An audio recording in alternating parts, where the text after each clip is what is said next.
Good morning, ladies and gentlemen. Welcome back to another day of the SEA qualifiers for TI11. It is, of course, MLB Dota and John X Fire joining you once again. Jonathan, I almost said MLB Dota, which is a very, very scary thing for me to have to say because, well, you know the meme that comes out sometimes from those damn Filipinos. Sometimes they call me something else with a different game, but still, a brand new day of SEA Dota, Jonathan. This is what we love to see. We're in the lower bracket here today.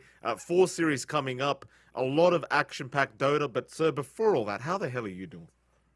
I'm feeling great, Mike. We've got, as you mentioned, great matches lined up. As you can see in the brackets, we've already got a progression in the brackets. Of course, Talon and Polaris moving up, RSG and T1 moving up as well. All 2-0s for the upper bracket last night.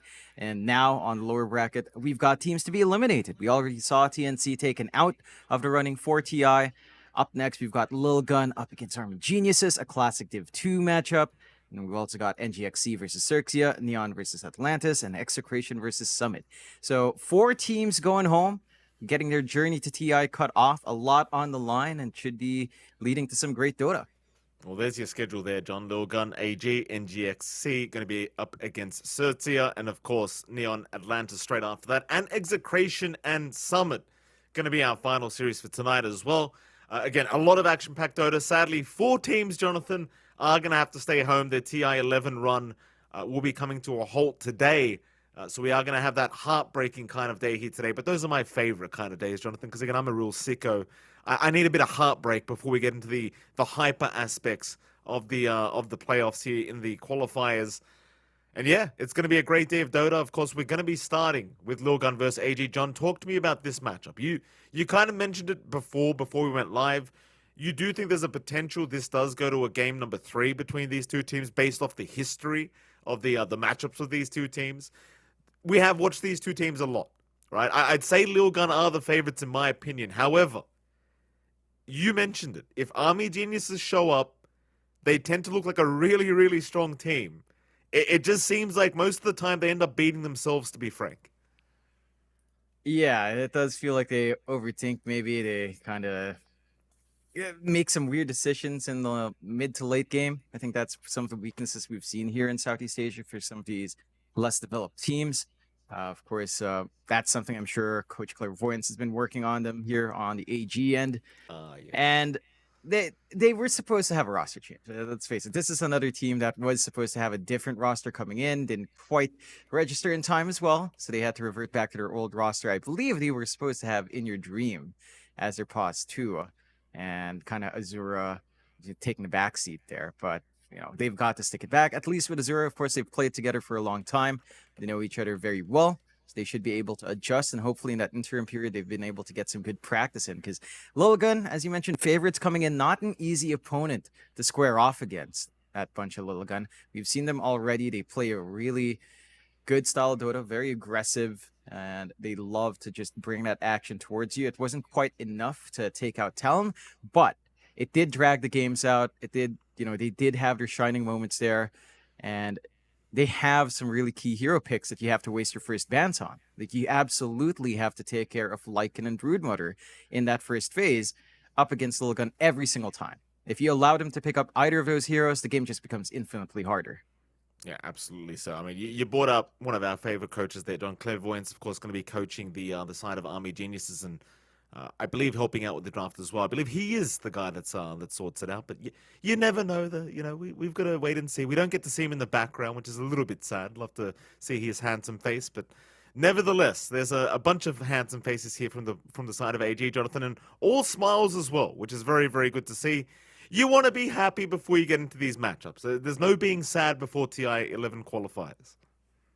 Yeah, you've got to be pumped up, and we know the side of the Army Geniuses boys. They love their all chats. They love just taking in the game. They tend to have a fun time, at least right before launching in. They're always cracking jokes. You can see Wami and DB just kind of having a laugh as usual. Narman is all serious, which is surprising to me because unexpectedly, Narman's probably one of the biggest jokers in there. Like, if you watch him on Instagram and stuff, Narman's just, he is living it up in Indonesia. He's been enjoying himself. So he's just chill there, but the guy's just, he's having a fun time, and he enjoys Indonesia, which is always good to see. I mean, look, I haven't been to Indonesia yet, sadly, Jonathan. I do have to make a trip there, but I'm sure it's a beautiful country. I've only heard good things from from the locals here in Australia. So there you go. Hopefully, I'll have the opportunity to go there and see it for myself one day as well. Still, of course, you can see the side of Lilgun. These boys are very handsome, Jonathan. I made the point yesterday. They're looking happy as well. Obviously, a pretty rough affair for them last night. They did get knocked down up against Talon Esports. They got 2-0'd by Talon. And if we think back yesterday to the drafts, you kind of already said this to me in private as well. Lilgun, you're going to ban Brood. You're going to ban, I believe, Lycan was what you said, Jonathan, if I'm correct. Brood and Lycan. So we'll see if Army Genius is going to do the same thing, because that's exactly what Talon did. That seems to be what every single team does against Lilgun to make sure they don't get their ultra comfort heroes. Let's see if AG do the same. In fact, they don't. They aren't. Yeah, they take out the Undying first. Lilgun takes out the Enigma. So just taking out some off-lane flex for Wami, or perhaps Narman to take, maybe even Varish on the Enigma. Though it's not something we see AG dig into all too often. I'm curious, they take out the Batrider as well, so something very specific in mind here for Lilgun, and AG do take care of the Lycan, but they leave the Broodmother. Now, we have seen a couple of teams allow Lilgun to take the Brood. It is first pick for Lilgun. If they want the Broodmother, it's got to come out in this phase now for 4-2-3 if they want that. And I think AG has enough options to kind of deal with the Broodmother. Like, if they manage to pick up the Grimstroke themselves, that's one way. Tend to see Mars being a priority as well up against that. Wami does play a mean Mars. Instead, Lilgun will open with the Death Prophet first, which, again, is a hero that has been very popular in these qualifiers for a very good reason. You've got the flex on mid and off lane, not so much in support nowadays. The push potential is there, and the early damage with Spirit Siphon rework is actually really high, so you can't underestimate that early presence anymore. I do wonder if they're going to go down the Brood route. Like, against the DP, it's already somewhat of a counter with the Crypt Swarm, right? Like, just very easy to get rid of those Spiderlings. We'll see what they want to do. AG already having a bit of a heavier think about it. Yeah, I realize, John, I realize. I know what I said. I mixed it up. AG. Just pretend I didn't, Jonathan. Pretend I didn't. They'll go for the Gyrocopter. Whoa, hold on. Gyrocopter Void is the opening. Okay, this is an SEA draft, Jonathan. Here we go. Cavern Crawl is what's happening in the TI11 qualifiers. Yeah, and this should be our Varish Gyro. They love running this on Varish. Maybe even a mid, although I don't think Azure plays it as much. Heck, maybe only one time, and ever since, it's really just Varish picking it up. So you've got a Gyrocopter and potentially a Faceless Void lane. You could kind of give the Faceless Void to Wami. Could be an option there as well, but again, we mainly see DB play that. You saw Varish have a really big smile when the Broodmother came out, so they are ready for it. And you can just see immediately Lilgun protecting it. Ban out Kunkka, ban out Legion Commander. I wonder if they'll take care of some like the Mars. They take care of the Pop instead. Yeah, that's Coach player. There he is. There's Coach Clairvoyance. I was worried, John. I thought he wasn't there for a moment. There you go. Happy days. You know what's funny? What's funny was in the lobby, I think it was DB who said their coach was still asleep. We were in the lobby, we were like, this coach is still sleeping. It's like, he's up. Yeah. Oh, they're snitching on the coach. Oh, no. Oh, he's not going to be happy about that one. Someone will be being sent upstairs later on after this game one, I think. Still more bans to come out before we do continue. John, DP Broodmother, right? It was allowed for the side of Lilgun. Obviously, I made a bit of an error earlier on, but we'll pretend that never happened. DP Brood, what do you think about the opening? Like, it feels ultra comfort for Lilgun. Crazy amounts of push. Very lane dominant style of heroes, especially once you get a couple levels up. And when you see the response of AG with a Void Gyrocopter, do you get a little bit worried about that? Like, it's not the opening you tend to expect. Yeah, it certainly isn't. I feel like the Gyrocopter can be one way to deal with Broodmother with Flak, although it's not necessarily the way you want to deal with it. The DP, if it is off-lane DP there, up against Faceless Void, you should have a pretty good time, although there is that flex. We know that they love running Broodmother mid or off-lane, so you have a lot of options here for Lilgun to make these lanes favorable. I like that Army Geniuses do pick up that Storm Spirit. You don't have the hold here from Lilgun to keep it down. You've got the DP silence, but you really want something to lock it in first. They've got the room to kind of do that here. in the next phase of picks. So they've got options to kind of deal with the storm. Maybe on their pause 4 here, get a little bit more lockdown, something instantaneous, and just allow you to set up onto the storm really nice. But the storm also deals with Broodmother well. Once the spider spam is out, you just kind of clear it out. You've got good AoE on Storm. You can jump the Broodmother very quickly as well, get control over the Vortex, and you tend to have a good time. Azura, we've seen him play a lot of these Spirit Brothers, mainly the Embers, what really shines for Azura, but the Storm is a pretty good option in this game so far. It certainly is. Don't mind seeing the storm whatsoever. We'll see what Lilgun want to try and respond with. Of course, 3 core lineups so far for AG. Again, a very, very classic SEA draft so far from Army Geniuses. Very good to see. Lilgun. How do they want to respond to this? That's the question. For now, they'll have a heavy think about it. By the way, I believe that is the coach of Lilgun sitting there at the bottom left corner, if I'm not incorrect in saying that. So I'm probably going to butcher the name. I think it's Caddis, or either Caddis or Caddy. But there you go. That should be the coach.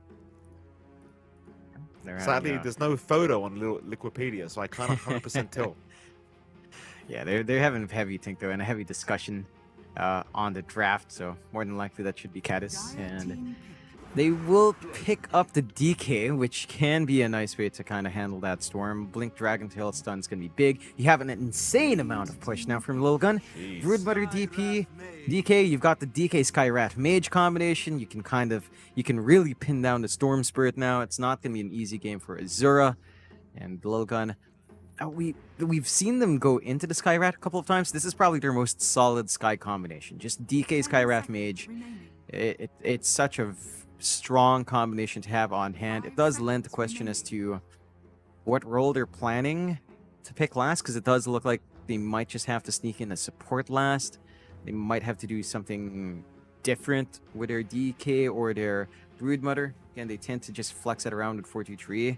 So you could still run the mid Brood, but you could still run maybe safe lane or off lane here as well, and go for another sort of tempo support. For Army Genius' side, they've got to kind of work it in a little bit more. There's not that much damage going into Chrono outside of the Gyrocopter support damage.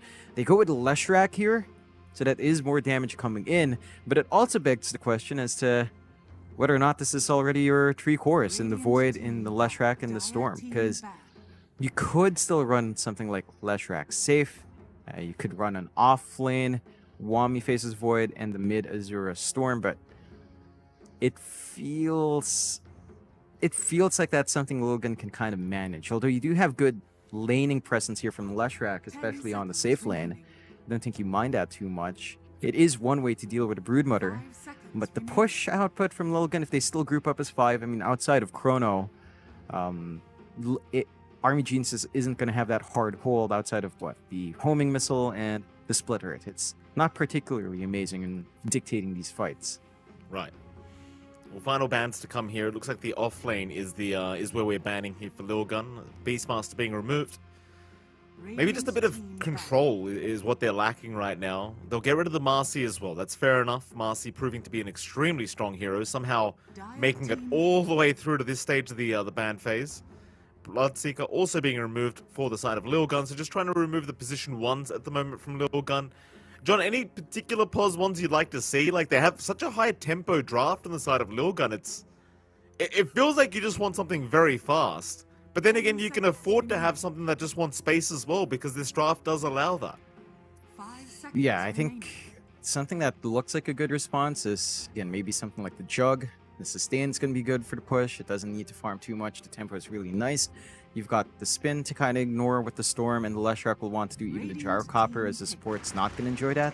They do go with a Tiny instead from Lilgun's end, so still that flex open in determining what they want. You could just run the Skyrat Mage DP support duo, which means that your play will have to come out from your cores. The DK will have to be ready to go ASAP in comparison to having, say, maybe a Tiny support with the Skyrat Mage. That will give you a little bit more play just from the support duo. So I'm interested to see how Lilgun flexes. For AG, I mean, their flex is also interesting because, as you mentioned, Lilgun banned out off lanes. So they're expecting 2 of these heroes to already be supports. Like, Gyro is definitely for Varish, but What's the Norman here? Is Norman just going to run something like a Leshrac? Yeah, he will. They go with a Timbersaw for Wami, one of his specials. Wow. So what's the Norman here? It should be... No way. Norman faces Void. Okay, here we go. There it is. Norman Void. Oh. Pause 4 Void. I mean, we've seen Pause 5 from Red Panda. Pause 4, not quite. Norman, you madman. What's he planning with this? What? Here we go, Jonathan. The 5-core lineup from AG. Again, this is an SEA Classic Clairvoyance. He brought out the big guns here, Jonathan. He's brought out the big guns. If you can't win with 3 cores, you can't win with 4 cores. What do, John? You pick 5 cores. That's the only way to do it in this region. We're going 5-core lineup here with the side of AG. Pause for Void. You pointed it out, John. It's a Red Panda special, except Red Panda usually makes it a Pause 5 Void. Mm-hmm. How does Pause 4 Void work?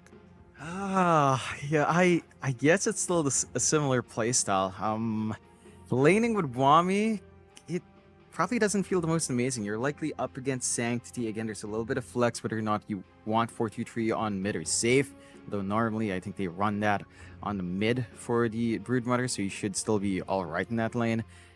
Safe lane Tiny doesn't quite enjoy Timbersaw, but you've got Kishka to kind of zone you out, so you really don't mind. I feel like that's a lane that Lilligan can play with, and we've got to see how Army Geniuses play. Like, they've got to show us what they have in mind with running a Pause 4 Void, because we've seen Norman, he was sticking to his guns with the Tiny 4 when Tiny Mid was more popular. He loves to just play these aggressive Pause 4s. His Earth Spirits pop is great. His Piranha is great. The Void, I mean, it has some play, but it's not quite the same. So it's really just going to be something different from him. And I think Lilgun, they're probably still looking better with this draft. It's within their playstyle. Tempo, push, aggressions there. But Army Geniuses, I mean, they might have something amazing in store here. I want to believe in the support Void, I can't wait, Jonathan. But we need to wait a moment because you've got predictions to make, John. 4 predictions to make. Please go ahead. First barracks kill, it's Lilgun, especially with that draft. Team with the most kills at the game, and it's a toughie. In as much as I believe in Army Geniuses, I'd probably say Lilgun. When will first blood happen? With this kind of lineup, with these 2 teams, I'd expect it within the first minute. But 0-3, total number of player deaths by 10 minutes. This could be a 16 plus. 11-15 is the safe bet. There you go. Okay, thank you for that, Jonathan. We'll go with those numbers. Uh-oh, a duel has been set here between DB and 4-2-3. There you go. This might be the first time we've seen that so far. I don't think any other players have accepted a duel together, so at least when we've been casting. So there you go. A duel has been set between the 2. We'll see which one does die first. And here we go. The all chatter started. Barish getting into the mental warfare already against Lilgun. And you know what he means by that. 2022 is still the same drafting style here from Lilgun.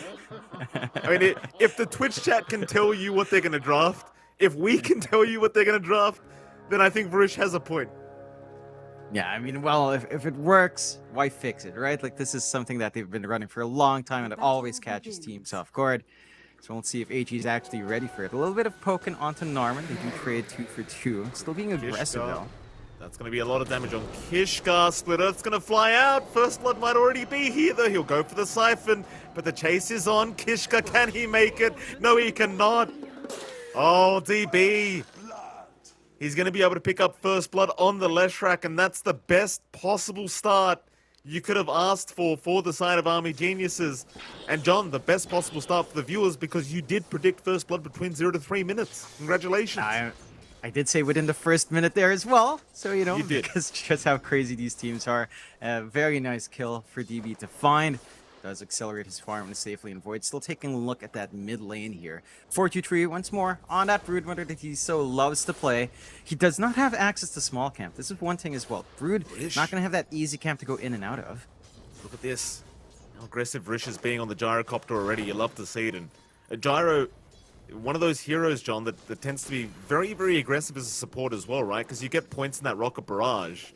And once you've got like level 2 Rocket Barrage, the damage output gets kind of ridiculous. Yeah, you can just kind of gun down any of these heroes. Kishka will be a harder target down the line once he's got levels up in Siphon, but early on, you can just melt him. Even 11 is not going to be very safe here. Has to go for the level 1 Dragon Blood to kind of just hold the lane because of the output of Gyrocopter Lash. I love this dual lane coming out from Arm Genius. Just so much aggression, so much magic damage down the line. If Varish can get extra gold, like you get the build up for your Rocket Barrage, you maybe get that shard up. You have a lot of presence out with this hero with very minimal farm, and DB can just kind of focus in, be a little bit tankier, and just apply that damage as well. Yeah, apologies to the observer, by the way. We'll have a look at the other lanes as well. Of course, top lane, AG. And I have Wommy there on that signature Timbersaw. We've seen this so many times from the map. Going to be there with Ace 12 on the Skywrath Mage against Narman's position 4 or position 5 Void. We don't know yet. Of course, Sanctity's going to be there on the POS 1 Tiny. Should be the POS 4 Void, John. We know what it is. How do you feel about this laning stage? It's a little bit awkward. Wami does have pretty good presence out, although there is a lot of magic damage that can come out here with Ace 12. And Sanctity, if he does get value points in the Avalanche Toss, you can kind of melt Wami before Reactive really builds up, and Reactive does feel a little bit strange right now with how many stacks you need to build up. So you have some good counteraction here from Lilgun. Narman's presence, I mean, he's just been running up and trying to bash someone. Like, he is literally just going up, trying to bash, and if he gets hit, he just time walks away and waits for it to go off cooldown and comes in again. It's not the most disruptive, mind you. This is still giving a lot of space out to Lilgun. So I'm wondering what else can Narman do? Like, maybe once he has that value point in time dilation, you can really bully out the sky. Until then, you're just kind of poking around here. Yeah. For now, he's going to be just fine anyway. I mean, Narman... I kind of wonder what the idea with this POS 4 Void is, right? Like, what do you really abuse? Like, is time dilation going to be, like, hyper good value here in this game, do you think? Like, it feels nice against the Skywrath, the DP, I suppose, as well. Are they just doing it for Chrono? I really do wonder what the point of this POS 4 Void was. Like, maybe the Shards build-up allows you great scouting capability as Narman is going to find the Courier. That's a pickup there against Ace 12. What are you thinking, John? Like, where does the value lie in this Void pickup? I mean, you've got the Gyrocopter, you've got a Storm, you've got a Timbersaw, you've got Lesh. There's a lot of damage to toss into the Chrono. They've really drafted around that well, and they've ensured that the Void isn't the one to do the damage in the Chrono. So I think that's where a lot of the value lies. It's also going to force a choice out from Lilgun, whether or not you want to prioritize that POS 4 first with, say, the Silence out, because of that constant threat of Chrono from the support. So it makes it a little bit harder to focus the multiple heroes down. Because Azura is someone you'd want to pin down with the Ancient Seal as well, but you might have to use it on a Void first, providing Azura an angle in, and that just makes it easier for the Storm, and because it's a support Void, you really don't care. But if you ignore the Void, Chrono's still there, and suddenly you're in a lot of trouble anyway. Let's have a look at that last lane we haven't looked at yet. Of course, mid lane, Azura against 4-2-3. The one we haven't talked about yet, because we have looked at it multiple times, but we haven't mentioned a word about it. The Storm vs Brood matchup for now is favoring Azura, as you'd kind of expect up until the level 6 mark for 4-2-3. Should be Storm favored.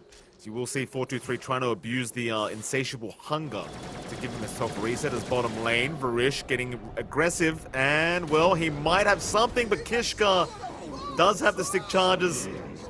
He's going to be just fine. They even found Narman on the Void top side.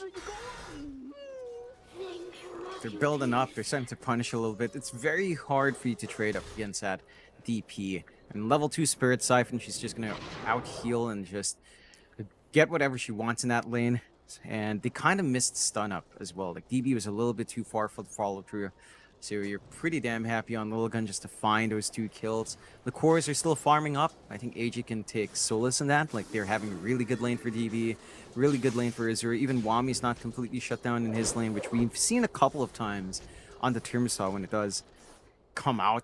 Sometimes Wami just doesn't have a good game from the laning phase. Right now, he's having a decent time. So, despite losing your supports, the cores aren't really being stopped, and Azura's just kind of dominating mid. Like, this is where it goes back to that point about Broodmother. You don't have the small camps. You can't easily dip in and out of that to kind of build up farm. You do have the Spiderlings up now for 4-2-3, but he has to walk further away, into the top jungle, into the triangle, to find some camps to really build up. He could try to invade the Radiant large camp. That does feel like that's something AG's ready to defend quite nicely, knowing how Lilgun plays here. Yeah. Oh, Narman shows up mid lane. 4-2-3, wondering why he's here. As they are going to move in with the silence. Narman's gone. Narman, not going to be too happy about that one, I don't think. Ace 12 with a very nice rotation, having the Ancient Seal available. And the big weakness of the Void John, you silence him up and he's not really going to be able to do too much. Yep. Gets controlled really easily. They didn't have vision to watch that rotation out from the side of Lilgun. Love what Ace 12 does, just matches that movement. They get the bottle top up for Azura. Ace under vision. Ace 12 getting very, very low. We'll go for the silence on Azura, but it's not going to matter. He will drop. Narman actually takes the kill for himself on the Void. Pings out from Narman. That's interesting. Didn't want to give it to Azura, apparently. Yeah, you take your support tax, you are a support Void. So you kind of want a little bit more there. Azura probably doesn't mind too much. He shoves away. The Skywrath Mage gets a little bit more space. But he doesn't quite have enough to clear out the Spiderling army. Oh, they're onto the DK now. 11. He is going to melt to the damage of DB and Varish. It's the thing with the Dragon Knight. Against this much magical damage from the Leshrac Gyrocopter, you are just going to melt if you do get caught. Meanwhile, top lane Wami going to move in Sanctity. He's in big trouble. Narman does get a bash in the end, and Narman does take another kill for himself on the Void as Kishka is going to try to rotate, chase down the Timbersaw, but Wami, he's a tanky boy. Still melting slowly but surely. Kishka has the Crypt Swarm up, but it's not going to be anywhere near enough damage. So Wami's going to be just fine to back his way out. And AG, they're doing a fantastic job of getting these kills across the map. They're starting to find that momentum now. They've gotten the room out for Wami to get pretty damn big. They need to find a way to stop 4-2-3 though. Like, he has managed to catch up with his Spiderlings up. There's really not much Azura is doing with his AoE damage. And that is an issue to watch out for, because again, Lilgun plays around the tempo of 4-2-3 very nicely. He's going to build straight into the Orchid to provide an additional silence for the Storm or to face his Void, and that's going to cause massive issues. Azura's going to need something defensive, and we don't tend to see that too often from Storms early on. 4-2-3. Experienced Wami now TPing in, just ready to defend that mid lane, seeing the Spiderlings are available for 4-2-3, so the rotation down towards the bottom side of the map is going to be there from our Broodmother. You never want to have to lane against the Timber if you can avoid it, that's for sure. And it seems like for now, he's just going to try and secure the Radiant Jungle, but I imagine eventually he is going to start moving into that bottom tier 1 tower and trying to melt that down. Question is, do AG bother defending, or do they just go for a trade up top lane instead? I think he just tried to trade. Sanctity's all alone here as well. He is. DB going to move in. Splitter's actually going to land for free. Sanctity will be slowed up by the time dilation, and help is incoming. Narman looking for a bash. Sanctity, he's going to try to run, but is going to drop. A massive pickoff once again for the side of AG. Yeah, they're finding some big kills. The side of Lilgun, I mean, they find that bot tier 1. They do have really good push for this lineup, but they aren't quite ready for these big fights. It does feel like, again, with this kind of lineup, you need the blink up in 11. So they're going to have to wait for that before initiation becomes a smooth process for them. And they can trade pretty nice here in AG. Max Diabolic the Edict here for DB, along with just a split hurt. So no value points in the Lightning Storm, just looking in for that damage, that rush on the push, and that isolation on enemy heroes, which happens pretty easily for the side of Army Geniuses. Oh, mid lane, they've got that silence up now. At least on Ace 12. Wami still going to be just fine though. He's got that Hood of Defiance up, so he is perfectly safe. He's 12. And 4-2-3 just going to have to back their way out. They just don't have the damage output for the Timber. And it's really hard with the Spiderlings because you're just giving free reactive armor stacks. As now the Chrono, they found the tiny Narman. He's caught the Leshrac though. Uh-oh, Narman, he's going to die as well. Oh boy. We've all had that experience in our pubs, haven't we, John, playing Faceless Void? And there's always a Skywrath against you when that happens, it feels like. Always. Yeah, it's a tough game for Narman to kind of line up. Like, some of these angles for the Chrono are very, very, very close, danger close to your allies. And that's the one key thing. With the support Void, you have to ensure your allies aren't caught in that. If he had managed to keep DB outside, they might have had enough damage and follow through, clear out the Tiny, bail out. 11. Let's get caught out. Cooldown was there. 11 again, suffering due to all the magic damage that AG do have. So they will rotate to try and find us another kill. Varish, oh, he's going to be fine. Quick TP away. Quick thinking here from Varish, realizing there's no stuns on the side of Lilgun apart from the DK and the Tiny. Yeah, they're very reliant on just those two heroes, and that's why the blink on 11 is so key. That's what they have to play around. And that's their biggest initiation. Maybe if Sanctity opts for a blink as well, but you don't tend to see that from Pause 1 Tinies. So likely not something to come out to help the cause. A little bit of a smoke out here from Army Geniuses now. Varish and Azura again working together here. Here we go, Kishka. Jump in. Easiest kill of their lives. Kishka, he'll try to heal up a little bit, but cannot survive. Only level 2 Spirit Siphon. Not going to do enough healing quite yet for the DP. So AG still in the lead in terms of kills. Doing a fantastic job so far. My main concern is what happens when Lilgun have BKBs on. I feel like that's when things start to get very scary if you're AG. BKB timings for Lilgun are big, but you could argue the same thing here for Army Geniuses. If you have something to protect against the silence combinations of Lilgun, against the instantaneous stun from that DK, if you can BKB right in time, then it also cuts off Lilgun. And they're still a ways off from those BKBs anyway. They need the blinks up first, they need a Shadow Blade up on Sanctity. These defensive items are going to take maybe 5 to 10 more minutes until we start to see that build up, and that's around the same time where AG could consider the same sort of build up as well. So I think Lilgun just has to kind of stall the game, which isn't ideal when you have the Broodmother, although they are smoking up here. Yeah, down towards the south they go. Narman, he's going to be around, but Chrono is up. This could be a bit of a scarier team fight to take. Narman, we use the Time Walk. They've got the silence, and with the Spiderlings, he is melting, but they'll try to zone them out. DB, he'll take all the Spiderlings for himself, and they do protect the life of Narman. In fact, he has a salve anyway. So he'll be just fine. AG, want to protect that Void. Chrono was available once again, so you'd like to expend it if you can in these team fights. For now, though, Lilgun, they back off. Army Geniuses will do the same. And Lilgun, they will hold a very slight net worth lead their way. They're working the map well enough. They're getting the build-up they want on 43, 11, and Sanctity. Very equal farm from everyone here, basically. I think, again, the key timing is this blink. You are within 7 gold for 11, so it's basically up. You can kind of play with a smoke now, try to get that Dragon Tail, Mystic Flare combination, melt down a hero fast. You don't really have many saves here on Army Geniuses. In fact, you don't have a save at all. So you should be able to find a nice kill for yourself very quickly with that blink up and running. Still, Azura grabs a regen rune. They might be able to play aggressive off the back of it. And I think the one issue for AG is that Lilgun are just kind of allowed to invade the spot jungle. They have so much rain here with 423's presence. They've got to put a dent in it. Once this Orchid's up on 423 with that blink on 11, I mean, their aggression just kicks in and they can just look for the kills non-stop.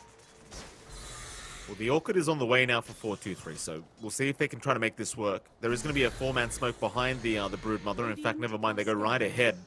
Down towards the south, towards the bottom lane. Narman is going to be able to break the smoke and a quick time walk away. He might die for this, but he'll be okay with that. He does protect his own Storm. There's now mid lane, they're onto the Timber. That's a much bigger target to try and give away here as Wami. Can he get his way out? Chains are there. He'll try to walk the old-fashioned way, but they have so much control. And now into the mid-tier 1 they go. Lilgun, finding what they wanted. They make it work. They find 2 nice pickoffs. Not so big on Narman, but they get a good blink reveal, a good Orchid reveal out from their 2 big cores, and this is when the tempo kicks in. This is where Lilgun just has to keep running forward, has to keep taking these fights and objectives. The side of Army Geniuses might need a little bit more built up. Like we are seeing Azura just go straight for a BKB here. Big pick up top lane if they can find it. John 11, he's on the chase, but they don't have a nice way of breaking the gap here with this Tiny. So the Tiny could just TP down bottom and rejoin with his team as the rest of Lilgun just controlling the whole of the Radiant side jungle. One of the strengths about the Broodmother, right? Like, you just control a whole side of the map on your own, basically. This bottom lane, Kishka is there with Sanctity. Never mind that, though. Towards the left side, they found the Gyrocopter. He will die to the Orchid. 423, able to take another kill for himself. And hell, he might even find a double damage rune for himself in a moment. They just catch them off guard. There is some good vision here from the side of Lilgun that AG has not quite counteracted. They haven't been able to drop sentries, although they have pretty decent sentry coverage here. It just misses out on the obs ward.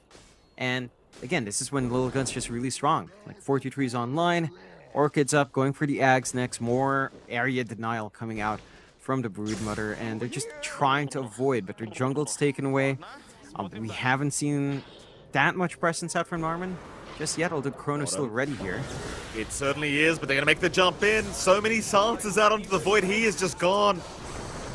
Still, the chase is on. Avalanche is going to be nice. Sanctity locking a couple down. Call down committed, though at least find 11 as the buyback was there from Narman. He wants to rejoin the team fight. Chasing for the Chrono. 4-2-3's fine. Silence is there. Kishka. He's going to tank the gank for his Broodmother. Would you call that buyback worth it? They only find a support DP. No, not quite. It does force the retreat from Lilgun, so you don't lose out on a tier 2, and they're instantly going to smoke. Maybe try to make it worthwhile now. If they can find the Brood, it'll feel much more worthwhile for Narman. He's still got that Chrono up. Wants to be able to use it. That's why he committed that buyback. They'll go towards that dire triangle, but it's only going to be for warding. And it was spotted anyway by the Observer Ward of Lilgun anyway, so that's going to get de-warded rather quick. And instead, they're going to have to head into the mid-tier 1 tower, try to abuse the fact that you have Chrono, and Lilgun probably won't want to fight, so you might be able to find a free mid-tier 1. Problem is, Lilgun, they already found the opposing mid-tier 1, so they won't mind this, I don't think. Yeah, still grouping up though. They are. They'll jump in onto the Lesh. Mystic Flare was there. Chrono committed, but it's only onto the supports, and there's no backup. Nobody's there to back him up in that Chrono. They're even going to find Wami now on the Timber. Lilgun. I said they wouldn't want to defend, John, but if they're going to defend that easily, why the hell not? Yeah, they still have really good angles. Like they were waiting for item timings, but they're not tied into cooldowns because their control is just very low cooldown. Their spells don't need that much time. Straight into the Roche they go. They've got the damage. They've got the Exo running. There's no counterfight coming out from Army Geniuses in this case. They need a lot more protection. Wami is working towards a Lotus. Some Dispel on hand is going to be massively helpful. But it does feel like you're going to need BKBs in this game. You've got the BKB running on Azura. You need to protect the Void. It sounds a bit funny, but Narman needs to be able to get off those big Chronos that he's been lining up. The side of Lilgun have been grouping up, but they've just been able to stop Narman in his tracks every time. And that would take something like a BKB, but a BKB on a support Void with no farming items is optimistic, to say the least. So let's see how they work this one out. Smoke out from AG into the Aegis here. Pretty tough. They've got a BKB on Azura now, so I think they're just trying to play off that. Seems like a bit of a desperate smoke, but they just want that mid-tier 1 tower so desperately. They know Exorcism's down as well, so at least you don't have to worry about that. That'll be the mid-tier 1 tower to drop his call down. Is there Ace 12? He will avoid it. Azura jumping right in. Has to be careful though. But he has that BKB, but it won't matter. Oh, he's down. Onto DB. The Leshrac completely controlled up. Trying to heal up through all of this. Is going to be able to fight back. In fact, Sanctity, he's the one on the run. On that Tiny, he is melting. Meanwhile, Narman, he might drop. There goes the Aegis on that Tiny. There's Kishka still going. Still trying to delay this team fight. Will drop, and so will 4-2-3. Barish able to take both for himself on the gyrocopter. So in the end, a pretty darn good team fight for AG. Yeah, it works out. They sacrifice Azura. You know, he runs forward, doesn't turn on his BKB preemptively, gets punished for that. But Lilgun kind of take a very scattered fight. They aren't able to connect their silences together. They get brought apart, and Army Genius just manages to split that fight up very nicely. DB just chasing down the Tiny, ensuring that the Aegis burns, ensuring that Sanctity won't feel too comfy on his second life to come back in. And they've got a lot of damage coming out from Varish. He does have the shard up on the gyrocopter, so max out Rocket Barrage. Rocket Barrage and Homing Missile is pretty damn big. That is something Lilgun will want to watch out for. They need those defensive items DB. up now. That's very deep from DB. On the Leshrac, he's gone. Oh, that's a very deep position. He'll get tipped by 11. They know he was way out of position for that creep wave. Lilgun, they punish very heavily. find a nice kill to kind of offset that earlier fight. And DB's really gonna want BKB of his own. Like BKBs for both sides is gonna be the next build-up that we're likely to see. Except for Wami, probably doesn't need it. Is working towards a pipe, which will help massively. Grouping up for the push down bot. Wilgun, they can still notice objectives if they're left alone here. Do you get worried for AG as well? Like, going into this POS 1 Tiny, it feels like Lilgun is going to be able to slowly outscale the side of AG. This timing of AG with this kind of draft, it feels like it's kind of been missed here. They're 4K net worth behind, and we've seen how strong Tiny gets as the game does continue. Sure, you've got infinite scaling in a sense, because you've got, essentially 5 cores on the side of AG. You're going to have Chrono all the time on Narman, but it hasn't proven to be the most effective spell usage quite yet this game. I'm just not sure what to think about it, John. They have some scaling out from Army Geniuses. It is very reliant on how DB positions himself. Like, once he has a BKB, a late game build, you could try the Octarine, you could go for the shards, maybe the Ags. I think Nihilism has a lot of value here. If you do manage to jump in before the BKB use, or, once BKBs fade, you should be able to get a good disarm and just kind of melt all these heroes with the protection you have from the Timb and from your own BKB. But that's assuming a lot of back and forth factors. I think for AG to leverage their Chronosphere in this game is just super difficult. Narman has not had an easy time lining up Chronos. It's just so much control, so much silences, and he's not going to have his own BKB, if ever, unless this game drags on for another 20. So Lilgun will always have the edge there, but I think you can rely on DB, and to a certain extent rely on Azura. It's just that the initial BKBs, when they do come out for both sides, it will feel a lot better for Lilgun.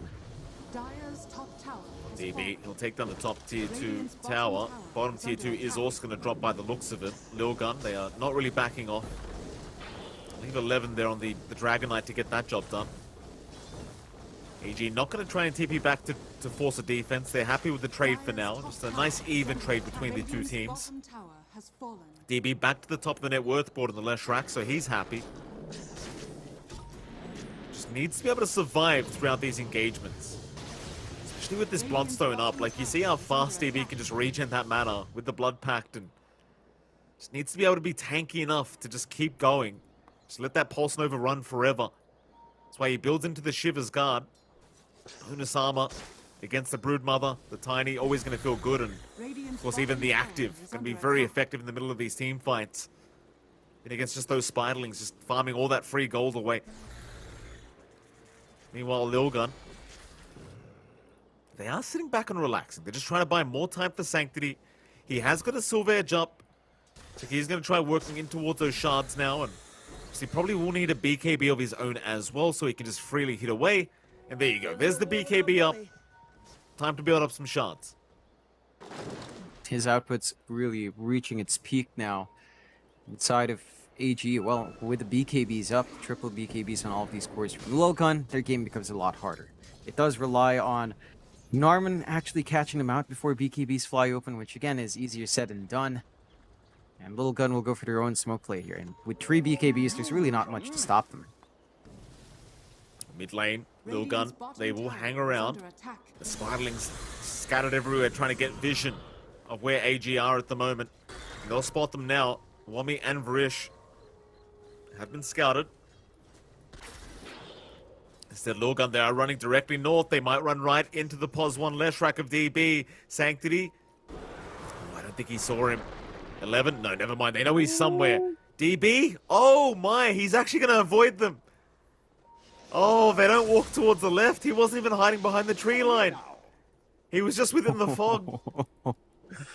Oh boy. Really playing on edge there. Wasted smoke out from Lilgun, but they do get repositioned onto the upper area of the triangle. Kind of hanging around that tier 1 top, which they can melt just easily. Still wrapping around towards Wami here, though. They are. Wami. Still fine. Has the Lotus up as well as the Pipe of Insight, so he's a very tanky boy at the moment. Won't be able to abuse that silence too much against Wami anymore.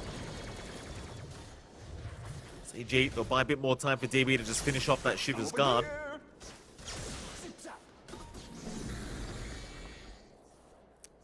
You know what, AG, I mean, considering the state of the game that was 10 minutes ago, they are doing a pretty darn good job of delaying this one out. Lilgun, they do seem supremely confident in Sanctity to just carry them through this game on this pos 1 tiny, but you can't be 100% sure of that. You know, it's still a pretty decent draft here from AG that can scale pretty effectively on their own side of things, and it's just not going to be that easy of a victory if Lilgun aren't too careful. Yeah, and this game still can get tough. I mean, you are still seeing that build-up come out here for AG. Full Kaya Sanj up for Azura, so holding him down is going to be slightly tougher. You've got, you know, a lot of durability coming out from Wami. I mean, they haven't been able to play around this triple BKB on Lilgun, which is both a blessing and a curse, because you're sitting there, you're farming, the BKBs don't do much for you there. At the same time, you've got the threat of the full 9-second BKB just ready to go. So even if AG were the ones to dictate the next few fights, having to deal with 9 seconds of spell immunity with a Storm, with a Leshrac on your side, and a Timbersaw on your side, it just doesn't feel great. I do like that DV is going for the Ags. Again, Nihilism has a lot of value here for the Leshrac, although the BKBs ruin that. Right, so you do want to force BKB usages out from Logan, drop that duration down to 6 seconds, and then just kind of weave your way in and out of those fights if you are DB. The defensive capability is nice, but the offensive, it feels like it's something that AG will have to rely on as well. Absolutely. Mid lane. Wami going to show himself, but is fine to back off. Funny thing, John, I keep making the comment that Lilgun's ahead, but if you look at Dota Plus right now, 62% win rate the way of AG, so Gaben seems to believe it's the other way around. Yeah, it's interesting. I mean, this pos 1 tiny is still growing pretty damn big. Shards are still yet to come out here for Sanctity, but his damage output's already up there. Smoke out from AG. Let's see if they can manage to make it work. I mean, if Narman lands a big chrono before BKBs fly on, that could be a big win. Grish. He'll be on the front lines. Wards are out. This is a decent position for AG to try and force a fight. The Sanctity does break the smoke. Sentries do go down around the Roshan pit. Lilgun have successfully avoided the gank attempt so far, though Narman, he'll get silenced up. There goes your chrono. He does have buyback, and he will respawn in 30. But now the gank, it's not going to work out for AG. They'll just take the outpost instead, try to set themselves up for the next Roshan. Still kind of clumped up here. You've got to wait for that void. Roshan's up in 17 seconds anyway, so he's going to respawn in time. Sanctity does not want to wait. He does jump in very early with the BKB, but now he won't have it for the next team fight, and DB knows this. He'll move in right away onto Kishka. That's going to be the DP gone. As Ace 12, he will be up next. Buybacks are immediate, but this is not the fight they wanted. Sanctity, he's going to be stunned up, slowed down, perma-stunned in fact, as DB will take him. Triple kill for the Leshrac. In fact, they just keep going. They found 11 on the Dragon Knight. He'll go for a TP out. Can we get a bash from Narman? Not quite. Oh. No bash out. But they are into the Roshan pit, and that's much more important. And Sanctity, that was a very aggressive jump in. I'm not sure why he went that early. You would have rather saved the BKB for the Roshan fight, I think. And that's the big one. Azura just comes in, forces the BKB use. AG has to do that on a lot of these cores, but once those BKBs are expended, you've got massive openings. I don't think we ever actually saw the BKB use of 11, so he managed to hold on to his. You did pop it on 423 a bit early as well. Like, if you get baited into removing that spell immunity, the Leshrac has free reign. He just needs to wait 9 seconds, and now 8 seconds, and you just jump in. Narman, I mean, it was a bit optimistic for him to walk down from that ramp. He does get punished. I do love that, you know, every time Lilgun kills Narman, they've got a voice chat ready. They've got a voice line ready for him, just because, you know, it's 5 Mongolians versus the 1 Mongolian who went to Southeast Asia. So Narman's going to be confident with his friends, of course, as they are all friendly. The Mongolian community is all very tight-knit. Still, this game is also very tight, like 15-15, less than 1k lead, AG managing to pull ahead. And this is all off the back of not even having the threat of Chrono. So just the psychological damage that Narman's presence does, because they have to prioritize Void. It is enough. Like, we talked about them making a choice between controlling Storm or Void. They have been choosing Narman and that does free it up a little bit more for the other cores. Stun. Oh, that's a quick Lotus Sword from Wami. Still, they silence him up, but do they have the damage? Not quite yet. Ace 12 in the meantime does go down to Azura. Kishka, he's in trouble. On the DP, trying to run, but will not make it out. And now the Chrono. Narman, not going to allow 11 to get out of there. There's your Chrono.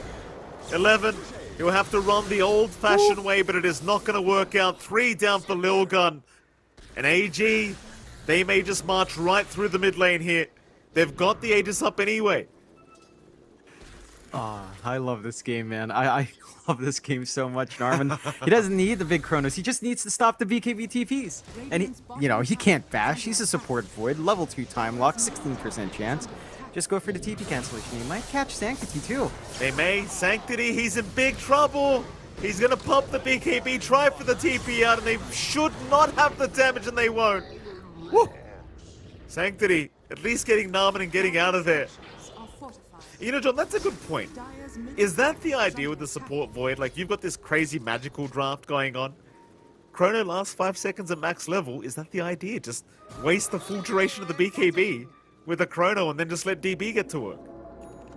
Yeah, I think that's one of it, right? Like, the main thing is you're forcing a lot of this to jump in onto the void first because you really don't want to deal with Chrono. Your lineup on Lilligan's not drafted to deal with a void or that control. You don't have saves in the Chrono.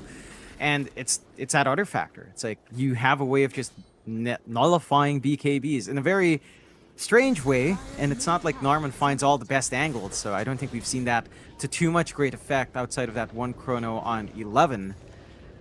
But it gives them that option to play that way. As long as Lilgun clumps up a bit too hard, Narman's there to punish. And as long as Narman's there, they have to jump in first. And there he is. Onto the Skywrath. Ace 12 is gone. 4-2-3 forced the BKB up just to run away, but now they might go high ground. Knowing the BKB isn't available, it seems like AG are finally feeling themselves here in this game, number 1. And they should go high. I mean, they've got a minute and a half on the Aegis still. This is just madness. You have this tiny Sanctity so farmed up, it just doesn't feel like he can handle them. He certainly can't right now, John. Forced to play tag. Silence out onto 3 targets. AG, they will not flinch. Tier 3 mid tower, going to be in danger here. Army Geniuses not looking to back off yet. Lil Gun have to move in, and they will try. Azura, he's going to force another BKB out from Sanctity. And now you can really keep going. Call down. It's there on Kishka. That might be a dieback on the Death Prophet, and it will be. That's Kishka gone for 45. It might be a mid-racks to come here for Army Geniuses unless Lilgan can find a way to try and defend this. It's just so hard with this permanent split earth going on here from DB. And he's just still so healthy. Age is still intact. BKB is still available. How do you deal with the Leshrac? They need to jump, but with a couple of BKBs on cooldown, that's extra tough. They just pop it preemptively. 11 could try for the blink play, but his blink's just constantly knocked off. They do still have to fortify. They can hold themselves up against this, at least. When another creep wave is coming in, then backdoor should be taken off. And they've created this ideal scenario for DB in this game. Just again, jumping in, forcing early BKBs, ensuring the Lesh is not under threat. They actually take the racks first, up against a lineup with DP, DK, and Broodmother. They take the first racks. Wow. The 5-man smoke immediately here from Lilgun wanting to try and punish. Aegis is going to expire in 10 seconds, so the timing's not bad. Problem is they're fighting into Chrono, and they might have the low ground disadvantage here. The AG may not be suspecting this. They'll go back towards the north, the top lane. They're sneaking up right from the backside. Wami on the front lines. Aeon Disc is procced. They found Azura, but he's going to zip away, and now the turnaround. They'll go for the team fight. Onto the Dragon Knight. 11 is melting. Might just drop as they chase him down. It seems like Lil Gun, they don't want this fight anymore. 4-2-3 tries to back off. Wami, he'll find Kishka. In goes Narman. He's got the Chrono on the Broodmother. In goes Sanctity. He'll find Narman's life, but it'll be for 4-2-3. It's not the trade they wanted on Lil Gun. It's not the smoke they wanted on Lil Gun. And it might be time for another high ground defense for Lil Gun as well, John, because there's 2 heroes down without buyback. I mean, AG, they're really dancing around this game very nicely. I mean, that's a good flank out from Sanctity towards the end there. He still has his BKB ready to go. It is down to 6 seconds. And they've got to find a way to stop DB here. No threat of Aegis, no threat of Chrono, even with a respawn on Narman. So they can try to do something with the blink forward, but they're just going to lose one other set of racks. The push is too quick coming out from DB. They've got doubled siege creep. They've got Lesh. Mystic Flare out, Wami. He's going to cop a fair bit of damage, but is still fine. As now the zip back in. Azura, he found Sanctity. Oh, there's no buyback on the Tiny either. They could maybe just go Megas. What did he buy? He bought a Hyperstone. Yeah, he's trying to go for a Moon Shard consumption into another Moon Shard, just going all in on the attack speed. They can't point Mega. Tier 2 still stands bot. So the side of AG is going to have to just be satisfied. Her Tier 3 down bot is under threat from double siege creep as well. And I believe that should be defended by Varish, but damage seems to be done already. Tower doesn't have too much long left. A minute until the full Roshan, or until we see the timer back on Rosh. Lilgun, and their backs are kind of against the wall. 2 racks down. A lot of momentum coming out from Army Genius's end. They're getting more durable on DP.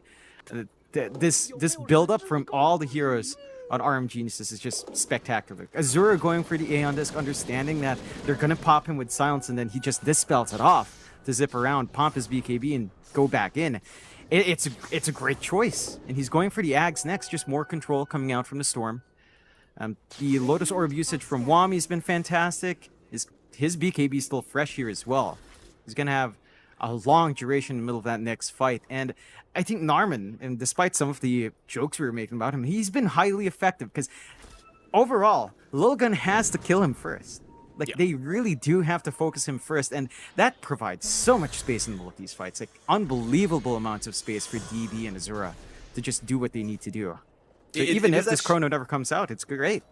It is actually a very smart support Void pick, because you kind of pointed this out earlier, John, but it's the mental games, right? You just said it. You have to kill the Void. Whether you like it or not, he has to die at the start of the team fight. And the thing is, you expend everything to try and kill him, and if you don't, through the BKBs, he's just going to pop Chrono every time and just waste the whole duration. It's actually a very clever support Void kind of game to have. Would you want to see this in your pub, Sam Mike? Is this something you'll try? No, I don't. Thank you very much. Unless your name is Red Panda or Narman, I don't want to see it. It's fair enough. The side of Lilgun, it's not exactly an impossible game, but it doesn't feel like they've been executing around their lineup, right? They're allowing AG to kind of do what they want to. And now Roche is up. AG's right on it. There's no wards here from Lilgun. They've been dewarded on their entire top jungle area. And that's going to be Roche with Cheese and Refresh Shard. So, wondering who they hand that over to. If Azura had his Ags up, I'd say the refresh on Azura's big. Doesn't quite have it. He will pick it up for now.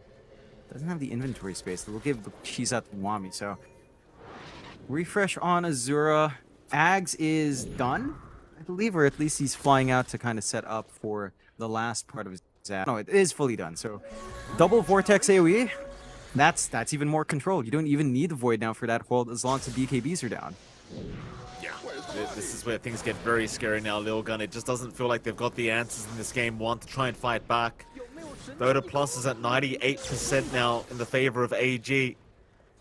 We'll see what Lilgun can do, but it really doesn't feel like they've got the answers. They're going to try and move out of the base, maybe go for a surprise team fight on the low ground in that tree line. They are going to try one last time. Lilgun, no, they're spotted. Narman, he'll jump in. DB, he was the one to go in as well. Buyback is there from Narman. He'll rejoin the team fight. Lilgun, they at least find the Leshrac the first time, but Azura, he'll make the jump in with the Aghanim Scepter with the double pullback onto 423. The refresh, he'll find another. Too many black holes out. There's 2 down for Lilgun. Kishka, he'll keep going on the DP, but there's no way he can make anything work here. As Wami will chase him down, and towards the south, they've got Sanctity. On that Tiny, he'll try to run, but Azura's holding him down. The Tiny's gone. That's it. GG's called. What a performance out from AG, and what a draft from AG, John. I didn't get it when we saw the draft first, but as you saw it play out, it was actually very clever. I don't know what to say. I mean, Narman pause for Void. Look, his contribution to the game isn't like a tangible contribution. It's a psychological one. It's a target forcing one. It's a gameplay choice that he gets jumped first, he dies. So what? You know, you expended all your big silences. That's a window from a Leshrac to do damage. That's a window from a Storm to jump in. That's a window from a Timbersaw to dance around. And Lilgun are not happy. They were allowed to pick up that Broodmother. This felt like the kind of draft they love. They got DK, they got DP, they got Brood. They should have been melting towers. They had this really good blink timing on 11. They just never managed to play off the back of those timings as well. I think AG did a great job of just playing to their strengths, of just being the aggressors, of forcing these fights in really awkward ways. And we can see the scoreboard right now. I mean, AG had a fantastic time. 7-3 on DB. I think Wami really stood out as the most active core here, along with Azura. 929 on his signature Timbersaw there for Wami Azura. I mean, he died at one time, but afterwards, like, you have a Sky, you have a DK. It didn't feel like they could lock in Azura at all. His itemization was just perfect. It was very, very good. There's a solid game from AG, John. Lilgun, this might be a bit of mental damage here after this game one. Like, they got their comfort in the Broodmother. We've seen Sanctity play Pos 1 Tiny multiple times. You know, they made the comment as well. Who was it? I think Varish, when we went into the game, did say, bro, it's 2022, implying you're still running the same draft. And can you argue against that, though? Like, he has a point. It's 2022. And we're seeing Broodmother Lycan every chance they get. This time, just the Broodmother Tiny, but he has a point, John. If you don't win with your specialty drafts, how do you feel going into game 2 now? What do you do? You might have to lean elsewhere. You know, maybe try to secure an early TA. That's one of the choices we know Lilgun love, but a first phase TA is very susceptible to counter picks.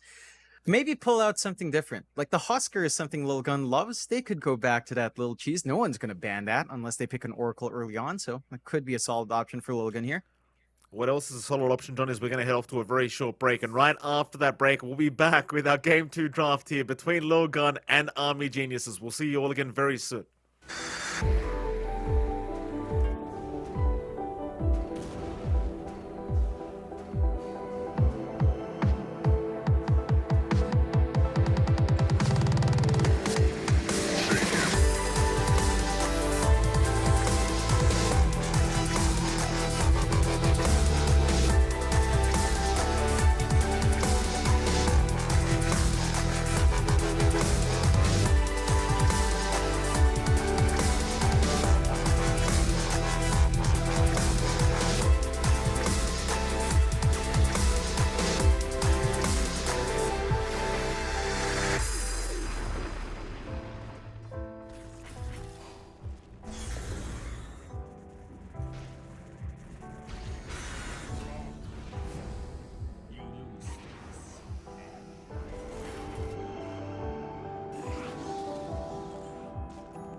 Sports is what we live and breathe. For us, it's more than a game. It's a reality where a group of letters can mean everything. Where runes are collected and Aegis can only be won in battle. Where centaurs can give you a ride. Where the true heroes are those in front of the screen. GG Bet. This is real.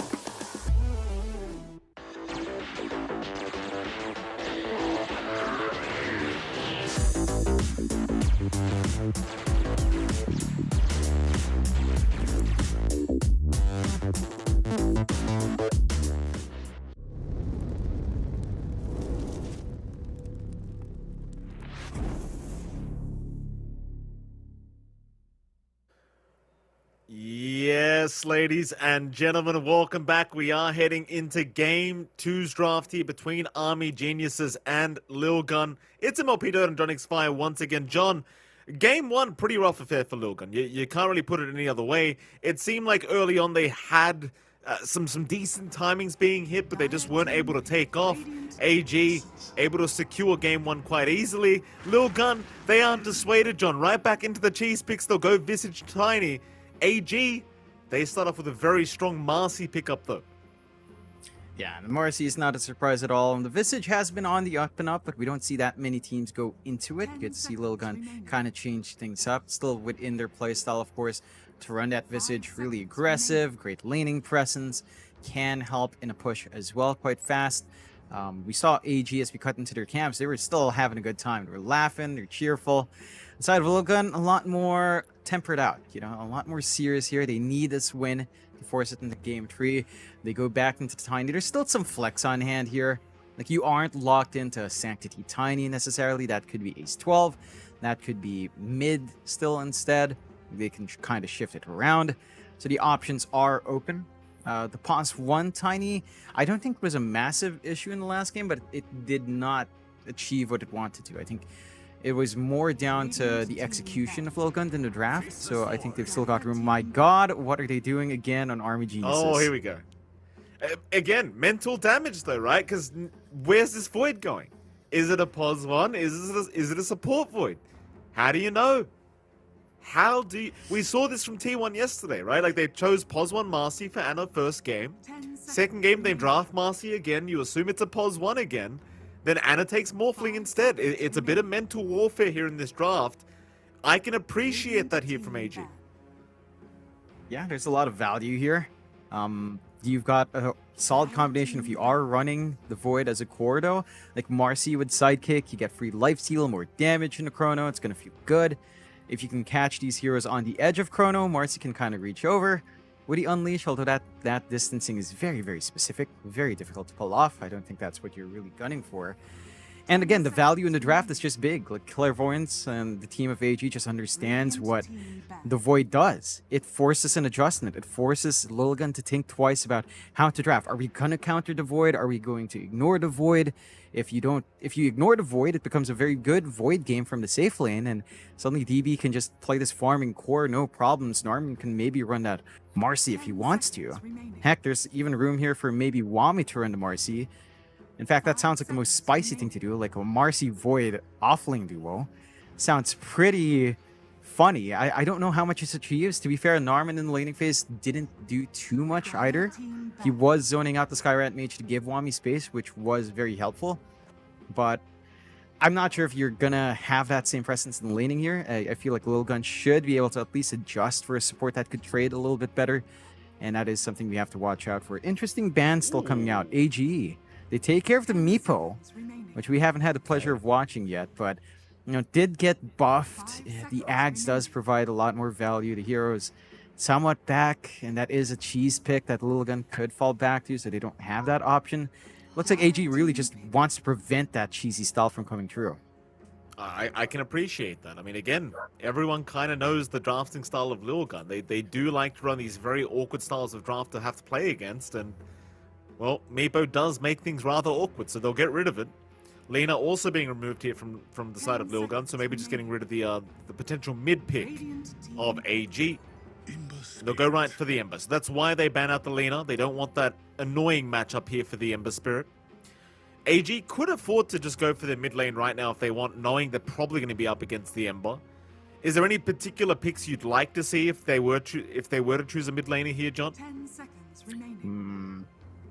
I don't think the Quap or the Puck does that well against Ember.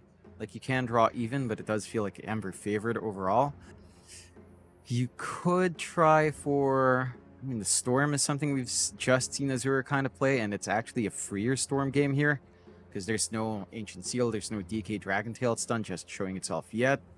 So you could kind of lock in something like that for Azura. Has options elsewhere, like Pangolier could be one way to go. Pango mid for Azura, we've seen a couple of times as well. It does provide you a really good team fight, although the synergy with Chrono isn't amazing. I am wondering if you are frozen in Chrono, do you keep bashing there it the fact? is. Never mind, the techies comes out. You and I had a conversation about this, and I did point out we went into that conversation because I saw Norman play a lot of techies on his profile, and it comes out that should be Norman's hero then on the pause 4. Norman, again, he's this madman that just plays anything on 4, it feels like, and I believe we have seen his techies before. It is very impactful, and you know, Mike, you've got this. You've played a lot of techies. What makes you feel good about techies? First of all, I've played a lot of techies with the new techies. I am not a degenerate. I did not spam the old techies, apart from Dota All Stars back all the way in the day, right when I was young and I had lost my mind a little bit. You know how it is when you're a teenager, John. Techies in this current meta is so busted, right? It is so strong. I think I've talked to quite a few pros about it as well.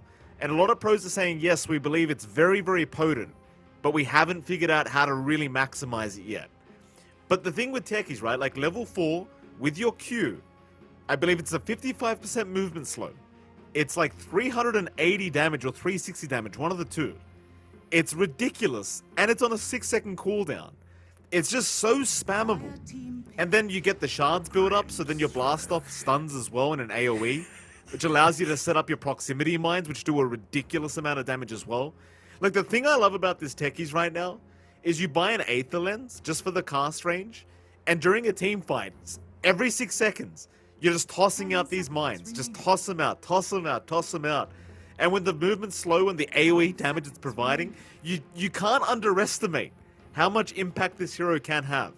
Now, the question I have for you, Jonathan, are we going to see something crazy? Because right now I'm seeing too many supports on the side of AG. It could be a POS 1 Void, POS 3 Marcy. But could we see, potentially, like something crazy like a mid-techies come out? Ooh, that's spicy. I don't think that's something that they do on AG. I feel like they will just stick to two supports here. I like that they steal away the Grimstroke, because that is something Lilgun loves. And Lilgun do go for the Phoenix instead. You don't have the best egg hitters outside of Marcy with her Unleash, but you might not want to be really popped at just to take care of the egg.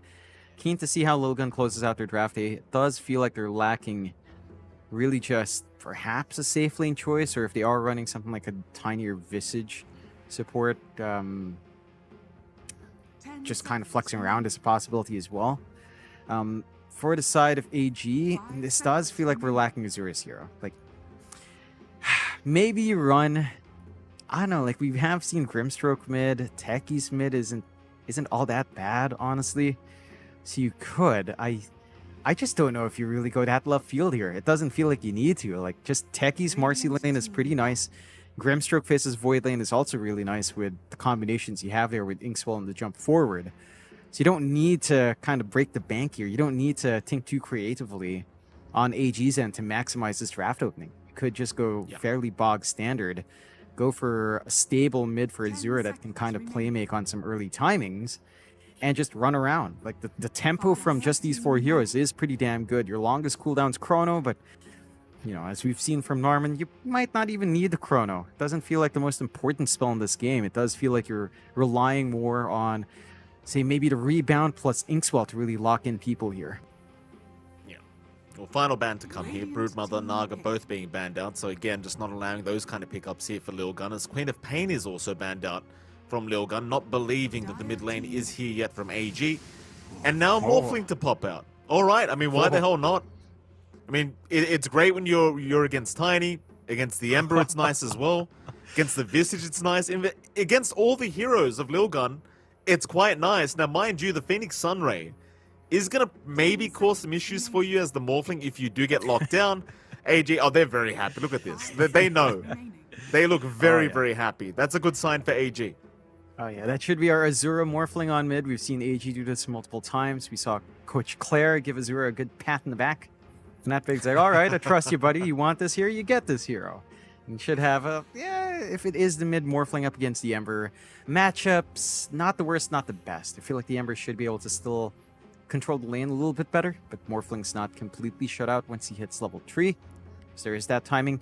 For Logan's end, I mean, you do have a point there where the Phoenix Sunray burn is going to be annoying. And you can kind of just melt him down, especially with, say, Spirit Vessel buildup's not going to be fun. But I'm not sure how you adjust this draft now. Like, it does look like you're either looking for a safe lane or an off lane or a last support. They go with the Bloodseeker here. So that is one way to kind of hold back the Morphling, hold back the Faceless Void. I like that coming out from 423. I'm wondering if 11 should be taking the Visage here. Then you just have the Ace 12, Tiny, and Kishka on Phoenix. Nothing too strange. Narman is taking the techies. And they will go with the Marcy offlane and DB Faceless Void. So they aren't really, again, going to left field. They're not doing anything too nutty. But just looking at these lanes, I mean, Marcy plus techies. You rebound in, you get the bombs on, you dispose slow, sticky bomb slow. Like, that is a lane you just run down once you hit level 2, level 3. Like, AG has such great presence here. It's so strong, dude. I'm telling you. Like, especially at the level 3 mark for techies. I think they'll go at level 2, because you get, you know, the Q plus blast off, and that's usually enough. But if you can wait to level 3 for the level 2 Q, that's when things get really stupid. Because it's 180 damage, and it's very spammable. Very, very... Like, this could be a very painful experience for Lilgun if they're not careful throughout their laning stage. And quite frankly, John, if they can't win out the lanes, I think they just lose the game. I don't think they scale well against the Morph, nor do they scale well against the Void. This is a very dangerous game now for Lilgun, and they're one game away from being knocked out of the tournament. Scary times. We'll see what happens. Yeah, and again, Lilgun's this team that just has been looking so good and so consistent across all the Div 2 tours. They haven't been able to get promoted until this last tour. They've got their shot back in Div 1. They were knocked out of Div 1 in the last tour cycle. So they've got redemption in the next tour cycle here. But AG just showing us that, you know, that distinction doesn't matter. AG was right up there in the running as well. They're making Lilgun kind of work for all of these games, and they're finding the edge here, at least in the first game. So I think this draft creativity is actually what we kind of expected from Lilgun, right? Like, instead of Army Geniuses, Lilgun's the kind of team that tends to run these weird combos, that love running, you know, combinations with the Grimstroke, these cheeky synergies that you don't see other teams go through too much. And AG's just providing that in spades right now. Well, Jonathan, we've got some predictions going on here. What have we got from Johnny? Give us the predictions. Magic for pure damage done. That's a toughie. I want to say Narman, of course, a player with the most observer rewards by 15. Varish probably dropping those bombs. How long will the game be? 30 to 37, perhaps. Number of tiny avalanche toss. 7 to 13 to 18. Finally, normal hero for Rich. Oh, risky, Rich, he's feeling spicy today, isn't he? Goodness me. That he is. That he is, Mr. Rizky. Just having a little bit too fun. I mean, they are good friends. They've been playing together against these teams in Div 2 for a long, long time now. You know, they've got Narman, who bridges the gap between the Mongolian team of Lilgun and himself and them. You know, they're bridging the cultures together, Mike. Yeah. You love to see that, Jonathan. See how this all pans out. I love the old techie set there from Narman as well, by the way. Very, very pretty. I believe that's the Halloween one, if I'm not incorrect in saying so, but I'm not 100% sure, John. I only recently started playing this hero. But yeah, just watch for the sticky bomb. It's just so much damage. It's kind of ridiculous how much damage it deals. So we are going to get into it. 2 for 2 trade on the bounty runes. Let's start off with the mid lane this time around. You're going to have Sanctity there on the Ember. He's going to be up against Azura on that mid Morphling. We've seen both these heroes from both these players multiple times. Sanctity, he plays a very mean Ember. Azura, he plays a very mean Morphling. Who wins the hero matchup, though, John? feel like it's a little bit easier for Sanctity. You just have some good ways to dodge after right clicks. Azura is ranged, but his range isn't that great. So he's always wood in Flame Guard. He's always going to be easy to get caught in the Sleight of Fist. And Sanctity should just be able to find a CS he wants. For Azura, at the least, CSing and denying for him isn't as tough once he has level 2 attribute shift. Doesn't feel as scary in the lane, and he does have some mobility if he goes for Value Point and Waveform to control Water Rune and perhaps even Power Rune, so that is something Azura has in spades. I think the big thing for him is his support rotations look pretty damn good. If Narman or Varish can make their way over there at 6 minutes, you can line yourself up for a nice kill. Absolutely. How about those side lanes? Bottom lane, a bit of action breaking out? No, not quite. 11 and Kishka, of course, going to be there against DB and Varish. This is a pretty strong lane, I would argue, here from Lilgun. Obviously, 11 with the Visage to get that Soul Assumption up, which he does have at level 1. It's a hell of a lot of damage. Of course, 300 damage at level 1 if you get it maxed out with the charges. Kishka, he doesn't have Icarus Dive right now. Kishka, Stroke of Fate is there. This might be first blood for DB again, and he does find it. Second game in a row where DB picks up first blood. That's a massive win for AG. Now you're just managing to really punish that Phoenix for its early level. It's like Fire Spirits, it's great. It's a massive cooldown at level 1 once you expend all those spirits. And if you don't land him on DB to slow down his farm, he doesn't mind. He actually goes for level 1 time dilation for the slow, for the aggression here. So if he did manage to deal some damage back from 11, DB would be pretty much out of lane. Now he gets level 2 and he's fine. Like, the one thing with Visage Phoenix, if you don't play aggressive, it does feel like Visage doesn't get what it wants. Like, it absolutely wants to keep trading. It wants heroes to drop low. It wants to keep throwing out the Soul Assumption and getting the Brave Chill right clicks. If you don't, then, well, the farm lane will definitely just favor DB every time. Top lane 423 has to start being careful. His HP pool, no, he'll be fine. They'll start climbing. You're about to hit that level 2 mark, and there you go. Narman has it now. With the HP pools of Lilgun, they probably will just wait a little bit longer. But you really can't afford to be caught with half HP at this top lane if you are the heroes of Lilgun. Because you are just going to melt immediately if they catch you up. There's a sticky bomb. Wommy, he wants to try right now. Avalanche is going to stop them, though. Ace 12, ensuring he doesn't cop all that damage. And Ace Health is having a pretty good time farming up. 423 is having a good time farming up. Ace 12 is doing a great job of just cutting him off. So he's ensuring he's got the Avalanche ready. If he does see someone fly up, he can interrupt, prevent the final landing, and kind of ensure that 423 just keeps this farm game up. It's pretty passive.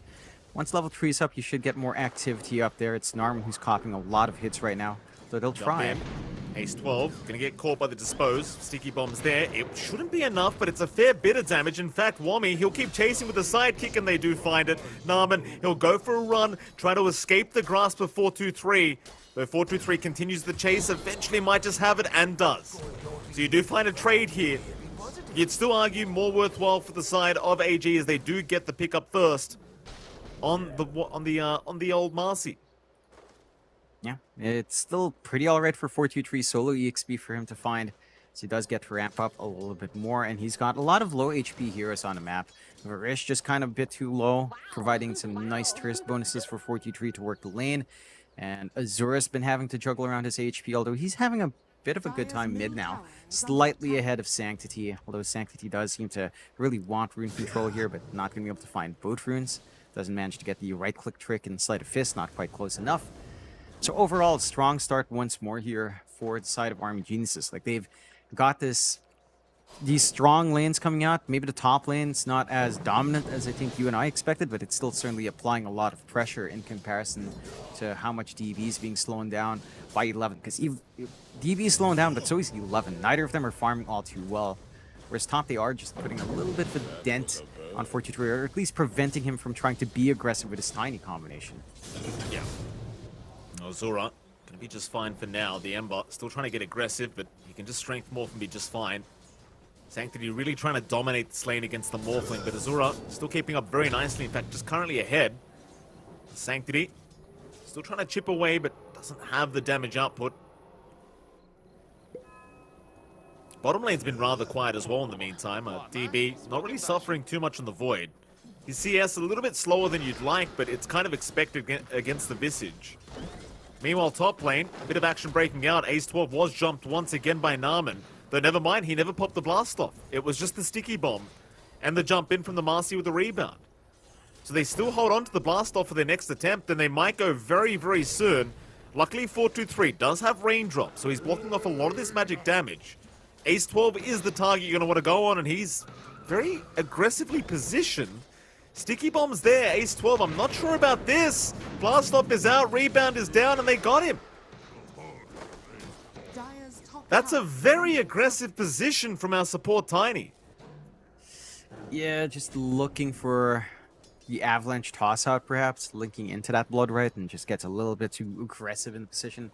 Is punished nicely on the side of AG again. They're not quite stopping 423 from farming, but they are making this lane a lane where they're finding kills, a lane where they're still able to get good EXP going, slowing down the Tiny's timings, which is actually pretty big. It does feel like every time you see that support Tiny, you need to have a good timing on the blink. You want to be able to just initiate for your team, and it's going to take a while for Ace 12 in this game. Kishka's got Icarus dive. He should be okay. DB's got literally no bashes. Stroke of Fate, still no bashes. Still no bashes. No. That's 8 hits. 9 hits. No. 9 hits, Yeah. not 1 bash.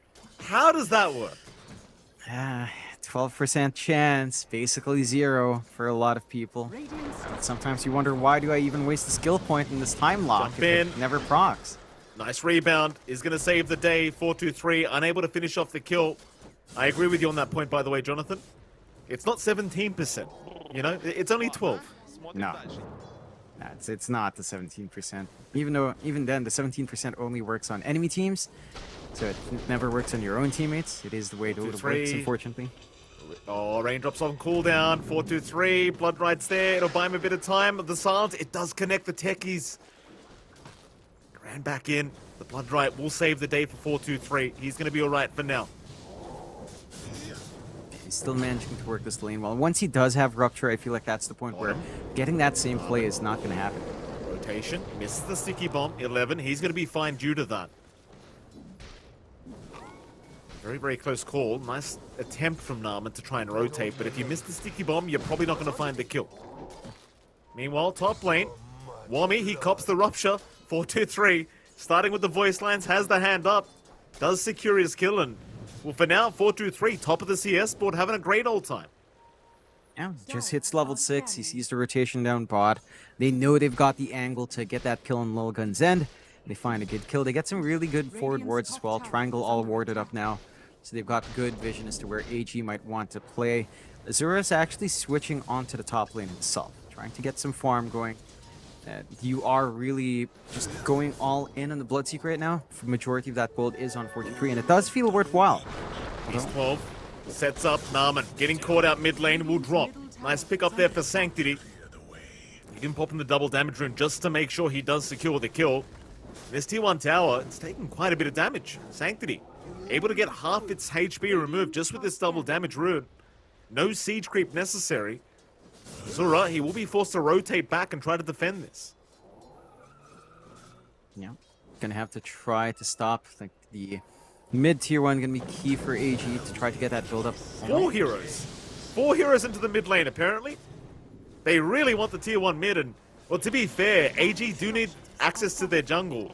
So they do have a farmier kind of lineup here. under attack. And it's going to go down. Lilgun, they get away with this.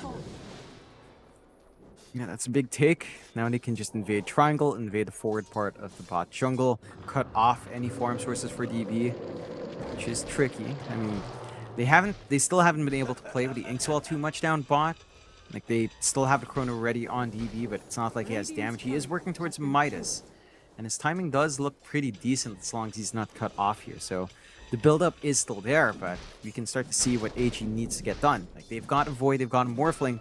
Both of these heroes will need farm, and the rest of AG will have to kind of buy that space with Narman, Varish, and kind of Wami just making plays around the map if they can. DB's still got Chrono here down at the spot lane, but Sanctity has rotated over on the Ember, so Varish, he's in trouble. Sunray is going to take care of it. DB unable to help out, now being swarmed by the side of Lilgun. It does have help incoming, and the Chrono is going to be committed onto 2. They'll take down the Phoenix first. Kishka's gone. Rotations are in. Wami He'll make the jump in onto 11. Ace 12 going to be around to help out with a very nice avalanche, and DB's gone. He doesn't get the time walk. Still, they will continue punishing.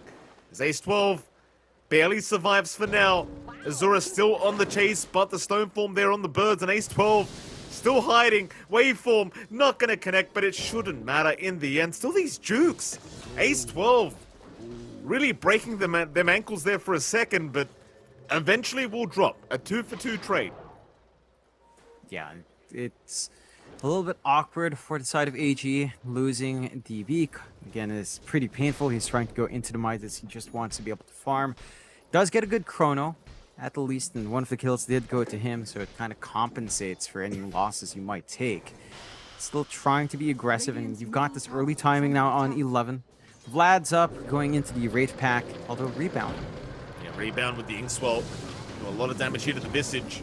Good way of getting through the Gravekeepers. And 11, he's going to go down. 4-2-3, though, has rotated. Wami, he'll cop the Rupture. No real way out of this, so 4-2-3 have a nice, easy trade on his hands. Hands up once again, by the way, is Azura. Gonna try and run. Jules being thrown out in the meantime. Sanctity, he'll jump in with the Sleight of Fist. Narman, oh, he set up the trap. He set up the trap with the proximity mines. The Ember couldn't react in time, and now Azura gonna turn right back around. We'll ignore Kishka. Onto 4-2-3. They've got the Bloodseeker. Oh my They've God. got the Phoenix. Ace 12. He's gonna try to run, but tips her out. Azura really saving the day here for AG. Ace 12, he'll run, but there's no running. Back into the tree line. Wami will take that one. 4 down for the side of Lilgun.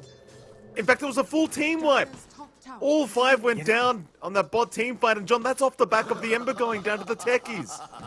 Yeah, I mean, Narman just baits them in, hits his level 6, drops the prox mines. You kind of go all in. It's a very foggy area. There's some sneaky areas to put those proximity mines. And Lilgun just kind of overextend. This is them just trying to play fast. They feel like they're pressured to play a lot quicker, especially in comparison to game number 1, where their lineup was supposed to go fast and they just took it slower. Look at this, look at this.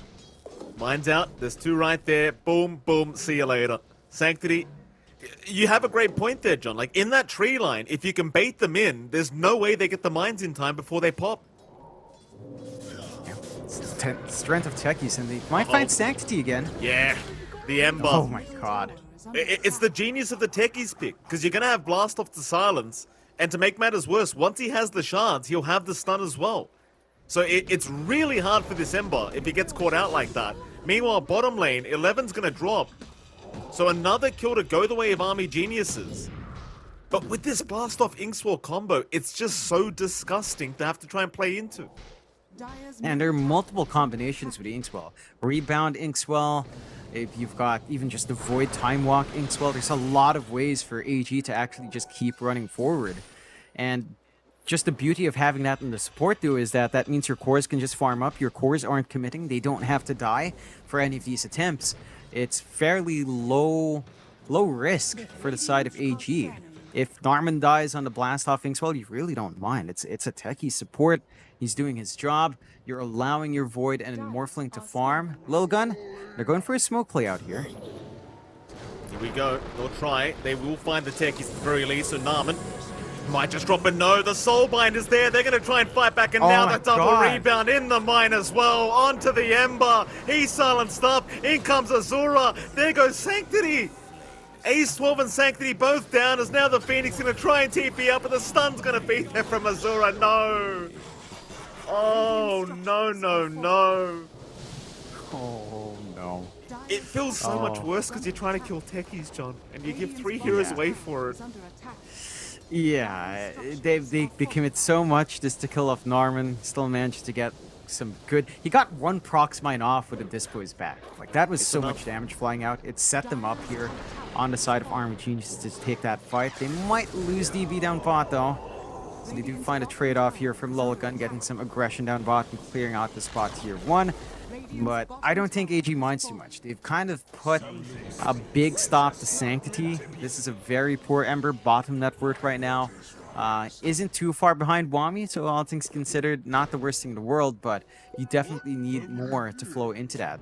Meanwhile, the two other cores of AG, Azura and DB, are finding good farm. They are still behind 4-2-3, but the Morphling and the Void have not been completely stopped, and that's the concern. Because as this game goes on, the scaling from the Faceless Void and the Morphling just skyrockets. And for you on Lil Gun's end, you are mainly relying on the Bloodseeker. Maybe down the line, the Ember. It's going to have that impact with Ags, Blink, BKB, Refresh. But that takes a little bit more farm into the late game. Yeah, certainly does. That's the thing as the Bloodseeker. Like, you get caught in Chrono. If the Morphling's outside of that Chrono hitting you, and Azura does have a Dragon Lance to try and help do that, you're going to be in big trouble. So 4-2-3... very careful with his own positioning on this Bloodseeker. He cannot afford to get caught out in these team fights. As they are hanging around mid lane here. 4-2-3. Gonna back towards the right side into the Radiant jungle once again here, Lil Gun. Trying to set up for something. Sanctity will try to bait in the mid lane. AG not going to take that bait. So AG understand, if they can just delay this game out, eventually they will start outscaling them. In fact, it feels like they've already started to anyway, but you get my point. The Bloodseeker is very strong right now. 4-2-3 has the full Mjolnir up, working on towards the BKB. He wants to fight, but they aren't giving the opportunity over. They're just kind of picking and choosing on Army Geniuses, and if it's not something they start themselves, they're not going to take it. They know Lil Gun still got a lot of damage and a lot of power left in them. They've got this Wraith Pack timing on 11 that can cut off their damage in these wider fights as well. So you don't force it. You just go back to farming, go back to building up. You are getting, again, very good scaling out. You've got some good wards to watch the top jungle here while you farm in this area for Wami. Very well protected. The side of Lilgun just kind of playing towards the bot area here as well, which only Narman's really kind of occupying right now, so you don't really mind too much. The side of Lilgun, and this is time for them to build up as well, like the BKB for Sanctity's coming up next. That's going to be a big one to save him. But you do worry about DB. Again, there's nothing to stop an effective Chrono in this game. Four-man smoke. Oh, he's going to break the smoke for Rish. Great position there. He's just going to break it. They don't know. They don't see him either. Rish actually gets out. Oh, that hurts so much. Oh, yeah. You kind of feel bad for Lil Gun there. And now a four-man smoke up. AG. Where are they going? In the river for now. Wards down. Chains out from Sanctity. He'll spot them out. Rebound is there. Wami looking for a target. Will jump in onto Sanctity. Does get ruptured up, but Wami, he has the unleash. He's happy to go for the fight as Azura. He'll waveform in as well. 4-2-3 being chased down. Ace 12 in trouble. There's your soul bite. There's your blast off Narman. He connects on two heroes. This is looking like a good team fight at all, but DB, he's gonna drop. They lost the void. No Chrono to come out. Lil Gun, they're able to fight back. Where was the Chrono? You've got to ask the question. They were too clumped up. Like, all of AG was just on top of the key targets. I think DB was just waiting for them to back off first so they could get some damage into the Chrono. But they couldn't. They got burned up. Chain control was out from 11. They got good damage flying out as well. The Blood Rite was perfect. And all of the procs coming out from Mjolnir and Maelstrom was just a little bit too much with the right clicks coming out. Softened up already. Especially for Wami when he was ruptured up, he just couldn't commit to kind of help set up there. And Lilgun does find a good fight under their belt. They get the Aegis off the back of it.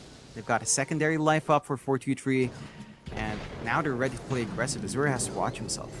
Azura, he'll get chained up. This could be a great start here for the comeback of Lilgun as they stun him up permanently and the Morphling's gone. Here we go, Lilgun. Find their footing in this game, number one. 2k advantage, in fact, make that 3 now. Oh, and AG, they're off to such a strong start. But now you have a bit of a spike for Lil Gun with the Bloodseeker, with the Visage. Gonna be very, very cautious now as AG. Not to misplay too many times like that. You are still looking to try and force this to the late game. But Lil Gun, they want no such thing to happen. Radiant's bottom tower is under attack. Yeah, they've Structures just got to keep playing to their pace. Get that push going. There's no counterplay yet, although. Soulbind is... Oh, they found the Bloodseeker. Oh. That's the Aegis gone. Dispose is there. That'll be 11 gone. That's a lot of oh my god, Wommy, stop it. Wommy, stop it. My god, 423's gone. What is this hero, man? It's not fair. Like, we've got Hajime no Ippo here, John. Well, Wommy, he's cosplaying boxers. Mike Tyson. Marcy Yeah. Tyson. Marcy Tyson it is. I mean, that's just a Marcy with 2 bracers, a BKB, and phase boots. And I think at some point the sidekick actually ran out, so he was just going off Unleash purely. and Oh, God That's forbid. 2 lives. He just took away Aegis plus a second life, just like that. 1 hero plus an Inkswell. That's all you needed. Who needs any more? Yikes. Marcy's so good. So good. Dire's middle You love to tower see it. has fallen. Power of anime, John. You can't lose when you've got the power of anime on your side. AG, they're going to smoke up as 2. Varish and Narman. Support duo. Moving up to Sanctity, who does Remnant back towards his team. He's going to be alright. Instead of AG, they'll take back the Dire jungle for themselves. Lil Gun. Lost that net worth lead they just gained, but they are going to go for a 5-man smoke up. Keep in mind, they do have Chrono up. We haven't seen the greatest of Chronos yet, and Narman, he's going to break the smoke immediately, get some mines down before he does die, but can they actually get him? Narman, he's on the run. What? He's going to make it out. Azura, he'll make the jump back in. Kishka, he gets taken down before the egg comes out, and now Narman locking down Sanctity in the Chrono. DB, he's found 2 more. Perfect team fight for Army Geniuses. 11's going to drop. There's no surviving, surely. As the egg has been dropped. In fact, never mind the turnaround. Lil Gun, off the back of the buyback of the Phoenix. They make it work. It looked impossible to win that fight. But somehow, with the egg right behind them, they make it work. Varish, he's the final piece of the puzzle. He will go down. It'll be a full team wipe the way of Lil Gun. How the hell did they do that, John? I mean, it's the egg, and it's also the buyback of Sanctity. He dips back in, he understands the control is gone, he jumps in with all his remnants, gets a good slide off, and just melts them. AG, a bit too clumped up. I mean, it looked like a good start, but they were punished greatly. And in that time, 423 was just standing outside. He got a good blood right off in the Chrono. He was getting good damage off. He was ignored for the most part, and they didn't have reach onto the back line. So, Mulligan managed to execute that fight fairly well. I mean, it does still cost 2 buybacks. Those are pretty big buybacks as well for Sanctity, but it is worthwhile. Brushes him onto the BKB, although a dieback here wouldn't be that good. Yeah, he's got remnants. He should be alright. In the last team fight, you saw the replay as well, Sanctity. He landed a very nice chains right under the egg. They couldn't escape because they didn't have any BKBs available on the side of AG, and that seemed to be the real game changer in the middle of that team fight. So you can't walk away from the egg and you can't chip away at it. It's a real problem, though AG, knowing the buybacks aren't there now, they do smoke up. They want another team fight for themselves. Radiant are scanning. No Chrono up this time. Though to be fair, it's not like the Chrono really changed the team fight last time around anyway. Down to the bot lane, Lil Gun. They're going to show themselves into that bottom tier 2 tower, and they should have it. It's very low in HP. There'll be no defense to come from Army Genius. It will drop. Meanwhile, AG, they've lost the net worth lead again. It's time to get back to farming. Yeah, just get back to building up. Try to get this BKB going on DB. That's going to fix a lot of issues. The BKB on Sanctity though causes a lot of issues for the side of Army Geniuses, and Lil Gun have a big spike with that. Go for a smoke play. They know Chrono is still down, although only for a few more seconds, but they've got a good angle here. They're going to try up towards the north. They do have the low ground disadvantage though, Lil Gun. This could be dangerous in that dire jungle. Azura, he might break the smoke. There are mines around as well to give information away as Varish. He does break the smoke on Sanctity. Silence is there. Sanctity, he'll pop the BKB early. Try to fight back Azura on the chase. Will get ruptured up but won't care. He'll go for the man fight instead, and now the blast off is out 4-2-3. He got the BKB in time. Narman, he's the one on the run. He should be alright. Meanwhile, Azura dropping way too low is going to be able to wait for him out just in the nick of time, but the chase is going. Azura's in big trouble. Where's this Chrono? It's not out yet. They do at least get Sanctity down, but Azura, he will drop as well. Buyback from Narman, and now that Chrono. DB turns around again. 4-man Chrono's out into the mines. This could be a disaster for Lil Gun. They've got to get out of there. They've lost Ace 12. That's the only one they lose so far. The Tiny is going to drop a DB's on the chase 11. Does he get bashed? Where's the bash? Where's the bash? DB, he can't bash to save his life. He never no gets a bash this bash. game, John.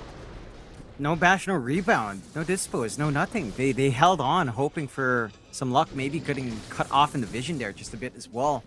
And Lil Gun does manage to back off, wasting the 3 buybacks of Army Geniuses. The buyback on Azura is a big one to expend here as well. Chrono was nice, but it only really kills him off tiny for their troubles for the most part, and that's not enough to compensate. Lil Gun gonna be pretty satisfied with themselves, forcing that fight out on the side of AG. Gonna have to temper themselves back a bit. Still a minute until the Roshan shows its timer here, so a little bit more time for Lil Gun to kind of regroup. AG, the Chrono gonna be on cooldown now as well, though you still have that BKB ready for DB. Hasn't used it, still first charge. So they've got some tools to play with here if they want to force something again. Yeah. Here we go. Here we go again, Lil Gun. Not going to start the fight yet. This is such an action-packed game, John. 24-21. We love these kind of DB. Jumps in so aggressively. He has the BKB this time, though. No Chrono to play with, but they want to force the fight anyway. Wami right onto the Bloodseeker. 4-2-3. He's controlled up. He's gone. Sanctity needs to get out of there. He'll remnant back towards the backside, but they've silenced him up on the Ember. Oh, boy. Ace 12. He'll keep running, but there's 3 down with that buyback for the side of Lil Gun as AG. They smother them. Is under attack. No Chrono necessary.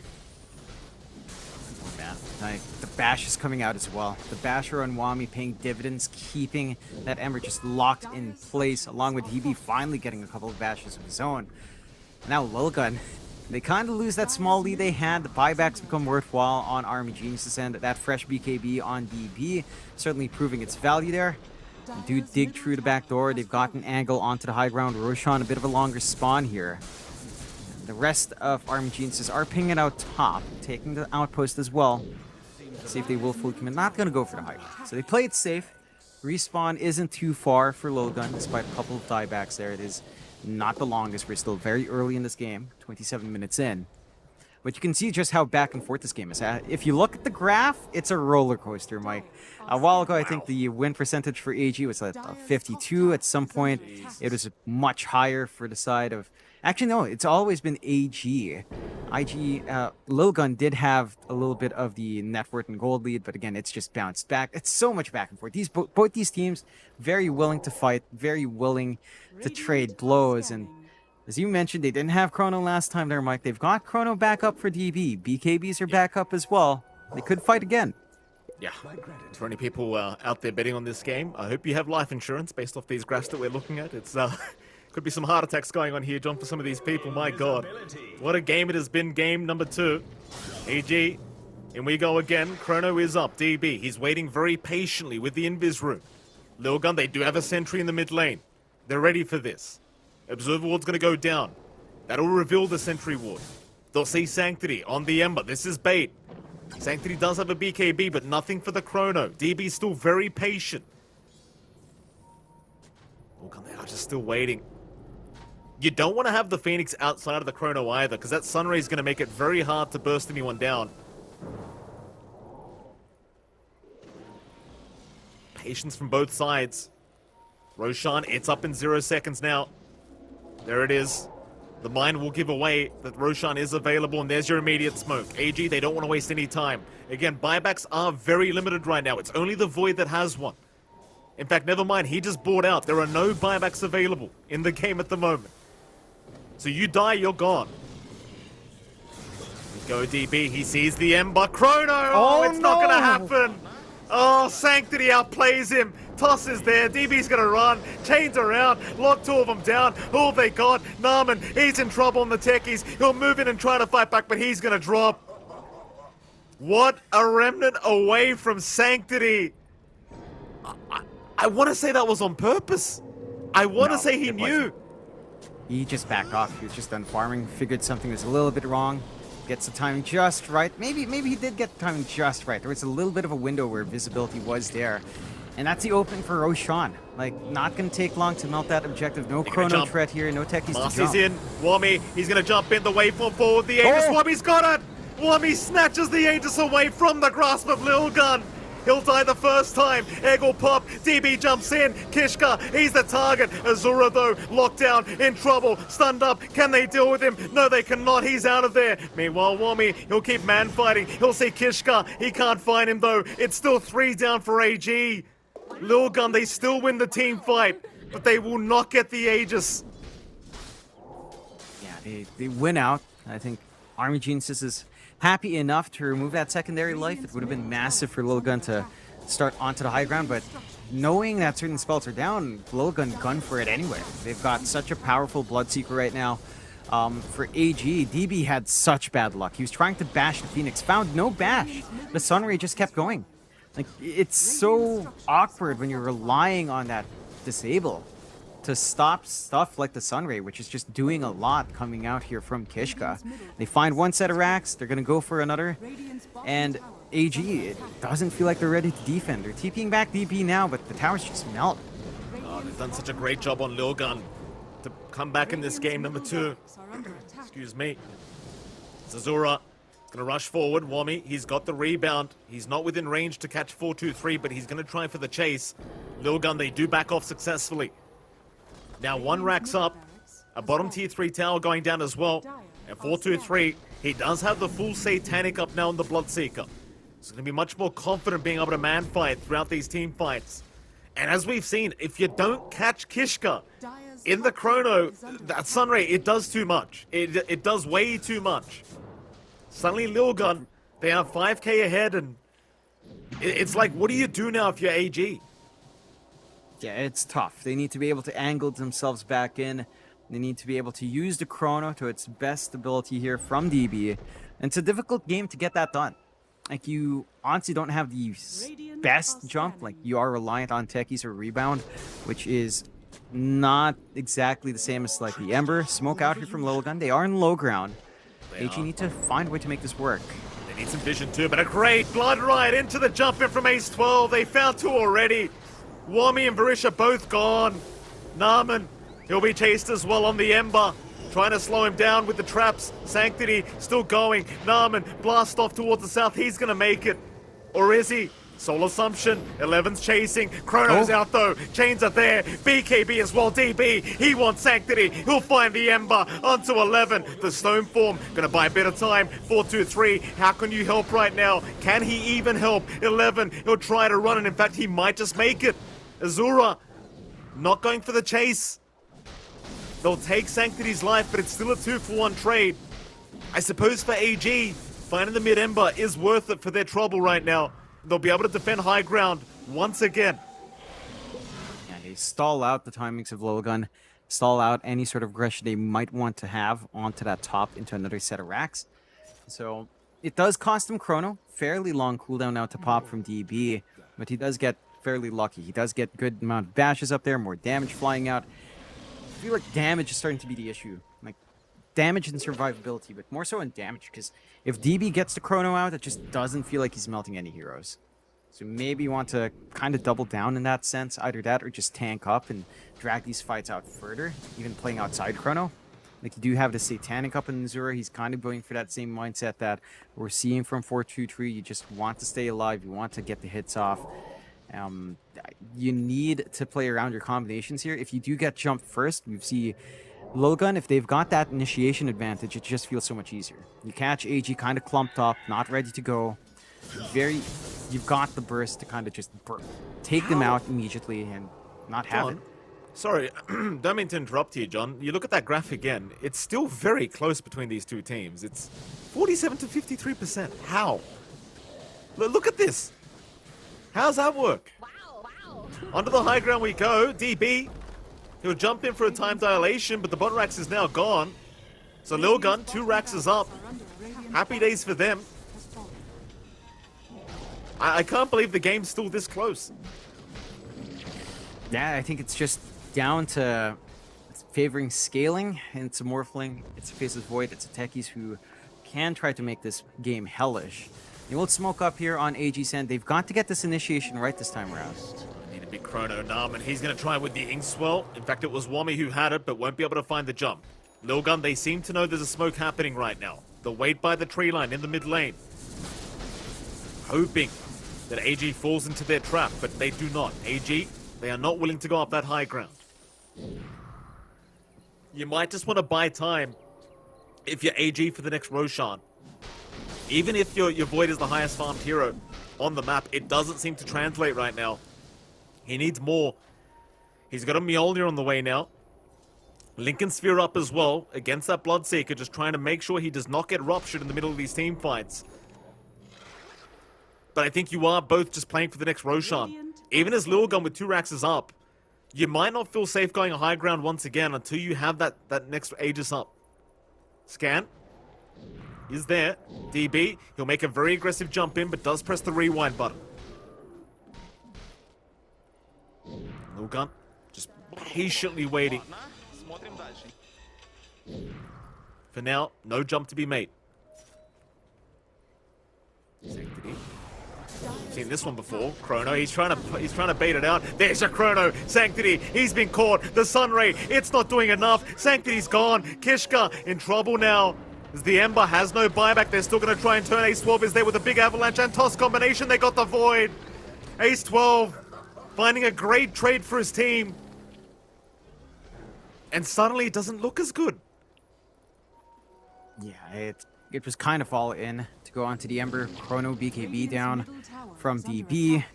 It's a big kill, but everyone else on Nilligan can still kind of achieve what they want on the map without the Ember. They could still look for a bit of a push. They could group around Roshan. They could just keep farming up, keep growing bigger on this Bloodseeker. And you've already got the shard up for 423%. Base damage is going to be great, especially against something like the Morphling. I mean, everything's kind of lining up. Like, you do still have this hyper scaling into late game here for the Void, but it is much more reliant on the Chrono more than anything else. And the usage has just not been the most amazing coming out from DB. It's a hard game. Lilgun are much more disciplined this time around to stay declumped, so you aren't landing these big Chronos you'd want. But even Azura, his presence on the Morphling isn't that great. They are TPing out to defend the tier 2. They don't want these outer towers to fall. Lilgun aren't quite pushing the envelope. They do have a nice window though. Like, they know they're playing without the Void, no threat of Chrono. It is an opening for them overall. It certainly is. Lilgun, they're going to move in, chip away at that top tier 2 tower, and they might just find it.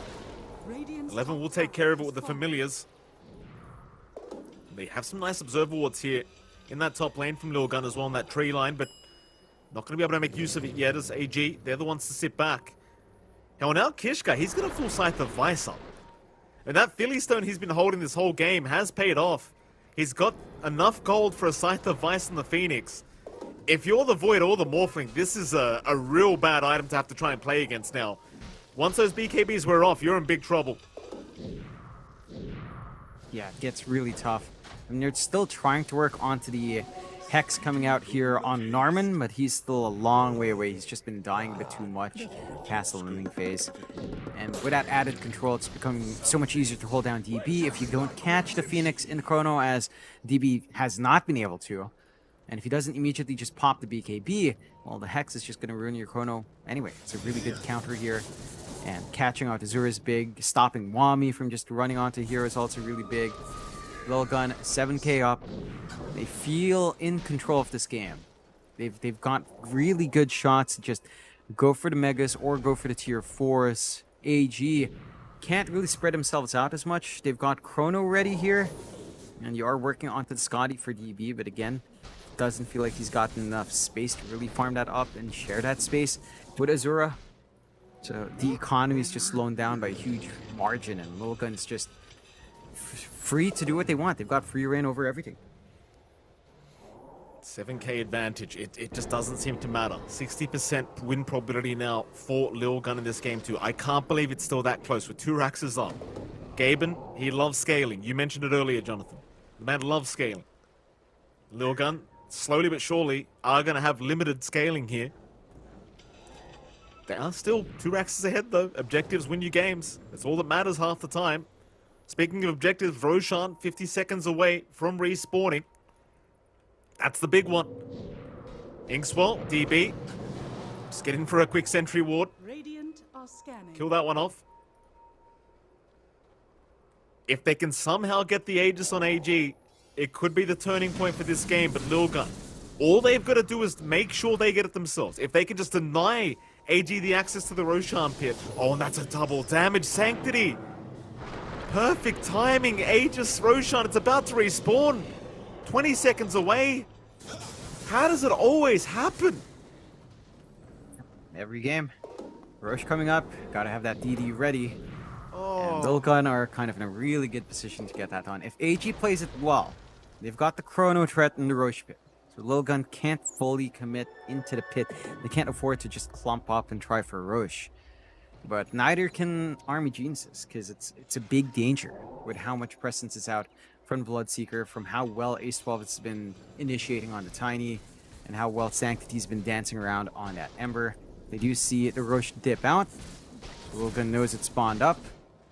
I mean, Geniuses, they need so much more farm. It just doesn't feel like your Void is ready to just be that one-man solution to everything yet. Neither is Azura. They've got to execute for their combinations once more, but again, every time, Lilgun just hasn't been allowing them to. Smoke out here, though. Roshan is up. Double damage was actually expended by the Ember anyway, so you're not going to have that available for the team fight. Sanctity, he does break the smoke DB, thinking about Chrono, but doesn't want to risk it. He cannot afford to miss. He needs a big one this team fight. There's no two ways about it. Roshan, it gets started. This is the third one of the game with the refresher available on it. Refresher shard is what I was meant to say. Is the rupture is there. Wami does get caught out. Remnants forward immediately. Sanctity playing around. Chrono is out. They've got 4-2-3 in the Bloodseeker. He's going to die, but he will have buyback. In they go Narman. He's in with the blast off and the mines out as well, but Ace-12 is going to catch him on the tech. He's going to eventually go hex him up and take him down. He'll have buyback available. He'll pop it immediately. Into the Roshan they go. Lilgun. They want to try and sneak this while the Chrono's down. Roshan, it's dropping low. Are they going to jump in? DB, he tries, but the Aegis is picked up by Lilgun. That's all they needed. With Chrono down now, with the Aegis intact, with the Refresher Shard available on their Ember, this is such a hard, high ground defense to be had for the side of AG. It's a tough time. Like, they can still kind of stall. Narman can just toss some mines, be disruptive. But you still have the egg ready to go here on Lilgun. You've got 2 lives up on 423. We haven't seen the damage output of Wami really melting down yet. You do have the E-Blade up. That can be nice. I just don't know if that's enough. Uh-oh. The Bloodseeker. 423. He's all right. The Sunray's going to heal him up. Wami, he's the one forced to buy back as Azura. Going for the fight. Needs to focus the egg, but can't do it in time. Needs to back out instead. And will do so. The tier 3 tower under siege. Narman, what can you do with this E-Blade? He needs to blow somebody up. Tier 3 tower's gone.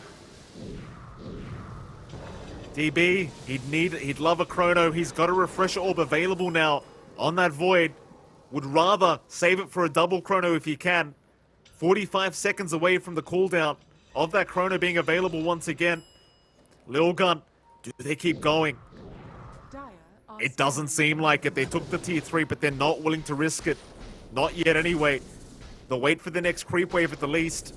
Again, this is buying time for that Chrono to be back up. Only 25 seconds away now. Lilgun, they've got the Aegis on 423. You're going to have to Chrono him twice. Again, you still have the problem of Kishka. In they go again. DB gonna move in onto 11 with the BKB out. Is unable to find him because the 4 staff was there, so DB needs to back off. Instead, Sanctity! Ooh. Oh boy, Sanctity's down. He has buyback. He might be forced to commit because Wami's on the chase. Bash is out. There's your buyback. They want to retreat now. AG don't want the fight anymore, but Azura, he'll man up. Waveform away. Can he get out though? Yes, he can. He'll TP as now. Sanctity, where are you going? He'll go after Wami. He has not found the master yet, but eventually does get him. DB, he's down in the void. He is down in the void without buyback. GG. They can't pull it off. Game number 2 gonna go the way of Lilgun. DB ends up dropping. No Chronos were thrown out. Oh, Lilgun. What a performance in game number 2. And what a game 2 it was, John. Highly entertaining.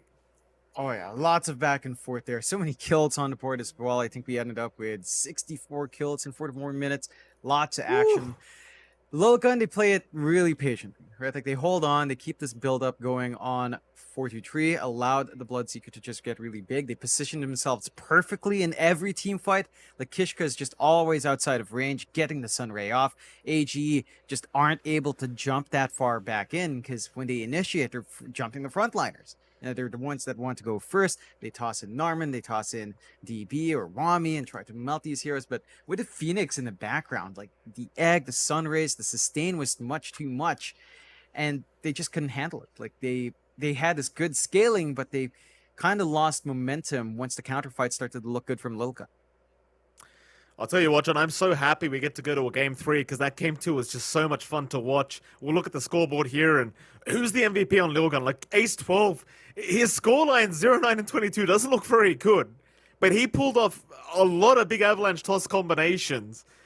I want to say Sanctity though. Honestly, the Ember, you saw it so many team fights. I know his score doesn't look very good with 9 deaths, but so many chains, so much disruption in the middle of these fights, and it was just very hard to control the man. Yeah, I think Sanctity and Kishka. Like Kishka's positioning was just perfect. Every time, outside Chrono, very far away, gets an egg, gets a good Sunray off, slows down the damage of DB in the Chrono, and just melts them as well with his magic damage output. Like, that was such a good Phoenix aim coming out from him. And Lilgun, they play very well. They show us that, they're not just this team that's stuck on cheese. Of course, they have other strategies outside of the Lycan Broodmother, and we'll see if AG can adjust to that after learning about that in game 2. It's a best of one now, Jonathan. It's a best of one. One of these teams has to go home. We're going to head off to a very short break, and right after that break, we'll be back with Game 3's draft between Lilgun and Army Geniuses. Don't go anywhere.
Esports is what we live and breathe.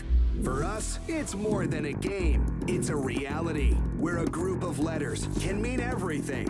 Where runes are collected and Aegis can only be won in battle. Where centaurs can give you a ride. Where the true heroes are those in front of the screen. GG Bet. This is real.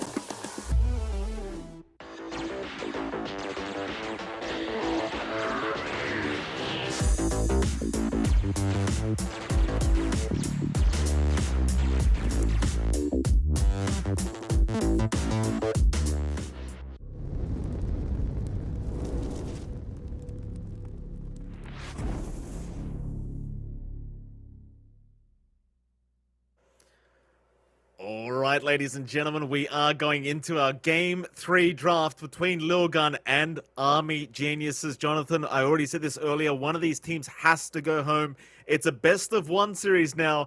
Game 2 was very, very entertaining to watch. I can only imagine what the drafts are going to be for Game number 3.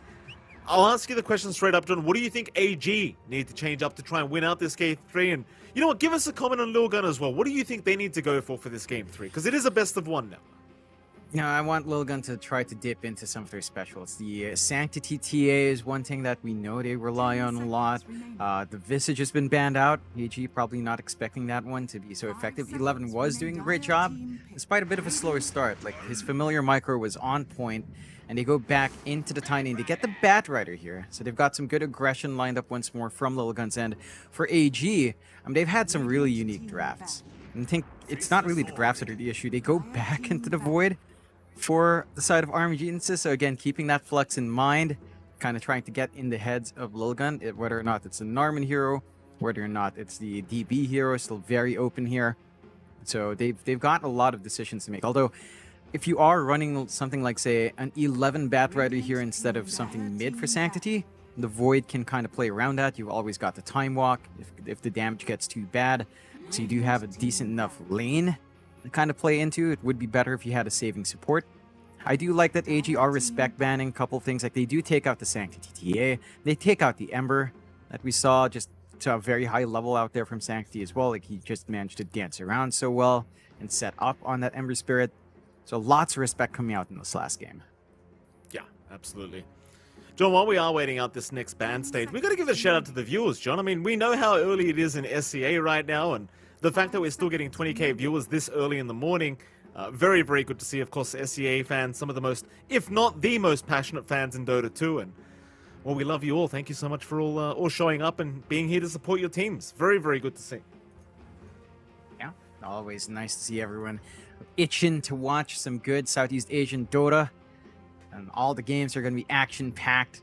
Still a lot more to go, but nice to see everyone's up and ready. It is TI qualifiers, so you'd want everyone to be hyped up.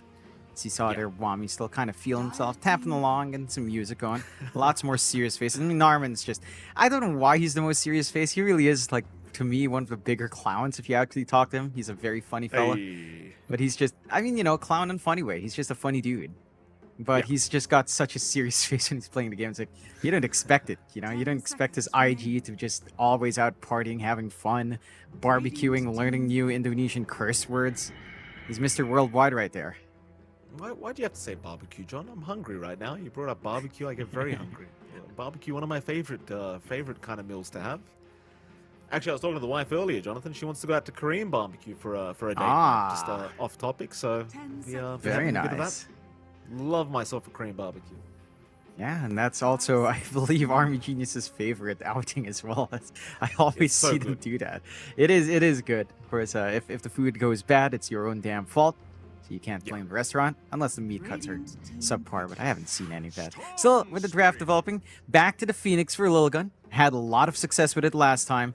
Very good counter to the Void in a way as, you know, you're probably not catching that Phoenix in the egg, in the Chrono at all. It was a tough time for DB, and it is still a tough time for DB if he does go back to that Void. I like the Storm here. I think AG has a lot more catch for the backline. They can certainly just try to focus something down, like the Phoenix immediately, take care of it from Azura's end. And we did see Azura in Game 1 have a pretty good Storm game on hand. Like, he itemized really well. He went for defensive items. He knew he just needed to slip around. So I like how open he is to changing his item build, and he might have to do that here. You still don't have a saving support. Lasso is still a constant threat. So you might actually want something like, say, BKB Lincolns this game. Just ensure that when the Storm jumps in, he's not going to be committed on, and he will have free reign to kind of clear out something like the Phoenix. Still open again for a hard 5 and Varish to kind of save. I think that would be the ideal. We don't see Abaddon too much. Oracle is kind of in consideration, but I feel like AG just really like aggression, right? Like they love these supports in Varish that just run down. Sometimes you see him place lower stuff like Warlock. Maybe the Oracle kind of fits there, but I think if AG just wants to keep that momentum, it's very unlikely we'll see something to save from that Bat Rider. 4th pickup. I love the fact that AG's come back to the Void 3 times in a row now. Oh, here we go again. The gyrocopter's there.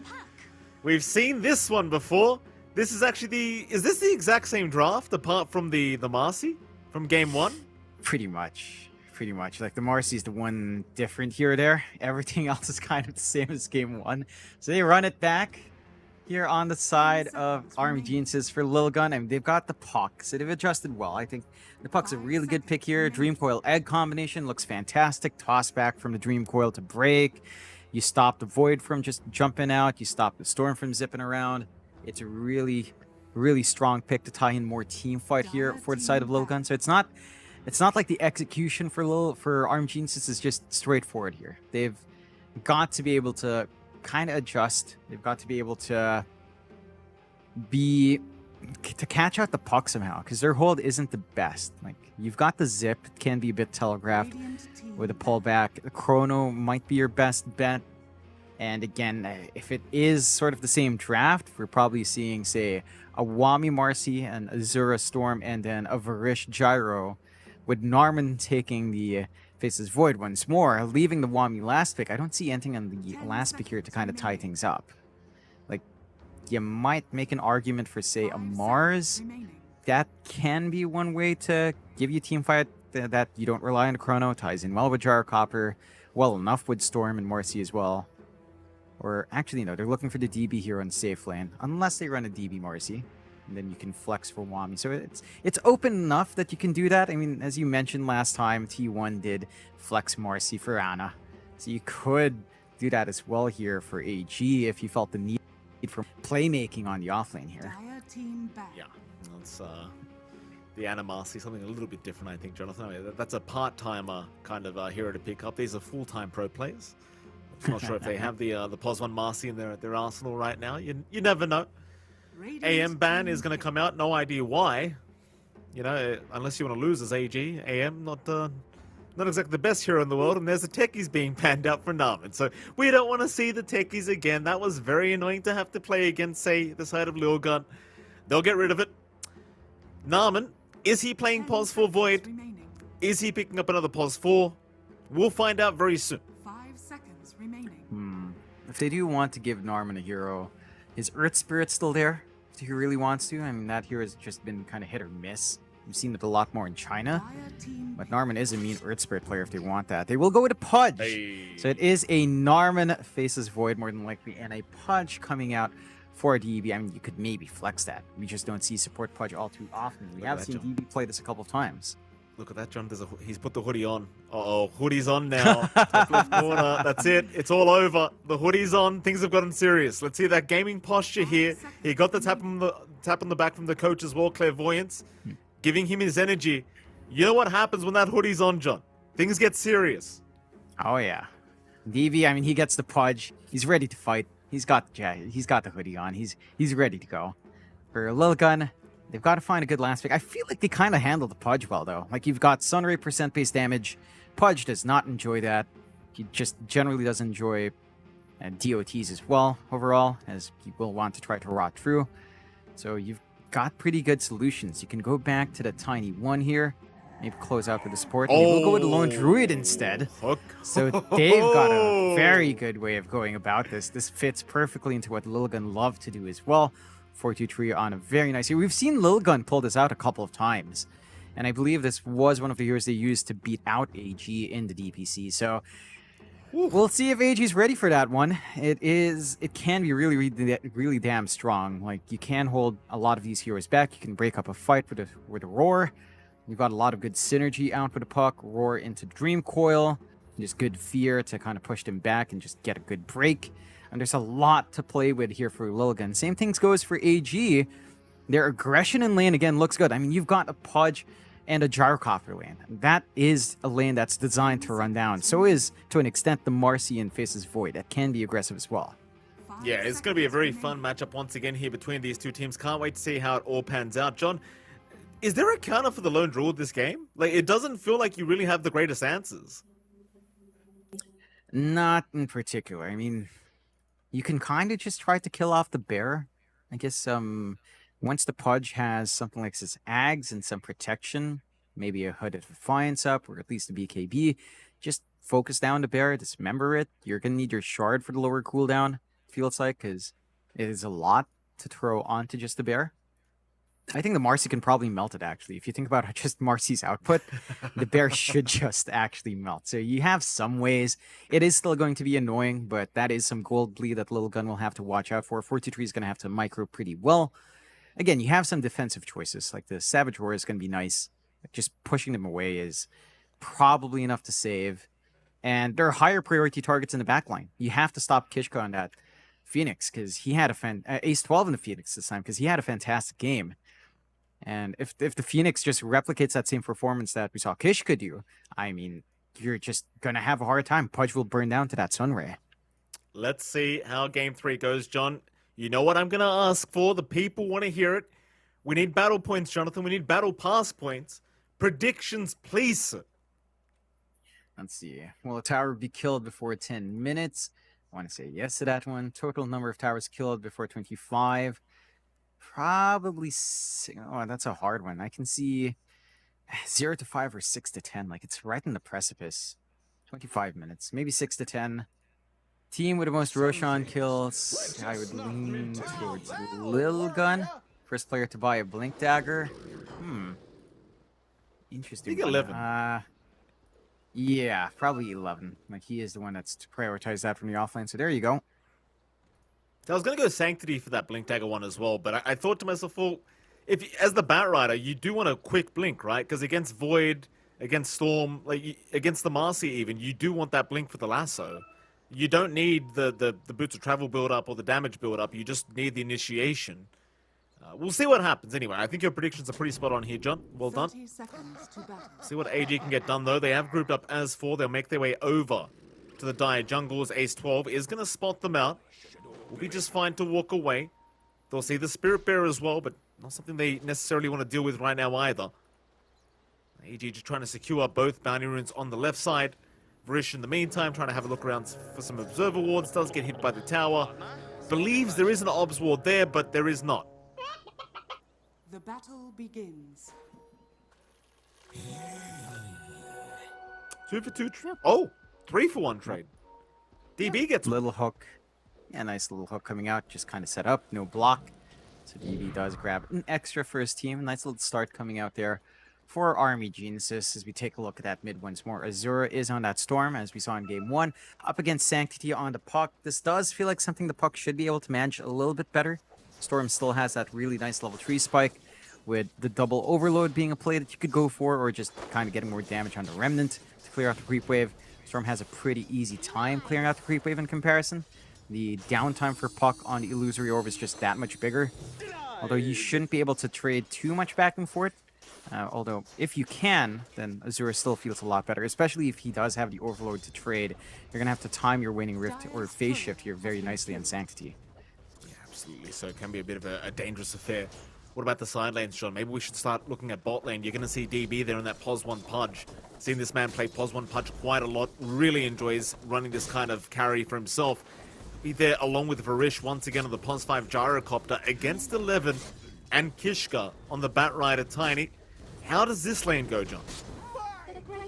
This one feels pretty good for 11. Like, you don't tend to enjoy this as the Pudge. Once you do have the Flesh Heap, you feel a lot better. You can get aggressive as well using a homing missile to set up for the hook. And you can just run down with a rot and a rocket barrage, but that feels comfiest at level 2 or level 3. Again, with a value point up on Flesh Heap. And until that point, 11 should just be able to play around. Napalm stacks are going to be annoying. Turn rate of Pudge isn't that high already. So once you've got a couple, turning around for the hook's going to feel a bit tough. It is a bit more passive for Kishka though, as you tend to see on the Tinies, and that's something that Varish can kind of exploit, just how little Kishka can get done in the first few levels. It's fun as well because you've got the homing missile to set up for the hook, so they do have to be a little bit worried about where that creep wave is. Meanwhile, Narman and Ace 12 going at it in the river, fighting over the water rune. Narman hasn't skilled up Bash this time around, at least for now, as Varish bot lane was chased down a little bit, but DB will go in with the rot, has the hook, will land it on 11, but it's just going to be a bit of chip damage. Just making sure Varish does not give first blood away. Just trading back and forth. If Varish can stand up and apply Rocket Barrage with that rot, it's a lot of magic damage. So you can certainly just kill off the bat. Even the Tiny are not that durable. And that is something that will lead to Lilgun kind of having to temper themselves. Once you do have a complement of Avalanche Toss, though, there is some counterplay Kishka can offer. You saw the comments in the chat earlier, John, during game 1. I do tend to agree with the sentiment as well. Narman, he does not have the Void Arcana, and you know what that means, John? You don't get blessed with bashes from Gaben. I believe last game around, in fact, it was DB. The poor guy, like, he had 9 hits in a row, not 1 bash. That was just kind of ridiculous. Time is money. Maybe the key is to have that Arcana, get those levels up, boys, if you are going to run that Void. Still, top lane has been going smoothly here for 4-2-3. Not much the Marcy can do to stop that farm. And that is a cause of concern. Like, once you do have that build up on the Spirit Bear, things can get out of control very fast. The push comes out. The bear just farms up like a madman. And you really don't have a good way to check. Until you get Unleash, perhaps, that could be the play. To just try to melt Narman as well. I mean, you've seen this from game 1. His early laning presence isn't the best. Wami's basically left to fend for his own as Narman just tries to be disruptive around the map, but again, it's not really putting a dent to what 4-2-3 or to what Ace12 wants to achieve in that lane. No first blood being drawn out yet, almost 4 minutes in. Again, water runes are going to be priority here for these mid laners, but Narman is going to be around to try and make sure that Sanctity does not pick one up and will take it. So Sanctity, once again, no water rune for himself on the puck, very annoying. So he will be left with that empty bottle. I suppose with these kind of drafts, you are going to have a bit of a delayed first blood here. Maybe bot lane is where it should happen, but you never really know. In they go at the bot lane. DB going to be targeted. Kishka, he doesn't have Avalanche, but he does have the toss back. 11 doesn't have Firefly, though, as the hook is going to land. 11, he doesn't have that Firefly, but an Avalanche is going to make sure they cannot chase him down. He's going to be all right. Scary times. They're trading back and forth still quite a fair bit. It does feel better for DB. I mean, he's got the wand, so he's always going to be ready to go. And there's not much punishment coming out from Kishka. 11 does have a bottle up, but that does mean he's going to want maybe a couple of TP backs, maybe some bounty runes for himself. Going to have to dip into that jungle, providing some room for DB to keep that farm game up. DB isn't farming as well as 4-2-3, which is still a cause of concern, but his timings are a little bit earlier, and he can just show up with maybe a casual Hood of Defiance or Vanguard and try to make some plays while saving up for the Ags, in comparison to the Lone Druid, who will just probably stick to the jungle, stick to the creep wave, just keep farming with that bear, and buy himself his items that he needs.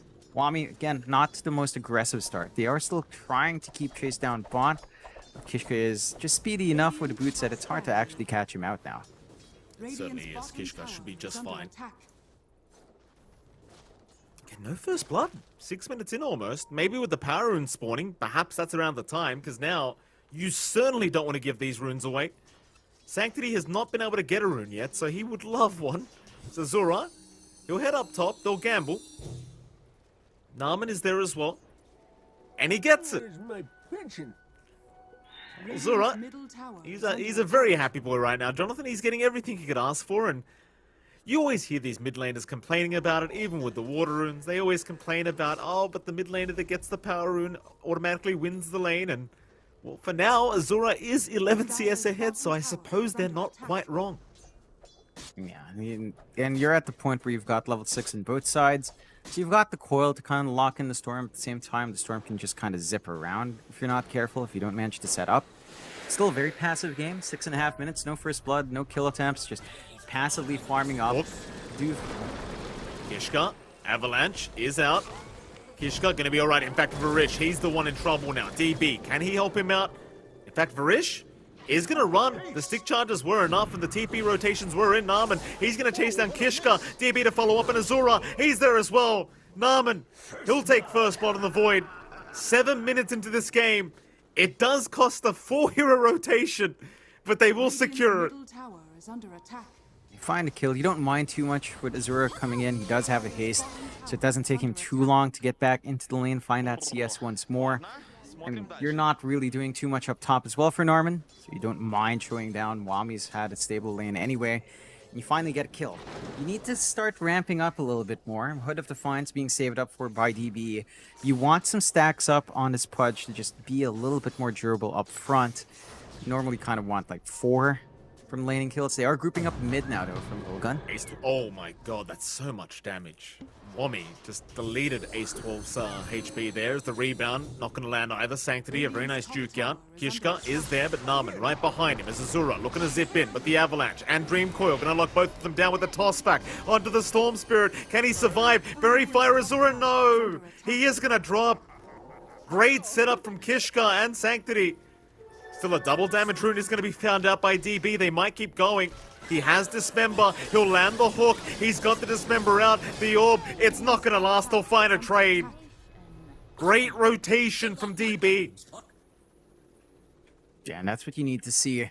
You're still pretty happy with killing off the Storm. It's a really aggressive movement forward from Azura, and they didn't manage to get too much. The activity out from DB does pay off, but you are still getting a lot more space out here for 423. That is a very risky initiation down at bot lane. DB, he's got stick charges. He'll be fine. They chase down 11. DB now dropping low with the Dismember. He is going to drop. 11 goes down first. DB able to take the killers. Now 423 rotates as the Lone Druid, but where's the Spirit Pair? Dire are Oh, scanning. I mean, Lone Druid's here. Varish eventually should drop the Sanctity and will. The Bear's just up at top. All right, fair enough. Meanwhile, towards the north, Azura, out of mana, too aggressive here from the Storm. Sunray gonna burn him alive. Azura is gonna drop Lil Gun. Very good punishment down at the bot lane. You've got to be careful about just going that far forward. You're giving Lilgun a lot in terms of net worth, in terms of space. They do manage to get a good Dismember, but They're onto the Lone Druid, but he got the Bear form off in time, so instead it's 11 that's going to be targeted. Wami unable to get within range for a Dispose for now. And the homing missile, it'll land, but it's too late. Lil Gun show up once again, down at the bot lane. Seems like they are ready to get started on this bot tier 1 tower push. They want to force AG away from this side, but DB sticks around with his team. They'll go for a hook, and that's a perfect hook. DB Dire's middle tower is under attack. really landing him nicely so far. We'll get a secondary kill. And that might just halt the push that was incoming down at bot tier 1.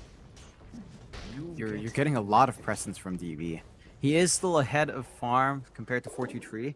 And with 423 heading bot now, he's not actually farming as much. I'm surprised he actually left that top lane. He's having a good time just AFK farming, getting the build-up that you want to see the Lone Druid get. Massive Madness already up on his Bear. So the Flash farm can just kind of kick in. Going for the Desolator next for some damage output. They're actually wanting to go for a bit more fight here on the Lone Druid. AG are more than willing to match. Like, their lineup really wants to fight. They want to brawl. They've got that Hood of Defiance on DB. The magic damage doesn't bother him as much. They're getting some much-needed space out for Azura to work onto his Orchid. And the build-up is there, although a little bit slowly. But eventually, once you have that control piece, locking in the puck is going to be a lot easier. And that's the one here they might struggle with. They've been able to catch Sanctity a couple of times with good angles coming through, but that's not something you can always rely on. Ace 12. Icarus Dive available. He'll use it perfectly. Very nice timing. Just fine. 4-4. 11.5 minutes in.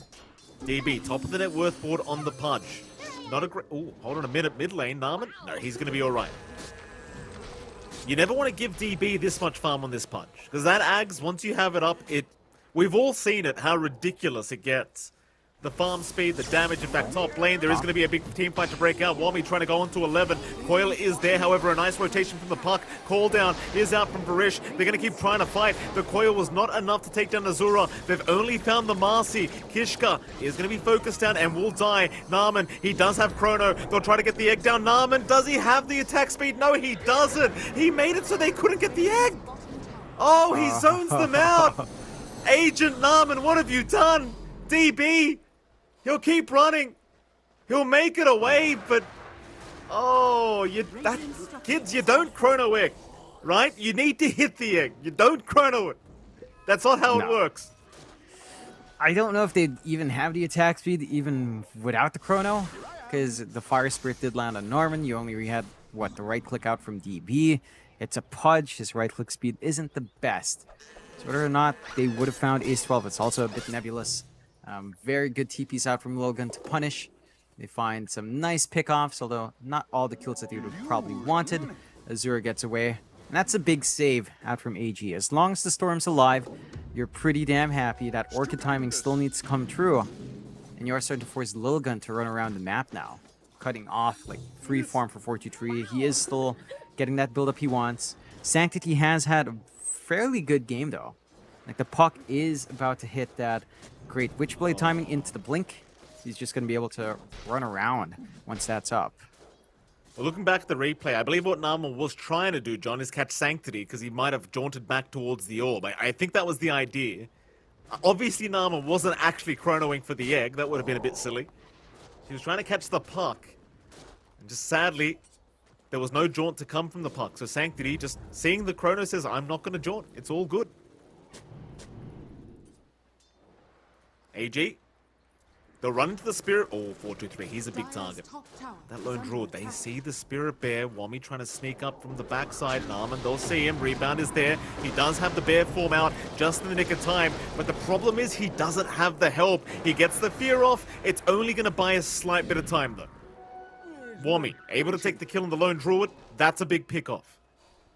Radiant's middle tower. You're still ready for more, DB. Ooh, just a little bit short. A little bit short indeed. Very balanced, Phoenix. Under attack. Yeah, can't hit him when he's up in the cliff. Are fortified. Nothing wrong with flying off the map, John. You know, someone's going to be able to do it. Still an opportunity for a little bit of a push if AG wants to. Mid is being committed to by Lilligan, though, and Azura's all by himself. Can't really stop that from happening here. They can try. T1 tower still going. Here comes the Spirit Bear as well. That Mask of Madness now up. He's going to hit very, very fast. And in fact, it almost has a Desolator up as well. So the Spirit Bear, it's going to be a bit of a sieging machine very, very soon here from 4-2-3. Once you have the Deso up, then you can certainly start to confidently group up as a team with this Lone Druid and start maybe thinking about those Tier 2 towers right after their outpost afterwards. AG still just trying to buy time for DB to get that farm up. He's about 1k gold away from having the full Ags up now. And again, that's going to be the big power spike, as there is going to be a smoke, but I think Ace 12 already saw it. And AG, they're going to find nothing out of this smoke rotation, I don't believe. That they are still trying. Chrono's available, but I think Lilgun are ready for this one. Kishka, he's in position to break the smoke. Narman has it broken. They'll jump in. Narman, he gets silenced immediately into the egg and the coil. He is gone. Kishka, he's fine. Hook is there. DB might at least find something, and he does, but... You saw the smoke broken. It was very desperate to keep going. 11... Maybe they can find another. The Bat are in trouble. 4-2-3's around. There's your lasso. They've gone way too far on AG's end. Rooted up, taken down. DB still trying. So is Wami. Unleash. 11 at least goes down, but now the root is out once again onto the Pudge. DB's the big target. highest net worth on the map, trying to run, but it's not enough for Naaman. He'll come back in for that chrono. He finds the puck onto the Phoenix now. They've got ace 12. They're onto the bear. Can 423 tank it by himself? He is trying, but it's too much damage. In comes Kishka from the south. He does move in. 423 still going onto the gyrocopter. Look at the Giga Chad. He'll keep fighting. Naaman getting too low, has to time walk away. They can't deal with the bear. Oh, AG. They get some consolation prizes, but that smoke... I mean, honestly, John, in the end, it was a 4-for-4 anyway. So it was a pretty even trade between the two teams. But that was a bit of a miracle team fight from AG, I'll be frank. Yeah, they drag it back. It goes a little bit longer than you'd expect. Good side steps coming out from 423 to just kind of ignore the second rebound coming out from Wami. If they managed to catch that, it would have been a kill on the lone druid, and that fight would have not been worthwhile for Lilgun. So AG, they've still got a lot of fight under their belt. That's a great chrono out from Norman as well, catching on the edge, allowing Wami to apply some hits on to some key targets there. And you are also very close to DB's Ags timing. So overall, it kind of works in their favor. 2 more stacks of Flesh Heap here for DB. Not the most, but it's a pretty decent amount at this point in the game. At the least, you have a lot more durability to play with. And the Orchid for Azura is almost done. So your key items are being met. The Blink is already up for 11 though, so the Blink Lasso is now ready to go. And that's where the issues present itself.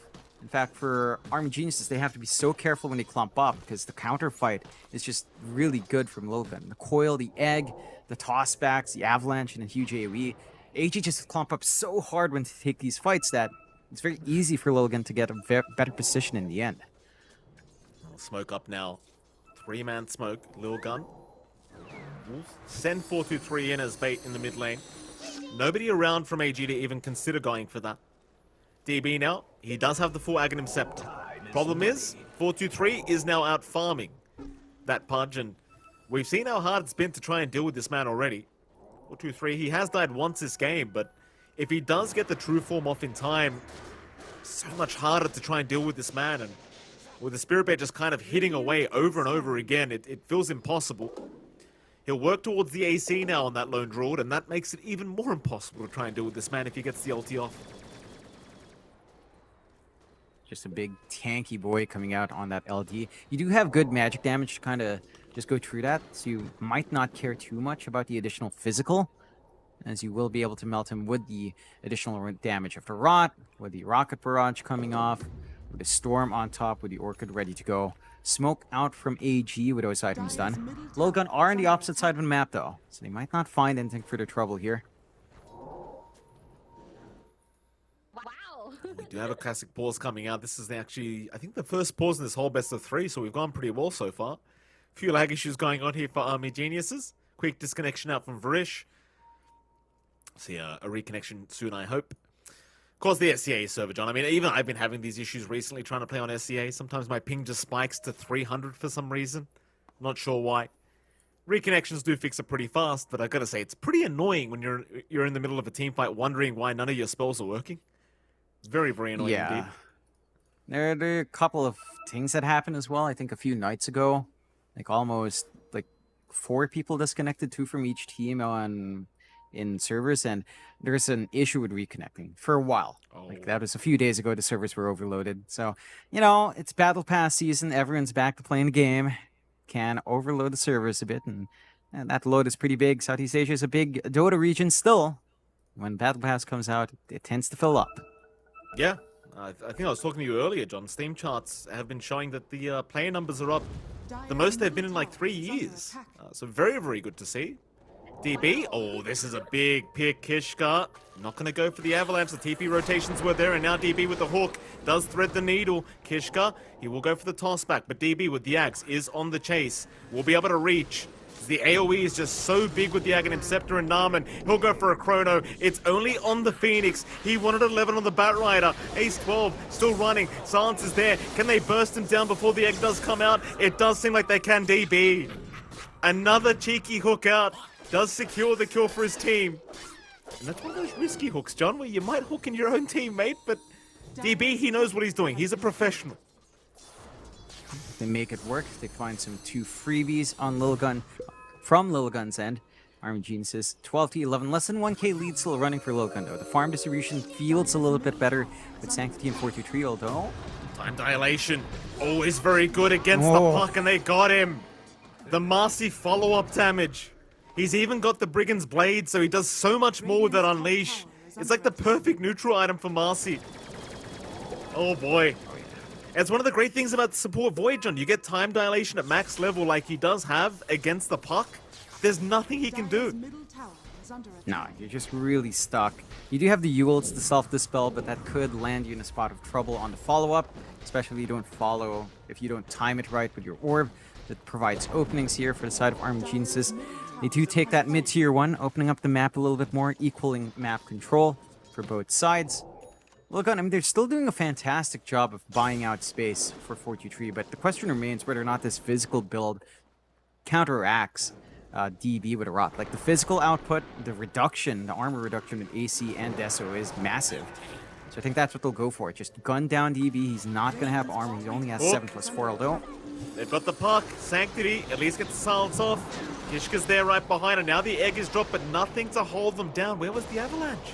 Kishka, no avalanche. There it is now. Lasso, but the rebound. Wami, he'll save the day. They found Kishka. They've got the Bat Rider, and they're onto the Phoenix. Oh boy, Lone Druid. He gets caught out as well. DB's got him. That'll be 4 down for Lilgun. They popped the egg. They thought the avalanche was coming. Oh no. They don't time it right. AG, their synchronization is looking really good. Like, they're backing off at the right time. They're jumping in together as a team. They're coordinating very well. I think they've managed to adjust from their issues in the last game. Like, they make sure that the Phoenix Egg is not an issue. They know when it's up that they've got to back off. They've got to play it safe. They managed to get the Aegis now up for DB. 10 flesh heap stacks, secondary life, very durable on this Pudge. And he's going for that BKB next. So some of your magical damage, especially out from Bat Rider and the Phoenix, is just gone. He's not going to care in that 9-second window. Do you know the hook rate at DB, by the way? This guy hasn't really missed very often, has he? I feel like it's like a 70-80% hook rate at the moment on DB. You've got to give props, because hooking on Pudge, it's not that easy. You know, especially in a pro match with this much pressure, in a best-of-1 lower bracket series for TI-11 qualifiers. How many hooks has this guy landed? I want to say he's landed at 70%. We see a couple of blind hooks coming out that don't connect, a couple in the laning phase that didn't connect, but when it matters, he's been connecting. Like that hook on the LD, getting 43 out of the way, focusing him down, giving him that big LD kill is just perfect. Like, he has been able to weave that thread very good when it matters. And we do have a bit of a pause. Mic issues abound. Oh, Let's see if they can sort that out in Army Geniuses. It's always you, Mike. You can't live upside down. Oh, we're getting old, John. These jokes are getting worse and worse every time. Maybe we're gonna... Retirement's coming soon, I'll tell you.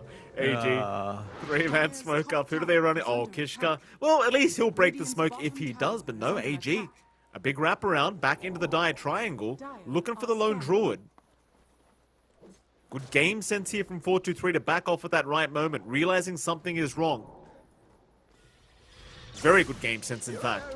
Meanwhile, the Tiny does get caught out. Azura jumps in with the Orchid, has found the Vortex as well. He hasn't quite got the damage yet. Kishka gonna try and buy himself a little bit of time. Azura, last sip is there, and he does find the right click. Very nice. Meanwhile, Wami actually picks off 11 top lane. Here we go, Army Geniuses. They're feeling it now. Narman would love a chrono on the park, but Sanctity, he's okay. He backs himself out. But AG looking very powerful now during this game number 3. Win probability sitting at 84% their way. Lilgun, it's a very tough ask to make a comeback now, but they're gonna have to try. I don't think Lilgun's really out of it. Like, they still have this good win condition on 43. It's just that his farm has fallen behind. So you kind of need to keep building up, try to hyper-invest onto that bear, and hit that AC timing, hit the basher, and that's where it feels a lot better. I think Lilgun has to be able to take these fights on their terms, though. Like, the egg has to be perfect coming out here from Ace 12. We need to see them connect with Kishka's Avalanche Toss a lot better. They need to play around the Dream Coil. Like, so far, AG's managed to split up these fights very nicely that their single target control just feels a lot better. And they're able to retreat when they see that commitment.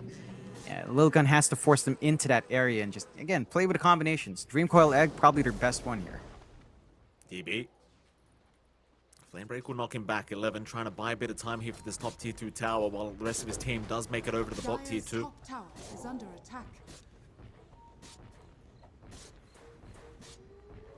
That top tier 2 tower though, not gonna last.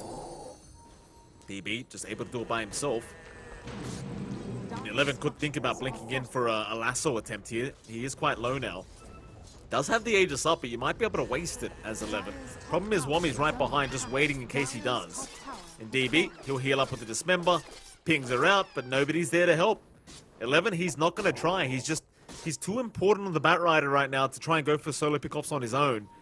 Against the POS 1 Pudge of all things, and again, Wami right behind him, making sure that opportunity never really existed. Yeah, they play it safe. They are clumped up bot. It's only Varish showing up. He'll make his presence known with the wave clear of the call down. BKB now fully up in Azura. So you're very secure now on the Storm, and you're not going to care about anything outside of Lasso, and whether or not 11 can actually lasso the Storm is a different question. They should have an angle here to be aggressive for Army Geniuses if they want. I love this homing missile shots, but look at this shot. Even just farms jungle for you while it's going. I mean, it's not going to do that much damage, but you get my point. It's just fun to... Narman! He only caught one! He missed out on the lone druid! No, he ran back into the chrono, but it's not going to matter. Kishka, he's the target. He does go down, as now they find the Spirit Bear with the Dismember. It'll be locked away. Meanwhile, Azura, he's onto the Phoenix in the backside and surely gets him. Hook! DB, this man can't miss! DB does not miss! In they go again. AG finding 3 for nothing. 8k advantage. Lil Gun, John, their dreams of TI-11, they're slowly being chipped away at. They're not out of it yet, but they need so much more. Yeah, they need to drag this game out as much as possible. Get that build up in 4-2-3, maybe try to get the talent spikes on Sanctity. That's where things can get very, very different, especially once you have that Dream Coil piercing spell immunity. Narman! They'll punish him this time. None of that, Narman. In goes Sanctity. He sees an opening. Coil is out. He's got the Pudge. They'll break the coil. DB, he's just going to prance his way up. He'll skip. In fact, he wants a hook. He'll throw one. It's onto a creep. And DB, naturally, every time you miss a hook, you've got to spam some voice lines. Just to make sure your team doesn't do it for you. We all know how it is. Yeah, be preemptive. The kill on Narman's pretty nice, but again, it doesn't feel like it matters too much. Oh, Sanctity! Uh-oh, Sanctity! He never even got the Yules off! Kishka!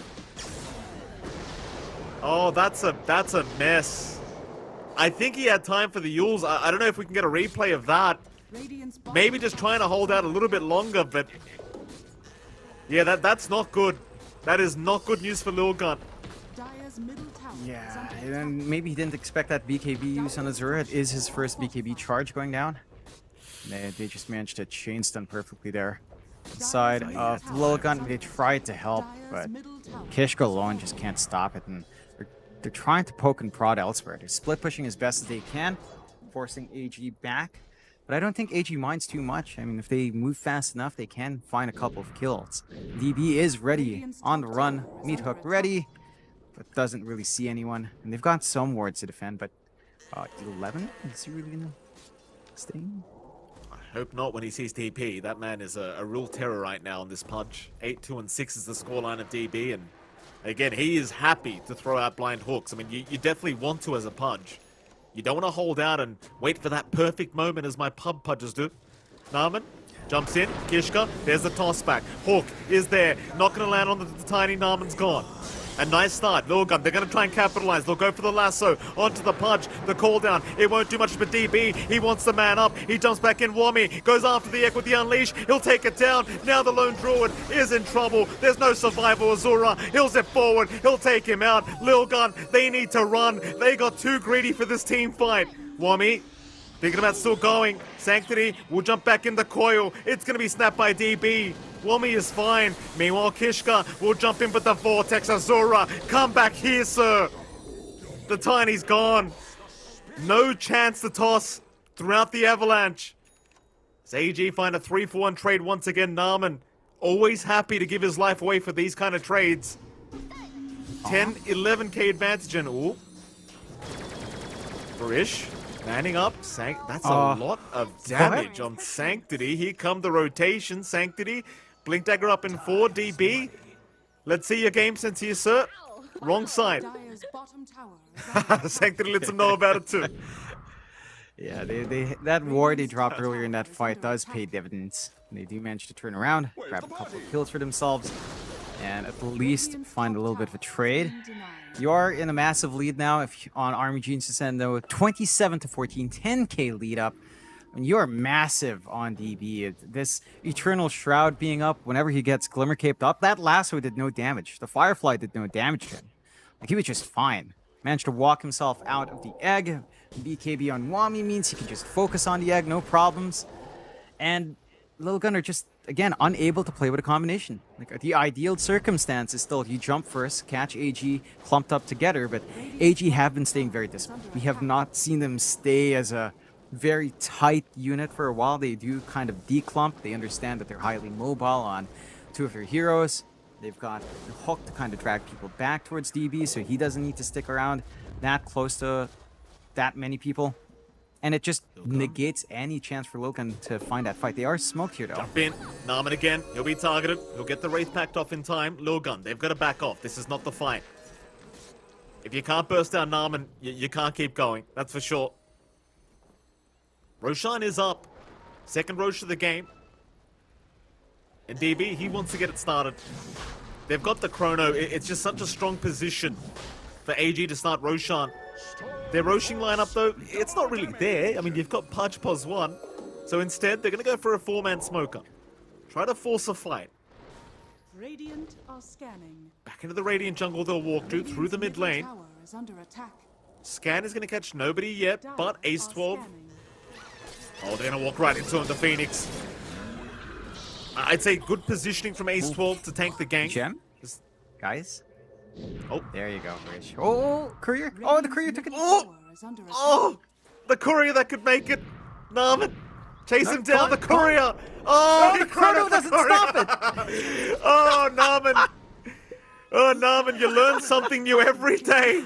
Wami is going to hand the tip over. Well, that's a karaoke quote, isn't it? Oh, you learned something. There you go. Narman learns you can't chrono couriers.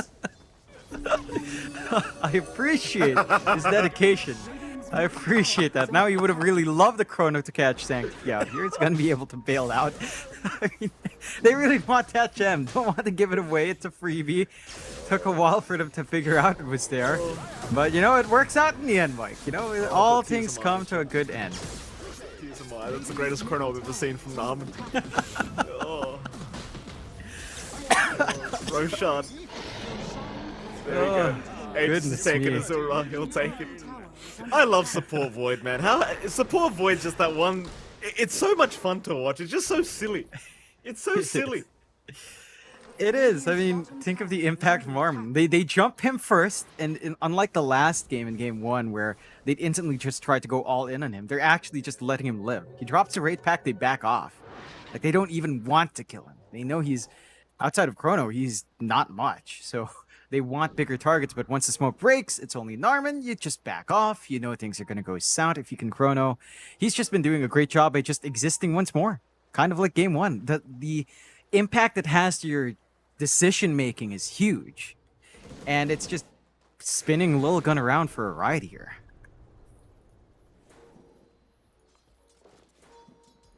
Oh, here we go again. 12k advantage. DB, look at his net worth. John. Look at DB's net worth. 21.5k. 6k ahead of the lone druid.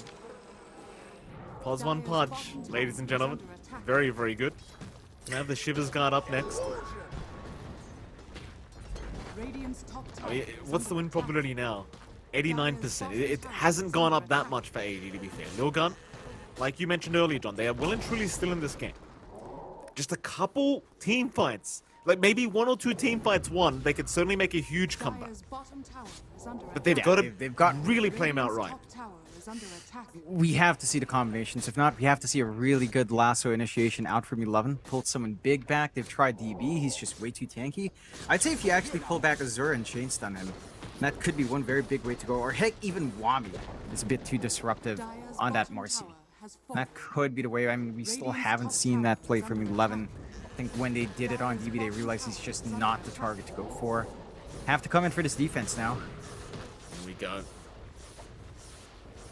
See how they can do this one. I mean, they do have the AC basher up onto 423 Spirit Bear, but he gets hooked. He's got a secondary one ready. That's going to be one gone. Plus 300. Easy. No, oh, he spawns it very close to DB. The hook. It's not going to land. Dismember's back off cooldown, by the way, John. You've got to be careful with that bear. Lasso's out. They've got the punch. They've got the lasso. That'll be enough. DB's gone. A massive start. A great defense. AG need to retreat. Managed to catch DB while he was too far for the Glimmer as well, so the magic damage was there. In goes Wami, though. He's not done yet. He'll find Kishka. That's a tiny gon as Naaman. A 2-man chrono. Azura Ooh. zips right to the other side, but no! He works into the chrono. It won't matter. They've got the lone druid. Vortex is there. He's locked him down. There's no buyback. Woo! Whew. Well, that's another nice exchange coming out for AG. Killing off the Lone Druid's big, even though you lose DB. Now, Lilgun can't actually push off the back of that. Like, they don't have their main pushing hero. Sanctity can at least cut the creep waves to ensure that the side of AG can't get an objective off the back of this as well. Although, I think they might want to try to chase. He does have his blink ready, Sanctity, and could bail out. Not much mana on Azura as well to catch. Yeah, it should be just fine. Azura zips forward, breaks the Lincoln. Silence is there from Sanctity. Orb and jaunt back towards the left side of the tree line, but Varish is right behind him. Homing missile is up. He'll throw it out. That'll give the information over. Sanctity should still be able to get out of this and will do so. The stun will not land. Meanwhile, bottom lane. They are setting up to try and attempt onto the Bat Rider's life as Naaman does make the jump in, but Kishka's there to back him up. Wami, he'll make the rebound, but misses the stun. 11's going to be fine. Naaman, he'll keep going. Bashes are out this time around. He's bashing very nicely, but the attack speed's low on Wami. He's going to go down on the Marcy. At least they do find 11. It's a bit of a trade.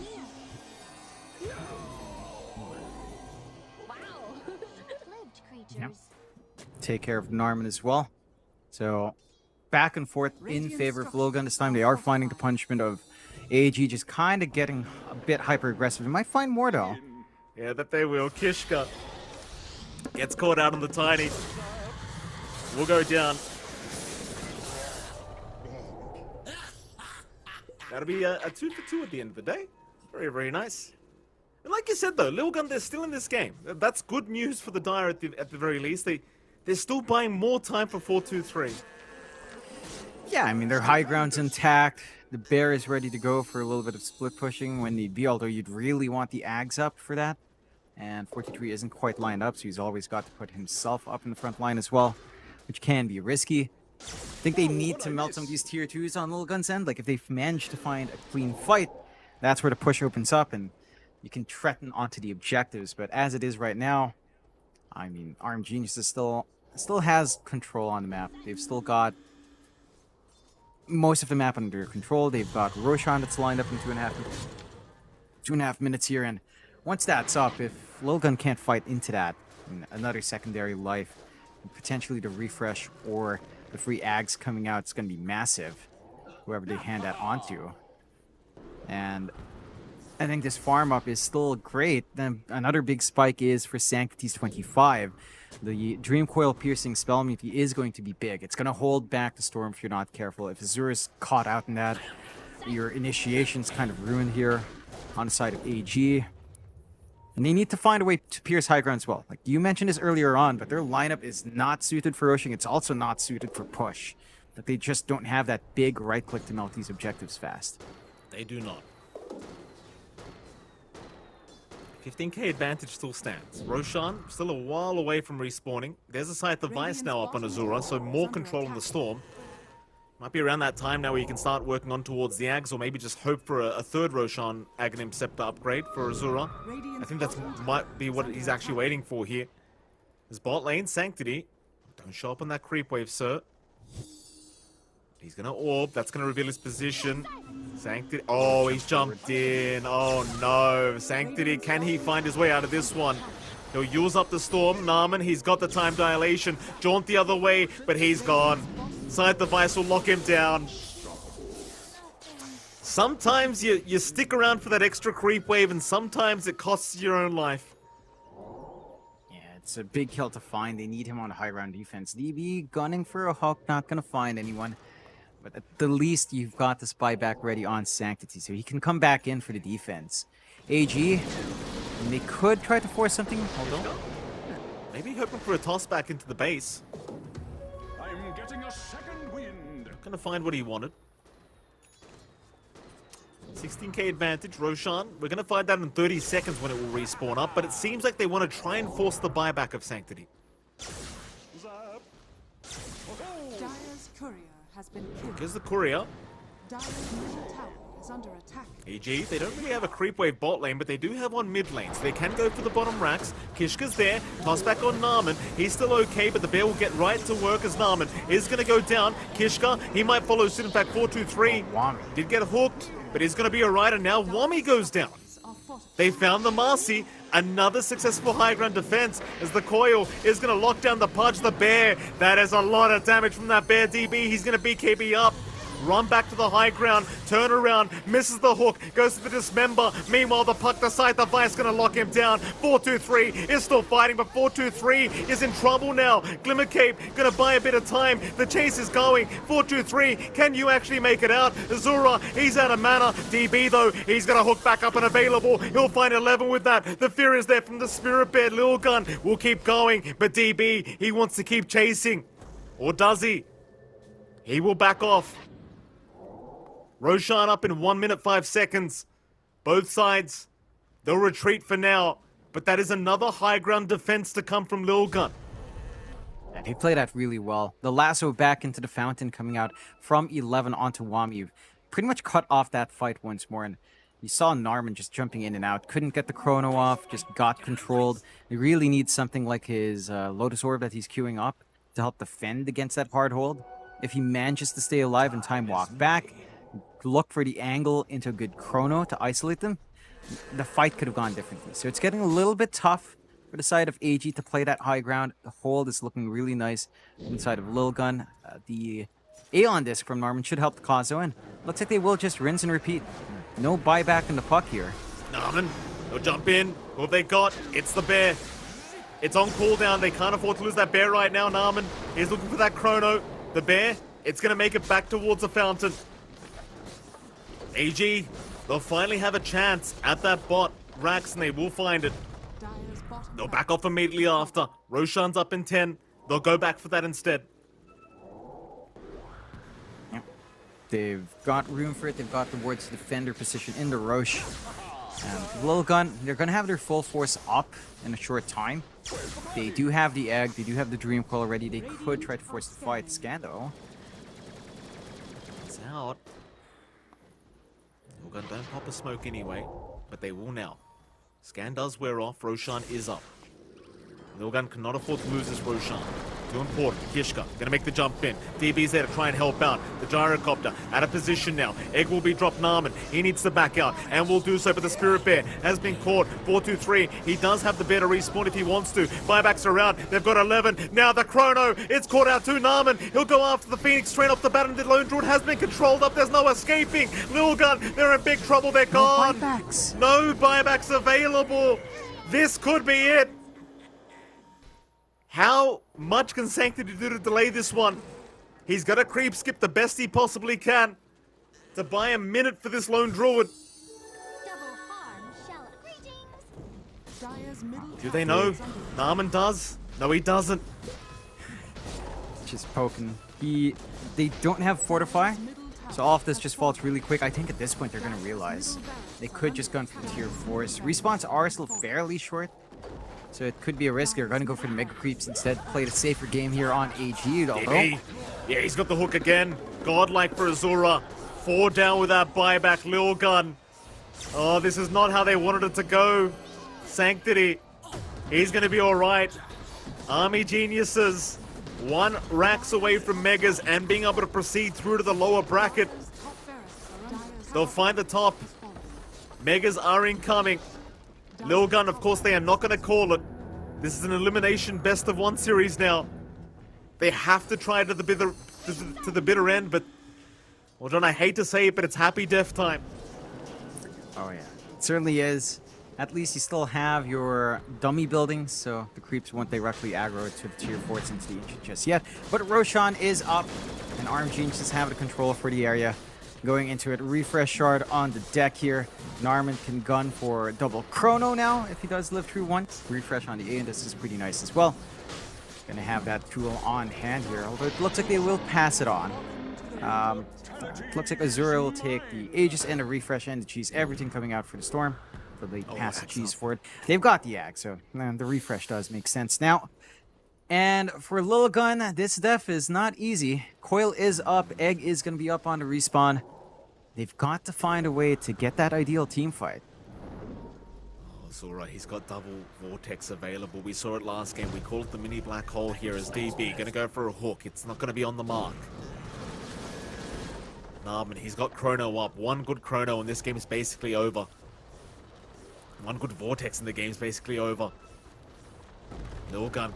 Can they defend one last time? Kishka, Hawk is there. DB, he won't go for Dismember yet. Narman has jumped in. Silence War's out. Fear is there, but the Aeon does get procced. And now Narman in the backside. He's got the chrono. It's caught out 2 of them. They'll focus down the egg first, but no, the egg, it does explode. Maybe they can try to fight back onto the Storm Spirit. Lasso there as well onto the punch, but it's not going to be enough to drag him back. The toss, it's not going to work. GG's called. The Vortex is alright. He'll keep going. But Army Geniuses, they have managed to pull off this Game 3 victory and cause the upset against Lil Gun. Oh, and you've got to give props to Lil Gun, John. They put on a hell of a show for us here in this best of 3 lower bracket. Sadly for them, they are going to have to go home. And Army Geniuses, they will proceed through lower bracket round of 3 now. But what a series it was, John. My goodness. Yeah, a lot of back and forth. Lil Gun just showing us that resilience, that playstyle that they had in game 2 was pretty much peak Lil Gun coming out. And they tried to fall back to it multiple times. Game 1, they tried to go back into that insane push. AG was ready for it. Game 3, AG pulls out the Norman Void again. And, you know, it's not like the game hinges on him, but he just did so much in terms of putting his body forward, forcing decisions onto Lil Gun that they're not ready to make. And the rest of AG just plays spectacularly around that. Like, DB has a really good game. His Pudge was on point. Everyone just looked as good as they've ever been. I'd say even outside of the Deep Sea, this is probably the best I've seen AG perform. Oh, AG's been looking fantastic. DB, in my opinion, MVP with all those hooks flying out. DB must stand for David Blaine, John, because that was a magical performance here from DB on the Pudge. And Azura as well on the Storm. He's just so darn good. Just constantly consistent performances on this Storm. You know, the whole of AG, I hate to say there's an MVP even with this team. They all played fantastic. Even Narman on the support Void, right? Like, some of the times he looked a bit silly time walking in, but it's getting all this information for his team. The chronos were decent. The time dilations were very annoying for Sanctity's puck. I hate to say it, John. I know people laugh at me every time when I say this, but what can you do? What can you do? Yeah, I mean, AG comes out with some really unique drafting. I want to give props to Norman teaching us that chrono doesn't stop careers. Very important lesson learned. And AG, of course, get to move on. Lil Gun, unfortunately, the journey ends here. But AG, I mean, this is a team a lot of people didn't have high hopes for. They were on the cusp of making it to Div 1. Lil Gun were the ones to take their slot, and they get their sweet revenge here in TI qualifiers. That they do. We'll find out as well very, very soon who the opponent of AG is going to be in the lower bracket round of 3, because our next series is going to be NGXC against Certia. So we have another best of 3 coming up for the lower bracket round of 2. Winner of that series will be up against AG in the lower bracket round of 3 for their next matchup. So I can't wait to see how this next best of 3 happens or shows up. I've just completely lost my wording there, Jonathan. Terrible outro here. It is MLP Dota. It is John X Fire. We'll head to a short break and we'll be right back with our next Best of 3 series. We'll see you then.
Sports is what we live and breathe.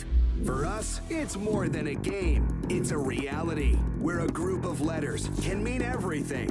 Where runes are collected and Aegis can only be won in battle. Where centaurs can give you a ride. Where the true heroes are those in front of the screen. GG Bet. This is real.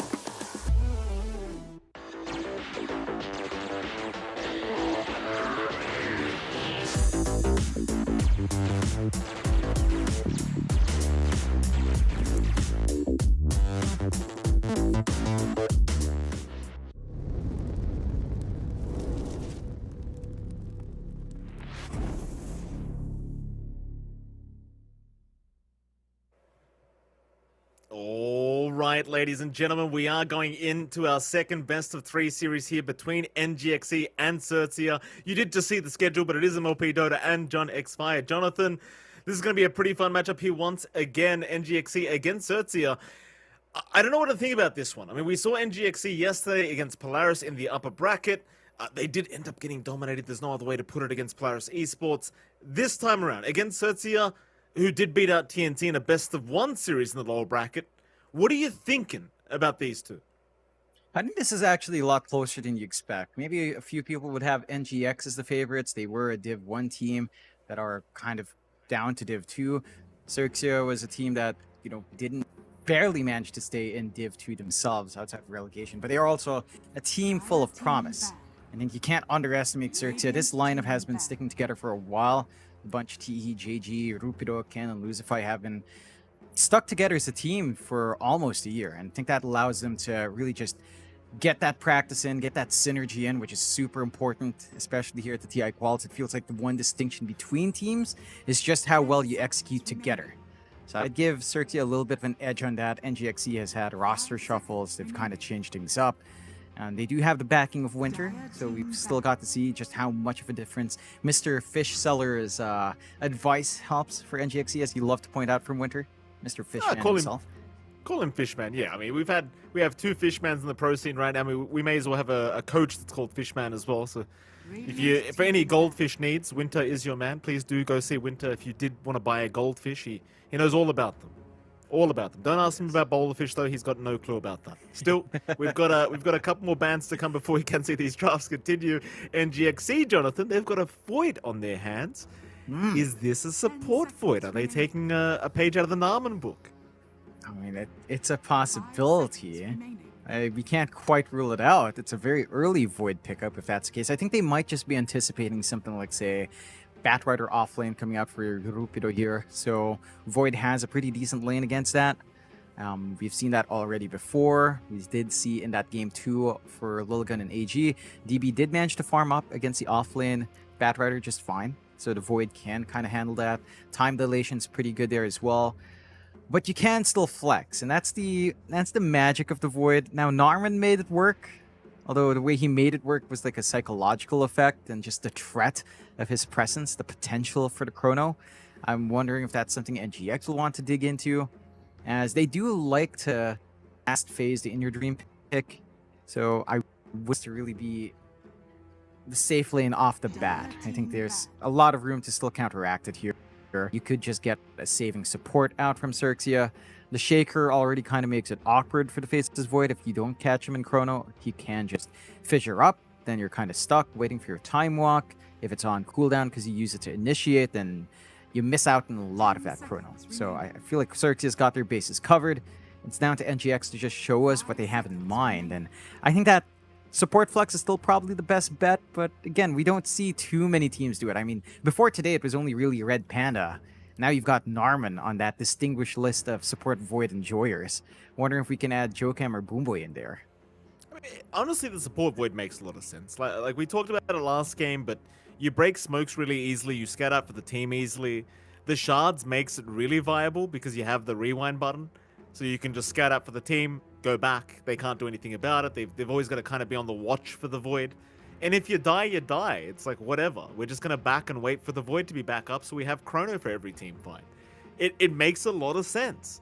Hell, even during the laning stage, you might argue that the Void struggles to trade harass with actual supports. But in theory, with Time Walk and Bash, it kind of doesn't. It kind of does a decent job of it. Yeah, I don't think you even need a bash. You could just go with Time Dilation. I still think we've seen Narman kind of opt for instead. And up against certain heroes who really want to spam spells. It's a lot of impact already.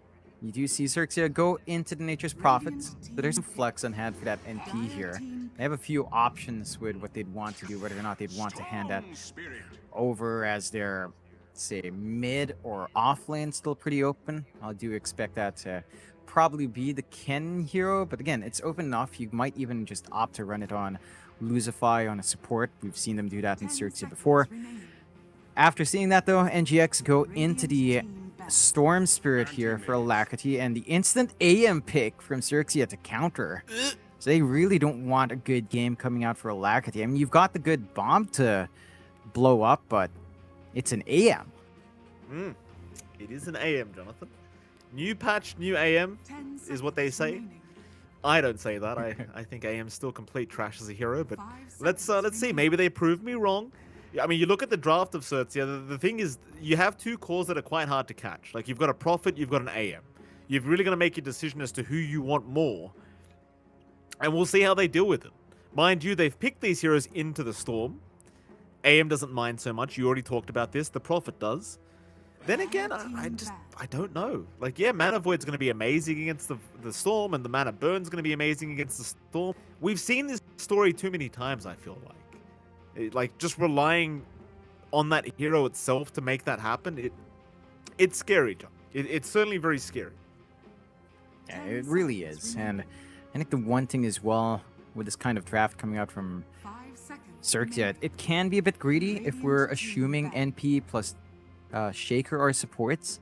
That is a really greedy lineup already with two really greedy supports on hand.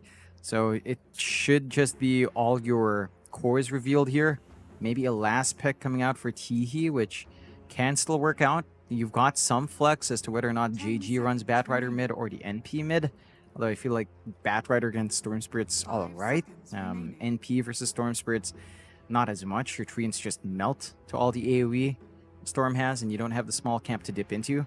So you might be better off just running the bat.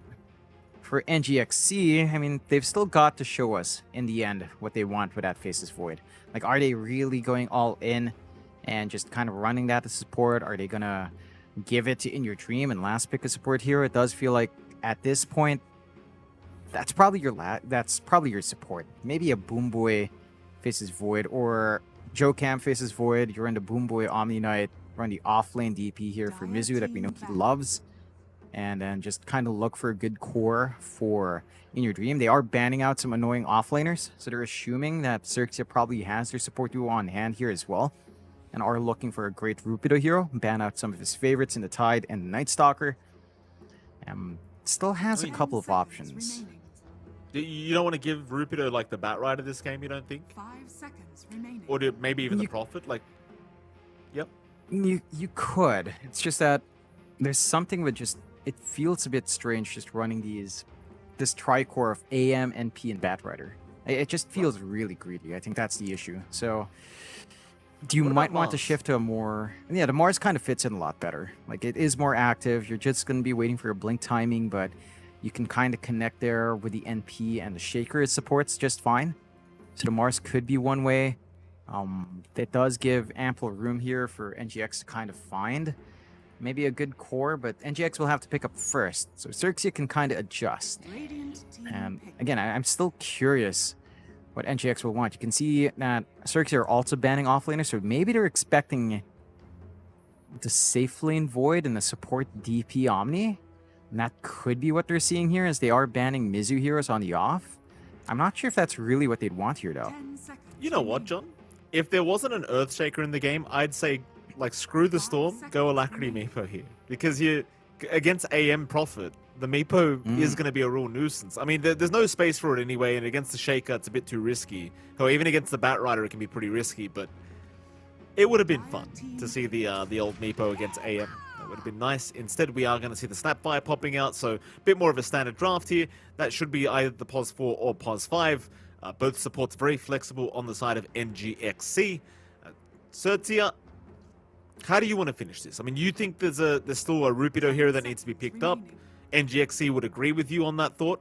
They have banned out off lanes in their last pick phase. The Mars is still there if you wanted to go down that route.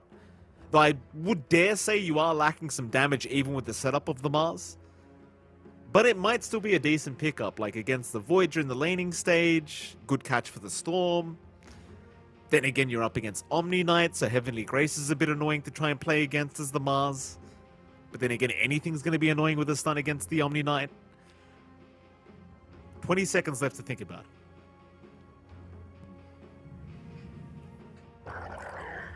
All right. Oh, Your hero. okay. That's How the could we answer. forget?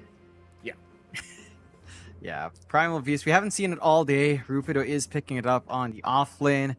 So we do have the offlane Primal Beast. JG will take the Bat Rider on the mid. Ken sticking the safe lane and to Anti-Mage. Lucify's on the Shaker. So you are running the Shaker NP support duo, which is a little bit greedy. I think Cirque is going to have to try to play around the early threat, have Teehee have a lot of presence in the first 6 minutes of the game. Just apply that pressure that you want to and kind of hold back the side of NGX and build up that way, because you can escalate really fast off the back of those pickoffs. Otherwise, you're waiting for blink timing on Lucify. Ken's just going to be farming up. JG as well. Travel's blink BKB. More than likely going to be necessary. I think overall, when you look at NGX's draft, it's just very well covered. Like, you've got Omni Knight to save. You've got this combination with the Chrono, with the DP, and with the kisses out from Jocam on the Snapfire. So you do have a lot of play there. And I think overall, a core-to-core matchup of AM versus Faces Void. I mean, Void down the line, if he catches you in that Chrono, there's no play. Like, there is no stopping it from the side of Xerxia here. It's going to be very problematic here, I think, for Xerxia, but we'll see what they can get done. I mean, they did pick this AM, this Prophet, into the Void, so it seems like they're confident enough to try and make this draft work. Again, these guys beat TNT in a best of one yesterday, so maybe off the back of that momentum, they're feeling a little bit good. NGXC, on the other hand, losing 2-0 to Polaris Esports in the upper bracket round of one. Not feeling amazing right now. Though you would have to argue NGXE is looking to be the favorites going into this matchup, just, you know, based off the rosters and the organization itself.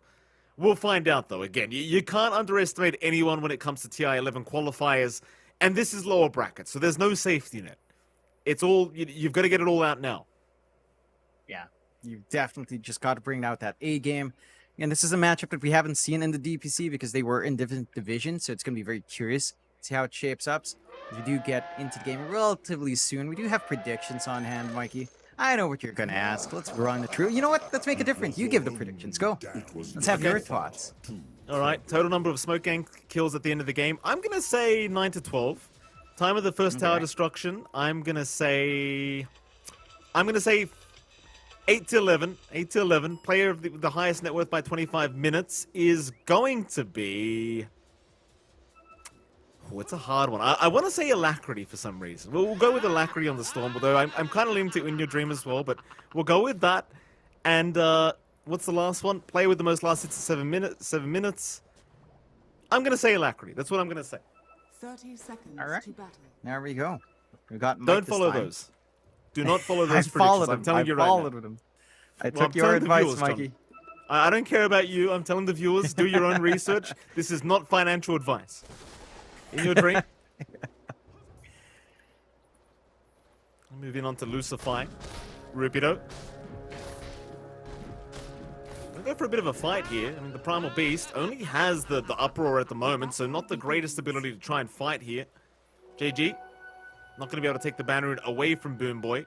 That'll be a 2-for-2 trade anyway, so a nice even start between these two teams. And John, as usual, we'd like to start with the mid lane if we can. JG going to be there on the Bat Rider against the Storm Spirit of Alacrity.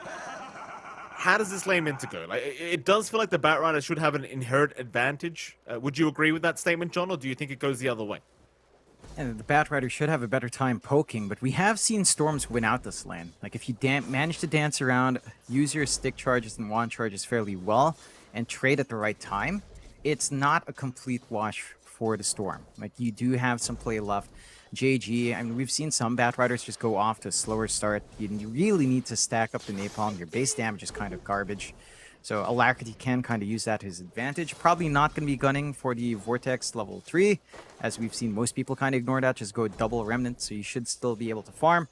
And again, with the early stick up, not too much pressure. Rune control is very important, though. If Alacrity wants to draw out more, he's going to need that at 2 and 4 minutes for sure, just to be able to keep up with the harassment from GG. Yeah. Of course, let's have a look at the side lanes as well. Maybe top lane. Nope. Let's have a look at bot lane instead. Oh, never mind. No, top lane's good. Jocam in trouble. Body blocks are out. Ken doing a fantastic job. I knew there was something about the top lane we had to look at, John. Ken secures first blood here on Jocam. Teehee right behind him on that pos 5 Prophet. Of course, they were against Mizu, but Mizu could do nothing to help them out, and that's a fantastic start for the pos 1 AM. Yeah, there is some aggression in here. You've got good right clicks coming out with a Blightstone already up on Teehee, so you can trade pretty well. And once you melt the mana, on these heroes. I mean, that added slow now on the AM does mean that you've got a lot more presence. It's much easier to chase down. There are combinations down the line here for NGXC. Once Jokam has the value point in the cookie, you can tie that in with a Spirit Siphon coming out from Mizu, so you can just get a good chase going and just look for the threat. But at that same point, Ken might be able to get the value point in the counter spell. And the magic res does ensure that you're not just going to be able to melt through Ken at all. And T is doing a great job just shoving in these treants, preventing Jokam from walking around. Just ensuring that Mizu has to work very hard to kind of get that spacing here. Yeah. Well, Ken's got a couple bit of damage here with the Scatter Blast, but we'll be okay. How's that bot lane going? Lucify going to be there with Rupido against In Your Dream and Boom Boy. And now In Your Dream having a pretty decent time, 11 CS, 2 denies. Rupido and Lucify not able to slow him down too much quite yet. Of course, Boom Boy will have a very good time on the Omni Knight as well. Just chasing down the Earth Shaker. Even finds a courier, so the old bracer of Rupido not going to be there for another minute and a bit. And with Boom Boy, like against 2 melee heroes, Hammer of Purity, it's very annoying to try and have to play against this Omni Knight. And there's not too much they can really do about it. Boom Boy, you'll have a very good time, at least against the Shaker. You don't mind this lane too much. You are finding good farm for In Your Dream, but so is Rupido. Like, you can't exactly just zone out the Primal Beast. He's very durable. You can always turn on the Uproar to trade favorably. Lucify, though, his impact's very negligible. He is going to be able to steal a bounty, but all he's able to do is really just soak EXP here, which is one of the downfalls of Shaker. You can combine later on. Once you do have the Onslaught, just get a Fissure off, Onslaught in, and trample on top of them. That could be the way to play this lane if the side of Xerxia will want to look for some aggression, but so far they seem more than happy just to take it slow. Do you still worry about how much In Your Dream is able to find? As he's not being slowed down at all. He's having a better time than Ken is, at least. Mizu. We'll chase down Tihi on that Prophet. Just the support Prophet making a run for it. He'll be okay. Lacrity doing very well right now mid lane, John. 25, or rather 26 and 0 on that Storm Spirit, so getting kind of scared. I might be right here, John. That's not usual. JG not able to slow him down too much in the Bat Rider.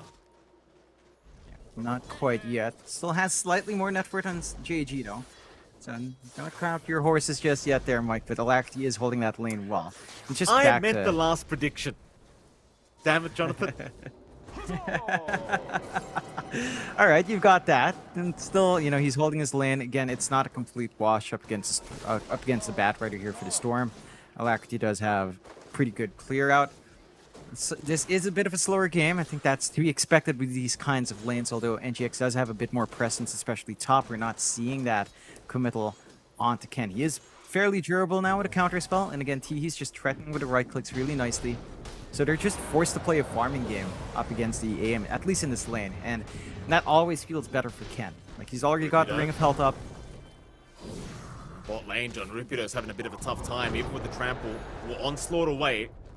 No bashes to come from In Your Dream to put an end to that. Even with the trample, it's kind of hard, because again, Boom Boy with the Heavenly Grace, he just tanks you up, he gives you that extra regen, and suddenly trample just doesn't feel that good anymore. Yeah, it's certainly not that start we'd expect from the Primal Beast. I mean, this here is a lane-dominant hero, but it doesn't feel that way at the moment. And that is just a lot of time and space that you're kind of allowed to give to the Void. They are trying to shove in mid. He does TP up here to try to get something. Is out. Alacrity going to put an end to it with the Vortex, but a very nice Fissure. Going to make sure Jokam can't get away. Is Alacrity still trying to fight against JG. Wanting the trade, cannot afford to stick around. Will back his way out. Nice pick off there from the side of Xerxia. Of course, you would have preferred to find Alacrity with that rotation. Unfortunately, they had to settle for the Snapfire. Is now Tihi. We go for a run. We'll make it out. Boom Boy trying to get some damage off. We'll have to back his way out as well. They find a nice pick off. Really good rotations coming out from the supports, setting up there for JG. Not the big kill you'd want. You would much rather punish Alacrity, but he was a bit too far back. But you'll take what you can get. 0-2 start, 1k lead up for Xerxia. They managed to kind of reel in this game just a bit more. They are finding much better farm on JG. And they have managed to suppress In Your Dream despite the more free lane. He's not actually able to work his network up. So you will have that earlier AM build up into the Battle Fury lined up as long as Ken doesn't get ganked up. And I think that's going to be an issue for NGX. It does feel like once the level 6s start coming in, once you have that EXO, once you've got the Chrono and Kisses, you will need to play around those cooldowns. You know, just start to find something there. You're not going to give me credit, John? Good job, Mike. You did it. Thank you, John. You got the last hits. Tell him what I did. Well Tell him done. what I did, John. You got the prediction, Mikey. Most last hits in 7 minutes. It's alacrity. You got it. Thank you, John. I appreciate that. I don't win much in life, Jonathan. I've got to take everything I can get. Top lane. They want to take Mizu here on that Death Prophet. He is kind of low on mana. Lucify just waiting in that tree line.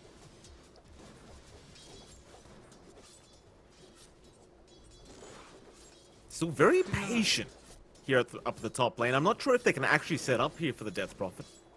I mean, he does have level 3 Spirit Siphon with 1 charges and a Mango. So it's not like the mana burn's going to really matter. He should be able to get Spirit Siphons off. Of course, Teehee can't really help the cause either. Just doesn't have anything like a stun to throw out onto the DP, but they are going to try. Mizu. Fisher is going to lock him in. Mizu, perma-stunned. Mana Void is there, but the heals are out. Mizu going to try and run, and they could keep trying to chase, but he is just slowly healing up. Now the Sprout, the body blocks, but here comes Alacrity. Problem is, he vortexes himself, still chasing for more. He'll find Teehee on the Prophet, trying to run, but it's not going to be enough. The Fisher, not there in time, and now Lucify. Well, that's what I was just talking about, John. I'm not sure what the attempt was there. DP, arguably the hardest hero to kill on the side of NGXC during the laning stage. They were just waiting for that Mana Void. It's still not enough damage, and Muzu more than happy to drag those heroes in. 2 big kills coming out for Alacrity. He's going to be feeling great after all the action on his mid lane. That is providing space for the shove in once more, though. Teehee instantly TPs towards mid. You've got JG around as well. Man should top up his bottle, and they're going to be able to just try to shove. It's not quite full commitment. I mean, the tower's still fairly healthy, but they're doing consistent damage to it. Your dream, Chrono, he's caught 2 of them.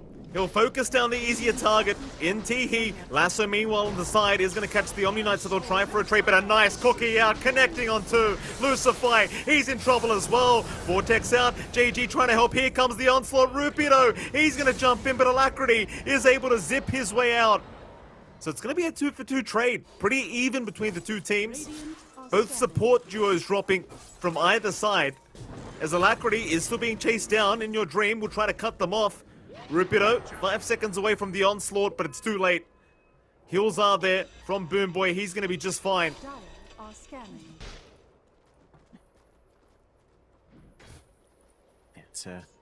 It's a lot to commit. It's good to see that they will play around as Chrono, and your dream shows up, drops a good Chrono, sets up. You're still pretty happy on Xerxia. 2-for-2 isn't too bad at all. Support trades as well. So you're not really losing much of value, and you are getting more space out for Ken.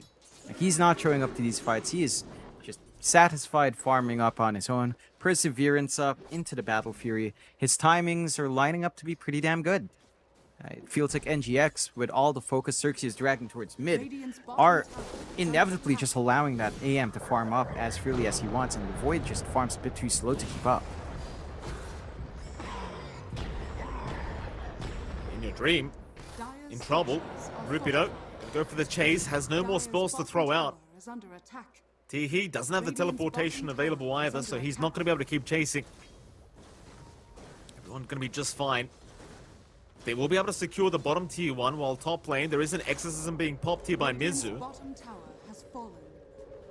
JG.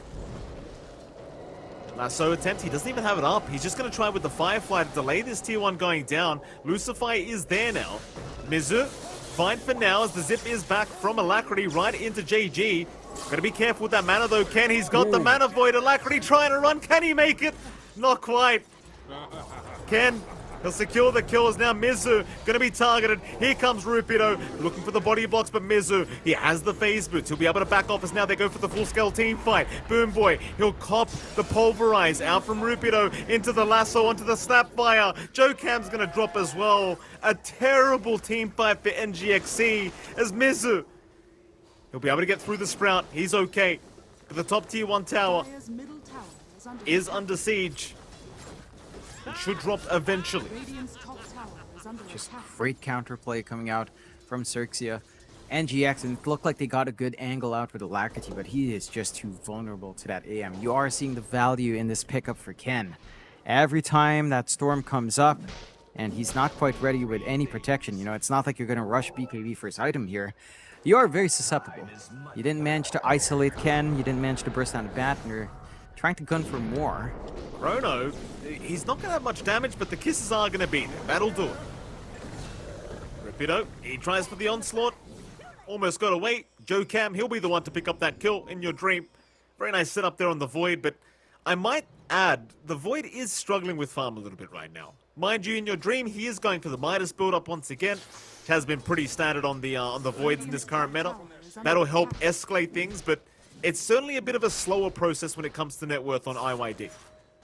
Yeah, I mean, he's also been a lot more active. He's showing up, he's having to use Chrono, he's taking away time where he's just sitting in lane and building up in comparison to Ken, who's just had basically a free lane. No one's stopping him, no one's shoving him away. And AM just has this mobility that the Void can't quite match. Like, you've got Time Walk, but the Blink is a lot better to jump camp to camp. And it is reflective right now as to how much more Ken is allowed to build up. His Battle of Fury is pretty much done, I believe, with the last part flying in. No, he's still waiting for one more part, but once that's up and running, that differential in farm is just going to increase. They need to find a way to give In Your Dream this rush. Like, the Midas is up, Maelstrom next, that's when it feels a bit comfier. But that's still more time where Ken is just allowed to hit his mid-game timing with his build-up. Mid lane, lasso available. They're not going to be able to land it in time. Alacrity is able to zip away. Top lane, Mizu, he wants to try for the top T1 tower again. Ken doing a good job of just forcing out the lane constantly, and Ken's going to have a very quick Battle Fury at this rate. He's had a very free AM game so far. And in the meantime, mid lane, Fisher, it's going to land. Rupido's there. Pulverize and Flame Break. Apparently they don't work too well together. Rupido, I think it was the cookie. it was the cookie.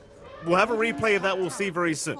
I didn't see it too well, John. Dire's bottom tower Yeah, is I think a cookie flew out and just that forward movement broke it.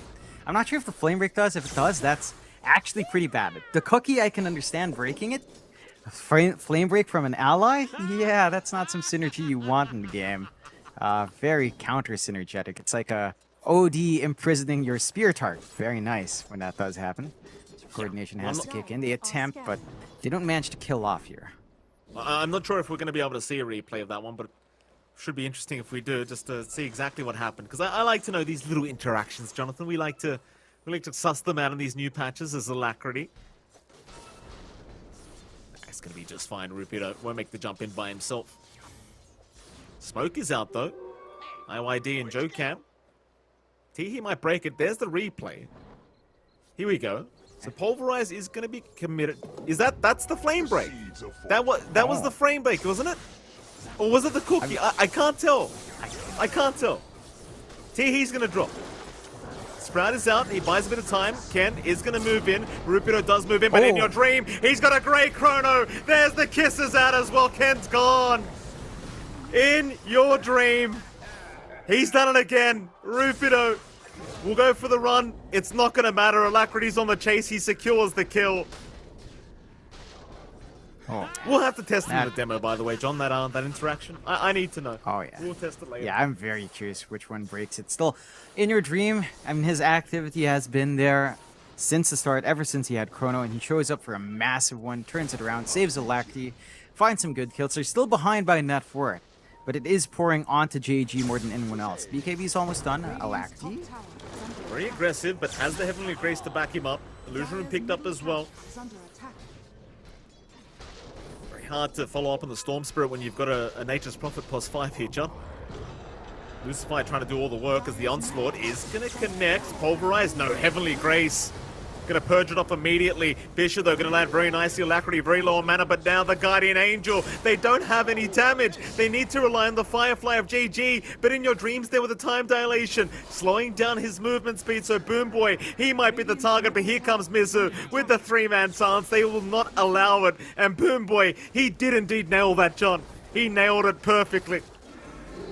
Oh, yeah, he managed to just save on the right time. just Fallen. the timing. Like, Pulverize starts before the first little hammer comes in, so you can just interrupt it before any sort of damage flies out. And they manage to just, as long as the Omnites around you, you don't have much to be scared of. This Heavenly Grace is just going to ruin whatever plans the side of Xerxia has. Like, the lasso comes in, Heavenly Grace. You're just perfectly fine. And you've got just all to save, although... Top lane, who have they got?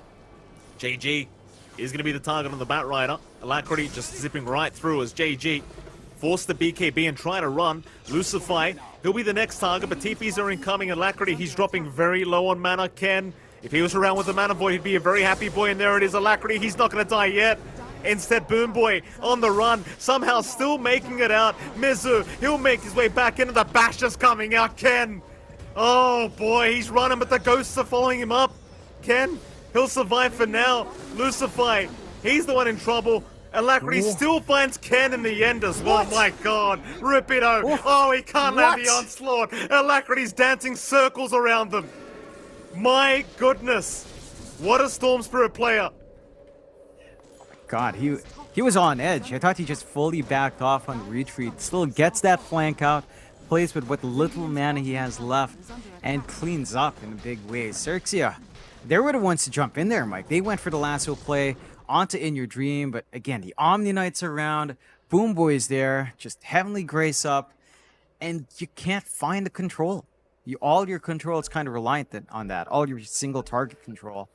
You're not quite ready to jump in with Lucify instead, as he's still saving up for the blink. And I think it's at that point where Xerxia starts to feel a bit better. I mean, they still have this 2k net worth lead. They're still getting that build up they want on Ken and on JG. But you have to respect that synchronization, that execution out from NGX. They are working together as a unit very well here. NGX grouped up again in the mid lane, maybe thinking about forcing a smoke here. They have Chrono up on In Your Dream. He's got the Maelstrom as well, and he's actually second in net worth right now on that Void, so... Kisses are up as well. You have the backup damage throughout that Chrono. Xerxia, meanwhile, on the other side of the map, just trying to remain by that tier 1 mid tower. In Your Dream will get started on said tower. Oh, Lucify, he's about 250 gold away from the blink as well. Unfortunate for him, he would have loved that. They would have been able to force the team fight to force the defense here, but the tier 1 mid tower is going to drop to In Your Dream. NGXC, they are still 3k behind. They still have an AM problem. Ken is still farming like a madman, so there is that. Then again, it's anti-mage, John. He needs a lot of time. Yeah, he certainly does. You're starting to reach that point with Kendo. Manta style coming up is probably one of his bigger timings. It's going to be a lot more protected with that up. In Your Dream, just kind of stalking around. Does have the Chrono ready. Doesn't quite see the opportunity. And doesn't fully spot out Rupido. Bot lane. They tried to make an attempt on Alacrity's life there, John. Just lasso not within range to land either. Just kind of poking and prodding. I mean, if you are a Xerxia, you do want to keep this map under your control. You want to be the ones forcing the aggression out, and the side of Xerxia just can't quite do it. I mean, they're trying. Again, this blink timing coming out for Lucify could be the breaking point. And that should allow them to start getting some jumps in. They've got the smoke ready on Lucify as well. Just need the courier to kind of catch up here. And I feel like that's when they should group up as 4. Like, you can just set up with the Shaker first, catch the Omni Knight before anything else, and then clean up afterwards. You have to remove Boom Boy from this equation. For justice. 4k advantage. Still for the way the Dire. So you've got something going here as Xerxia. Bot lane, or rather top lane, excuse me, Rupido. Not spotted out by In Your Dream, is going to be able to back off in time. Multi, he's still kind of watching Mizu down bottom lane, but can't really do much himself. You do have JG around on the Bat Rider, but he's just farming at the moment. He doesn't seem interested in trying to go for an attempt on the life of Mizu. There's going to be a 4-man smoke up as well. Again, Chrono's up, Kisses are up. They want to try and make a play, and they have found Ken. The counterspell is there, but now the Chrono. He never got the Mana Void off. Alacrity baiting. He could have blinked away. Instead, he wanted the kill attempt, maybe thinking Alacrity made a mistake. He had not, though. He trusted in your dream. Meanwhile, That Mizu, reaction. bottom lane. BKB popped. Lasso is available. The silence will wear out. Waits patiently, but Mizu, still not that easy to kill off here. Rupido is going to go for the onslaught trample into the pulverize. Mizu has literally no help incoming. He has been left alone to die. Dire's middle tower is under attack. Now they do find a kill. That does cost the BKB charge from JG, but you're pretty happy. You find some punishment. It's still a bigger trade in the end for NGX finding that AM. The reaction time for In Your Dream was just insane. To see that window, to hear that little audio cue and instantly get the chrono and the control, the synchronization, the coordination out from NGX is just perfect. Still, Xerxia, they see this opportunity to go into Roshan. Manta up on Ken. They've got the damage coming through from everyone clumping up. No chrono here from the side of NGX. No kisses as well. If they want to steal, it's down to Alacrity. They're going to have to try. Roshan getting very, very low now. Alacrity in the mid lane will suss out the situation. Roshan still dropping. They've got to time this one perfectly. Roshan somehow still alive. Alacrity, he's not even around the corner. In fact, he does zip in, but it's too late. In fact, the onslaught, and now the Echo Slam. Gonna lock down Alacrity, but he's still alive. The Omni Knight keeping Alacrity alive so he can keep going. Lucify's down. GG, he's the next target. He'll try to Firefly around the Roshan pit, but it's not gonna be it. Boom Boy is making their life hellish on this Omni. He is making it impossible. He's playing like a god, and the Mana Void came out from Ken this time while the Storm was fairly full mana, and as the Guardian Angel came out, like, no physical output was coming in. So many big spells expended there. The Slam gone from Lucify as well. When you've got that secondary life, but you lose 2 heroes in exchange, NGX will take that. They're more than happy, and they take that fight without Chrono. So they can just keep building up on In Your Dream until that's back off cooldown. They can try to catch out the AM. And dealing with his 2 lives is difficult if you are mainly just reliant on a Chrono. So the ideal circumstance is perhaps just catching him off guard first, using the Chrono for follow-up. That is easier said than done. And despite all these trades, Xerxia still maintains better map gold right now. 3k up, they've just worked the map a lot better. Yeah. Stupendous. Oh, hold on a minute. Three-man stun here from our Centaur neutral creep. The best stun we've seen all game, John. There you go. Yeah. MVP neutral. Smoke out from NGX though. With that Chrono. Just need one good spell use here. Dire's top Chrono, tower is under so attack. impactful when you've got the kisses. Rupido gonna break the smoke. This is not the target you want to lose straight off the bat. They might have to help him out. Fisher is there. BKB pop. They'll back off for now in GXC as they do get the pulverize onto Alacrity, but he's fine. Meanwhile, Boom Boy, he is down. Maybe this is the team fight. In Your Dream, he's only found the Prophet. That's not the Chrono they wanted. They'll lose the Pos 5 TE Prophet, but it won't matter. Ken's gonna jump back in. In Your Dream's out of mana. He can't time walk. Mana Void is there, but the Heavenly Grace. Boom Boy, he brought back again. What? He'll save the day as Joe Cam. What bash! a cookie! The Oh, bash! and they bash him up. Radiant's bottom Oh boy, In Your Dream barely survives the chase down. Ken Alacrity, he doesn't have Vortex yet. Silence is gonna connect. Alacrity, he'll keep going. He's out of mana. Ken, he's going for the man fight, but there's no damage as the cookie lands Joe Cam again. Oh, In Your Dream says it all. Boom Boy is ruining the dire side. Boom Boy, what a buyback. He's saving them, but they got really lucky on NGX. There's follow-up bashes from In Your Dream, because if he didn't find those bashes, he would have been dead. 100% that AM would have just right-clicked him down at some point with the little mana he had left. And they just managed to turn it. NGX starting to reel back that lead their way. Less than 1k remaining from Xerxia, 17 to 12, 26 minutes in. As NGXC, I mean, they are just playing as such a well-established unit. We talked about Xerxia being together as a unit here as well. Yeah, look at this replay, John. Alacrity not going to die. Boom Boy making it very hard. They finally get the Omni Knight. Like, yes, this is the team fight. We finally got that damn Omni. Chrono's there. Immediate buyback. He knows. Boom Boy, he knows something's going to go wrong here. This is not a good team fight at all for NGX. They should have had no reason to win this. Like, Mizu does a great job of zoning out the Shaker, but then In Your Dream, Oh my god. He barely gets saved. One right click away, and then the cookie follow-up from Jocam. Ah, that's sickening. The perfect cookies coming out at the perfect time. The batches you need right when the blinks are about to go off. NGX finds everything they could possibly ask for. And they've got a really good game set up. They've got to wait for the next chrono now from In Your Dream before forcing a big fight, although Alacrity's dancing. Yeah, Lucifer, hands up, knows he can't survive, he will drop. Meanwhile, JG, top lane, gonna try and chase down the Omni. In Your Dream is there to try and help out, but Chrono's on cooldown, so Boom Boy might have to die back here. They've got the Pulverize, slam him down, take him out. In Your Dream, he'll just have to watch his Boom Boy. He'll have a laugh from the grave. Yeah, they commit a lot just for that pause 5 Omni.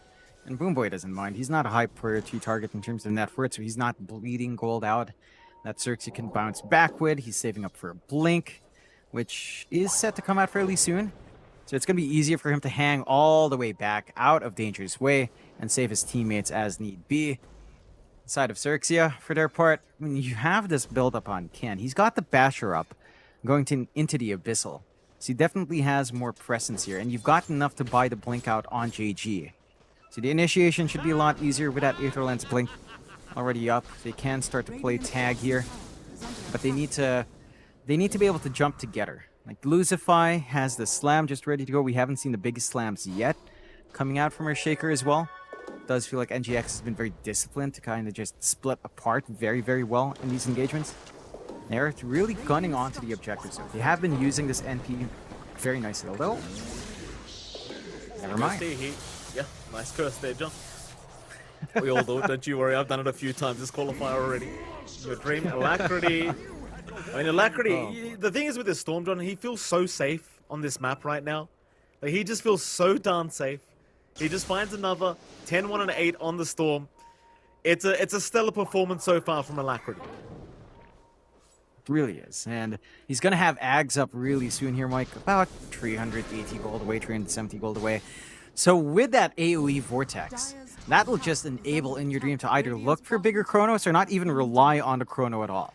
Like, you can play off the back of these big mini black holes, get a good cookie on top, clean up afterwards, and there's no counterplay here from Xerxes. All their supports are very aggressive. There's not much save here unless you say hold back on the shaker and try to just keep playing with a fissure rather than gunning forward for the slam opportunity.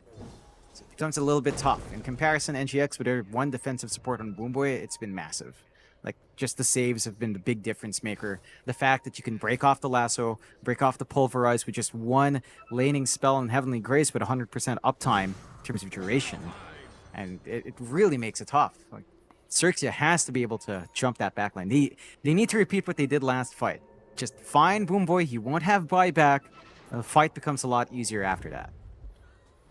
Here we go again. Big smoke up. NGXC. They want to try and make their way over into that mid lane. Xerxes ready for it, it seems. They are grouped up. Only person missing is Ken on the AM. He's just farming for now on that anti-mage. Just In Your Dream, frontlining for his team. Lucifer in position to break the smoke, but barely will miss out. Lines being drawn out towards the top side. NGX, they want to maybe go for a top tier 2 tower. All ultis are up, so they definitely want to force a fight. Thing is, in the meantime, the bottom tier 2 does go down, and Xerxes, they'll keep just pushing out that bot lane and trying to force them back. Meanwhile, Alacrity's got an Aghanim Scepter up now. So, problems, because AoE Vortex is available. Yeah, and that just removes their reliance on the chrono. It's going to feel a lot easier. In Your Dream's not going to be pressured as much. Alacrity can just make these solo plays. And Radiant's middle tower is under attack. misses out in Teehee with a zip. Almost finds that opportunity. Still did pop the haste, so they might want to get aggressive. There's a clump up bot here. Yeah, but there is. Bottom lane. Jump in. Oh, they're not going to find anything. In they go. Chrono. Oh, they've got Ken. That's the target. That's the one you really want. Alacrity zips in. They lock him down. Ken's gone. 75 seconds without the anti-mage. That's your highest net worth hero on Xerxes, just dropping so easily. And it goes back to what you were saying during the draft, John. You get caught in chrono, there is nothing, and I mean nothing, that can be done. No, the AM has no counterplay there. You have a really good sort of a counter in the void, really. And The follow-up stun, the zip across from Alacrity, it all lined up. It really came off the back of Mizu with his jump away with the blink. And he finds Teehee here, but he's in danger. Yeah, top lane. Mizu. BKB up, gonna be just fine to walk away.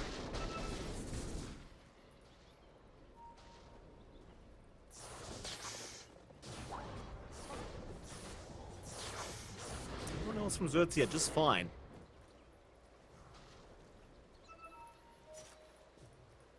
Whoa, what I miss?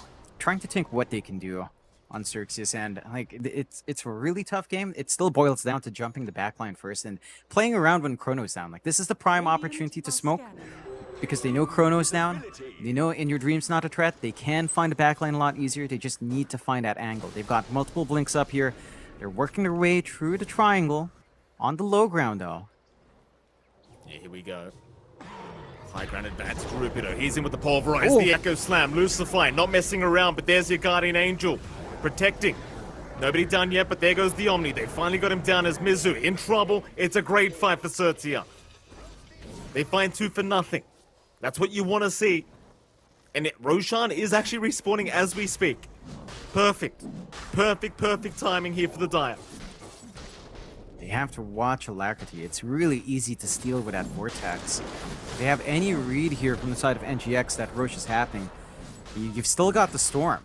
Roche is falling fairly fast though, so NGX has to move quick if they want to counteract. Yeah. Radiant's courier has been killed. Kisses are out. It's going to slow down things a little bit. Onslaught away. Ken will walk out as well.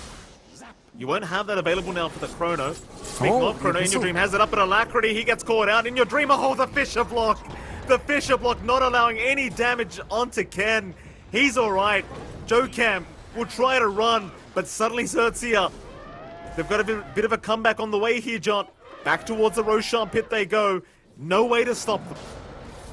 And we talk about the danger of the Void here.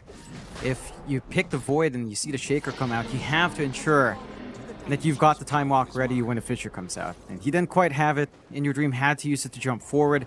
Big cooldown committed, not much, or nothing at all found off the back of it. And now with the secondary life up on Ken, the game does become harder. Because you have to wait for the next Chrono. That's more than enough time for Xerxes to find some outer towers here, maybe even threaten the high ground.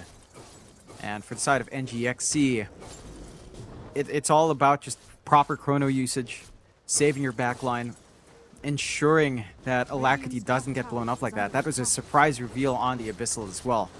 So he can't quite just zip up and Vortex for free. Some caution is necessary here. Certainly is. Suddenly Xerxia looking like they're making a massive comeback in this game. Ken, he's gotten to that point where he is very scary on the anti-mage now, assuming he can just avoid the Chrono and the lockdown that's been being pumped out here from NGXC. Seems to be the key that just have Alacrity down, and speaking of, he'll zip in. Vortex is there. They'll try to blow up the AM and the Aegis immediately, and in fact they might just. They've got the Aegis. That's the first life. No Chrono to play with. Rupido, who have the Pulverize cancelled with the bashes out from the Void. As Lasso is there, Mizu, he'll be dragged back. Guardian Angel again from the Omni, gonna save the day for now, but Ken, he'll keep going to work. Mizu, still alive. The Mana Void, it's not gonna be enough. Heavenly Grace was there once again as Mizu. He'll keep chasing them down. Lucify, he gets caught. Ouch. And GX, They hold out. They hold out well gonna in be notable. NGX. Like, the coordination between the supports. It's just these cookies, these saves, the blink plays from Boomboy. They're opening up many possibilities for the counterfight. No Aegis protection anymore for Ken, so no potential for the high ground push unless they find some punishment. The Ags being up, though, is a major nuisance. Like, he can just blink fragment and melt the mana of the side of NGXC, and Alacrity in particular will not enjoy that. So you do have a lot of play now for Ken to kind of just poke from afar without committing too much, and maybe even bait out some spells if you're not careful here. Dire's bottom Yeah. tower has fallen. there's the bottom tier 1 tower. 3k advantage still standing here for the side of Xerxia. Tis mine. Dire's bottom tower is under attack. It's hard to even talk about the AM versus Void matchup here because we've already talked about it with the Chrono kind of countering out the AM. I was about to ask what you think either carry needs to do, like what kind of item pickups we're looking for. In Your Dreams kind of already answered that question though. He is going into the Refresher Orb, which I think double Chrono is just the answer every single time against AM. And Ken's going for what seems to be an Octarine build-up, with the Aghanim Scepter build-up as well. Yeah, honestly, that's really annoying. Also, the lower cooldown on Blink's going to feel pretty damn good here. Lower cooldown on Mana Void to look for those opportunities on the Storm is pretty big. And combine that with your 25 talent if you want that as well. There's a lot of play to be gotten from this build. It's definitely not typical for the AM. Normally, you'd maybe see a little bit more sustain. Maybe a Butterfly coming out. In fact, a Butterfly might give you more save, except for the fact there is some magic damage on hand here. So it's not the safest, even with all the resist you have on counter spell. The kisses can still hurt. You opt to just go for this spammy build, keep the Blink Fragments out. You know what it reminds me of? It does remind me of PL Shard Octarine. Kind of the same mindset with the Blink Fragments. Shout out to Pale Horse, who showed us that the first time. That was very, very fun.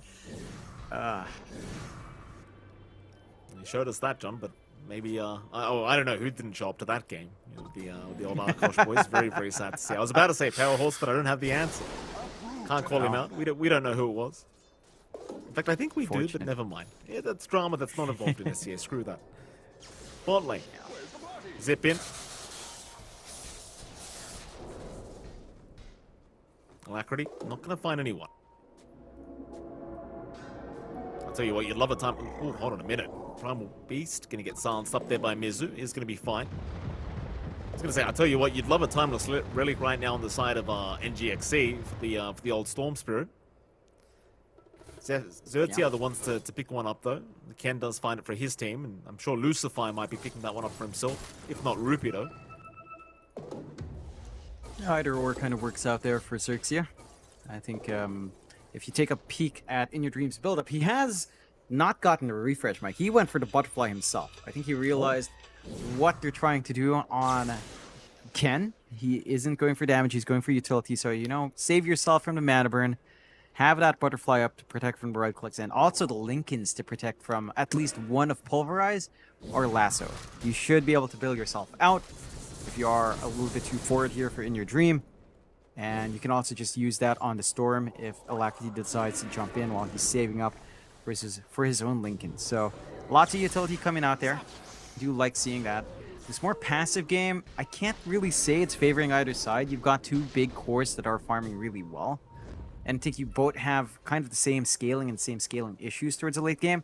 Although slight edge for NGX because Chrono is like this big unstoppable spell. Will it smoke up here in NGXE? They will. All spells up. Xerxia, very split up right now, but that might be a good thing. Kind of avoid a big team fight with all the spells available on NGXC.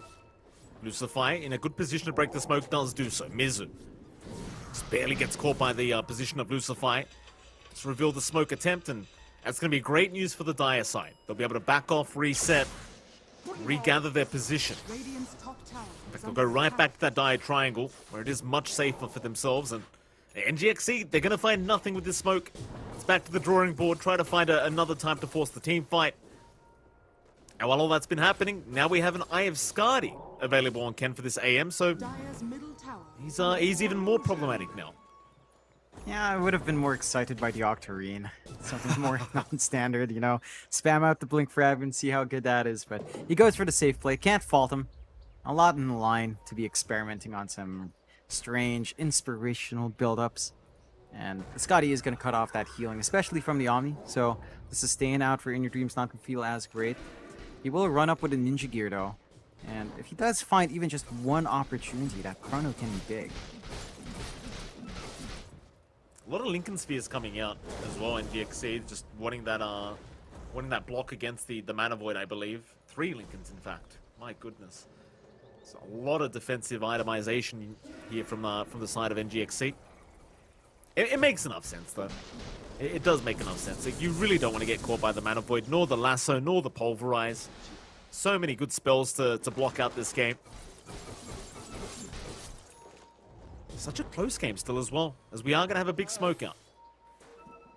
Bottom lane, the only person showing was Teehee, and Teehee, he does get spotted by Alacrity. Problem is, Alacrity has no mana left. He's going to keep trying to chase down Teehee. Sprout is out, Teehee going to try for the TP away, is going to be just fine. Meanwhile, bottom lane, the smoke is there. Joe Cam, the only one around in the base, and he sees the sticky napalm animation. He will back his way out. Oh, Lasso's there. He went back in for the illusion. That'll at least be something. Certainly to try and find it. Not the biggest kill in the world, but it's better than nothing. Yeah, you'll take what you can get. You did smoke up. You did pop Lasso for that, but the cooldown's not too bad with the Octarine up and running here on JG. So you're going to have it up by the time you run into another hero here from NGX's end anyway. And they're doing a great job of just suppressing them. Like NGX are still unable to find Xerxia. Xerxia with another smoke out here. Here we go. Boom boy, not in your dream. He's going to be there to break the smoke. Lucify not reacting fast enough for the Fisher. NGXE still sticking around. They do jump in. Mizu, he's the one to get stunned up. In your dream looking for a chrono. Won't find one yet. Ken, he does get caught. They've got the right target. In your dream, he knows which one it is. The flame break. It's going to do nothing. And now Alacrity zips right through onto the anti-mage. They've got the exact target they wanted. No hesitation. Well, there was for a moment. He just waited to figure out which one was the right one. And he guesses correctly this time around. Yeah, it's a big kill. It's just a shame for NGX that no rush to take, so no objectives to really fall back to you. Xerxia does have really good split push coming out now with the Nature's Prophet. He is constantly shoving in on his hero. Will force a response out. They could try to gun high ground, but again, their team fight is just kind of lacking without Chrono. You're just fully reliant on Alacrity to just go forward, which is risky. And Roche, I mean, it's respawning in half a minute, but so is the AM in around about the same time. So you will have an opening there for Xerxia to kind of play back.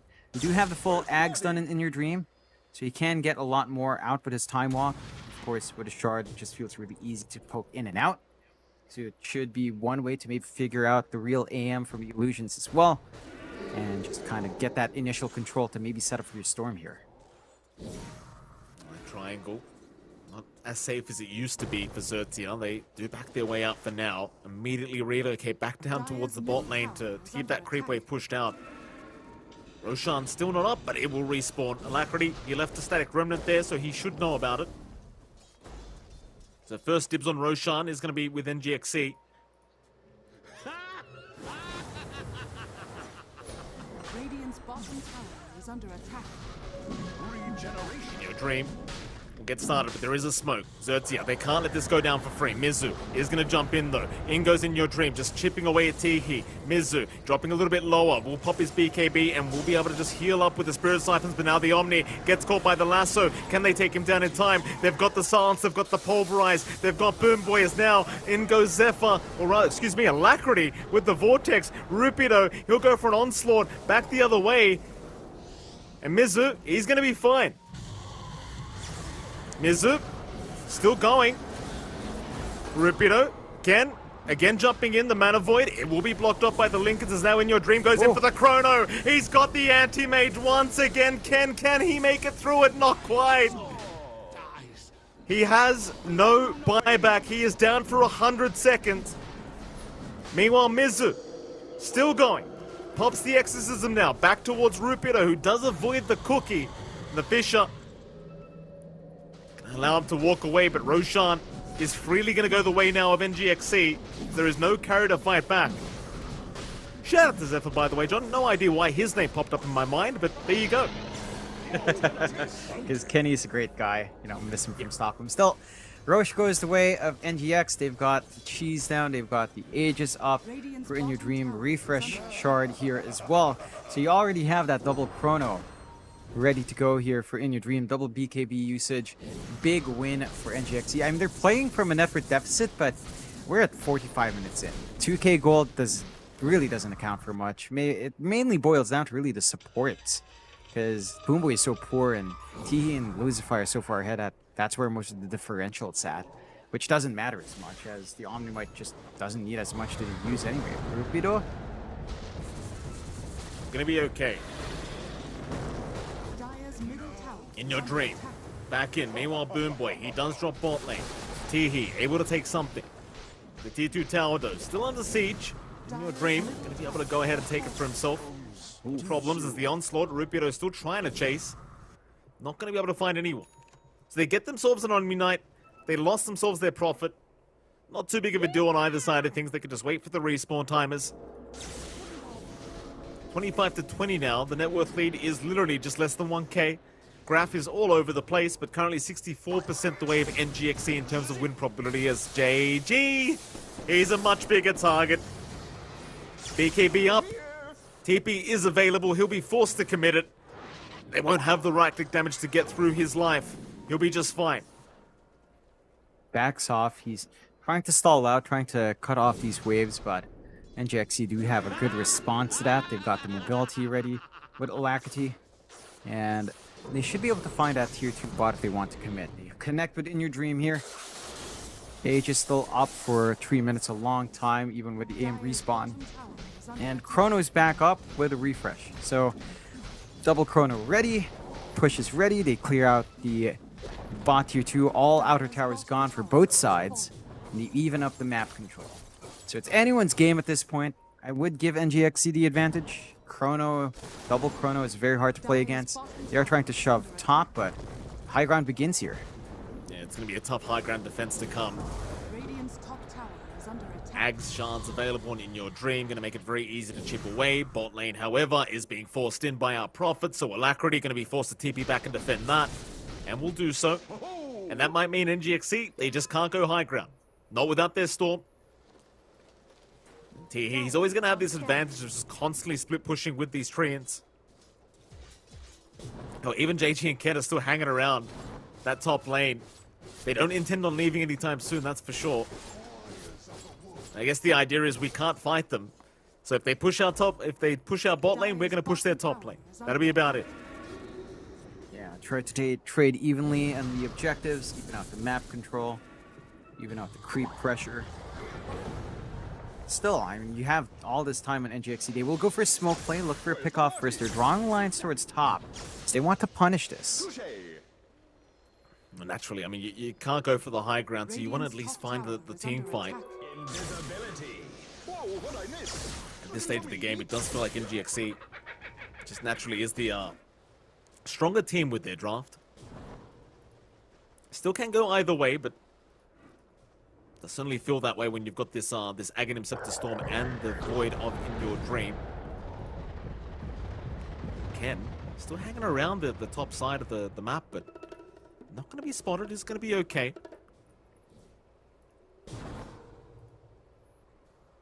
That top lane's still being forced in anyway. Like, he's just going to keep doing this over and over again until NGXC find him. Not really much you can do to stop it either, unless you catch him out and kill him. Unless you want a base race against the AM, which is also kind of fine, but can be a bit costly at times, that's for sure. Yeah, I don't think you want to go to that point here. Still have Aegis for a little bit longer. Might as well go for the all-in. Follow it up, and they will.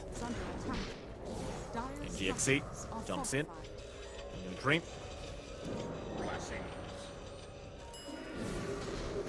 Onto that tier 3 bottom tower. Ken is trying to split push in the meantime. Vortex is out mid lane. Who have they got? It's going to be the Primal Beast. Rupido's gone, and now the Chrono. They have caught out that Bat Rider. Loose, or JG, he's gone as well. Ken, he has brought himself back to the base now to try and help defend. With the Chrono and Exorcism being popped, they've seen enough. They'll back off for now. They'll be happy with the tier 3 tower. Meanwhile, Teehee, he's going to try and rat while he's at it, and he's actually going to find a direct trade. Tier 3 for tier 3 tower. NP, best split pusher in the game, still manages to find a little bit more. Might be able to get some good pressure onto the racks as well. No one from NGXC is actually backing off. They want to force this next fight. They've got the refresh ready, but that could cost them a set of racks. Alacrity will head back home. No Storm if ever an engagement breaks out. This is Xerxes' opportunity. It certainly is. They do smoke up as 3. Problem is, there is a refresher shard on In Your Dream, so he does have a secondary Chrono available if necessary. Naturally, he'd rather save it to have, 2 Chronos in a row, but if necessary, he can always just pop the refresher shard, have it available for the next engagement. He won't need it for now. In fact, now he's got a refresher orb, so that's 3 Chronos available for In Your Dream. Very scary times. You kind of question whether he even has the mana for that many. He may just barely. Yeah, barely. I don't think it's quite enough, but there's enough time in between to reach an up, I suppose, for the next cast. It's pretty expensive. Like that is a 300 spell, 300 mana cost spell 3 times, 900, and refresh orb is 250, 1250, 1450. Now they're right below it, but again, you reach in a little bit in the chrono, you should have enough for back-to-back. It's just a very tight window. Smoke Bob, in your dream, he'll TP down back to the mid lane. Lucify is there. Ken.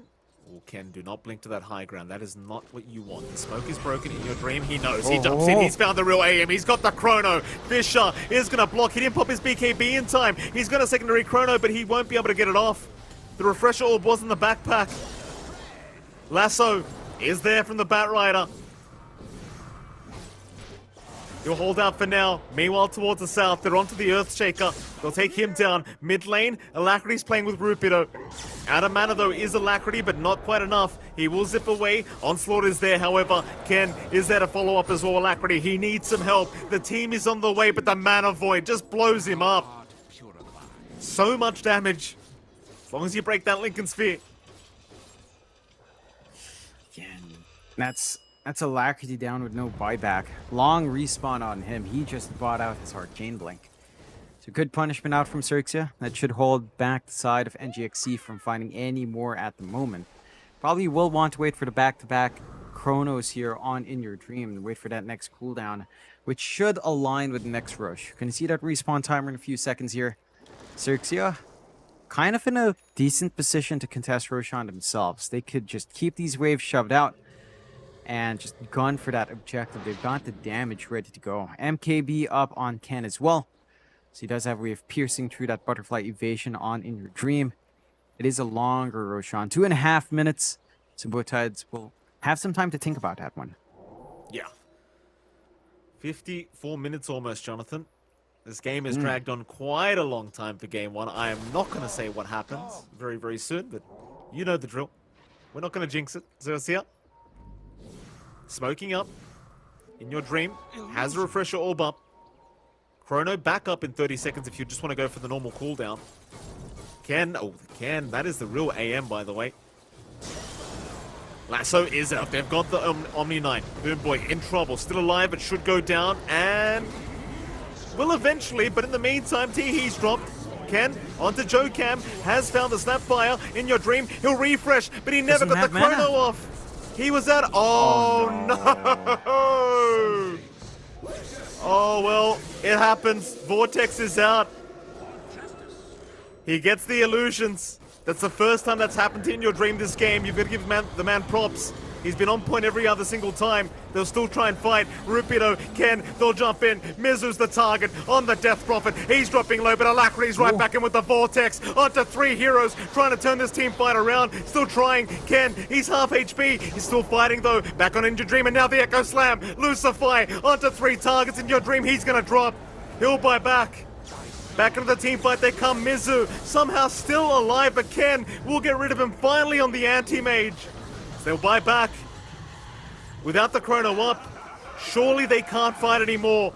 And there's 2 down without buyback for NGXC. This is a 5v3 situation in the favor of Xerxia, as they are going to go mid-tier 3. Their patience have paid off for now. It's hard defense coming out from NGXC. They're going to lose the tower. Alacrity, Vortex. It's a great setup. Ken in trouble. Onslaught. Rupido getting chipped away at. Somehow alive. Surely not for long. But no, he walks out. He walks out. He's fine. Instead, JG, he's looking for a lasso onto In Your Dream. Lincoln's is broken. They don't quite find it, but the Pulverize, it's going to hold down the Void. There's no buyback available. He just died back as Mizu. Alacrity, they're going to keep trying. It's up to them to try and pull this game back their way. Ken, he's been silenced up. Can they get the damage output? Alacrity, he's trying to get the backside. Lucify, he will drop Alacrity, still trying. Will survive a little bit longer, but he's out of mana. Onslaught is there, Rupido. He'll jump back in, and Xerxia, they may have done it. There's 5 heroes down without buyback. Oh, what a comeback from the Dire. What a comeback. They play Ken? really well. There's no way he dies to Joe Camp. Surely. No. He won't. He'll be okay. Here we go again. Pulverize all over. Who the hell knows where this Joe Camp Snapfire's gone? It won't matter. Is under attack. Radiant's middle tower. GG. Radiant's middle Oh. tower has fallen. Wow. Boy. Yeah, back and forth one. Goes the distance. Doesn't quite hit the 60-minute mark. 30-30. Xerxia. They just hold on. For a while, it looked rough. They didn't manage to get as much as they'd want early on from the AM. Some really big team fights breaking out there for NGXC. But as the game dragged on, I think this game was just so focused on NGXC having to play the perfect game. They had to get these big chronos. They had to catch these heroes out. And as the game went on, Xerxia started to split up more. You can see NGX, it's a rough game. I'm going to have to shake it off for game number 2. Xerxia played fantastically at the end. They just coordinated perfectly. They got the sync they want on Lincoln's break. They bait in really well with the AM Ags. Like that chrono from In Your Dream on the triangle area just removed their chance for defense. That was their big shot. He refreshed, ran out of mana. By the time he had mana, aim was gone. And it just fell short. Well played to Xerxia. They're proving to us again that they can take some of these former Div 1 teams very nicely. They had a really good chance of going to Div 1, didn't quite make it through, but you're seeing just how tight Div 2 of Southeast Asia is with teams like Xerxia around. You can see that kill board. It doesn't look amazing for either side. It was a bloodbath there, Mike, but they performed so well in Xerxia to clean that up. Yeah, it was a great game between the two Xerxia. I mean, they had Prophet, they had AM, they just dragged this game out forever, and eventually they will get it done. That one hurt for NGXC. I mean, you could see it on the faces of the players as we got to the cams after the game was over. They did not look happy. They looked almost confused about how they lost that game, and you got to give props to the Dyren. I mean, Xerxia, you can't take anything away from these guys. They won that game. It wasn't that NGXC lost. I think Xerxia just outright won. Yeah, they really played well in Xerxia. Again, there was a lot of Lincolns to take care of. They had to get their position right in Xerxia early on. That was a big issue. They were just kind of clumped up, giving these opportunities for Chrono too far to kind of fissure up. But down the line, they just managed to get that just right, and they forced NGX to try to be aggressive, and they just couldn't find that opening anymore. Well, we can find ourselves a break coming right up, Jonathan, as we are going to have to take a little bit of a break and go back, come back for game number 2's draft here between NGXC and, of course, the side of Xerxia. We'll see you all again very soon.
is what we live and breathe. For us, it's more than a game. It's a reality where a group of letters can mean everything. Where runes are collected and Aegis can only be won in battle. Where centaurs can give you a ride. Where the true heroes are those in front of the screen. GG Bet. This is real.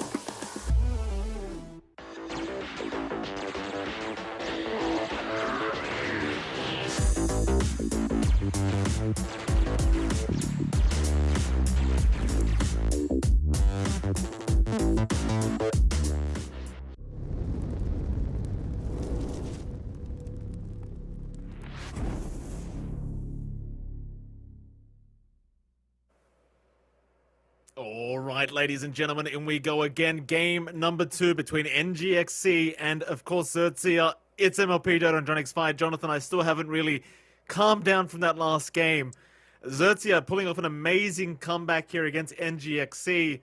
What have you got to say about it? What do they need to change up here in game 2? Because I thought NGXC had that. Turns out they didn't. Yeah. It looked really good for NGXC. I think the issues towards the end is they might have just gotten a little bit impatient. Like we saw those rushed chronos coming out. I think there were 2 situations where it wasn't ideal coming out from In Your Dream. The first one where he chronoed right by the ramp into the triangle of the Radiant side, and he got fissured, couldn't do anything. Another one that came to mind was right around the same area, but towards the southern ramp of the triangle, where he refreshed, tried to chrono it, the aim blinked out, and he still used the chrono anyway. Didn't manage to cancel, and then that just blew out their high ground opportunity. They were very reliant on using that chrono to catch the AM, as it's their best hold, really, to just enable that big carry condition in your dream to whack away. So maybe having more follow through helps here. I don't think it was a draft issue. It just felt like execution wise down the line, Xerxia just outplayed him. Absolutely. You got to give props to these guys. I mean, I think a lot of people were saying it in the chat as well. Like you saw Rupita on that Primal Beast, the onslaught's just constantly rushing in and out, in and out, in and out, making it so hard to try and fight back. And of course, you've got to give props to the AM as well. Like that juke on that last chrono, it was a rough one to watch. That was the first time we saw a miss from old In Your Dream, and that's the problem. Is it only takes one.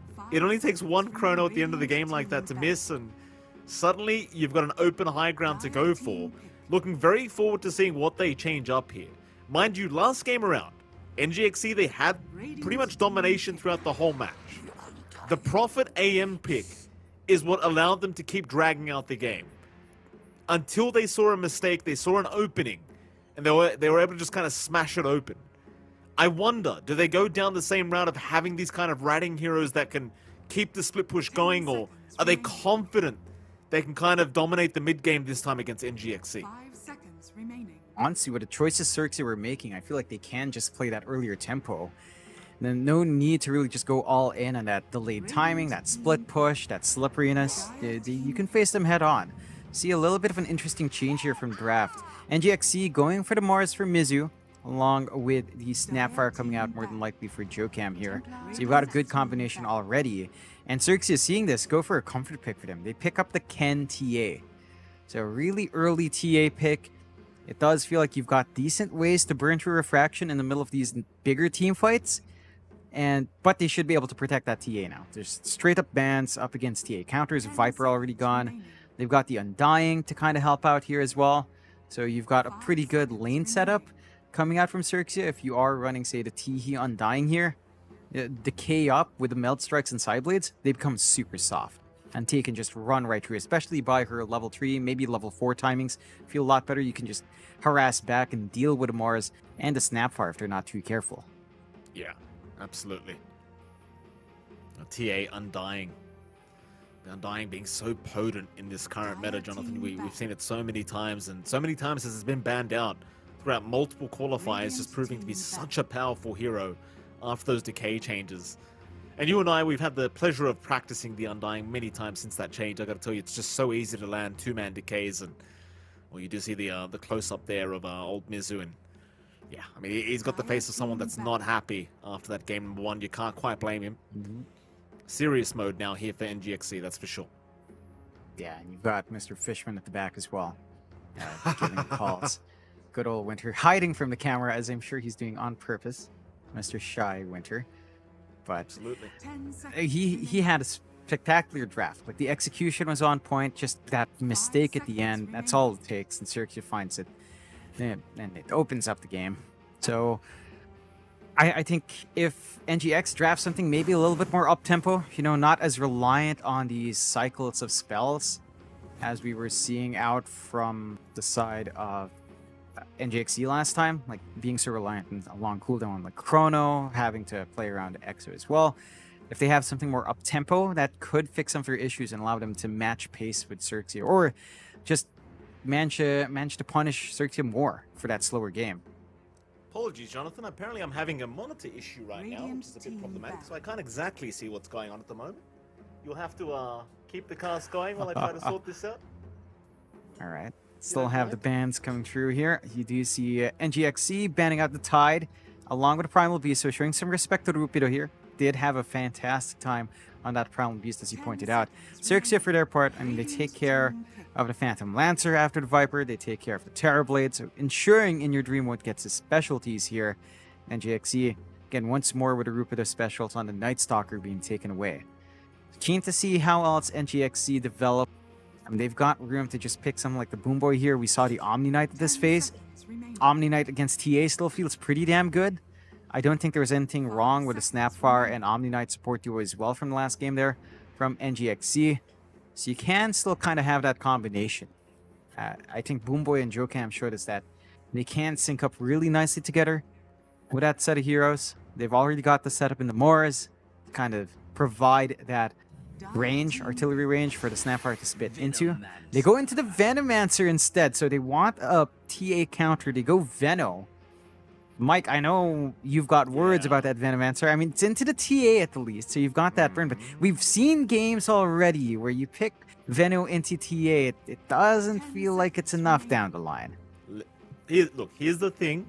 If it's a core Veno, I'm going to get upset. If it's a support Veno, I'll accept it. It's as simple as that. I think support Veno is perfectly fine. The Plague Wards give you a lot of vision. They're very annoying to play against. You want to pop your Gale, a few wards, and a Poison Nova, and then just go die. That's fine. My problem is when you see core Veno come out, it just doesn't, for me, it doesn't do enough, right? Mind you, it's a new meta. I'm going to reserve my judgment until we see it this time around, Jonathan. I'm not going to call it trash yet. Not yet. Yeah. Yeah, the shard does provide a stun for Venomancer, right? So that's something. Wow. Yeah, if you dispel it off, it's damage and a stun, so a little bit more utility on the Veno. I haven't seen it in play yet in a pro game, so can't see if that's something NGX will gun for. And again, whether or not this is something I like a core, this should just be the Mizu Mars, so that should be a support coming out, probably Boomboy on the Venomancer. But yeah, if you pick the Veno, chances are you are picking it for the TA, so you probably will want to run it up against Ken.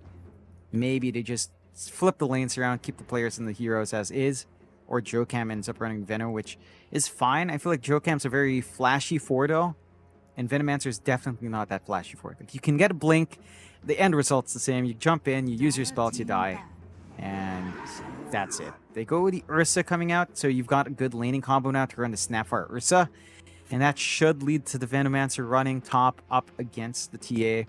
You've got the cookie combination for the Ursa to play with. Really easy to just overwhelm that lane.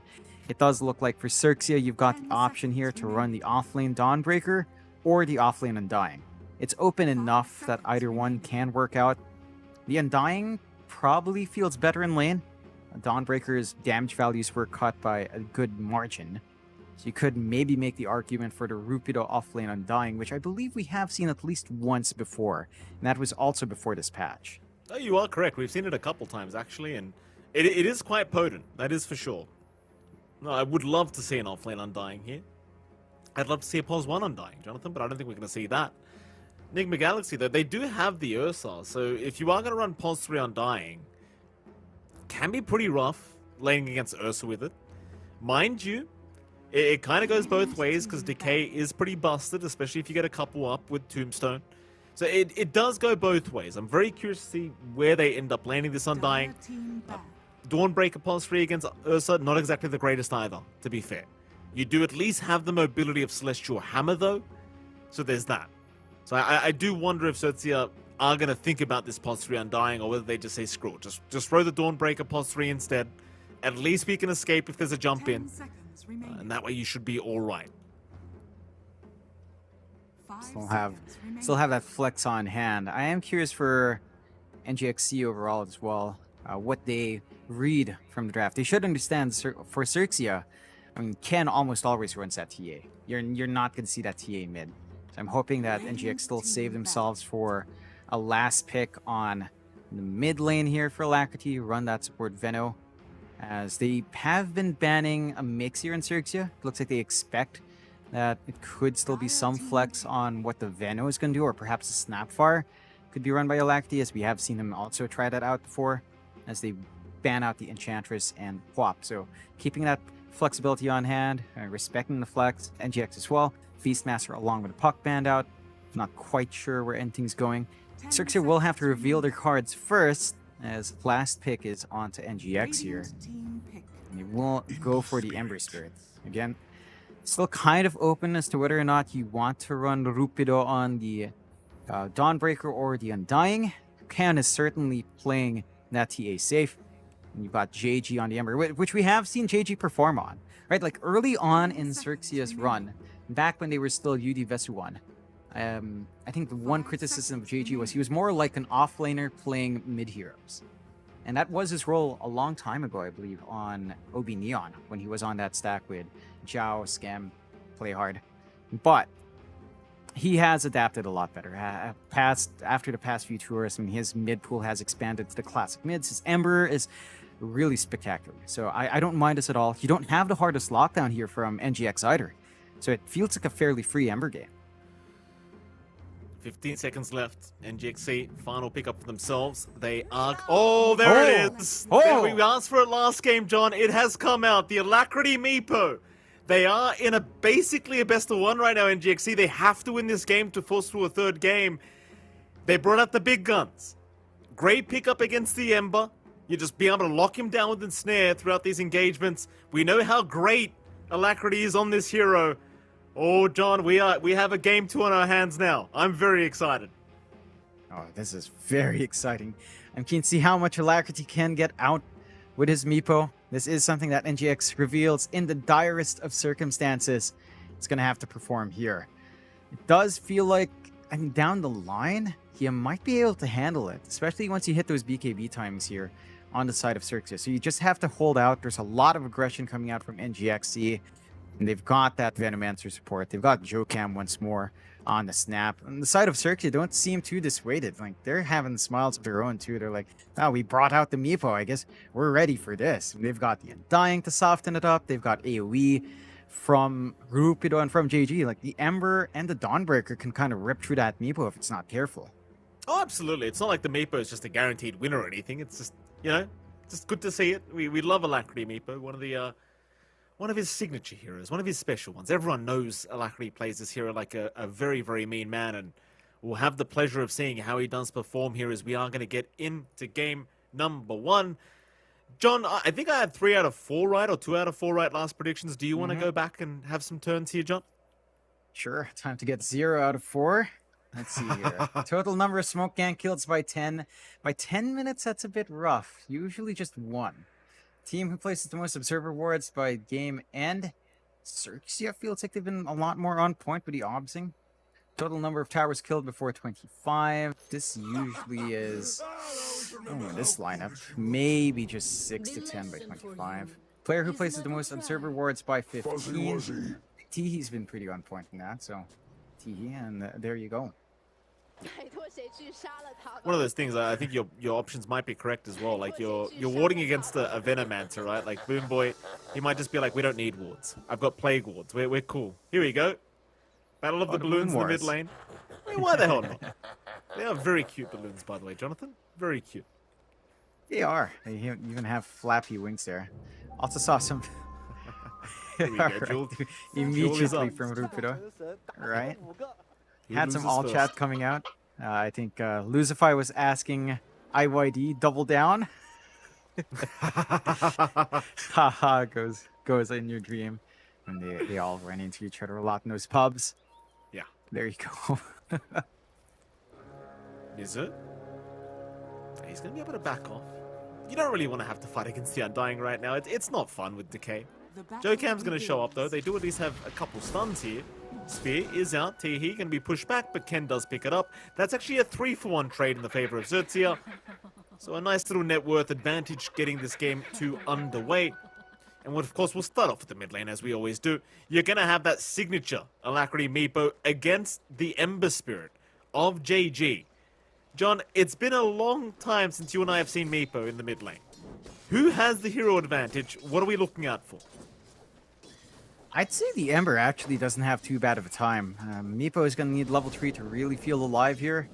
And JG should just be able to play around with his Flame Guard, play around with Sleight of Fist, still be able to control that creep wave a little bit better. The awkward thing for Meepo is, without the small camp, his jungling with the Divided We Stand clones just doesn't feel as good. Like, that small camp just... I mean, you could try large camps, but you're gonna need to dedicate the main Meepo there as well. You're gonna have to juggle around. So that gives JG a pretty free lane, and if you're not careful, the Ember can just escalate super fast. Phase boots and Orb Corrosion timing up against a really squishy Meepo that's fairly easy to burn down. Yeah. What about those side lanes, Jonathan? What's going on there? Top lane. Of course, the Undying currently chasing down Joe Cam, Mizu, and Ken going at it as well towards the north. Mizu does land a very nice spear onto Ken. The creep wave actually just really getting through the HP pool of Ken, so he's got to be a little bit cautious, but does have some old stick charges. He's going to be all right. Tries to connect back with the creep wave, does connect with the range creep, but Mizu's got another spear up, so Ken, kind of in dire straits right now, does need to be very cautious. And they're getting some good aggression out early on. Like, the TAs level 1, level 2 are just not great, especially if you go for the melt to try to harass. The Mars can just kind of control you really well, and with Teehee cut off, Ken is just a sitting duck. So good read from Mizu to just apply that pressure, pull back the wave, fix the equilibrium back to normal, and just go back to farming. Ken just gonna have to try to catch up. He needs Teehee around, he needs some EXP, but once you have some of that up, it does become a little bit more manageable here. In that bot lane, Lucifer and Rupido, Boom Boy, and In Your Dream going at it. Hard to know who has the advantage in this one. Like, the thing is with the Dawnbreaker, it's such a lane-dominant hero. You never know. Just one Celestial Hammer into a Starbreaker, and it's just so much damage output, even against the Ursa and Venno. But now, Boom Boy doing his absolute best to chip away at the HP pool of the Dawnbreaker. More tangos to be brought out here by Rupido to make sure he can remain in this lane, and it's just going to be standard against the Venomancer. You can't really avoid buying more regen. There's no two ways about it. Yeah, you're just gonna have to dive into those resources. Boom Boy should have a good time here. Again, just with the Gale and Poison Sting, Rupido can't really back off there. There's only so much Lucify can do. He does get a good D-ward on the camp, so you can have a pull point as well to equalize the lane if he wants. But In Your Dream is farming pretty alright. It's not amazing free farm. Rupido is still finding his own CS, so you're pretty happy anyway on the side of Xerxia. Like, the impact of Boom Boy, it's there, but it's not as annoying as it could be just yet. I think for In Your Dream anyway, he has got the Diffusal build-up going, or at least queued up, and it does seem like he's accepted that Alacrity is going to be the real carry this game, perhaps. You're going to have kind of those two position twos as top lane. Teehee being chased down, does go down. Joe Cam able to secure a first blood on the Snapfire. Very nice start here for NGXC in their offlane. Just catch him out a little bit far out, and it goes for a little bit of a reset as well, although you do have mangoes on hand now for Teehee, so when he spawns up, should be alright. Ken is happy enough with the space to get dragged pretty far away from him, so you get some room to just farm up himself. And unlike the side of NGXC, Ken has to be that hyper carry. Like, you will enjoy the farm on JG as well, but TA has some very early spikes. In Your Dream, he keeps going. He wants the man fight, but Rupido has the backup of Lucifer. Risky attempt there from the Ursa, though I suppose he just thought he wasn't getting out anyway. So he may as well just kind of accept his own death. Dan, you have to respect that output coming here from the side of Xerxia. Like, if Boomboy is not around, the Ursa can be a sitting duck. You've got control, you've got attack damage reduction with Fade Bolt. It becomes very hard for In Your Dream to just focus in, and he doesn't have any points in Overpower to try to get some fast swipes off. So, have to watch that spacing there. Good read coming out from Xerxia once more. They've got a good forward ward to tell if Boomboy's around. So every time he kind of leaves that area and he's not in lane, they know they've got room to kind of be aggressive. Chains out mid lane. Alacrity. Quite a bit of HP on that Meepo, but we'll send it back to the fountain for a reset. No, he'll stick around mid lane and just clear out the wave. You know, do you ever miss the times, John? You would have remembered this time back in the day where you, in fact, hold that thought, because bottom lane, Boomboy's in trouble now. The Starbreaker going to be able to secure the kill, but In Your Dream going to try and trade and get something done. Lucifer going to be dropping very low on the Rubik. Will eat his stitch charges, still has a Fairy Fire up, will keep going. In Your Dream is copying a fair bit now. Rupido, he might go for this, but oh, a nice juke on the hammer. And the turnaround, In Your Dream, the Starbreaker, it's not going to be enough. The Cookie, it's there in time, and Rupido, he will drop, oh, the Fairy Fire, but it's not going to be enough. In Your Dream barely survives. Had he not sidestepped the Celestial Hammer, it would not have happened. Meanwhile, mid lane, Alacrity, barely surviving on the Meepo. He gets to bail out in nick of time. He is getting a lot of build-up now in the Meepo. He's been very successful just dipping into the large camp, still getting that build-up you'd want on this hero. And he's hitting his level spikes here. He chase down, Ensnare is there, Soul Rip not going to help him out too much. He'll eat the Fairy Fire as well. Mango popped. Nothing going to happen with it though. Alacrity able to pick up his first kill of the game on the Meatballs bot lane. More team fights to break out. 3 heroes here from NGXC. Don't want Xerxia to dominate this mid lane, or rather bot lane anymore, as mid lane. JG being ensnared up. Needs to be very careful against this Meepo. Naturally, he's not really going to be able to keep up with the levels of the Meepo. That's just kind of the inherent hero disadvantage that the Ember does have. Nobody really keeps up with the Meepo, to be fair. Alacrity, he'll go right back to the jungle, keep that farm going. John, the question I had for you earlier is, you ever miss the days where Meepo, it was all about blink poof? Like, remember those days where you just blinked all you blinked one Meepo in and just destroyed somebody, just blew them up completely? Yeah, I mean, it's still about that, right? Like, that's still the build-up you go for. You just delay for a couple of stats items so you're not completely squishy.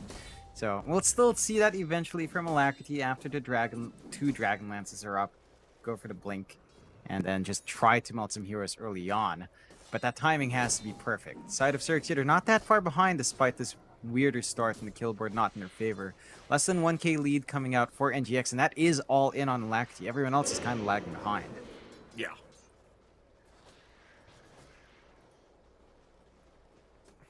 4-2 now. Very slight net worth lead the way of NGXC. Alacrity obviously top the net worth board right now on that Meepo. Again, this is to be expected. Meepo is still one of the fastest farming heroes you can pick up in Dota 2. And you've got one of the best playing it. Make sure to keep that net worth advantage as JG tries for an illusion rune, is not going to get it as Jokam does deny it off, and now the ensnares are there. Soul Rip will keep him alive as Jokam does use the little shredder to take down the tombstone of Tihi. The side able to find a kill there, as you are really seeing the dominance of the Meepo against heroes like the Ember, who naturally wants to be very mobile. Just that ensnare, it's such a painful experience here for JG. Is not able to weave himself in and out as much. It gives Alacrity a pretty good window to just harass, get his really big damage off. The Ransack already being maxed out here as well. Could be looking for an opportunity bot, TPing the main Meepo down here. Rupido. Chase down. Alacrity's going to be there. Should have the lockdown as well. Ensnare, it will connect. Starbreaker, still going to work. Actually, a very nice stun through the ensnare, and that's one way to deal with it. Rupido, he will survive. Yeah, I mean, once you toss out the Earthbind, it doesn't stop you from still getting the Starbreaker. It just stops the movement. So he holds on. He just fends off from that gank all by himself. They get to cancel the TPs here in Xerxia, and they get to just keep farming up. Ken is in the jungle. He's actually within striking range of Alacrity's net worth. The TA having a fantastic time, but all the space given out to Ken now. And you've still got Mizu and Boomboy up top. They are still ready to go. Arenas set. If they catch out Ken, that's a kill, but Ken's not really looking to poke too much. Just wants that farm, and as long as he builds up, you're pretty happy here in Xerxes' end.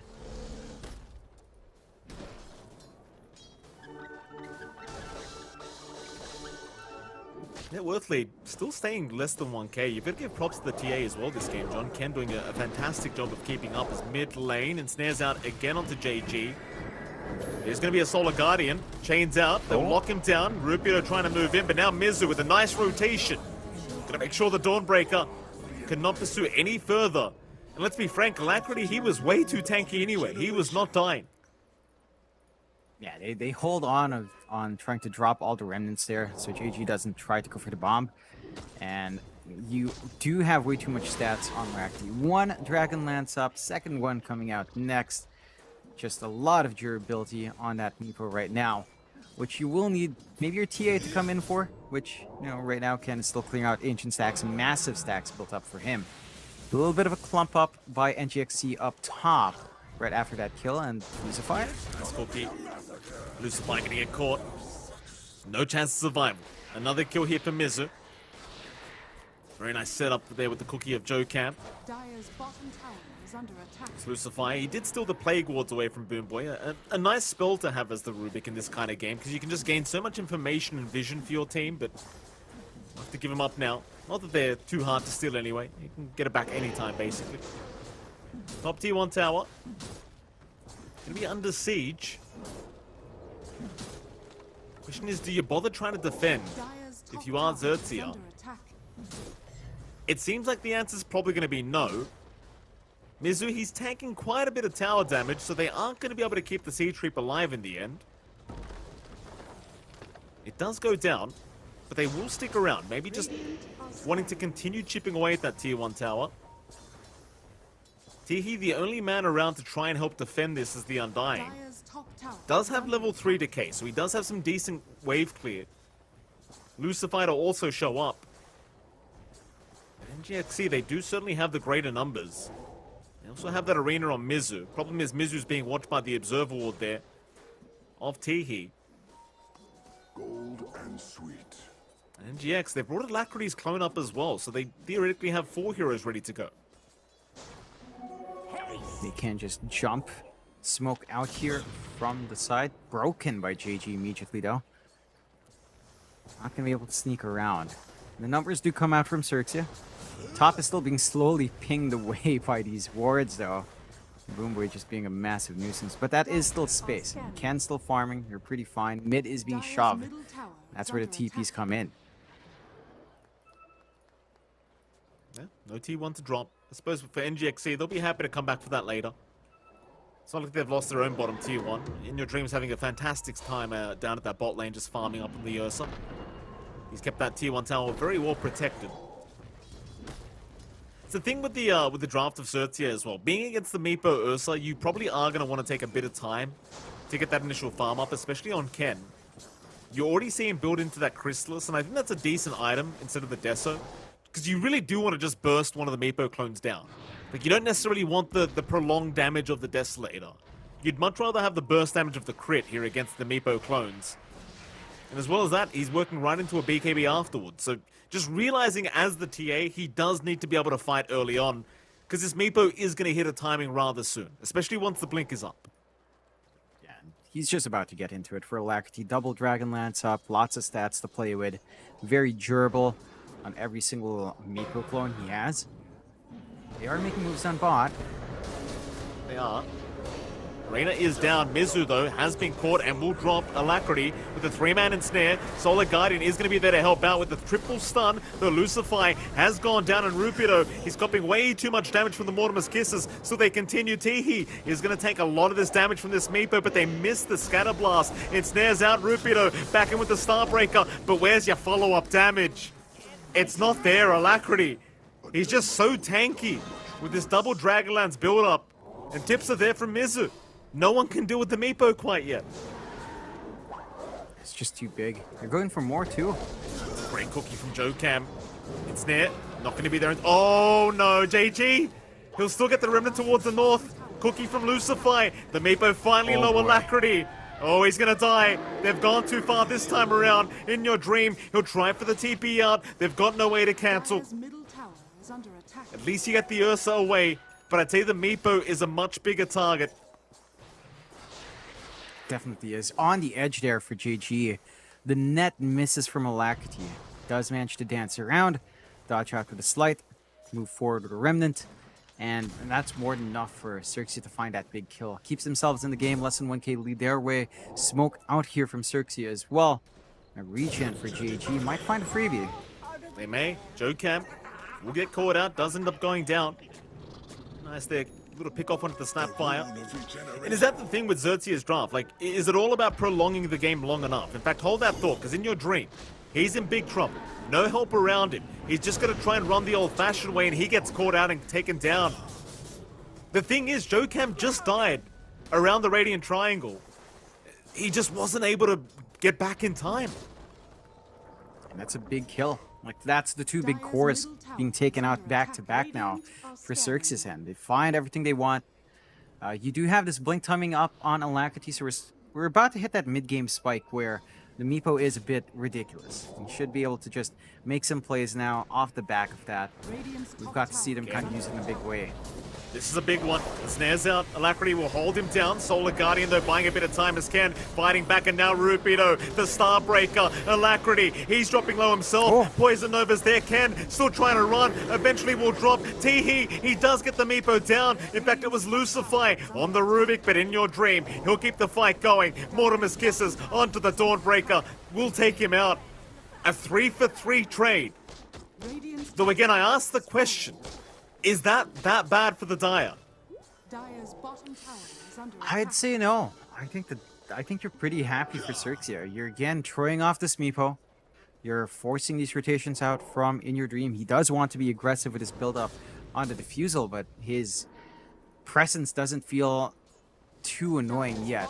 And you're getting much more coming out here for JG. Like, sure, the TA farm is important. I think in the early point in the game, JG's farm is a lot more impactful. Maelstrom timing into BKB will allow him to fight against the Meepo very effectively.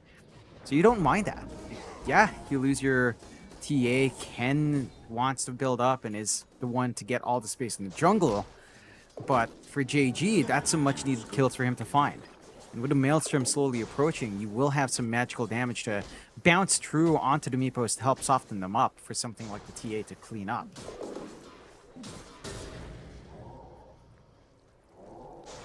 Top lane, they'll go back for the tier 1 now in GXC. Radiant's bottom tower is under attack. Will drop. Eventually, the fortification will be forced out, but TPs are not incoming here from Xerxia. They could try to trade the bottom tier 1, but it's going to be a bit of a slower process here. Radiant's bottom tower is under attack. Thing is, in GXC, they're not going to try and defend this, so it will eventually just Radiant drop. structures are fortified. Ken's still top of the net worth board on the TA, doing a brilliant job here on this carry. But I really do appreciate the fact that he went back for the Chrysalis instead of the Deso this game. As now Roshan gets started. You do have the Ursa, you do have a Meepo, you want to try and rush this. JG, trying to get some vision. Teehee, he'll drop the Tombstone. Mizu is there though with a very nice arena, and with a little shredder, they've gotten rid of the Tombstone. Roshan still dropping. JG, he can't even get close. Alacrity will be the one to pick up the Aegis on the Meepo. So NGXA do get away with a pretty big objective for themselves now. Yeah, it's a big thing to take. Like, secondary life on Alacrity. We see how long it takes for Alacrity to fall in these fights as well. Gonna be tough for Xerxia to find that secondary life, it feels like. You do have the BKB up on Ken, and the Maelstrom pretty much, well, the BKB first for JG as well. So they prioritize durability, they prioritize dodging out this damage spike from Alacrity. And that might make the blink poof just feel a lot less impactful, though I don't really mind too much as long as you do manage to get the follow through there from In Your Dream. So we'll see how much Xerxia can get done with a spell immunity, as it does cut off the Meepo fairly well. But you still have to worry about In Your Dream kind of jumping you anyway. Absolutely. And when the Daedalus comes out on Ken, that could be a scary point. Not too far off it either. T1 mid tower, that's going to be the focus now of NGXC. Dire's middle tower is under attack. Dire's structures are Alacrity, he'll fortified. get to work. No real fear in the world as his team is right behind him, just smoked up. Teehee, again being caught out. A nice arena from Mizu, just locking down that pulse fires of his Rupido, also dropping Teehee. He will eventually go down. Boom Boy, he will be traded, but that's still a positive trade for NGXC. Still, here comes Ken, trying to get some damage off onto Alacrity as JG is trying to back his way out on the Ember. That go back in for the buyback of Jokan, but the remnants aren't going to do enough quite yet. Meanwhile, Mizu has found Lucify on the Rubik, trying to force them back. It's not going to be enough, and in your dream, he's got it onto JG. They found the Ember instead. They'll let the Rubik live. It's a much better kill here for Dire's middle NGX. tower has fallen. And another successful team fight for the Radiant side. And they make it work. They just force out that engagement. Xerxia just not ready. They use their BKBs pretty well, but just get ripped to shreds. And Mizu just showing up on his Mars, getting great arenas off. Always managing to get the Bulwark off before the steal comes in from Lucify, so you never get anything useful for the Rubik. He has to focus on different heroes. But it just feels like you really want that Mars for the control. Probably your best bet. Maybe it's time to start to think about just stealing from Jokam. The Blast, the Cookie are all pretty big to have, as Mizu's just way too quick with his fingers. Mid lane, Lucify. Barely avoid the ensnare there of Alacrity. Rather the Earthbind, excuse me. Top side, Rupido is farming the Dire jungle, so Alacrity might be able to spot him out. Won't do so yet. While all this is happening in your dream, working on towards the Basher, almost has it up and available. Make life even harder now for Xerxia. There it is. Basher now available on the Ursa. NGXC, they understand their spike. They want to go for that top tier 2 into the outpost and try to secure that next Roshan. Daedalus now up on the TA though. Ken, he's TP'd in with no mana. He's got a clarity going, but it's a little bit awkward with that low of a mana. Luckily for him, the fight isn't broken out, and in fact, they're going to smoke anyway. Alacrity, they see the clone in your dreams right by him.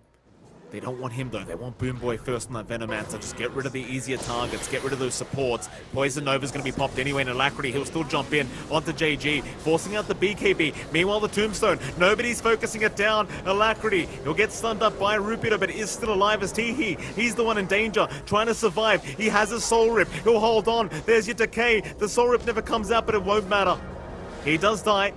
The Aegis is gone on Alacrity as Mizu. He'll jump back in. Spear is out onto Ken. They've got the TA locked down. Lucify trying to survive. Solar Guardian is there onto the Meepo. Cookie, but what a Starbreaker. Onto 4 heroes. Still the TA is going to melt to the damage of the Meepos. Now JG's called out. Mizu just locking everyone down. Full team wipe. In fact, Lucify, he brought back on the Rubik, but he can't do anything. And Mizu with these spears, he has been landing every single one. Yeah, he's been carrying this. He's been enabling all this movement out from NGX. All the great arenas, all the great spears, splitting up these fights, forcing awkward angles out from Xerxia, and they just get speared up. JG gets speared. Well, we saw Ken get speared up as well. He's just been doing phenomenal on the Mars, and Alacrity's just been there to follow through. He loses the Aegis. They do have the damage on Xerxia. They're showing us that this Meepo is not invincible. With the Daedalus up on Ken, you've got some damage to kind of deal with it, but they need more. That's a massive loss now. 21-12 in NGXC's favor. Again, when things are tough, they fall back to Alacrity with that Meepo. And they're always ready to kind of enable that, and as we're seeing out from Mizu, as we're seeing out as well from Jokam and Boom Boy. Like, they've been willing to sacrifice if need be. The presence of this Poison Nova, it's also been a nightmare for Ken. Like, when the BKB fades, that Boom Boy just has so much presence, and the TA, without the blink, is just kind of stuck in place. Yeah, very, very tough. You go again. Smoke out from Xerxia, but you kind of wonder where they go with the smoke. And your dream's gonna find a double damage rune as well on the Ursa. Boom Boy gonna make sure he does secure it for himself. This smoke amounts to nothing. It does at least allow the Dire End to just get a relocation to the jungle and have some space to farm up. They do need the space right now, even if Ken is top net worth. Needs a lot more on this TA to be that powerhouse they need him to be. In NGXC, they know exactly where they are. They'll smoke up themselves now. The double damage, it will wear off soon, but that's not really the point. All spells are up. They want to go for the fight. They know how powerful they are right now in NGXC. Ken, in position to break the smoke, does do so. Onto In Your Dream and Joe Cam, as BKB is preemptively popped by the TA, just in case they drop the arena. And he will just back his way out, but now he's got no BKB for fight breaks up. Yeah, it's a big win for the side of NGXC. If they just manage to find the angle in, Ken's not going to have a self-save. It does look like NGXC are also playing patiently, though. They're not going to be forcing the issue. They didn't see that BKB pop themselves. So they're just going to have to cut back, take what resources they can, keep this build up. You are working onto the Ags here for Alacrity, so we will see that dig. The new and improved dig, which I believe we've seen Alacrity use before as well. Gonna complicate these fights as, well, the Meepos are gonna be that much harder to kill. It certainly will be. So it's a lot of regen. 40% over 4 seconds of the max HP. Pretty ridiculous. Very annoying, especially in the middle of a team fight, trying to keep tabs of which Meepy you're trying to go after, and he just digs, and you just can't get him anyway. Suddenly becomes invulnerable. Very, very annoying indeed.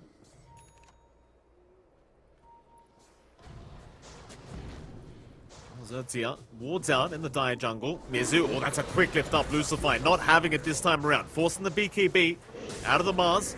They might still have an opportunity at going after Teehee, but with the Tombstone there, they do not feel safe.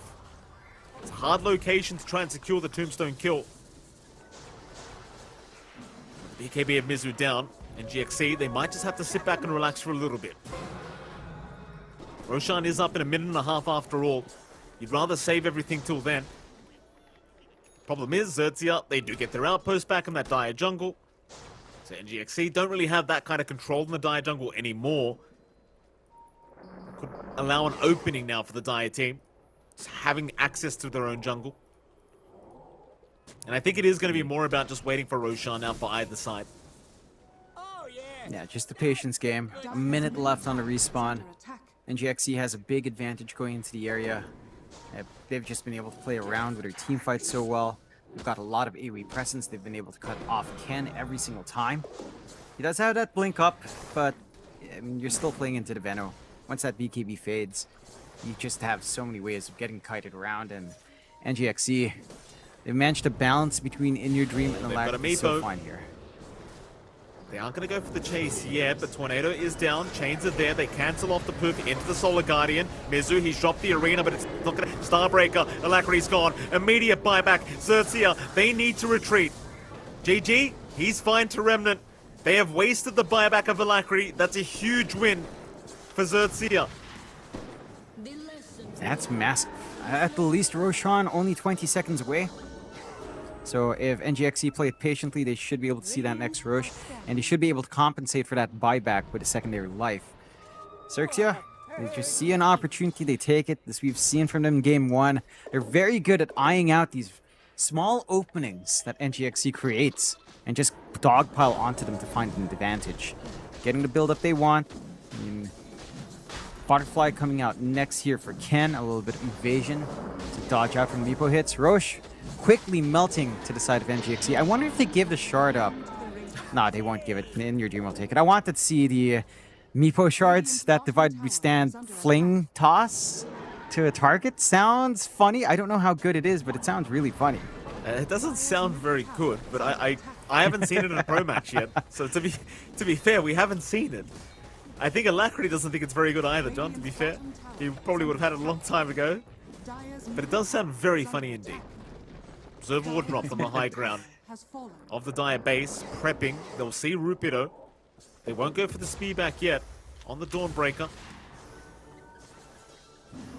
Oh, he's going to be careful in Your Dream.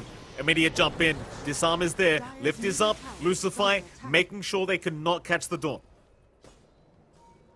Yeah, good saves from Xerxia. NGXC, one little pierce onto the high ground and the game could just change entirely here for Xerxia. They do force the TPs down bot. They saw the shove in from Teehee and Ken. So they do want to prevent any sort of split push from happening, but majority of the heroes are still stuck at mid. They don't have the Morris for the team fight. Mizu not going to be around in that mid area. So if Xerxia reads that, could be their opportunity to fight, but it does look like, again, with the ages up, caution's the name of the game here. You gotta give props to the Dire again, John. The fact that they're still in this game. This TA, Ken, still top of the net worth board. It's impressive. There's the Ags up now, so you've got that digging coming. JG, gonna be spotted. We'll juke out the Earthbind. GXC.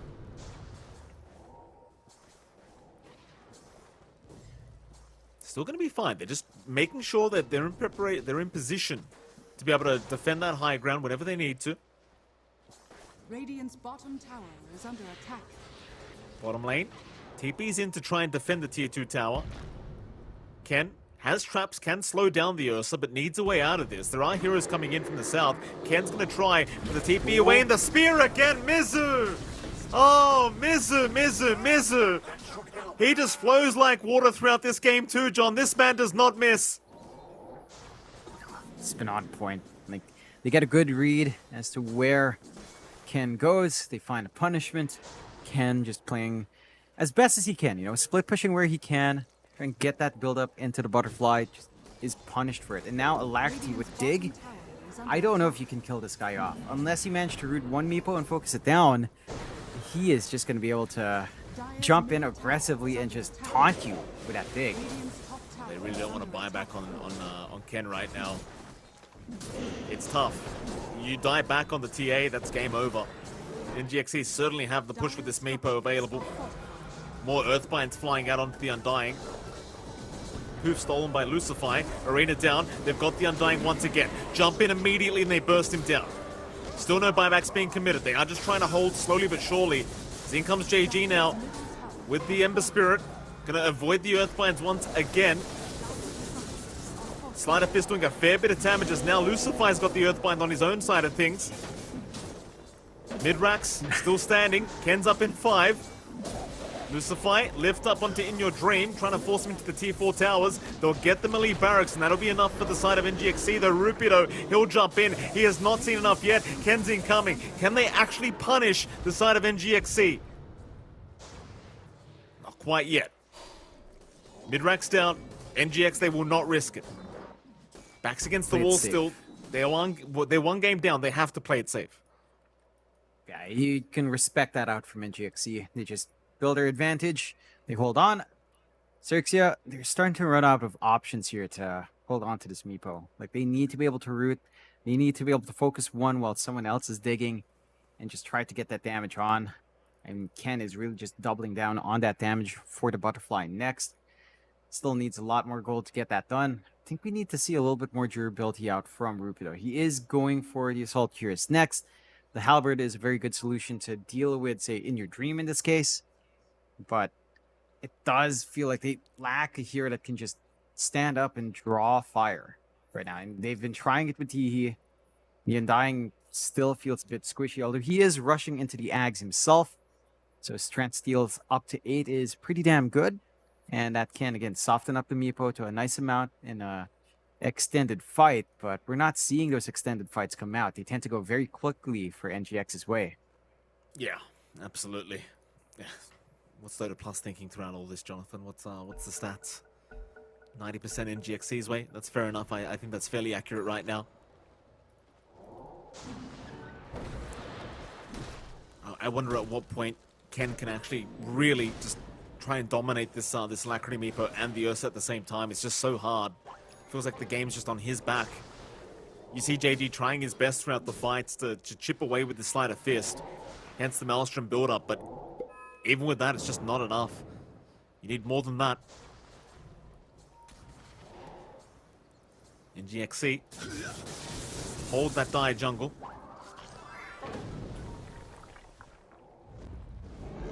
Smoke is out. 5-man smoke here.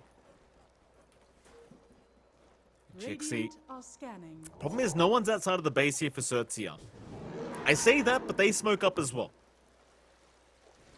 So perhaps they're about to venture out. Line has been drawn right into the dire triangle, but NGXC are already there and waiting. They have the high ground. Teehee, he breaks his smoke. In your dream, immediately with the bash in, does get the undying. That'll be enough. They want to back out now. They will not fight Dire's without Teehee up. is under attack. They need that undying. They need to soften up. They need that tombstone to kind of just provide some distractions, some much needed slows coming through. Love the build up here from Mizu. Got his own Heaven's Halberd. So now Ken isn't just free to stand and hit now, as it hasn't really been a free game for him either. With all the spear backs from Mizu, with all the control coming through, the TA's just not had an easy time at all in this game. And Mizu's aiming to double down on that and just make it even tougher. Push on the bot tier 2. Creep wave incoming. Backdoor is going to be gone soon. So he should be able to start to dig into the high ground once more if they want to on NGXC, but they might just opt to wait for next Roshan again. Like, they've got the time, they've got the advantage, 13k up. They will go for the smoke though, so maybe that pick off first. Tower has fallen. Just a casual double damage rune sitting at the bot rune spot as well. No one from NGXC seen that quite yet, sadly. Ken knows about it because he's got the trap there, but he can't make his way over there, sadly, either, so nobody's going to get the rune. At least not yet. Big wraparound. JG going to go for the TP out. Does make it out. Very nice timing for him. Immediate counter smoke. Here we go, Xerxia. They have not left buyback gold on Ken. This could be a last-ditch attempt in this game number 2. They did buy out the full MKB here. Here we go. The dire jungle. Teehee looking to place a ward up. Does have the tombstone. Will drop it immediately, but Boom Boy tries to get it down immediately as well. Lucify with the lift up onto Jokam. Meanwhile, chains out onto Alacrity, but JG's been caught out. They've got the Ember. Ooh. Force stuff onto the high ground. He's fine for now. Poison Nova, Boom Boy. He'll pop it immediately. Nobody actually dying yet, but Ken. He's been caught now. He'll pop his BKB, but he's been disarmed. He cannot hit them. This is not the fight they wanted. Now Mizu jumps in again. The arena, the spear, everything being thrown. Ken is down. No buyback available. It's Rupido. He will keep fighting. He has no choice in the matter. JG's gonna buy back, but the Earthbind's immediately there. BKB forced out. In your dream, he does die in the Ursa, but what does it matter? They've got Rupido down. JG trying to run. He's Earthbinded up. He's gone. Do you call it? Yeah, it's a hard game to turn around from for Xerxia. Side of NGXC, knowing there's no buyback on JG and probably knowing there's no buyback here on Ken, should just go for the tier 4s. I don't see a good defense coming out. Yeah, Arachne goes for it. Buyback from Rupido. But how do you stop this Meepo? Immediate spear out, Rupido. He's going to try and delay this as much as possible. Tombstone is down. TA down for another 30 seconds. It's such a hard defense to ask for. Slowly trying to chip away at Alacrity, but it's just so difficult. Rupido just being abused here by Mizu. Speared right back into the fountain. Mizu tells him to just go home. Go home, as the Ancient is under siege now. They at least found Jokam and the Snapfire, but Alacrity's the main problem. Rupido is still trying. He makes the jump in. It could be a dieback, though. The Earthbinds are out, locking him down. He's gone. The TA, 5 seconds away. The Undying barely surviving with the Ghost Scepter. Lucify, he's back. Here's the buybacks. Ancient's still exposed. Ken's back into this one. He'll go with the Side Blades trying onto Alacrity, but the Ancient is being focused by the Meepo. This game is looking over. They can't stop it. Arena to make sure. Wow, wow, wow. NGXC, they will force this to a game number 3 here against Certia. And John, it's one of those best of 3 kind of days, apparently. You love to see it. Yeah, it goes all the way. NGXC, they fall back to that Alacrity special. Go back into the Meepo, and he does a fantastic job, but I want to say Mizu really shined there. Like you pointed out so many times, he had such great spears, such great arenas coming out. The side of Xerxia, I mean, it's a rough game. They tried to go all in on this TA for Ken. They were having a good laugh when they saw the Meepo, but it's a hard one to handle once the game dragged on. Despite all of their AoE, they didn't quite have the damage to deal with him. And they picked the Venomancer to counteract. You can see in the scoreboard here as well, NGXC, much more activity coming out from them. In Your Dream, with his fast build-up on the Ursa as well, was really impactful. Like, he was up in the front lines, just using that diffusal blink and BKB and just running them down. Oh, absolutely. I mean, Mizu, 100%. He MVP of this matchup. Just so many good spears being landed by this man. Absolutely fantastic performance here from our Mars. NGXC, I mean, they have forced to a game 3. They are not out of this qualifier just yet. Neither is Xerxia, John. We're going to be able to head off to a game 3, and I'm very curious what happens with the drafts now. So Alacrity's Meepo, that was a last pick Meepo. It certainly did set a pace that it felt like Xerxia just wasn't ready for in that game 2. I wonder if they can get away with a similar draft in game 3, or whether Xerxia is going to be ready this time around. Xerxia should be ready. They should be able to adapt. That might become a second phase ban now, as first phase Meepo is very risky. So should take care of that. We'll see. That leaves a couple more openings there for NGXC to play around with as well. Yeah. Well, with that, John, we'll head off to a very short break, and right after that break, we'll be back with the deciding matchup here between NGXC and Xerxia. We'll see you then.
Esports is what we live and breathe. For us, it's more than a game. It's a reality where a group of letters can mean everything.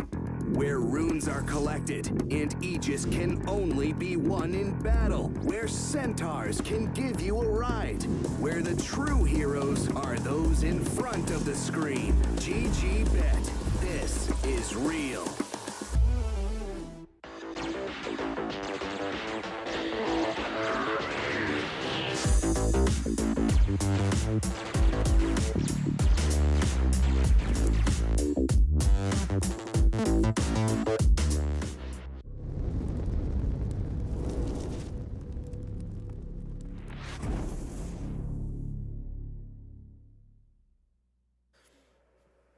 All right, ladies and gentlemen, welcome back. We are going into our third game of this best of three series between NGXC and, of course, the side of Xerxia. Jonathan, it's been a hell of a day in the lower bracket.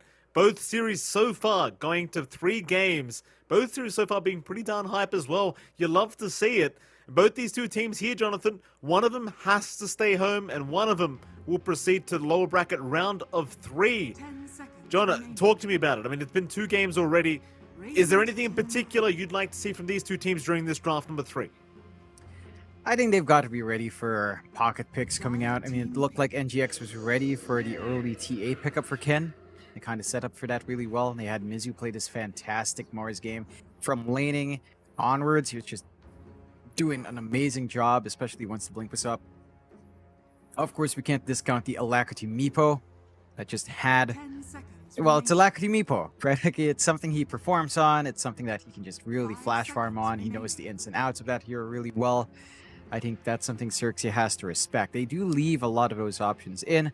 Like the Meepo, of course, it's not going to be first phase ban, but they've got to be able to maybe get ready for it. Although I'm not sure if NGX would want to pick it back to back. I believe every time we see NGX pick up the Meepo, it's only for that one game. They don't tend to go back to it for the next game, as they tend to feel like, and the other team tends to feel like they prepare for it. So we'll see if that adjustment is made. Start off with a Marcian Viper here for the side of Xerxia. For NGXC, they do go with the DP, so some flex there. It should be Mizu once more in that hero, but you can still kind of throw it as a support perhaps for Boomboy. You can still throw it 10 onto seconds mid for remaining. Alacrity, depending on the matchup. Absolutely. And I do like the point you went to as well, John. I mean, with the Meepo, you don't generally want to do it a second time because, every team's going to be ready for it the second time around. And chances are they are going to just constantly be thinking, is there a chance? Is there a chance they go down that route again? For now, Viper Marcy is the opening here for Xerxia. It looks like NGXC do manage to pick up the Death Prophet, as we do get to see the lovely face of Winter. There you go. He does pop up there for a couple seconds, John. Very, very handsome young man. He calls himself an old man, but I don't think he looks like an old man at all. No. It's definitely young at heart at the least there. As we found out Yeah. in person. Very joyful fella. Do you see the Terrorblade come out here from NGXC as well? So an early lock-in to our In Your Dream specialty. Terrorblade into Viper is an interesting one because you do 10 have seconds a remaining. good amount of magic damage early on. And of course the Marcy can 5 seconds make that remaining. pretty annoying as well with a sidekick onto the Viper, so you can just run down. There's some options here for Xerxia. They could run the Luzify Marcy, offlane Viper just to deal with a Terrorblade. So I think that kind of balances out the lanes quite nicely for Xerxia already. There might be something in mind here for NGXC. They might look for something like the Omni Knight, and you can see Xerxia already taking care of some saving supports. Abaddon gone. Wouldn't be surprised if they respect ban that Omni that Boomboy had, just to ensure that you can run down that Terrorblade. Absolutely. 10 seconds Next remaining. ban outs to come out. Of course, the TB, one of the In Your Dream specials. I'd love to see it coming out here in this deciding game of this best of 3 series. Bans, though. It seems like NGXC are going to focus on the position 1 bans themselves. They do get rid of the Morphling, which is still a natural counter towards the 10 Terrorblade. seconds remaining. Don't want to have to give that Metamorphosis away for free to the old Morphling. 5 seconds The remaining. side of Xerxia, though, I imagine it's mostly about support ban outs now, as they do get rid of the Abaddon. Omni Knight as well. I mean, we saw Omni Knight being very, very potent in our first game, even if NGXC did end up losing that game. Certainly wasn't the fault of Boomboy on the Omni Knight. He did a fantastic job But they will not be willing to go through that again here. So it's I don't quite blame them. I'd rather not either. It's a very, very scary kind of support to have to play against. So we do also see the Void being banned out, so Pos wants to be removed once again for this dire end of things. 10 seconds. One more before we get to see some more picks to come out. You're still worried about a random Meepo pickup. This is where you'd ban it, but I don't feel like that's something NGX will go back to. Again, just considering that you've got to agree to your core this time for In Your Dream.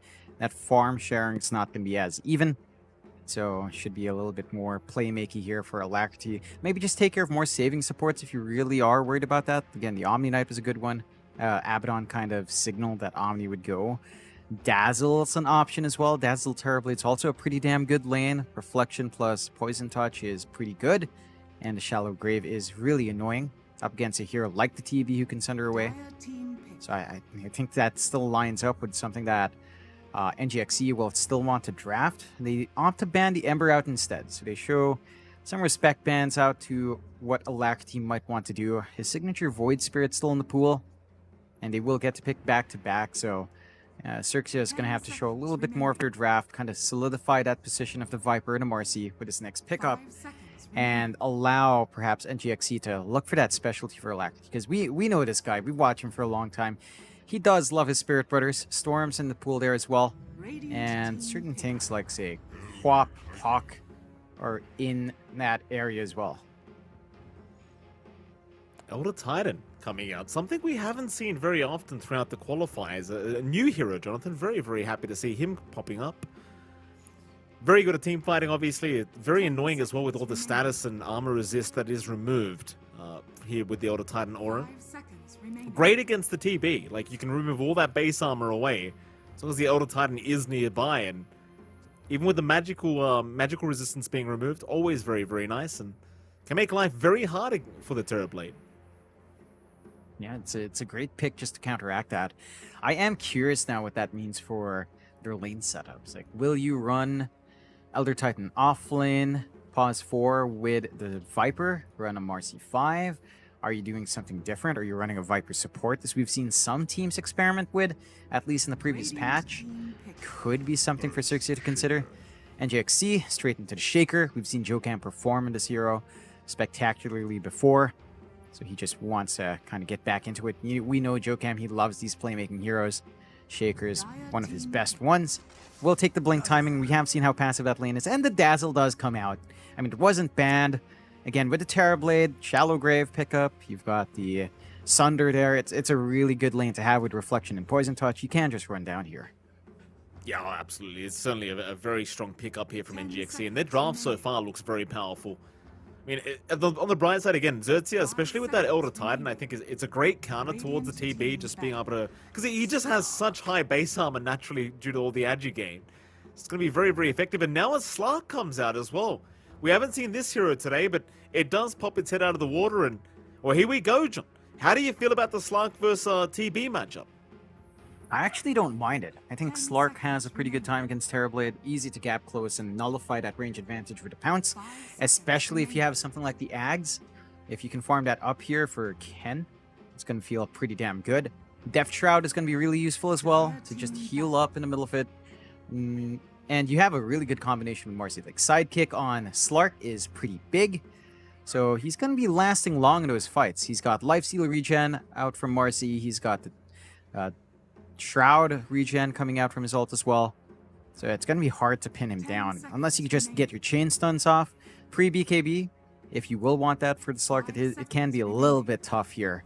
And big timing is, of course, the blink on Shaker. Shard on Dazzle. It's also big to kind of cut off that Slark. That it is. Final bans to come. Pango being removed here by NGXC. Maybe just focusing on the Rupido heroes once again. We don't know where the Viper's going to go this game. It could be a Pos 3 Viper, could be a Pos 2 Viper. Very, very flexible here for Xerxia. Bloodseeker also being removed here from the side of Xerxia, so just not wanting that against the Slark. Just one of those natural counters. Very annoying for the Slark to have to try and play against. You can always just kind of have that Thirst Vision and not allowing the natural passive heal to come in from the Shadow Dance. One more ban for either side. Plenty of reserve time left to think about this one if they wish. There's some strange pocket picks left for Xerxia. I recall that JG does love to run something like Timbersaw mid. It doesn't quite look like the clearest game for that, but it does look like a decent enough Timbersaw game to run into the Terrorblade. Reactive armor up against physical core is always great. Drop her strength down is always nice, or drop her primary attribute always okay, although strength heroes are best for that. That is a pocket pick. There's something we haven't seen from JG in a while. It is his DK. If they want that frontline playmaker, DK can sort of line up. It just doesn't feel like none of that really fixes the issues. Maybe Alina fits in better for Xerxia. Like having even more magic damage onto the Terrorblade, having this really good reach. Alina has insane range as well, and that's 100% up, unlike Terrorblade, who has to rely on the Metamorphosis. Could be a good way to close out here on Xerxia, but NGXC could also kind of fit it in. It's just really greedy with a TV. And you go with a Storm instead. They get that jump. They've got the initiation to cut off, say, the Slark pre-BKB is going to be annoyed, although Dark Pact is always there to kind of save you. But it does provide that backline hole that you can and probably will want, especially against something like the Elder Titan and Marcy. Like, if these two supports are allowed to do what they want, they've got a lot of AoE control. We saw Alacrity playing the Storm earlier on as well, I believe, during Game 1, and he was doing a fantastic job on that Storm. Oh, the Invoker comes out. Fair enough. That's interesting. This is a very, very big switch up from Xerxia. Invoker, again, I believe first time we're seeing this one today as well. So 2 brand new drafts ahead of us.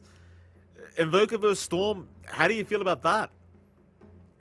I think that's pretty alright for the Invoker. It's not a lane that you really struggle in. You should be able to farm. You can harass out down the line. Melt the mana of Alacrity if he's not careful. It's a fairly good Invoker game as well, and you've got some good combinations. Again, buffing up the Slark with Alacrity plus Sidekick. It's a ridiculous amount of right click. Even other heroes like Rupido, you could just buff up and have him spit like a madman and just melt through in your dream if you're not careful. I like the draft of Xerxia. I think they've got some good solutions early on.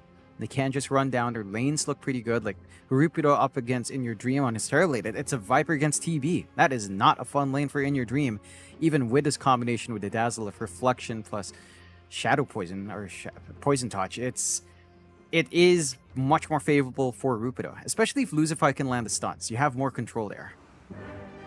So it's going to be a fun game number 3, I think, Jonathan. If you were to pick a better draft going into this game 3, did you have one that you think you'd prefer?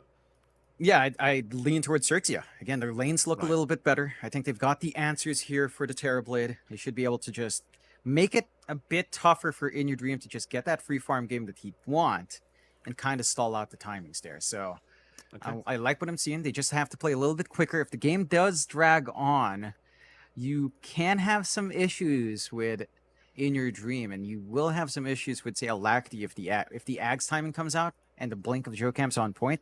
And then they have a lot of fight as well on NGXC.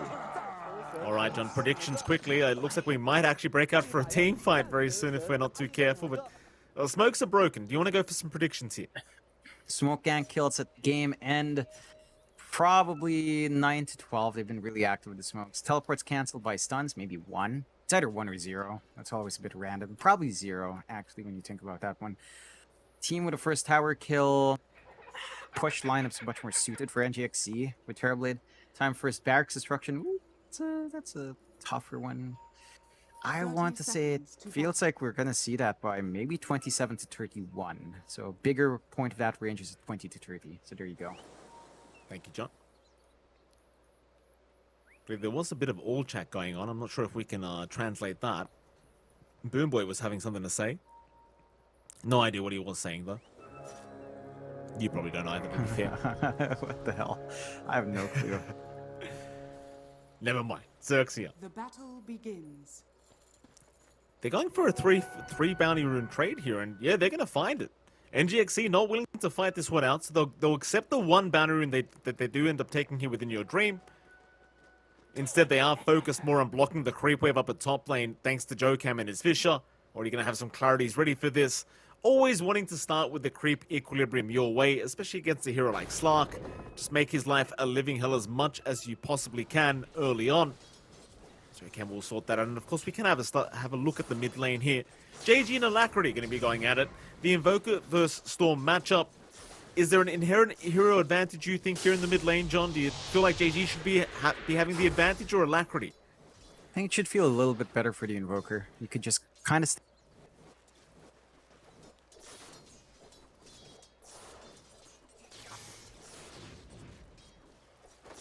Denied! Ha!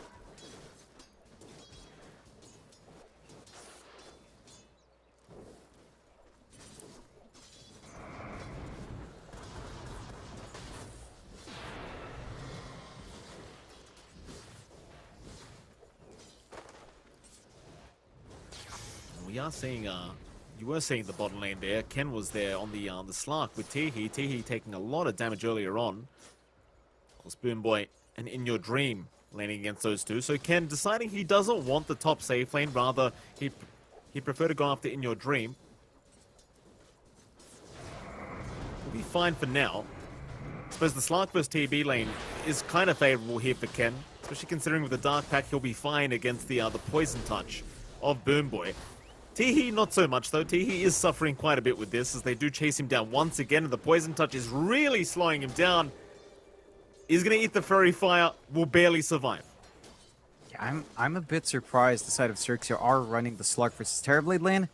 Like, Slark does enjoy just grabbing more Essence Shift out, but this is not an easy lane for the Slark either. You can Dark Pack off the Poison Touch, as you pointed out, but you can't really stop the Terrorblade. Like, In Your Dream's gonna have a relatively easy time farming up, and it's the Slark who's going to be under pressure. Like, all the denies here for In Your Dream, that's a lot of EXP.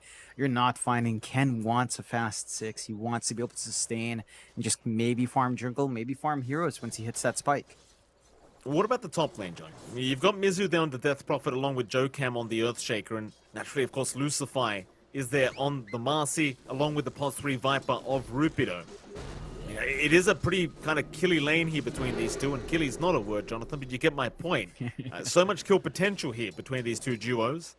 Do you think one of these sides has an advantage in this safe lane of the Dime? It feels a little bit better for the side of Xerxia. I think there's more play coming out from Marcy in comparison to the Shaker. And that should lead to maybe more aggression lining up, but just a good defensive Fisher can cut that off. So it should kind of just lead to this more farmy lane that we're seeing right now. It's also hard to run down a DP, as we've seen. Spirit Siphon is pretty annoying to go up against, so you shouldn't be under any direct threat.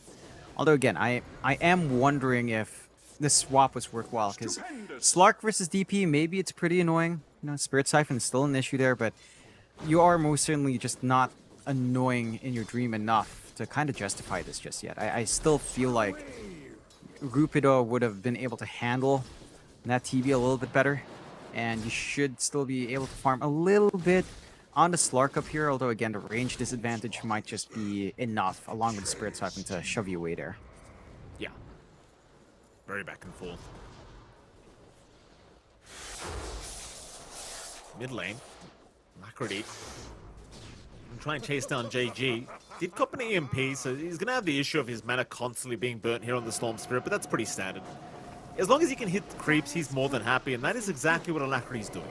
29-7 in terms of CS. Having what appears to be a very free laning stage on that Storm. Now, that's definitely pretty darn good news here for NGX. Like, there's not really much that the JG can do to really slow this guy down. Bottom lane. Never mind. We had a TP out. He was in trouble. He's going to be just fine. Go on, John. And they've been trying to trade back and forth, and JG is lagging behind in the CS. Alacrity's having a much better time there, but you are still finding your EXP here on the Invoker. You've got the early earn up. If you can get a rotation out, start to build into those charges, you can have a lot more impact. But this kind of start for Alacrity is a bit of a godsend. Like, it simplifies the game for the Storm. He's right up there, #1 in net worth. So he should be able to just run around with a couple of early items up and try to make some space happen for the bulk of the farm to go towards In Your Dream's way. And so far, so good for NGXE. Like, all the lanes are looking really nice, except top lane for Mizu. But he is copying the Viper lane. Again, you don't mind that too much. As long as it's not your Terrorblade, you're pretty alright. That's true. Ken trying to chase down Boom Boy in the Dazzle. In Your Dream going to chase him down now. Dark Pact will purge off the poison touch. He'll be okay to pounce away. It's like you said, Ken's not really farming that well on this Slark. 18 and 9. In Your Dream is having that free lane you talked about on the Terrorblade, and that is going to be a pretty big cause of concern.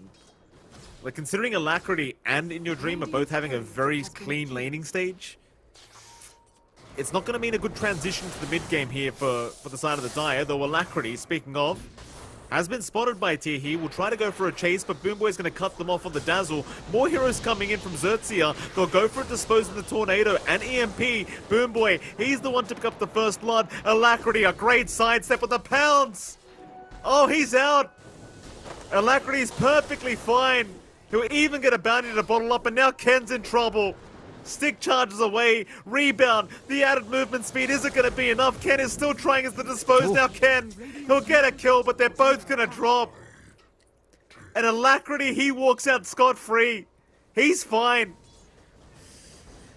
Yeah, that is pretty nutty. Alacrity dodging out there. His courier gets sniped. They tried to jump him. Just felt a little bit too staggered out from Xerxia. Maybe a bit of a misplay as well. I think the dispose went into the Tornado, which probably gave enough time for the rest of the team of NGX to just kind of respond in. And the big winner's In Your Dream. Grabs himself a kill, grabs himself an assist, shows up with a Metamorphosis. Sure, he's not farming, but he gets some much needed AoE EXP, AoE gold, #1 net worth now. And Ken is just suffering. Like, this Slark just has no farm. Barely above the DP, still having a better time than Mizu, who's basically feeling like a support right now, but this is not the kind of start you want for the Slark. He doesn't flash farm well. When it comes down to a farm war, you're going to have a much better time here on In Your Dream to escalate. Yeah. Alacrity. He's copying a lot of damage there on that Storm. He's going to be alright. He was just farming some stacks. Really farmed up quite well here. Speaking of farm though, Rupido has seemingly had complete free farm on the Viper. Top of the net worth board. Just in front of In Your Dream on that Terrorblade. One of the weird things about the Viper though, like if you get off to a good start, the mid game can be quite dominant. You just kind of wonder how it transitions to later on. We will get to see very soon. Rupido continues to have that very good start. Is going to build into that standard Dragonlance build up as well. I wonder though, is it just your classic like BKB rush after that for the Viper? Is there something else you'd like to see here from Rupido? I don't think there's too much else you need outside of BKB Dragonlance. Maybe the SNY. You could just try to tank up here. AC sounds pretty good here, or the Shivas can sound really nice here for Rupido. It's not really a Gleipnir game, although I suppose the added lockdown for Alacrity is nice, but you can kind of get that done with your Marcy instead. Just feels like it's too telegraphed out from the Viper. Although follow-up control, it's always nice, so who knows? Still a ways off until that, though. It does feel like that takes a while. Lucify here with the Invis. He's under vision. He doesn't know it, but he's under a sentry right now. Disposes there. Mizu knew it was coming. Fisher is available from Jokam. They're going to try and turn. With the relocations out, or rather TP's in, Rupido is in trouble now. On that Viper, he will pop the Viper strike, but is going to drop. The highest net worth hero going down here. Xerxia not going to be happy about that. Mizu, very nice bait on the Death Prophet. Just stands forward, knows what's coming, calls his teammates to pull up with him. And they managed to find a nice juicy kill for Mizu to kind of recover from. I mean, he's been behind on this DP. He's going to have level 6 off the back of that lane and that kill. So now the threat of Exorcism is up. They can start grouping around Mizu. He can start showing up for the push. He's got some contributions now. For Xerxia, highest net worth is the Viper, but he's just been stuck in that lane. They tried to go onto Alacrity a little bit. They melt his mana, so JG's feeling good. But no real follow-up for any of that. So you're still pretty fine. And surprisingly, they are dragging. He does have the Metamorphosis. They could go for the top push. They may try. You've only really got Tehi around on the Elder Titan to try and defend, and well, he may be able to do so decently with the Echo Stomp and Astral Spirit. Kind of annoying to try and push against the Elder Titan, one of those heroes that's very good at just slowing you down. In the meantime, Rupido is split pushing the bot lane anyway, so you are going to find a tier 1 for a tier 1 trade if it does come to that. And it looks like Tehi may not even try for the Echo Stomp. He just realizes, well, he does. Will commit, does land on 2. The thing is, NGXE know he's in there now. This might just lead to his own death, which is why I said he wouldn't try for this. Mizu will chase him down. Teehee is going to be spotted. He'll try for a TP out eventually, and they don't have any way to cancel. So Teehee is forward thinking, understanding he can just TP out, is going to be fine. He still managed to find a tower. Is a 1-for-1 trade in the end with the space that he has bought out. They managed to take out the bot. So you trade evenly, Xerxia. They open up the map in the same way. They can kind of take over bot. They can kind of keep stalling out for Ken to start building up on his Slark. For NGXC though, you're ramping up quite fast in your dream. The Yasha's almost done. It's going to be going for the Manta next, as is typical. Once the Manta's up, I mean, you already have some defensive items to just avoid some of that magic damage. And after that, you're kind of set. You could maybe go for the BKB if you want to on In Your Dream. We've seen different build-ups from Terrorblades, but it's fairly open from that point forward. For Alacrity, he is trying to go for the BKB into the Orchid. And that one's taking a little bit longer. You know, he is giving most of the space out to In Your Dream. So his activity is also kind of taking a backseat. And I think the slower pace is actually not too bad for Xerxia, because this allows them to recover. This allows them to build up on the Slark and maybe just work onto some early items for their front line. Like Rupido, Dragonlance is already up. Could be the point you start grouping up around that durable front line. Spirit Vessel for JG, starting to build into it, along with a Witchblade, which isn't too far off. You do want some charges up in JG though. Like, he hasn't really found any kill to be a part of. So he definitely needs something to happen so he can start playing with a snap. Yeah, I mean, Xerxia has been much more quiet in the kills department. It does feel like their draft does need, you know, to snowball with those levels a little bit and get into that mid game before they get too aggressive. Because we are going to see Lucify and Rupido perhaps try for something bot lane with Jocam. Jocam will show himself with the Fisher. No rebound to come out yet, though, from Lucify. He doesn't want to dive the tier 2 tower.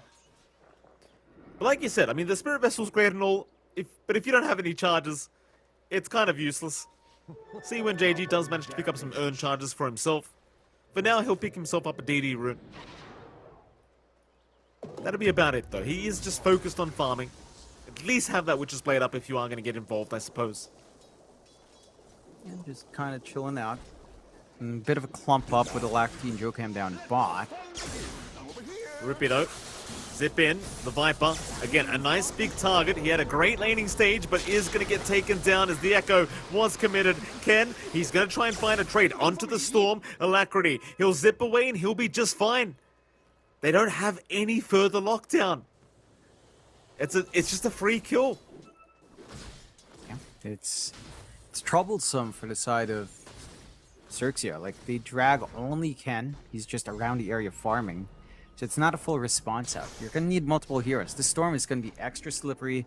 There has to be follow-up damage. There's just not enough on Ken for him to look for that kill solo, even with all those spell drops. They're wrapping around mid here, though. They are. They're going to keep trying to be aggressive, Xerxia. Rebound. There from Lucify. Alacrity is spotted. Cold Snap. Tornado, but a nice Fisher. Going to block them off, so Jocam saves the day. Alacrity. Okay to walk out. They just, again, don't have follow-up. It's a bit awkward here for Xerxia. Like, they're getting the initiations right, but you don't have enough to just stun him forever. It's just not quite there. They'll try again with a smoke. And we'll see if they find the angle. JG really wants a kill. Like, he's got the Witchblade up. They've got some damage. They need to give some earn charges up. They're just not able to find it. Yeah, it's so desperate, right? Like, you want to abuse the earn and the Cold Snap. We're 14 minutes in, he still hasn't had a chance. This is the Despair Invoker. This is the Despair situation for the old Invoker. It's NGXC. Yeah, they're not going to find an opening for another gank attempt. And even if they did, I just don't know if they have enough with Lucify and JG. They need a little bit more than that. Yeah, you kind of want to connect with Rupido. I'm surprised that Rupido is still more than satisfied just sitting back and farming as the Viper. Like, he's just sitting in the lane. He's not going with these smokes. He is working towards a Force Staff into Hurricane Pike. So maybe with Force Staff up, you have that added mobility to kind of actually do something in these fights and try to get that damage in. Smoke out from NGXC this time. Jocam still working on to the Blink, but him and Alacrity, they've been working as a good unit here. Lucify will be targeted. Dire He does have scanning. one range creep there around Lucifer. He will rebound eventually. Still, they are trying to cut him off. Storm, zip in, Alacrity, right on target. No vision necessary. He'll well played himself. Pat himself on the shoulder. Let him know he did a good job. Yeah, sometimes you are your own best cheerleader, so if no one's cheering you on, you might as well do it for yourself. Alacrity. Gonna be feeling good. 6-1, very slow game here. 7 kills in 15 minutes. Both sides. Again, it's one of those games. You mentioned it, Mike. Best of one. I think we saw this in the last series too, but when you have so much on the line, you tend to play more defensively alone. Alacrity. You say defensive. Alacrity's not playing defensive at all. John Fisher. That's going to land on two. That's a perfect initiation from Joe Cam. Still disposes there, but Shallow Grave on Alacrity. Will be make it so he is safe as now the Echo Slam. Joe Cam from the side and the zip back in. Mizu. He gets onto a double. Ken. He has pounce. He will be able to pounce his way out, but a fantastic fight for NGXC as they move into that mid-tier T1 tower. Are fortified. Everything just landing as you would ask. In fact, Ken, he does at least snipe an Arcane Rune away from Alacrity. That's something. They do actually protect the mid-tier 1 tower as well. It does not end up going down. Yeah, they respect the power of Xerxia. They don't force the issue here on NGXE. They know they've got a lineup that scales pretty well, so no need to rush it. Go back to farming. Metamorphosis did fade as well in your dream, so you didn't have the easiest time to just commit onto that tier 1. And for Xerxia, that's some good news, because they get to just hold back, keep farming. They are looking for their own wrap now as well. Radiant's bottom tower is under attack. We'll be able to find a successful team fight here. JG is hanging around. He wants the own charge. He's going to make sure he gets it. Mizu. Oh, Fisher's there again. Lucify is just going to melt. Mizu. Cold snap bank, very annoying for him to try and survive through this, but the zip forward again. Alacrity not going to allow us now. The Shallow Grave is there. Mizu still running. Surely goes down. Finally does. On to Ken though. The Slark dropping low, but not low enough. He's all right. Sunstrike. Alacrity. Oh, he's going to cop it, but it's not enough damage. But the urn and the Astral Spirit, it'll get it done. They get him eventually. Xerxia even finding Boom Boy in the back. Oh, it's not over yet. Joe Cam also spotted out on the Earthshaker. Rebound the wrong way, but it won't matter, Ken. He'll get the pounce. Xerxia, they finally get the charges they wanted. They finally get a team fight they wanted. And it's a big opening for them. Ken off the back of that, suddenly with 3 permanent Agi up, starting to build up, and he is going into that Ags. We talked about that. The Ags against the Terrorblade is massive because it just cuts off his range advantage with Metamorphosis. Much easier to catch him out. Even the Storm, it's going to be a lot easier to pincer down here for Ken. So the investment onto him as the carries is going to pay off massively once he has that item up.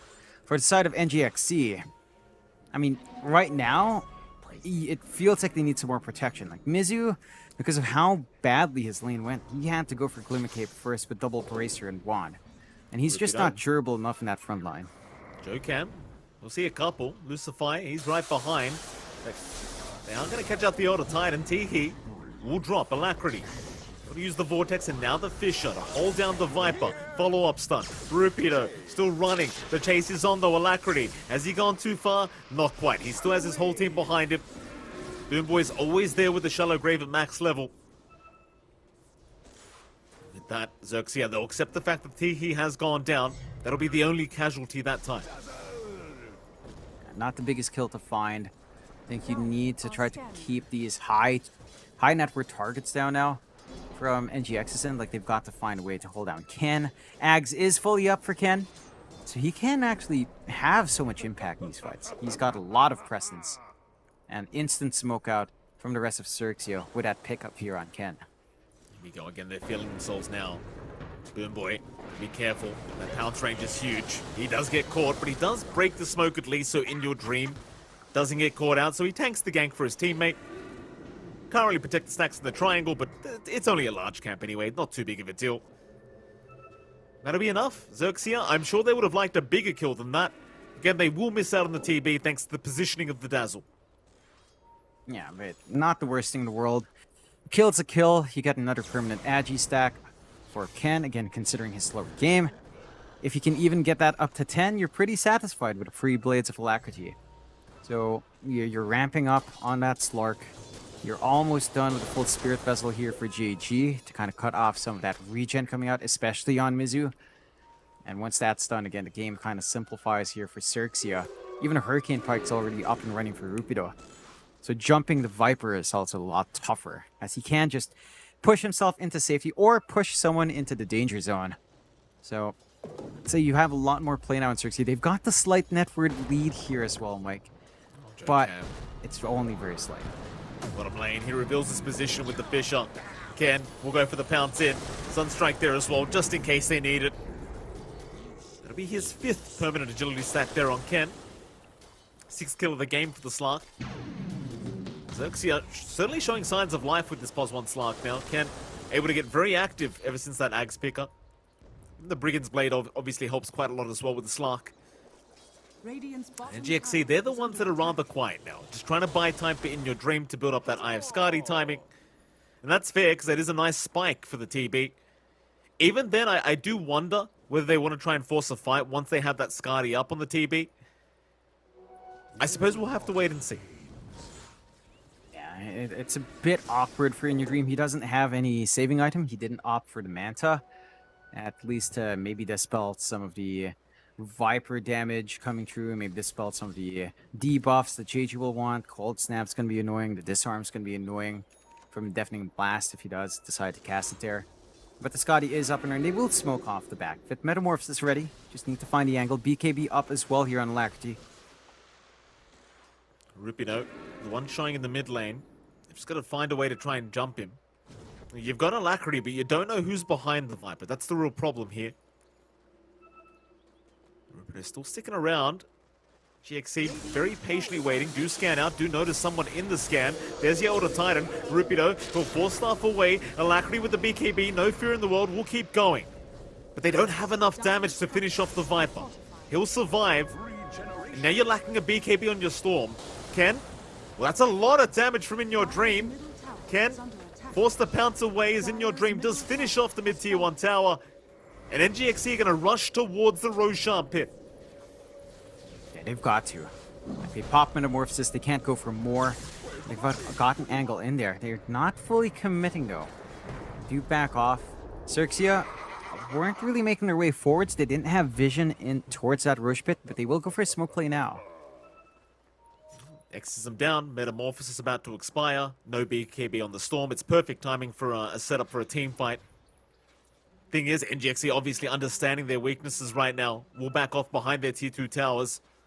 You could also decide to try and go for Roshan if you do wish, knowing all these spells are not available.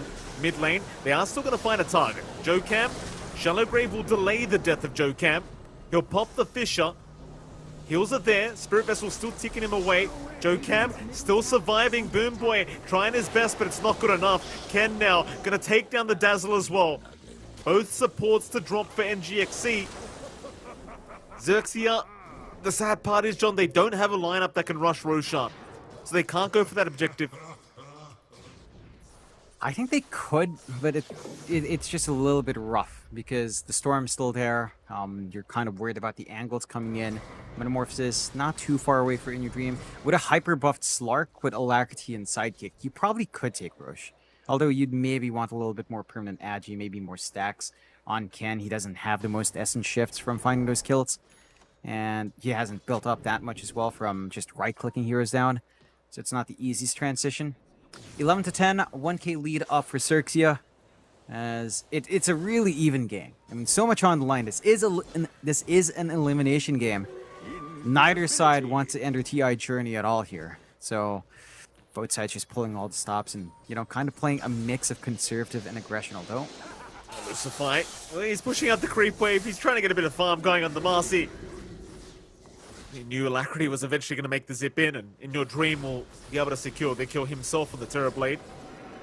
That'll allow him to escalate a bit quicker into the match style he's trying to build up on the TB. Radiant's bottom tower is under attack. And now that the spells are back up, like, you could start thinking about Roshan again if you are NGXC. Radiant's middle Maybe a tower bigger is team under fight to be attack. broken out first, but they are around the Roshan pit if they do wish to try. Yeah, they've got really good control of the area there from NGX. They've got great wards watching pretty much every flank of the Roche pit outside it. So good vision control overall. Circia is still kind of dark in that spot. In fact, their vision hasn't been up as much as the side of NGXC. So ward game much more on point here from NGX to play around these objectives. Circia, I think they're still fine farming up though. Ken is catching up. He's within a few hundred gold of In Your Dream. Scotty coming up next for the Slark. Going to put a bigger dent on that Terrorblade and the healing that he might have to get. Zip again. Lucify. Yeah, top lane. He just can't catch a break, this Marcy. Does have stick charges. Rebound, it's enough. Lucify. This time will survive. Maybe if you'd gotten that NGXE, would have thought about going Roche, but they won't. And Xerxia, they are still buying plenty of time here for Ken to keep that farm going. Hell, Ken's almost got a knife Scotty himself on the slot. Jump It's in. almost stopped. Mizu. Turn around with the Spirit Siphon. Ken's certainly feeling very confident right now on this Slark. Even if the TB is the biggest, or rather the highest net worth on the map. Slark still is very agile kind of carries to have, and Ken just trusting in his own ability to be able to kind of weave in and out of these fights. I think the big concern right now for NGXC is you've gotten that good farm on In Your Dream, but you don't have that much farm on Alacrity and on Mizu. Like, these two heroes, these two players have just been put in the sidelines. They will find the top tier 2 that should enable the outpost, and that should enable Roche if they want to go for it. They might look to perhaps force high ground a bit, force responses out, maybe find a pick up and go from there. Can he get out this time? Lucify. Not quite. Joe Cam will lock him down with the Fisher. That's going to be enough. They'll find him another time, and this time they are going to try for Roche. Mizu, he'll get started. Popping the Exo. Do you think Xerxes even bothered trying? Like, they aren't in position to try and counter this Roche. Smoke is brought out by Teehee. The Spirit is going to give vision and slow this down with the Echo Stomp, but how do you get there in time? Just a bit too far away. The Roche melts way too fast. They might be able to take a follow-up fight, but you have to respect the team fight coming out here from NGX. The slam is still ready from Jokam. Secondary life on In Your Dream. Xerxia, they did find a tier 2 bot to even things out. They have the bot outpost under their control as well. So the best thing to do now is just dodge. That could give NGXE an opening for a bit of a high ground attempt. But you will push high ground up against an Invoker. JG can kind of stall that out for a very long time. Yeah, very, very true. Ken is spotted. Alacrity will zip in with the Dark Pact. It was there. He purges off the silence immediately. Would have been huge had they been able to find Ken. They cannot. They do at least force out the Shadow Dance usage, so Ken probably won't feel comfortable to force a fight now. Will back his way out. It's only 1k net worth lead standing right now for Xerxia. Not really too big of a deal. It's just been such an even matchup between these two teams. Group up from Xerxia back into their own dire jungle. Alacrity and Jokam just sticking by each other, making sure both stay safe. And Xerxia, no jump to be made. Again, a lot of caution now between these two teams, considering it is the final game of this best of 3. Yeah, no unnecessary risks. Unless you're pretty sure you've got a winning shot. Ken, though, still on the hunt. Jump in, has found the storm. Will force out the BKB from Alacrity, and that's it. That's all he wanted. In come the cavalry, though. Jokam is spotted out. Alacrity with the BKB still is going to be fine to back his way out, but Jokam, not so much. They will lose the Shaker, and an immediate 4-man smoke up. Xerxia, they want to keep going. Who can they find? In Your Dream, just towards the left side, but they cannot catch him out. They can't see him. Ken, instead, will run towards the mid lane and did spot out Mizu there for a moment. Boomboy is around the corner as well, but a nice pounce. Connecting onto the Death Prophet, Mizu, who'll try to heal up with the Siphons. Shallow Grave to buy a little bit of time, but he is in dire straits at the moment. Mizu, he will go down as now Ken, another great pounce, has found Boomboy on the Dazzle. Really strong rotation from the Slark this time. Into the mid-tier 2 tower they go. Forced to fortify out a little bit early. You do not want to touch the Slark right now. 35 stacks of Essence Shift. I mean, he has so much damage. Not even the Terrorblade would want to touch that at all. Tower is set to fall. And they still have a very well protected top lane here. And they've still got Aegis for a fairly long time in your dream, but the Terrorblade just doesn't feel like it's ready to do the damage because of the invulnerability states on the Slark. Just how much reach you have with a pounce. You just look for those pickoffs. Without the supports, without Mizu, it feels really difficult for NGXC. The respawns are short though. They are back up. I do feel like NGXC needs to do more with this Aegis. They can't just afford to sit back and farm with this. Yeah, it's one of those things like in your dream, he needs his full team up behind him, and now they are. 4-man smoke up behind the Terrorblade. They're going to try and force in this tier 2 mid tower. Xerxia, they are prepped for a defense. All spills pretty much up. Zip in. Rupido is fine. He only got silenced. Alacrity looking for a way out. Will be okay as well. Echo Stomp is going to be there. Holding down the Storm Spirit. Can rebound, pounce. They've got the Storm. They do at least have the Shallow Grave to buy a bit of time. Alacrity, he still managed to zip out. Just barely. There's Mizu dropping very low. Is going to die to the damage of Rupido on JG. And now Alacrity, he got caught in the back. Ken's in. Onto the Terrorblade. A big Echo Slam from Joe Cam, but it's too late. It doesn't do enough. Ken goes right to work. They find Joe Cam. They'll find the Terrorblade another time. Uh-oh. NGXC are falling apart in this game 3. Xerxia proving that their patience is paying off. They will head right through the mid lane. And Ken, he's got 30 Essence Shift stacks right now, John. He is hitting very hard. Yeah, he's hitting hard. He's receiving no physical damage at all, almost.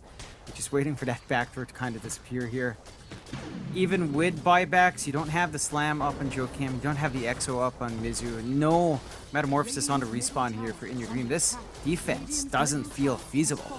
You're going to have to surrender at least one set of racks. Fortify out early, but I don't know if that's enough to stall. Alacrity has to dance here. But they've got to try. It's game 3, lower bracket, you haven't got a second chance. It's no safety net.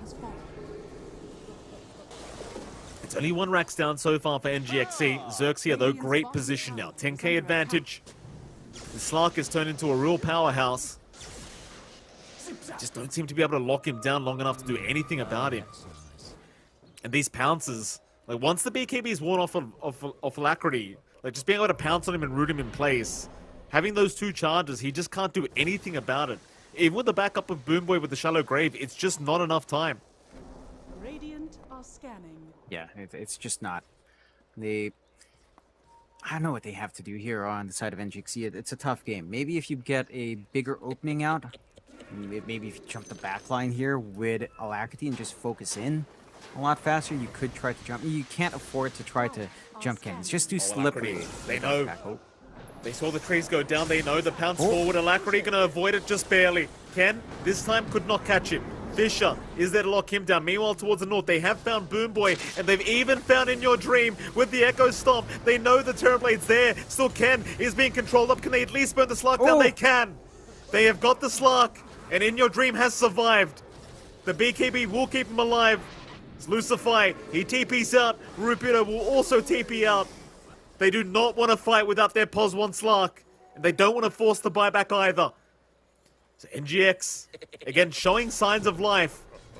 If they can do that again, and again and again, until he has no dieback, you've got yourself a shot in this game number 3. Yeah, and to be fair, Ken was also severely removed from his team. He was playing on the southern flank. Everyone else was up top. There were still tier 1s to TP2, tier 2s to TP2. They had a lot of control there from NGXE. So maybe just jumping the gun a bit on Xerxia. Need to kind of reset. Play together as a team. They've been most successful when they've stuck together.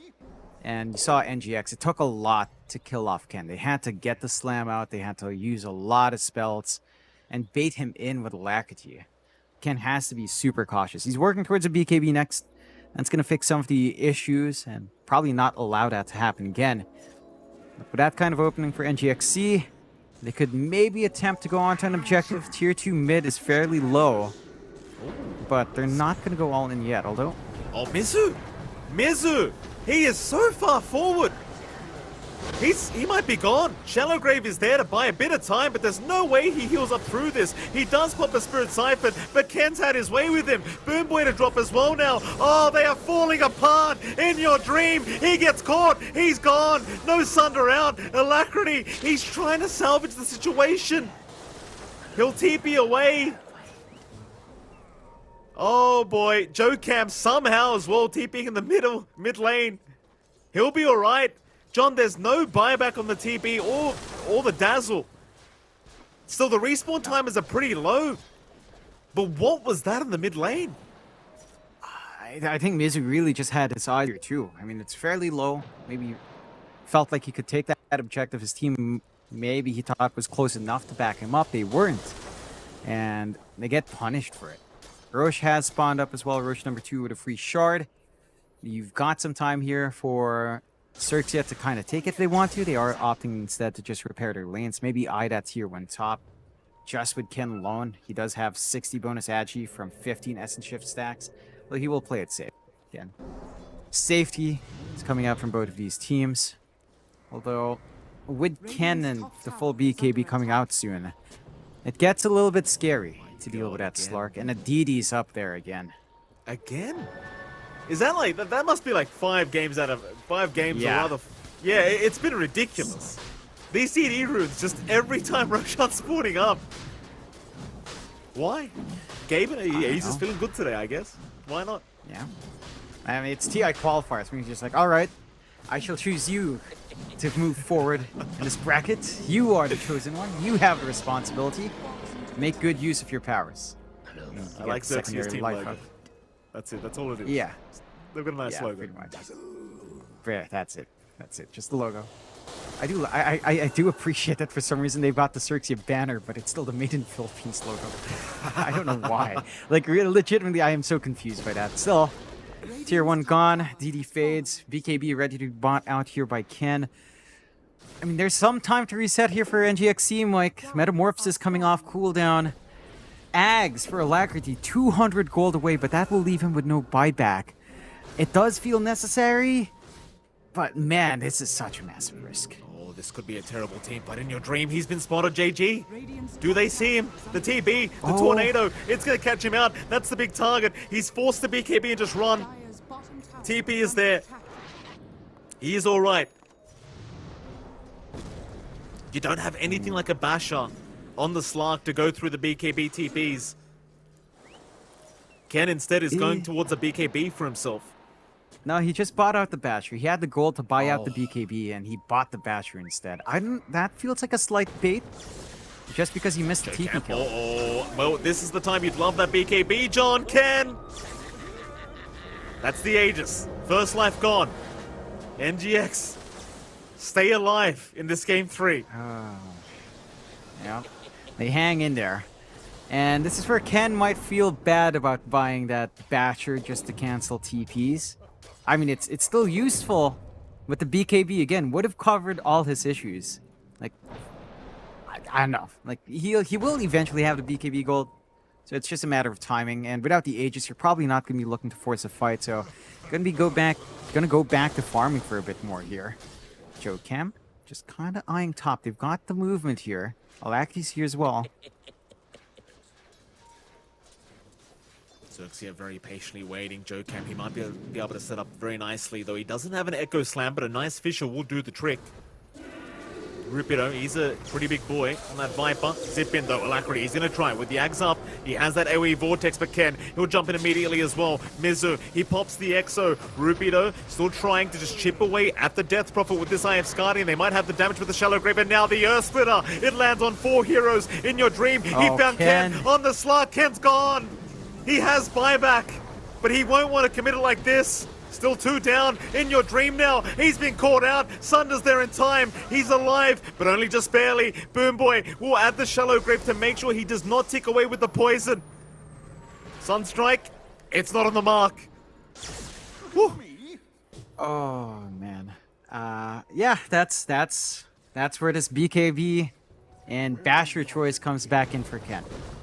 Right, he misses that kill on In Your Dream, and then he feels like I gotta have a Basher. He needed BKB more, because these fights break out. You saw how well Rupido survived. He had the Asceta cap, managed to pop the BKB away from the chain stuns, and just survives through. If you had that BKB on Ken, you probably wouldn't have these issues. He jumps forward, gets caught out, gets punished, and NGXC, well, it's not enough to really drag them back to the game. They're still behind at least 1 Rax, but they stay in it. There's no threat of high ground coming out anytime soon from Xerxia, unless they manage to find an opening somehow with someone farming so far outside of base.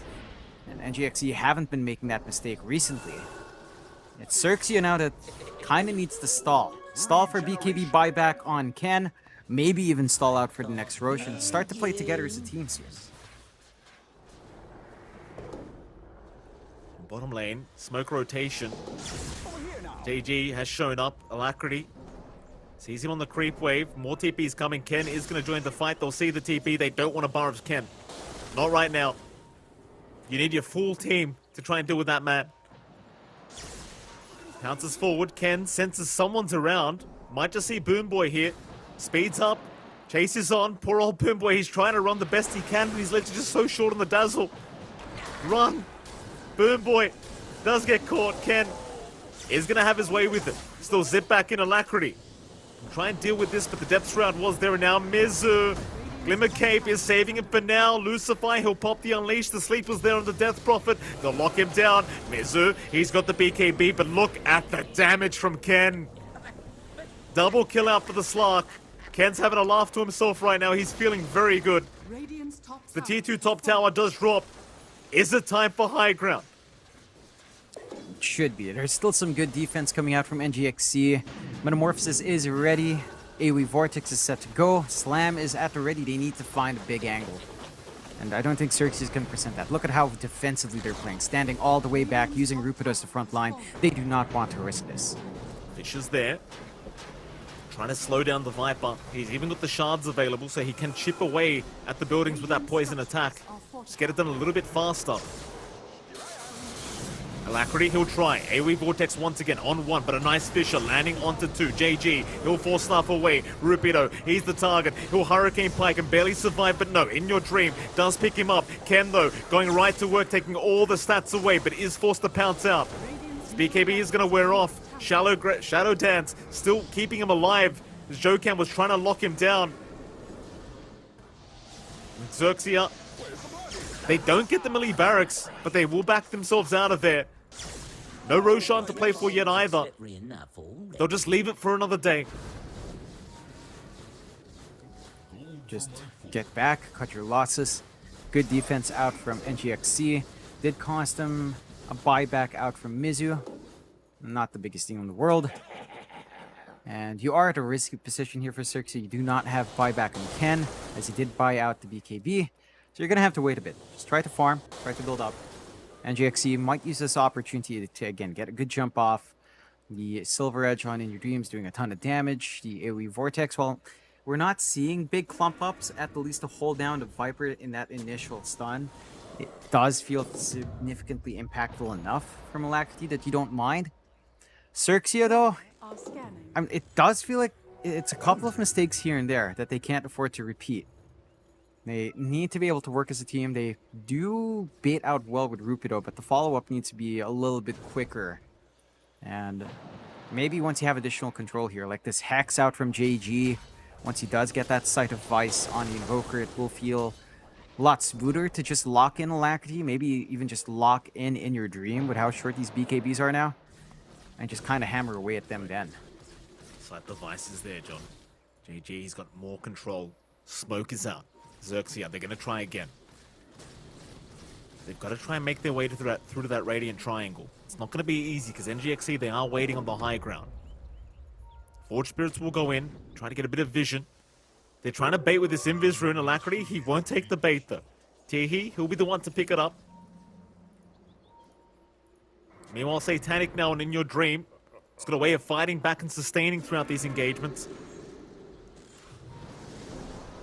AG, he'll start. Tornado is there onto Mizu. Mizu just trying to bait for his team. Jocam is on the high ground waiting perfectly patiently, but the DP's gone. It's a little bit too patient. They'll jump in anyway. Alacrity, he found Ken on the slot, but Alacrity's taking way too much damage. Meanwhile, in your dream, he's stuck in the middle of all this. They'll shallow grave him up, but everyone else is just melting around him. In your dream, he is gone. No buyback available. That might just be it, John. Xerxes, have they done it? Xerxia, they'll keep going. Tier 4 towers, it's a 5v2 situation. Surely there's no coming back. Oh boy. Onto the Ancient they go. They'll go for the AoE Vortex. They'll keep trying one Hex. last time, but the Hex is there. Alacrity has been caught out, and Ken's gonna have his way with him. Call him Ken 10, because he's been the hero of this game, number 3. Xerxia, they'll keep going. Onto the Storm. It's all over. It is all over. Xerxia have kicked out NGXC from this lower bracket qualifier of TI11. Oh boy. It's not something I was expecting, John, but Xerxia, they show up today. What a performance. They show up in fine form. They bring the fight out to NGXC. They had a really rough time early on. You know, like that lane swap really just ruined Ken's early game, but they managed to hold out. They managed to build up on him. Rapido with the early start was also a little bit more inactive than you expect. But again, just the space spot out. NGXC, I mean, they go back to their specials there. Jocam on the Shakers, one of his signatures. In Your Dream on his TB. We see Alacrity on the Storm. It's just not enough. Like Xerxia had the initiative from the mid game onto the late. Right? They were the ones running around. They were the ones that were actively taking objectives. For NGXC, I mean, there was some play to them. Boomboy was doing a fantastic job with the saves on the grave. But again, it's not on draft. It's not anything like that. It just feels like Xerxia managed to outplay them. Like there were a couple of mistakes Xerxia made, with Ken being too far forward, buying out the Basher before the BKB, and then just dying again afterwards. But as a whole, they've coordinated as a unit well. And it just goes back to that history of Xerxia, all the way back to UD Vesuan in, I don't know, last December, if I recall right, in the Mineski Masters when they revealed that roster. And they've just had so much time to refine that although their DPC journey was kind of up and down, where it matters here, it does show up. Yeah, I mean, what a performance and what a journey so far for Xerxia. I mean, you pointed it out, UD Vessel one. We used to cast these boys just last year or earlier on in the year for the DPC, I believe Div 2, and well, here they are putting on a real show here for the lower bracket part of the qualifiers. I'm not sure if we can bring up the bracket to see the updated bracket details here, but for anyone that doesn't know, Army Geniuses is going to be their next opponent. So Xerxia against AG. Is the next round of 3, I believe, here for the lower bracket, and there we go. That'll be an interesting matchup because AG again was also the underdogs in their matchup against Lil Gun, but they performed the 2-1 victory over them. So a bit of an upset to start us off for both these series, I'd say. Yeah, that's great to see just how much competition is in Southeast Asia. Like Lil Gun, I mean, from winners bracket into lower bracket into elimination, that's not a path you expect for Lil Gun. A team that managed to fight their way back to Div 1, and AG, a team that barely got cut off from Div 1. And up against Xerxia, I think Xerxia did manage to beat him out, but that was also Army Geniuses looking a bit defeated. So that's going to be one hype match to watch out for, but we have more matches left today here.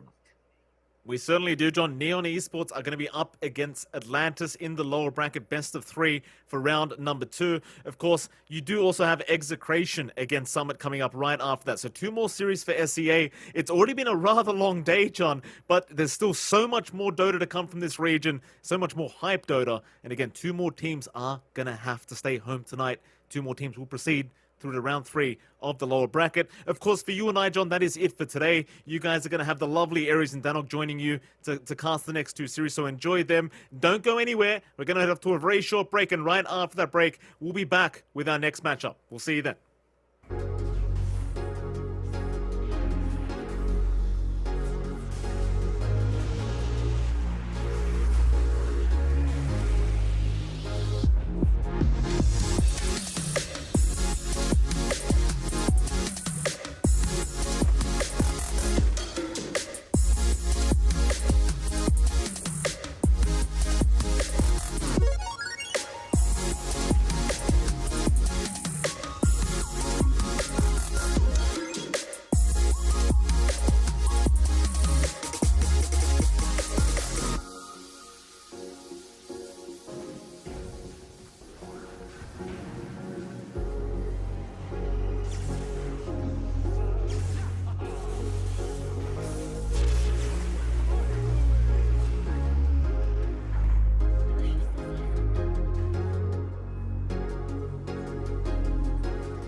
Sports is what we live and breathe. For us, it's more than a game, it's a reality where a group of letters can mean everything. Where runes are collected and Aegis can only be won in battle. Where centaurs can give you a ride. Where the true heroes are those in front of the screen. GG Bet. This is real.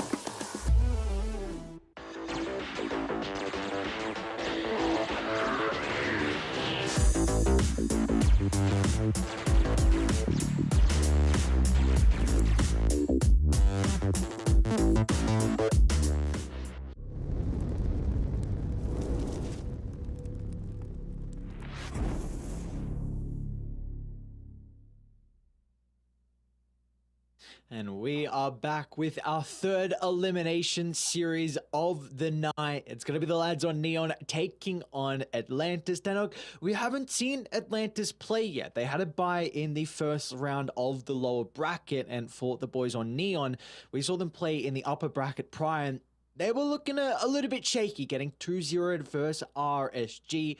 How do you feel like they're going to be able to match up versus Atlantis, though, here in the lower bracket?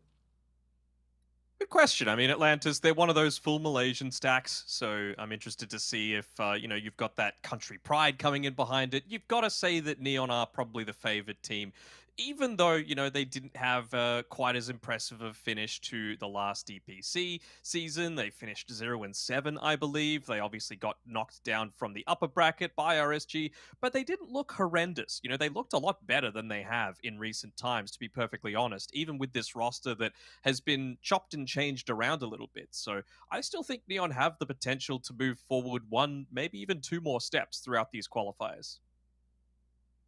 Yeah, I mean, it's going to be an incredibly long run for Neon if they're able to push past. I mean, we'll see that their next opponent's going to be the winner of Execration vs Summit, which will be the last series of the night as well. So all down to the lower bracket here for day 2 of the Southeast Asian qualifiers. And you were mentioning that you feel like Neon are maybe the ones with the advantage. I mean, if you take a look at the previous series in their head-to-head with these two teams, Atlantis, they were able to beat Neon in 2 or 3. They were able to beat them 2-1. And Atlantis looked pretty goddamn good as well. They were a open qualified team, and we've seen what some open qualified teams can do in Southeast Asia. I mean, RSG are a perfect example, making it through the open qualifiers, demolishing Division 2, going to Division 1 and being incredibly competitive. And now you take a look at 2 or 3. All the open qualified teams were sticking around. The teams that got relegated were TNC and Neon. So the likes of Made in Philippines, Xerxia now. You've got Atlantis. You also have the other boys in Summit Gaming who are also sticking around. They didn't get relegated. So Southeast Asia have a nice thing for teams going through the qualifiers. Yeah, it's pretty even across the board, isn't it? I mean, Summit, they finished in 4th, I believe, in the last DPC Div 2. So, I mean, they did all right. I think they only finished with a 3-4 record, though. So beyond the top 2, there was really this big gap between them and everyone else. My big thing, though, with Neon is obviously the head-to-head is favoring Atlantis with their most recent matchup, but Neon is one of those teams that gone through a few roster shuffles. You've obviously got Fortune Soul coming in, and you've also got Play Hard coming back to the roster as well. So how is that going to influence things moving forward? How is the more experienced head of Play Hard going to be able to perhaps lift them through this difficult time? Yeah, and I think we saw Neon in their series versus RSG. I was quite impressed with how they're able to perform. I know they got 2-0'd, but still, they were very competitive in those 2 games. It wasn't like they were just easy victories for RSG at all. Neon, they were sticking in that game for quite some time. Yeah, I think so as well. Like, I was impressed by Neon. There were just a little things that were issues in the draft that I feel like they didn't address. And, RSG, a few of their players played excellently. I think Roger in particular on his Omni Night, he really just ruined a lot of the aggressive attempts that they tried to make. His positioning was really good too, meaning that Batrider oftentimes had to commit super deep just to try and find the Omni Knight, let alone actually get some kind of disable onto him that would enable the rest of the team. So, yeah, they just came up against a tough opponent on the day. I feel like while Atlantis are a pretty good team, they're not quite on RSG's level. So maybe Neon will be able to take out this series. Yeah, and we'll see how the backing is going to help them as well. I mean, of course, we've seen Chuan, is played with them a little bit through this DPC, kind of helping out with stand-in, but mainly is being that coach role, really, the mentor for a lot of these young players. Because, like you said, I mean, Neon with multiple iterations of their roster, and people have known previously they had some incredibly strong, talented members. Yo Paj, of course, being their scam as well, being picked up from Boom, but in that previous roster, Play Hard was there too. So Neon know a thing or two about developing new talent, and we see the likes of a couple of their members in Fortune Soul and Set. These are two Mongolian boys. Fortune Soul previously played on Kobolds, who we've seen try and have a couple of cracks at 2-2 in the Southeast Asia. So we'll see how they're going to be able to develop over time, but it's really nice to at least have that backing from Chuan. And you were mentioning maybe some issues in regards to the drafts. Well, I'm sure this is where hopefully Chuan's experience can really help out. Yeah, for sure. They're kind of flying the flag for Mongolia as well. The full Mongolian stack, Lil Gun, unfortunately for all of their fans, knocked out by Army Geniuses with a Mongolian on their roster in Narman. But yeah, you've got the two players left here, so still wanting to do their country proud. Again, it is against the full Malaysian stack, though, so they've got a lot of hopes on the line as well coming through from Atlantis. It always is great to see a lot of these different cultures clashing. That's what's great about Southeast Asia. It's not like, America, you get mostly US and Canadian players coming through. South America, it's mostly Brazilian and Peruvian players. But SEA, there's just people coming from every which way. Yeah, it's like you said, the beautiful thing. We get to see kind of how each person and their characteristics and what they can bring to a Dota scene. And for today in particular, where we're seeing a lot of 2-1s then. I guess say it was just 2-0 flying through the series. Now it's a lot different. We've gone past the 2-0 day. Now it's looking like it's going to be the 2-1 day. So do we think that's going to continue? And do we even think that there's going to be someone? I know you mentioned before you're probably giving an edge to Neon, but if we look at this a little bit more, like, are you pretty convinced with that, or do you feel like this is very, very hard to call? I think it's hard to call, especially with these teams obviously not playing a huge amount of Dota on the newest patches. I mean, they have played a couple of third-party tournaments, but when you consider the quality that's up against, you can't really get the strongest read on that, right? Because, you and I were casting the SA qualifiers, and there were some of these teams that, might have been at the very top of Division 2, but if you're playing against a bunch of other Division 2 teams, even though your win percentage might be like 70%, as soon as you start going up against some of these Div 1 opponents, then things obviously get a whole lot more difficult. Obviously, Neon not in that Div 1 bracket for right now, but it's not necessarily the most accurate representation, I think you could say. So I think I'm just going to go into this one kind of like what we were doing yesterday with T1 and their wacky drafting style, with an open mind, seeing, what these two teams have to be able to throw against each other. Yeah, and because Atlantis, again, we haven't seen them, so Neon don't really have as much data to be able to fall back on, whereas Atlantis, they've already seen at least 2 games played so far through the qualifiers from Neon. So we'll see how much they're able to learn from that, and who they're looking to maybe target ban. I think you mentioned, because we had the opportunity, of course, to cast Neon versus RSG, you mentioned that often Neon, they fall back on Enryu being that win condition, and he's really that big person. If Enryu shines, Neon look good. So do we feel like Atlantis need to kind of address Enryu in the draft, or even in regards to some gameplay? I think so. I think you just got to make sure that you're banning out a lot of these lane dominators, and Enryu, it's weird, right? They want to make sure that he wins his lane. So I believe that Neon have second pick for this game. So I kind of want to see them prioritize him to have that last pick of the second phase, just to make sure that he's got his comfortable lane, that you could ban out plenty of the counters for the heroes that he's wanting to pick up. The thing is, though, if you look at the international level, when you've got second pick, what a lot of teams do is that they pick their position 3 and position 4 in that stage, because it's just set. You could pick a really strong combination, whether it be like, a Viper Marcy, or a Marcy with a Visage, or Tusk Clockwork, or, just one of these beefy position 4s with a ranged hero in the position 3 role that's able to just win the lane very comfortably, take a tower, and then open up the map super reliably. That's not really Neon's style. So I wonder if they're going to flex away from that a little bit, just to kind of assimilate a little bit more, conform. That's the word I was looking for, to what the international trends are, because I feel like that's going to give them a whole lot more success. But again, this is a team that I think really relies on NRU to have that strong lane. The question is, though, if you're not picking up that pos 3 and 4 together, what are you revealing in the first stage? I know you're not the biggest fan of like two supports being picked up in that first phase, because it just removes all potential for the flexibility to come through. Yeah, no, exactly. I really like it when teams go for a support core or even the potential for double core, just with the flexibility. I think this is something that, I mean, it's been really harped on for quite some time, multiple years now through the competitive scene of Dota. There's just flexibility has been really the name of the game. It's incredibly important to help out with the lanes, making sure no one knows where the matchups are going and how you can exploit these particular matchups. So I'm very intrigued on what Neon are going to do, because like you're saying, it's often is going to be that side lane, the off lane that's getting picked up in the first phase when you have this second pick. So, do you go down this DP plus Marcy route or DP plus something route, whatever Enryu feels like, or do you consider looking at something else? You save his hero till later on, because maybe if you do that, then maybe some of his heroes are going to get banned. But also you need to consider that Fortune Soul doesn't have as much experience, and this is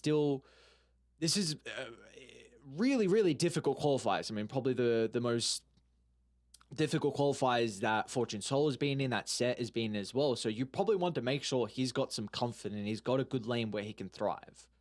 Well, don't say that about Fortune Soul, though, because remember the open qualifiers where Kobolds had 3 grand final chances to be able to get into the DPC altogether, and they lost each and every one, which is obviously very unfortunate. I don't know. I'm keen to see what they do with Enryu. Just one other thing on having that second pick and wanting to go for a little bit more of the flexibility in the first phase.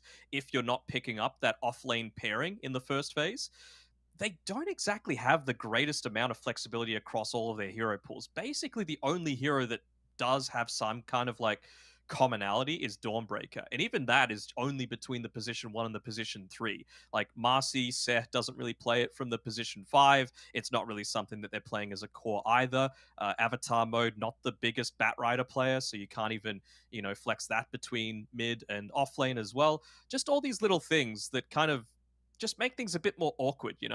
So that's really what I'm worried about. Even just like said, the heroes that he's been having a lot more success on in recent times are like, the Chen, the Ench, the Crystal Maiden, the Wyvern.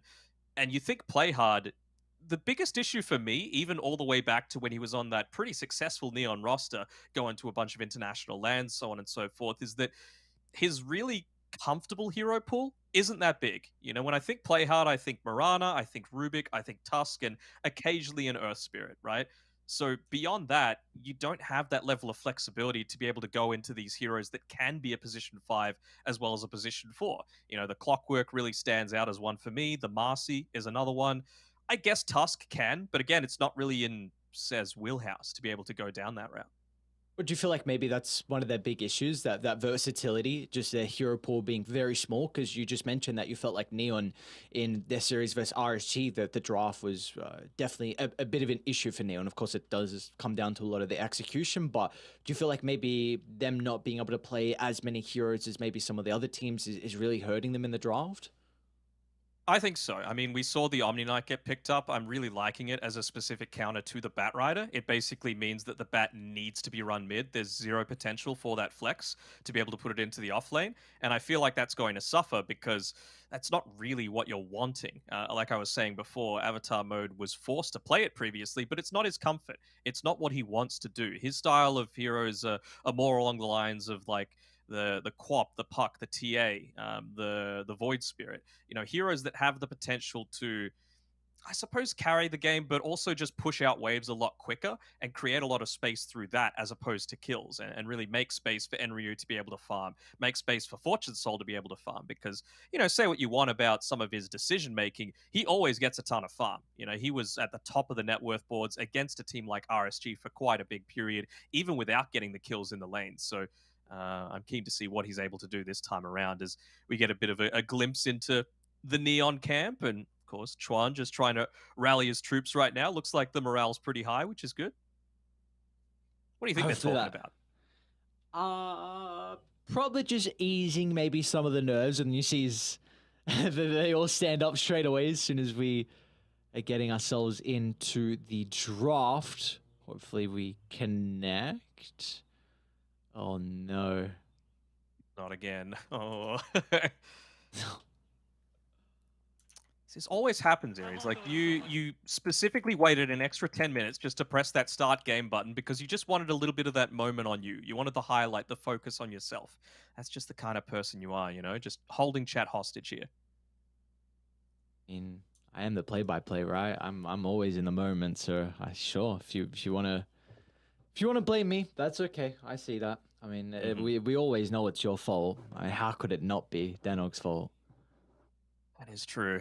Supports always get the blame, even when we do everything right. And it looks like, it was just a little bit of an issue with one of the people connecting through the lobby. Shouldn't be too much longer before we get into it. Look at that laser-like focus coming out from Atlantis. They're not even worrying about anything. They're cruising. They're just making sure they get everything down, get the calm ready. Do you have any pre-game stuff? Like, is there... Well, I guess what have you ever needed to do pre-game rituals for?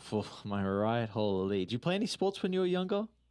Yeah, I'm a tennis champion, brother. Oh, you lying to Yeah, everyone? No, I was at my university. I won it like two years in a row, the tennis championships. Singles, doubles? Singles. My style is very... It requires the opponent to have to run around a lot. Like, I don't have a lot of power, so I just place my shots really well and use a lot of spin to make them run and exhaust themselves, and then they end up stuffing up. I basically can't hit a winner because I don't have the power to be able to do it. I mean, you must not have been too bad if you champion of the Uni League. Just got to wait for them to exhaust themselves. I outran them, and I forced them to run more than me. Impressive stuff, and another impressive thing is we got a draft. Let's go. Neon up against Atlantis. Game 1 draft underway. A marzipan from Neon, and for Atlantis, they're like, no, screw your bat rider. We want to make sure there's no possibility of this one getting picked up. I could have been lying and you just would have eaten it up, right? Like I lied straight to your face. No, I do play tennis, but all right. So what are they going to look to ban out here? Again, I like this. The lane dominators getting removed from the hero pool. I think they're just going to focus everything onto Enryu. So I want to see if Neon change up their strategy a little bit.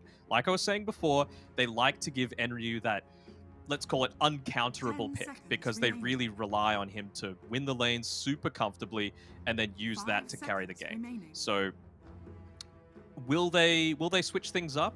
Just because I feel like if they leave this until the second phase, you're going to have 5 of Enryu's heroes not available, and then with the ones that he's got left that he's capable of playing and really fulfilling that lane dominating role, then they're going to be able to counter it preemptively. I like the fact that they've gotten rid of the Marcy though on Neon. We saw yesterday with T1, they were able to flex the Marcy to multiple positions and have a good amount of impact. Same sort of thing with the Primal Beast. So and then just picking up a nice flexible hero in the Death Prophet. Of course, it can just be put into the position 3 role super reliably.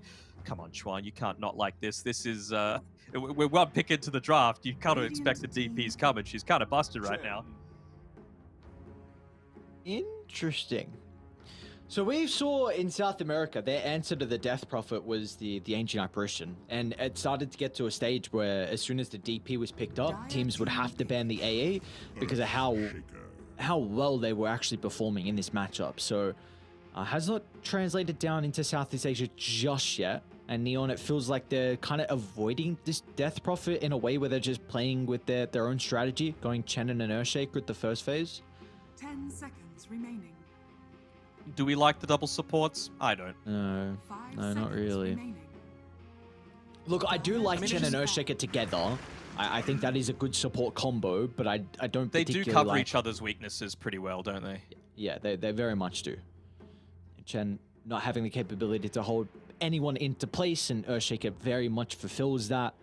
You have Tower push coming out for the Chen. Earthshaker does not. 10 seconds remaining. A little bit of team fight as well, Earthshaker's the team fight. Chen's the push. Chen's strong early game. 5 seconds Shaker's strong remaining. mid to late game, right? Shaker so useless in the laning stage. I absolutely hate this hero, but we'll see if Playheart's able to get a good amount of success with it. I mean, this is such a formidable lane already with the Death Prophet and the Tiny. Maybe not so much against the Chen, and again, it's going to be dependent on what creeps you're able to get. So we saw yesterday when the Chen was being picked up, even though they, I believe it was it Neon that was playing it? I think it was, right? And they actually had Seth move away into the jungle. He ended up killing the Satyr Mindstealer creep. I think every single opportunity that you've got to get that, as soon as you're level 3, you just got to get it and run to the lane, because you might be slowing down your farm a little bit, but the impact that it's going to have on your position 1 getting a ton more farm, because they don't have the damage and the resources to be able to harass them down with mana, is just going to be way too strong. Like, you're very happy as a position 5 to hinder your own farm a little bit if it's just going to affect one of your heroes significantly in a positive way and 2 enemy heroes significantly negatively. Now, what direction do we feel like Neon are going to go down here with the 15th? Because they have to reveal something. So, like, a core has to be picked up now. Do you feel like you would prefer Fortune Souls hero to be played because you more than likely see the offlane from Atlantis? I'm just trying to think of what they're looking to go for here. Like, look at these bans. I mean, it suggests that there's going to be a Viper potentially picked up, right? No Timber, no Bristleback in the pool, so maybe they're just wanting to, I don't know, maybe bait out a hero from Atlantis here. The Beastmaster coming through instead. I mean, I don't hate that either. Obviously, Strength hero into the Timber Saw doesn't feel great. Physical damage from the Bristleback. Night Stalker just able to eat the creep, as long as you get the Aghanim Shard. So it feels quite nice. I don't feel super strongly about the Beastmaster paired together with the Shaker, though. It's not the greatest synergy unless Playhard's able to get an excellent block off with his Fisher. Yeah, I've got big concerns that they can just exploit the lane now. I think Earthshaker Beastmaster is very, very weak, and Beastmaster is a hero that needs to have a good early game to keep the tempo. Otherwise, if you're farming, trying to get this Helm of the Overlord, you're a hero that's can be very much neglected, and the enemy team doesn't have to worry about you. So I'm always a big fan if the Beastmaster is able to come online early, and that really starts off the back of the laning phase. But the Earthshaker will not help out there at all. So I think Atlantis have a big window now to be able to shut down Enryu. So what do you think they're going to go? Do you think it's like a PA plus a Wyvern or something like that? PA just because it's good in the lane against the Beastmaster, it forces him to go into the axes as opposed to the boars. Even if you get blocked off by the Fisher, you can blink back to safety. And Wyvern's going to be pretty good at dealing with the Chen plus Beastmaster creeps when they do eventually come. Instead, it's the Dawnbreaker. I mean, physical damage does feel kind of nice against the Beastmaster, able to really reliably deal with that. Again, just something else that's going to be able to get over the Fisher by using the Celestial Hammer as a bit of an escape tool. So I don't mind this. 10 seconds remaining. It's nice as well because it feels like Neon at the moment are going to like heavily commit onto one hero to try and blow them up. Fissure into... Whoa.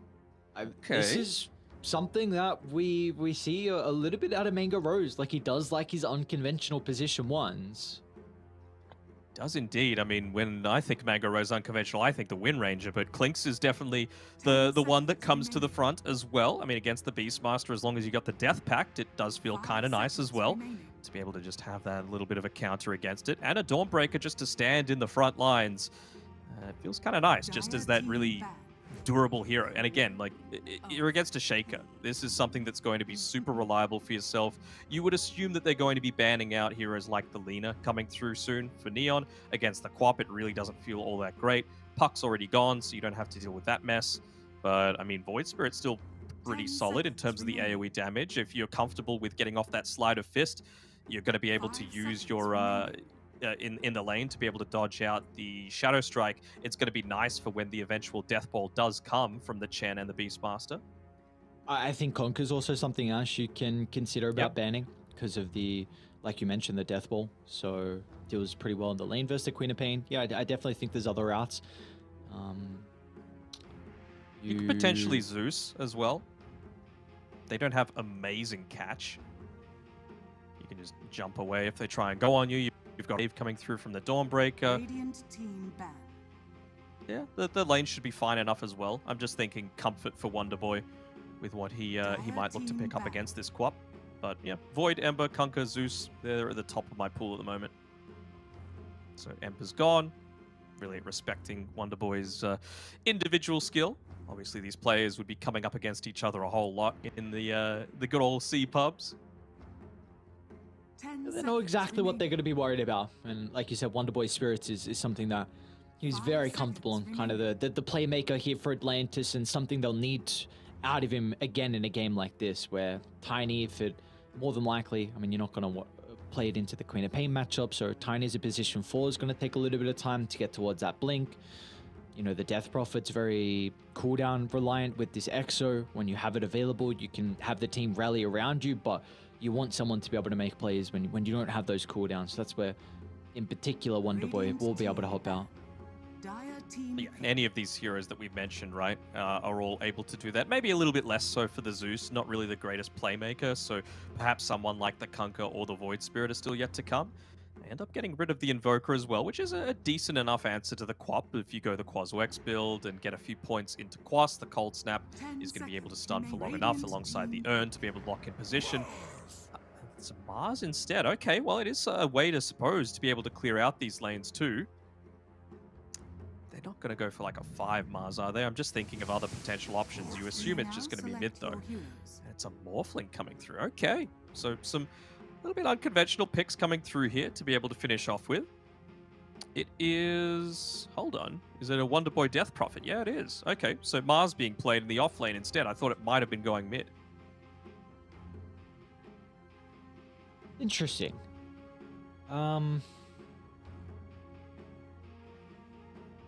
Yeah, okay, this is really interesting because the Morphling likes playing to the Mars. This should be a pretty good matchup for Fortune Soul in the side lane. So I wonder why they feel like they needed to swap this around, because I really don't like Mars Tiny. I've said this plenty of times with us casting together. I think Mars needs to be paired with a ranged hero and someone that's able to toss a crap load of damage inside the arena. I do not think Tiny fulfills that role.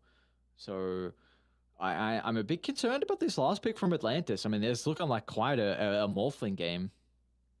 Even just these heroes to be able to deal with the eventual death ball, right? Like, you don't want to use the exorcism when you're trying to, like, retreat or potentially stop a push, because all that Neon need to do is just stop pushing until the exorcism actually comes off, right? And until you're going to get the Blink Dagger on the Tiny or the Mars, you're not going to be able to stop that retreat.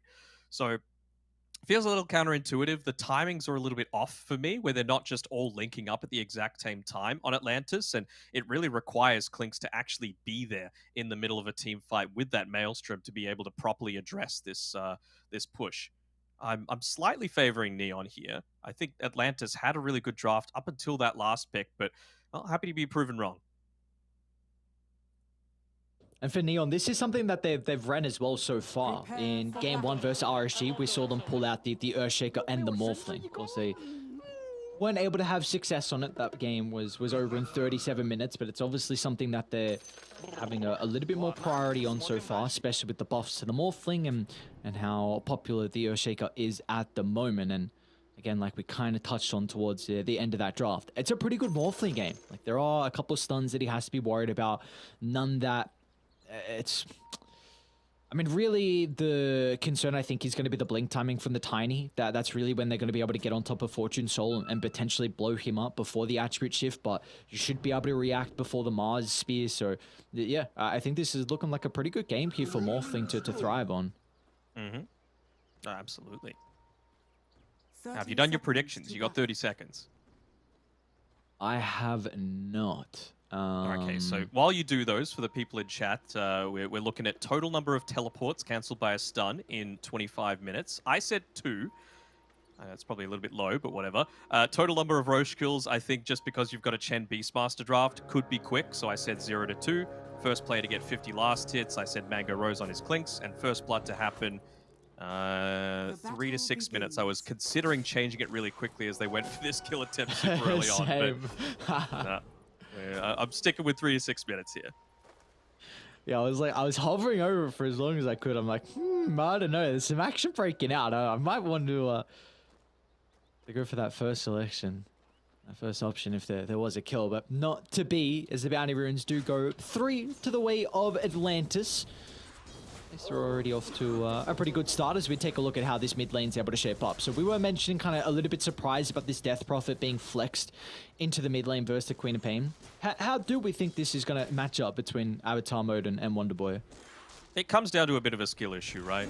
Not issue, but skill determinant, because they've got the exact same damage right now. 55 plus 2, 57 if my AU maths isn't incorrect. And it's just going to come down to like, how are you going to be able to use those spirit siphons? How are you going to be able to use the blink? How do you want to level things up in order, right? Because you get a spirit siphon off early on when it's only got the one charge, you just blink away, and then you don't actually have a way to be able to regenerate in lane. Then you can get a bit more aggressive on Avatar Mode. Then you know, toss a Shadow Strike onto him, and he can't really deal with that quite so easily. Yeah, it's really interesting that Avatar Mode went Scream level 1. I wonder if this is to help secure with that CS, because you just mentioned the damage between the Death Prophet and the Queen of Pain is very, very even. But this is a lane where I feel like you are looking to max out your dagger versus the Death Prophet. This is a hero that doesn't particularly sustain too well through it. You mentioned that you can always blink out a Spirit Siphon, so I'm intrigued about the Scream one. Well, he's already got 2 range creep denies, so I'd say Avatar Mode knows exactly what he's doing. He's already opened up a little bit of that experience lead over Wonder Boy once these creeps do come together. So, having a nice job so far. Take a look how top's gone. We spoke about Enryu and his importance to Neon. And our concerns with maybe how this Beastmaster and the Earthshaker lane would shape up. And it's looking okay for the moment. Definitely does seem like this could be quite a kill lane for Atlantis, as we're already seeing Ponyo threatening with the level 2. Fisher's gonna hold back the Starbreaker, but Ponyo's still got another round of the ability to use Celestial Hammer out forward. But Enryu's able to get some distance, and the Clinks will not continue in pursuit. So Enryu will take a crap load of damage, but at least he'll stay alive. He will. He's got 1 Tango remaining. Play hard. In the meantime, he did get off the stun to be able to disrupt that a little bit, and it's going to get this pull happening. Of course, this is what happens when you're going up against a Dawnbreaker. Such a strong laner, even into something like a Beastmaster, which is very capable. But now that he's level 2, he's got the Call of the Wild Boar just to try and harass away the Dawn a little bit. Very important to get Enryu up to that level 3, get him into the Helm of the Iron Will timing as quickly as possible. Meantime, though, Mango Rose still won't be taking a lot of damage here. Tiny the Mars, they'll be able to find first blood. It was a beautiful toss back from Iyad into WS. They get the combo out, and it's enough to kill off the Chen. So great repositioning coming through from Atlantis, and they're able to find first blood.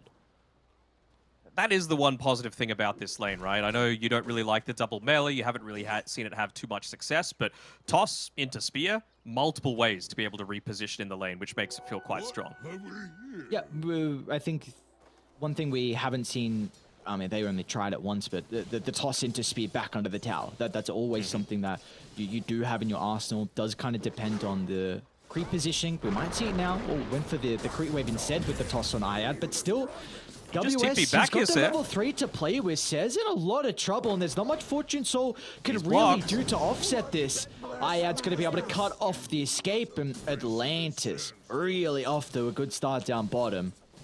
Yeah, this is not what you want. You want to make sure that you're able to secure that lane as much as possible as the Chen, and, well, 2 early kills, especially kills before that 3-minute mark, so my predictions are going to really put a bit of a damper on things. And with this, Iyad, he's making a movement towards the mid lane, trying to help protect the Power Rune as much as possible. Enryu actually dies before he's able to get that Helm of Iron Will delivered, really emphasizing the impact that it's going to have. Nice rotation through from Playhard, though, to be able to protect this top side. Actually ends up taking it away from the Quap. Not sure if that was the best choice, considering he's got an empty bottle. Yes. And he gets the bounty as well. He's like, yeah, Avatar Mode of. Oh, they got the courier as well. Ponyo killed the courier with the Helm of the Iron Will. I mean, things are really not going well for Neon. Not a good start at all. I mean, this is, you got to kill down bottom as well as Iyad. The avalanche from the tree line. No way. What is going on? Atlantis. What a start for them. I mean, now you're looking Avatar Mode. Like, this has to be the man to try and turn this early game around. It's really not looking good for Neon. No, it's not, and I feel like the DP is happy again just to get this net worth. Like I was saying before, your level 7 timing is what you're looking for initially on the DP, then level 12, then level 15. You've got pretty significant gaps between those, but he's almost about to hit onto that level 7. Already only 5 minutes in, gonna have the Exo potential. If there's any silver lining that comes out of that death on the Morphling, it means that Sez able to get up onto that level 3. So he, I believe, has got the Bassi ring coming out to him, which is going to be nice. Means that he can jungle a little bit more reliably, and he knows that there's that mana burn creep available in the jungle because he previously took the Seder Banisher. Like I was saying during the draft, I want to see him pick this up, bring it to the lane, make sure Tiny doesn't have the mana pool to be able to consistently go for these gank attempts onto the Morphling and just secure his lane a lot more easily. And it will even kind of shut down the Tiny's rotations potentially to mid as well. Because if they're able to get that combo out, maybe into a kill into the Queen of Pain, all of a sudden you open up the threat of being able to take the tower with the Exorcism. And it does feel like both sides are kind of reading that the position 4s are going to be making a lot of movements this game, though. You take a look at Dai's vision in particular, one by the bottom power rune, another one to the left side of the Roche pit, which does scout out play hard moving over, but Ponyo is able to secure with a haste rune. Meanwhile, Wonderboy is onto Sep, but will have no follow-up as Ayat is a little bit too far away to get the avalanche off. Did get the bounty rune, though, and this is what I'm looking for from Sep. Come on. Satyr Mindstealer, it's there, it's waiting for you. He's got to make sure he picks this one up, man. I'm just not sure what the holdup is. It just does so much to be able to stop the tempo. There we go. Finally picking it up, bringing it mid. Even if he's able to toss that out onto the Death Prophet, it feels kind of nice just to make that lane a bit easier. Some trouble here. Nicely done. Mango Rose. Ponyo was at a position where he could block off the Earthshaker's kind of avenue out of the lane. He's playing very close to the tier 1 tower. Was able to land that Starbreaker. Ponyo's already up to level 4, so yeah, both supports from Atlantis off to a good start. And you even see Ayat playing up top as well. Says WS down bottom almost goes down. A quick TP out. Fortune Soul was looking for a nice 1v1 victory with that replicate. We're even able to get some of these little pulls off again, just making sure that you hit your timings on Atlantis as quickly as possible. It's a pretty quick rush of the Maelstrom coming through here from Mango Rose. Does he already have the Javelin on the career? Yes, he does. So just waiting to make sure he's got the raindrops as well for a little bit of that sustain, realizing that Quap could potentially rotate towards his lane around the timing of the Beastmaster hitting up onto that level 6, so he wants to be ready. But this is going to be great to be able to deal with the Death Ball. Of course, even if the lanes don't go too great, you've still got that potential to just rally around all of these units and push on forward as a unit. But if a Clinks is there with that Burning Barrage, it really does stop a lot of that early tempo. Yeah, it really feels like Neon that they need to execute a tower siege very early, because Clinks is a hero that I know we haven't seen for quite some time, but he flash farms incredibly fast now with this Burning Barrage, the Maelstrom build, so he's going to fall back and look to take the jungle pretty shortly once he gets that Maelstrom, and going to try and see if Atlantis look to start to make some stacks for him for the moment. Tiny's not the easiest hero. They do already have a double stack at the Ancients, though, at least. Okay, something. Speaking of Tiny, he's just going straight for that Blink Dagger after the boots. Already 600 gold towards it. Of course, Clink's taking the stacks is going to help him out a little bit. We got this first smoke coming out here from Wonderboy, that level 7 timing I was talking about. Nice. They're just looking to try and connect through. Yeah, there's a nice scan. Able to find him out. Korea's still coming with his full treads, but let's see what the positioning is like coming through from the Morphling. And yeah, Fortune Soul completely backing off here. So might end up losing the tower for this, but much better than losing that plus a Morphling on top of things. Let's see if they want to commit. Lucky DD rune for mid avatar mode. Looking to put as much pressure on while he can. Even having this Hill Troll Priest here to potentially heal up the creep that's tanking the tower. Top lane, Mango Rose in a bit of trouble.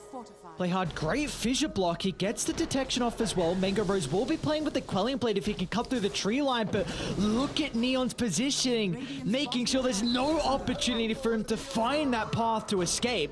Now back to mid lane we go. They have TP'd in to try and defend the tower on Atlantis. They will force Avatar mode out of the neighborhood. going to be able to do any damage to this top tower is the real question that I have, though. You've got Enryu with the Helm of the Dominator, so recovering after that laning stage that didn't go super well, and yeah, that should be enough for them to be able to push in, take this early tower, enable a lot more space for Fortune Soul to be able to play around.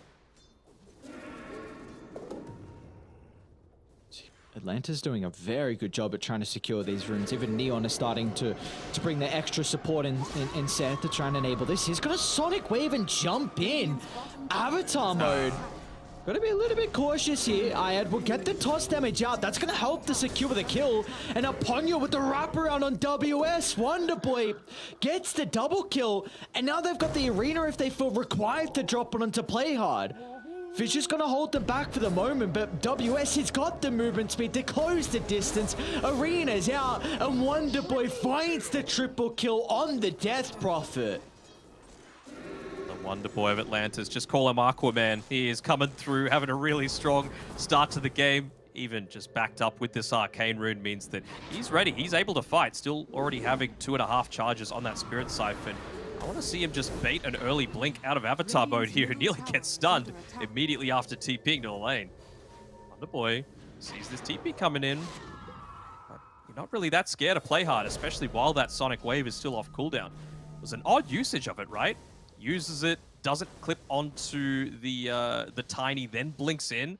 And well, he ends up getting a 1-for-1 trade, but you're very happy with trading a Tiny for the enemy's mid laner. It's a Tiny who's been involved in 5 out of the 8 kills, 3, 1, and 2 from Ayad. Having a very, very solid start off the back of the lane, made some great rotations. Now he's going to threaten for a relatively decent blink timing. They will need to give him a lane shortly, though. There's going to be their playmaking, especially with WS. He's going BKB first item on the Mars, so they're going to put a lot of emphasis on just Atlantis, maybe just brute forcing down towers with Exo, or then relying for the Tiny to get a pretty decent blink timing. Yeah, I think the other thing is they just want someone that feels comfortable to walk in first and be able to drop one of these big ultimates, right? Because the Death Ball is coming. They've got the Chen, they've got the Beastmaster coming through. You've at least been able to, on the Clinks, be able to pick up that Maelstrom. He went first item Maelstrom, not into the power treads, and it means that you're going to be able to respond to this quite easily, but you still need someone to start the fight for you. You see Neon at least going to look to invade the jungle from Atlantis. I'll take a double stack from the medium camp. Nothing too crazy, giving play hard. He's level 6 now. Says very close to his level 6 as well. Ponyo's going to scout this out. Just keeping tabs on Neon's position, but it does look like they're considering about wrapping on mid. This tower is low. Let's see what Atlantis can do to protect it. And they know that there's a Hawk around. They wouldn't be able to hit the tower from the tree line like that if they didn't. As you can see there, Ponyo kind of in a really aggressive position here. Obviously, he wants to be able to respond with the Solar Guardian if needed, and looks like they might even just be going for a backline hit with the Ogre Bruiser onto the tower. Won't be enough, though.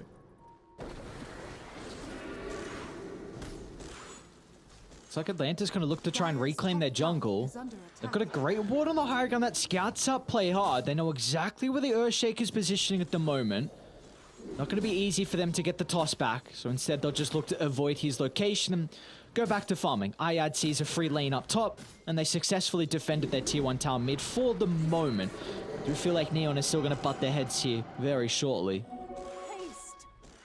Yeah, for sure. Oh, actually, WS, the haste rune being popped for mid. Play hard, looking to try and get into position with the Fisher. Luckily enough, having the Tumbler's Toy as well, just to get a clutch Echo Slam off. He's saving his gold for the Blink Dagger. I don't hate this either, you know, just to be able to... I know you said... Sorry, I said before that he needs someone to be able to go in first to enable the Clinks to have a proper fight, to enable the DP to have a proper fight, but DP's fairly farmed. You know, Wonderboy with that triple kill that he got in the mid lane, he's already got the Kaya going into the Kaya and Sanj, so as long as you've got that pick-off potential, I suppose, outside of the... I suppose both the Morphling and the Quap can look to get away, but Beastmaster's really the one that you're trying to take down. We're going to roar out from Enryon to just Ayad. A fissure on the left side means that Tiny is in an awkward position to get any help.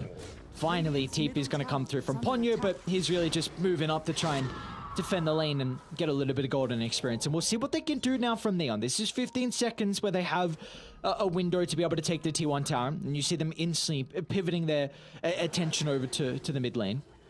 I mean, it's like 2 hits away. They're not looking to try and not commit as many heroes as they can, and well, they eventually end up getting it. This is the good thing about the support Dawnbreaker, though, right? You feel super comfortable about putting her up into this dangerous lane up on the top side because you're a position 5 at the end of the day. Maxed out Celestial Hammer just keeps the lane pushed in, and you're going to be able to join any team fights that happen with the use of the Solar Guardian. Fortune Soul trying to chase him down, though. And do they have a Hawk about to come through from Enryu? 2 seconds away. I don't think there's going to be any juking happening. Unless he goes straight down. Oh, Ponyo. No TP, though. But it's wasting time. Oh, he's going to see the hammer. Oh, another position of Ponyo, not like this. Not the burning hammer. Oh, no. Space. Maybe kind of a little bit. I mean, they're not particularly getting much out of the map. It does look like they're trying to get themselves in a position to wrap on mid. They see play hard at the tree line. WS is going to be able to blink on forward, and Mango Rose and Ayada nearby to be able to clean up the kill. They've got a catapult and a double damage rune on Wonder Boy, so they need to chain this to an objective now on Atlantis. Why wouldn't they? You know, the stuns are pretty lacking without that. They also know that the Morph isn't going to be up there, having previously been there. They've still got this really great Observer Ward scouting out all the movement coming through from Set as well as Enryu. So Ponyo just puts himself back on this top lane, slows down the push. A lot of people say space like it's a meme, but it is legitimate space that Ponyo is doing. You're committing 2 cores to try and kill a position 5, and it took them, what, 40 seconds to be able to do so. This is a Beastmaster. This is a hero that needs to consistently be pushing forward, and they just weren't able to do so. Instead, you lose a tier 1 tower. Net worth differential is going to be heavily favoring Atlantis off the back of that. Even bottom lane being pushed in a little bit here by Mango Rose, making sure as he farms up multiple creeps at the same time, that he keeps this bottom lane pressured. You want to make more defensive movements come out from any kind of Death Ball hard push lineup, because if they're defending, they're not using the Death Ball effectively. WSL bottom's in a little bit of trouble. Akshad already picked up from the Earthshaker as soon as he could find it, play hard. He's gone back down this route once again. Wonder what Neon can look to do, though, because they do have some very, very good vision inside Atlantis' top jungle. So do you feel like Neon are in position to maybe smoke and play aggressive and look to claim this area?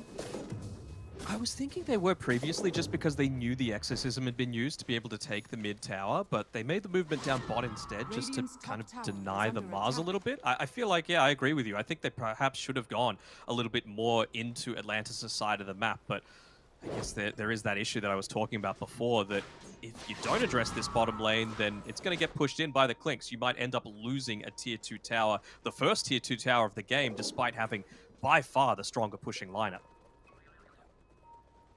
But you've got this Helm of the Overlord now from Enryu, so you definitely want to be playing top, because Neon have the opportunity to either get a tower or the Roche objective. And it looks like they'll get the kill off the back of this, as well as Ponyo still will be able to fly over the fissure. And the Dawnbreaker's okay, so this has now given Atlantis a lot of information to play with. That means that one, Mango Rose is free to continue farming bottom, but now they can, think if they feel like they have the capability to defend top. Toss in. Alright, Ayad is just going to send Wonder Boy directly into the middle. It's onto the Chenem. No one else is really nearby to protect Set at the moment. Should be an easy pickings off to the right side, though the Mars is in a little bit of trouble. The Solar Guardian's going to come out. A defensive use of the arena as well, keeping WS alive for the moment. They're chucking everything they possibly can to secure the kill on the Mars, but WS is just shrugging it off. Moonwalking back to the safety of the team, but finally they secure the kill. And now they can turn their attention over to Wonder Boy. Let's play hard.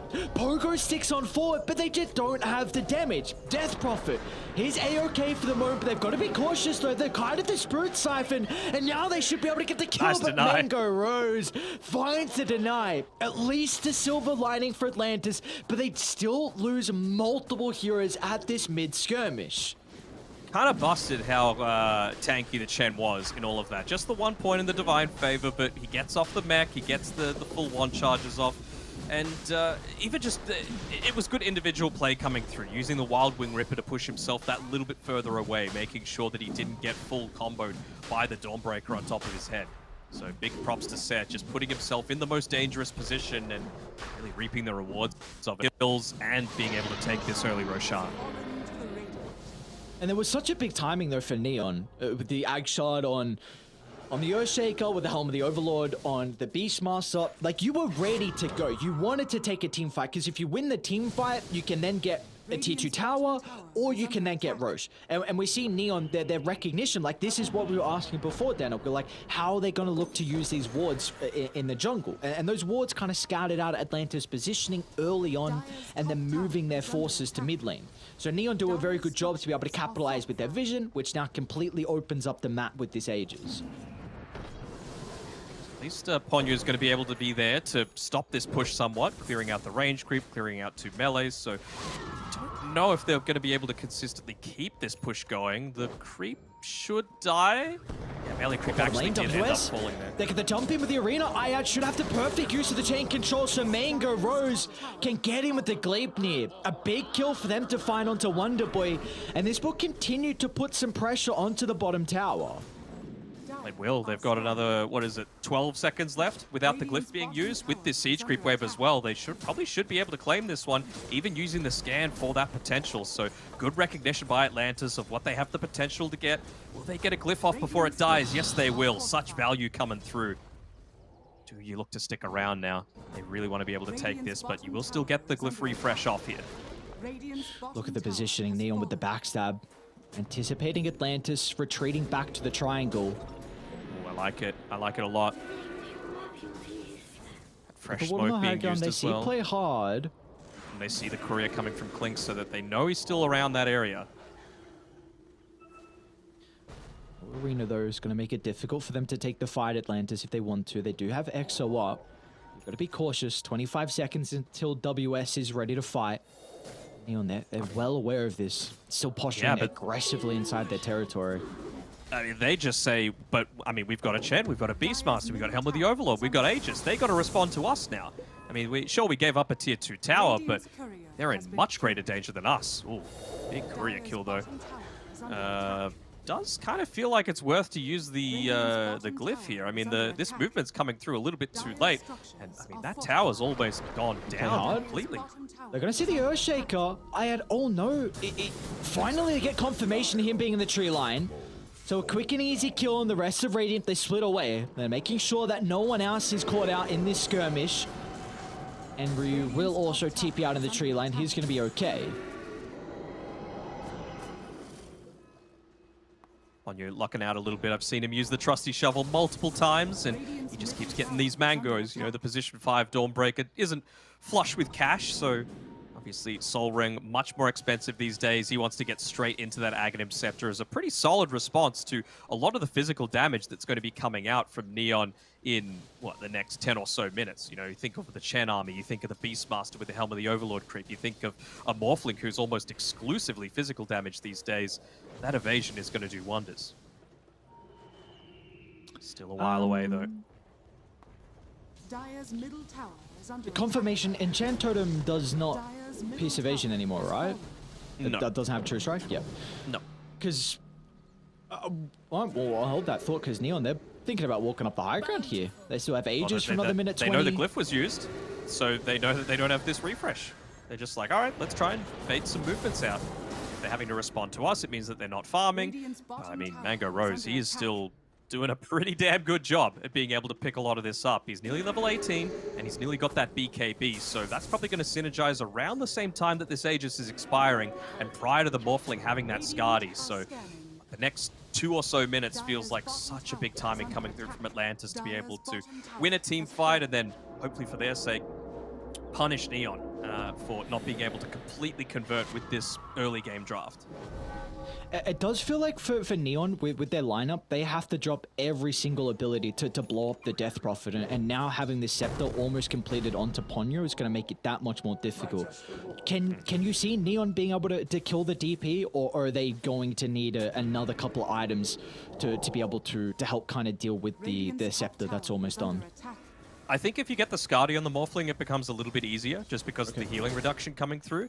But in that time, you're going to probably have the BKB on Wonder Boy. So even not necessarily the healing to be able to protect him, but just the evasion to provide him that extra couple of seconds that he needs to be able to pop the BKB outside of the stun lock. And then you get the Spirit Siphons off and you're feeling pretty okay. He's even got the Pupil's Gift as well, so tons of extra HP coming through. Just a casual 300 HP that you get from holding onto the Pupil's Gift on the DP. Look at the jump on the higher ground. No hesitation from Neon. They see a free kill and they're going to jump on that opportunity. Dawnbreak is down. And they'll force Atlantis back now to defend, but they know the glyph has been expended, so this will be a lot of damage into the tower.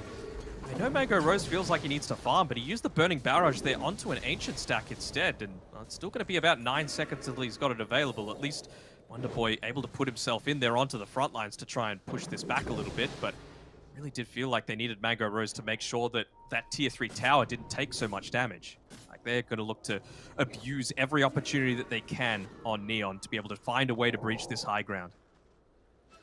Even with that Aegis advantage. Oh, there we go. Smoke up. You got the Skadi now completed on the Morphling. Mango Rose is in the tree line to the left. It's going to be a perfect initiation. Oh, they don't get the spear. The executions of the Viper play hard. He will not miss. He's in with the Echo Slap, but the damage, it's not there. And they got the BKB going. Turn it back around as Wonder Boy pops the Echo. They're going to charge on forward. Fortune Soul's in trouble. A waveform's available. Is going to be able to go back inside the lane, so both sides are okay for the moment, but WS is getting pummeled down. The right clicks from Enryu summons, and now he's going to jump on forward as well. Looking to try and clean up Ayat as Wonder Boy. He's going to rejoin the party, but they spy out Mango Rose. Clinks dodging into the tree line, trying to land the Burning Barrage, but the damage again, it's not enough to bring down Fortune Soul. The Morphling will go toe to toe. A waveform out to the left. Fortune Soul is going to be cautious though, but Enryu, he doesn't have a care in the world. A jump back in. Does he have the damage though? Without the mana, Enryu can't get that finishing blow. Mango Rose is okay, and now we'll go back with a helper Wonder Boy nearby. Mango Rose gets the dominating streak and will just get out. Got to run from that big black dragon. He's going to get you. I mean, there was just so many spells there that were slightly off the mark. Play hard. Does he see it? Does he see it? Oh. Not quite. Yeah, just split in the middle of that second Burning Barrage.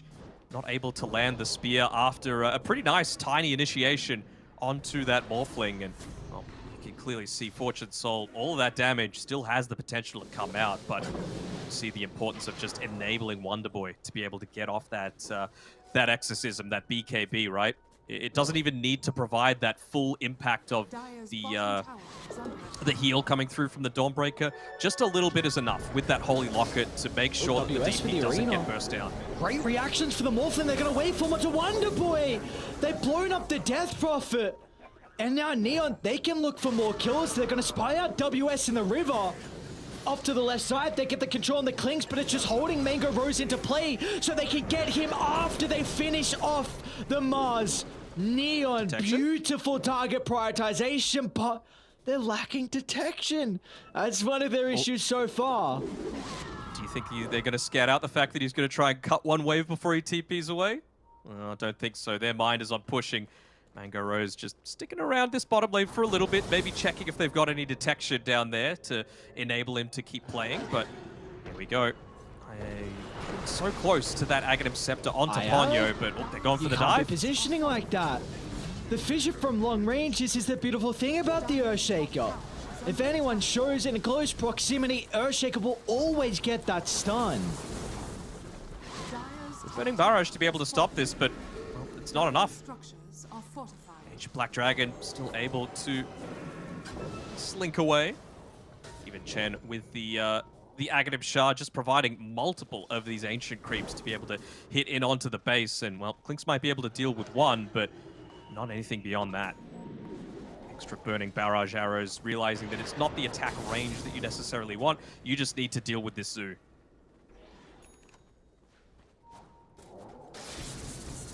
He's got to be cautious. Neon ushering nearby.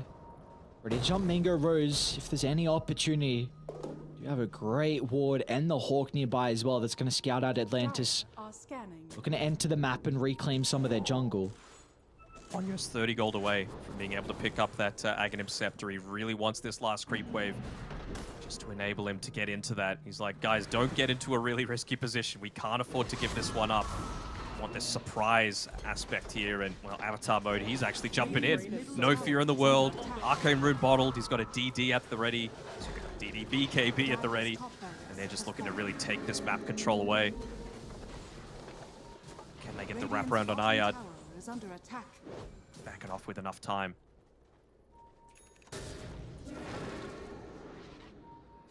What do Atlantis need to do different in this next fight to kind of stem some of the momentum that Neon is starting to build?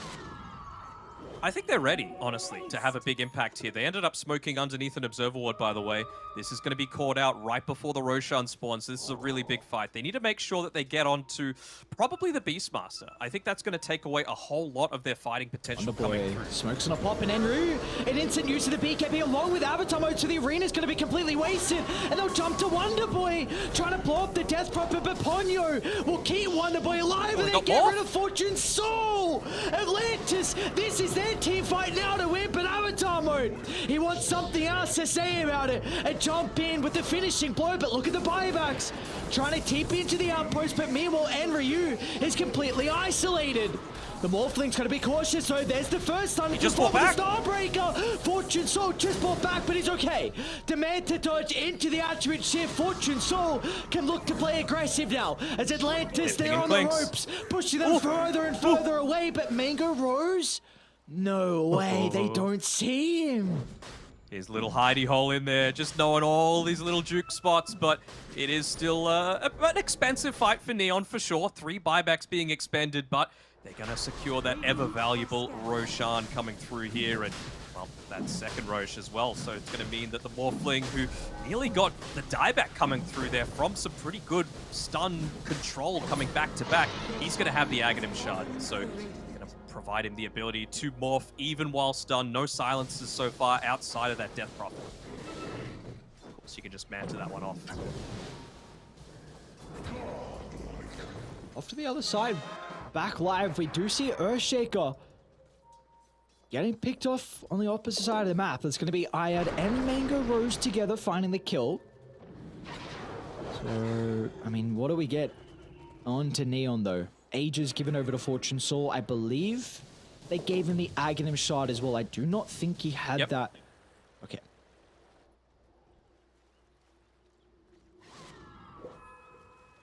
We'll see, though. Atlantis. Double damage rune into Mango Rose. They have the net worth lead, and they are down the components of the second Rose. Indeed. And they're just looking to wait around here. Not wanting to go too deep, and is certainly a risky prospect, but that DD on Mango Rose, like, he is able to obliterate anyone that puts themselves into a really risky position. So now, prioritization changes a little bit. You want to make sure that you're getting these heroes that you know don't have the buyback. Chen, obviously, very important to take him down. His potential to influence these team fights just through the use of the Hand of God, through the mechanism, it's enormous. So you got to make sure that he dies super early on. Now you've actually got the damage to be able to do it. And even just that Shiva's Guard on the DP as well, going to provide him with so much extra survivability. Such a costly investment for Neon in that last fight. They lose any key members. It could just be multiple lanes of barracks with how fast Atlantis are able to siege. They do not have a lot of room to mis-execute this fight. So they're going to look to try and push in on this bottom side. Ponyo, of course, playing the traditional support Dawn role, playing the riskiest lane, and then instantly TP on top of everything. They have nothing that's going to be able to stop it. No Nyx, no Silencer, nothing like that. So he was almost the savior of that last fight, enabling the Death Prophet, excuse me, to survive for a little bit longer than I'm sure Neon were expecting. Here we go. That double damage just ends up proccing due to the time that he's had to hold on to it. Gives the bottle back, swaps back in the Falcon Blade. He's looking to try and get one of these quick pick-offs. Oh my god, look at the damage! Oh. My lord. Without play hard there, Quap dies. God, imagine if That he was gets close, another man. DD. I know it. He's got Scardy coming out shortly as well. Mango Rose is really starting to get the damage going. Almost level 25 as well. Yep. I was just about to point that one out. The extra 25% Burning Barrage damage. He's just a Burning Barrage bot at this stage. See, smoke out from Smoke. Neon. Gonna see the Klings, they'll They get see- confirmation. Yeah, they're pinging him immediately. I wonder if he's going to try and put himself in between Clinks and this potential for the smoke. But they're making sure to take the southernmost route coming through. They get the Getting it jump early. in. Oh, there we go. They've got the vision, they should be able to blow him up, but there's the Solid Guardian, it's not enough heal. The Klings goes down. Another Dawnbreaker is forced to commit into the middle as well, so that's going to be another freebie given over to Neon. Just a little bit slow on the use of the Solar Guardian coming through there. That evasion would have done a pretty big body of work coming through for Atlantis, but instead you get that quick pick off. I really liked the movement that came through, and that was on the back of Enryu. You could tell he was the one making a lot of those calls at that time. Blinking forward, getting the really aggressive ward up there on play hard. Getting the Roar to be able to start that team fight super reliably. They do have the buyback, though, on the Clinks. It feels like they'll almost definitely need to expend it here. Even Morphling, It's good 4 levels It's going to have to behind. be a toss into a spear. They're going to look for it. The silence, but the Manta's out. A nice attempt. Very, very close for them executing that, but Morphling proving to be an issue with the Manta. And no, now the Glyph is going to expire, and Neon, they can get to work on the objectives. Double siege creep wave as well, so there's really no way that they're going to be able to stop this. Dire's middle barracks is falling. I think you have to give up the second set as well. I don't see how they're going to be able to defend it. You do not want to buy back on the Klings. Dire's top They barracks could is look to falling. make a play with smoking out for the DD top. They've got a good ward there as well. This and bottom lane shoved out. So if Atlantis can shove this mid lane, and if they have a smoke available, I can definitely see them looking to make this play. They're going for a backstab play here. Mars TPing into the outpost, trying to catch them on the retreat. Not even taking the bounty rune, wanting to get there as quickly as possible, not reveal the position. And the Aegis expiring as well onto the Morphling. So that's the target. Again, they know he doesn't have buyback, having bought back to be part of that previous team fight. And oh, there's that double damage. Mango Rose picking it off. Will he go for the super risky play with a backstab of his own? No Blink Dagger yet on him, so it's really hard for him to get into a super reliable position. Oh, look at the Hawk. Such a great position, almost scouting out Ayad, pushing up. They'll see WS now, and as soon as you know where the Mars is positioned, you know that's a lot of the initiation on Atlantis, and they've got a great ward as well that scouts them all out. Such a great position for them to be able to take the fight for Neon, but WS is in with the combo. It's not enough to secure the kill just yet. Mango Rose hasn't been able to pump out the damage. So Neon, they can reposition back towards the triangle, but Wonder Boy, he wants to charge on forward. He doesn't want to give them that breathing room because Ayad, he's got the follow-up as well. They'll kill off the Chen. They're going to be eyeing down Fortune Soul, but away from to reposition. But now Fortune Soul, he wants to consider about going back in. Targeting down Ayad. They've got the damage, There's but the they still dieback. get rid of him. Play hard. He's going to be in with the Echo Slam, but it just tickles him as Atlantis, with the help of the double damage rune, finally Clinks is able to get a free fight where we can see his damage racking up, and Neon, they pay the price. Anyone who says that randomness can't win your games, just look at tier 5 items, just look at runes like that. The double damage coming in clutch for Atlantis, and yeah, like we were saying before, no buyback on the Morphling. It's only 30 seconds away, but he actually bought the Crystallis component towards that Daedalus, so even if he had the time to be able to do it, he doesn't have the money. And you just use the Echo Slam as well, so Earthshaker feels like he's not going to have the greatest impact. No Sonic Wave. Radiant's They middle couldn't end tower this game, has could they? fallen.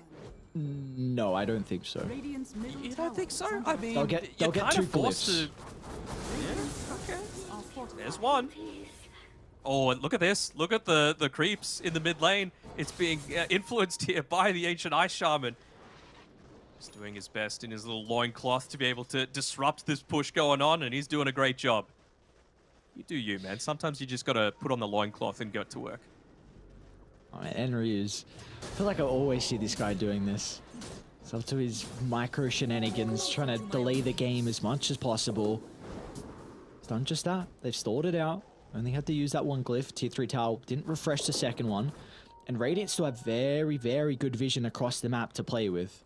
And also, it's also giving them an opportunity for... That was a dieback on the Morphling, I believe. He didn't die prior, so they've wasted kind of that opportunity they had. His buyback's going to come up shortly. I think he's just down a little bit of gold now. So, yeah, this is a big window that Atlantis had, and they weren't able to capitalize.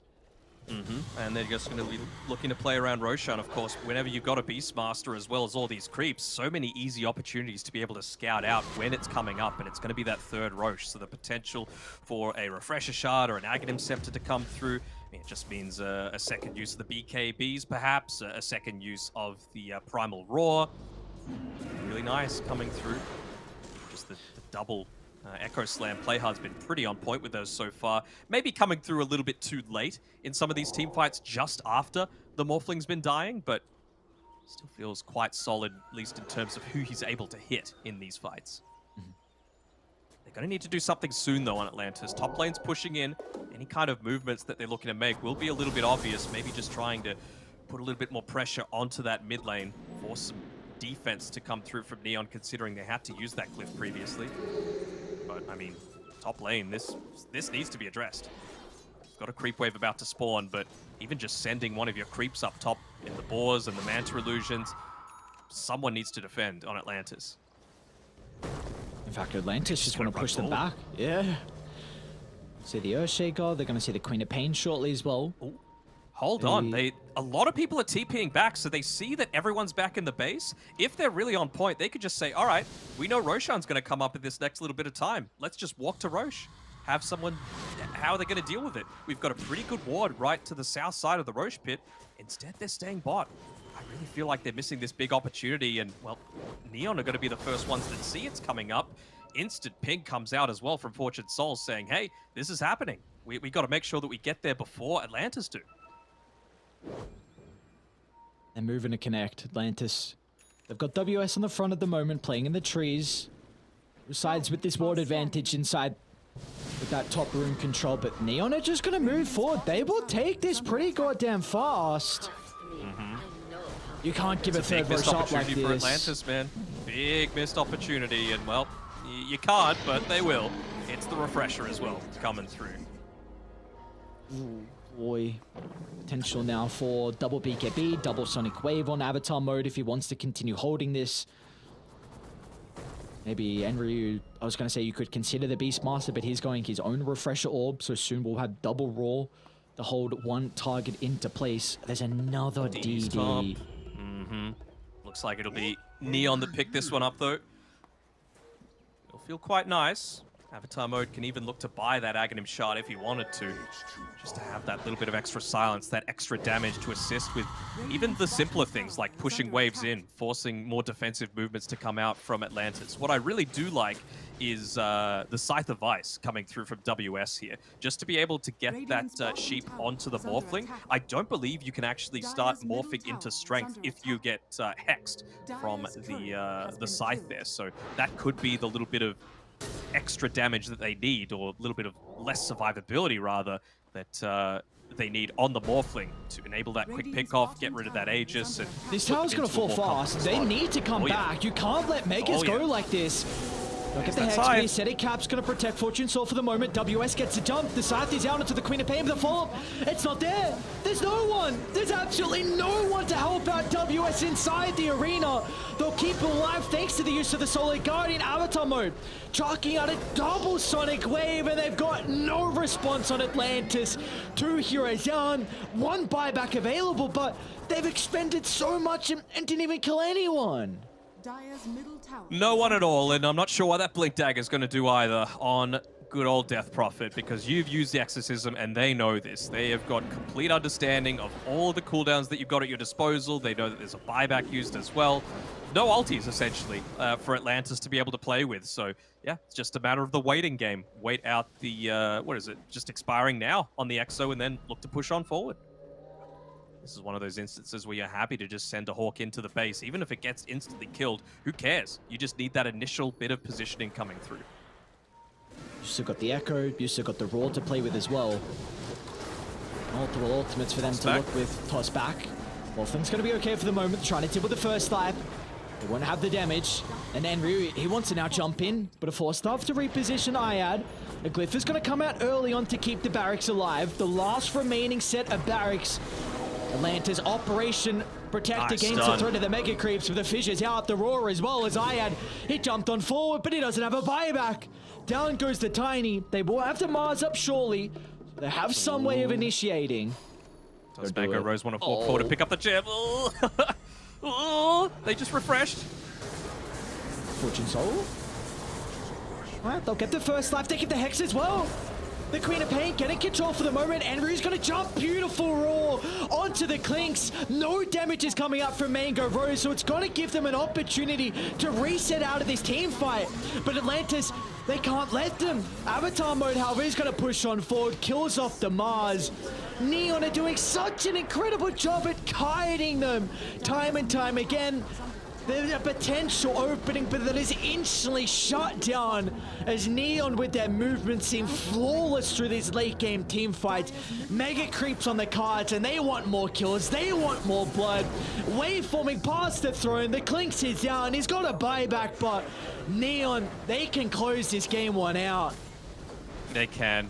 The death ball was just way too much. They had plenty of opportunities to be able to deal with it, and well, they had the right idea a lot of the time. Looks like Clinks will be going down here. Well, yes, like this. This is exactly what they do. They just look to swarm over you, and as I was saying, they had the right idea. You know, the Mars getting the Scythe of Ice, making sure that he could try and get in on top of either the Queen of Pain, the Morphling, look to burst them down without some of those defensive capabilities coming through, but it's all well and good to have the right ideas, but it actually needs to be correct in execution. And for me, unfortunately, there was just a few too many skill shots that didn't hit. There was no spear that ended up coming through a few times. The Solar Guardian was used a little bit too late a couple of times, and the Burning Barrage just off by about that much, not able to get that final little bit of connection coming through. So Neon, we were saying it before, they didn't look too bad up against RSG, and with this draft and with a lot of the gameplay that came through, they're looking pretty solid.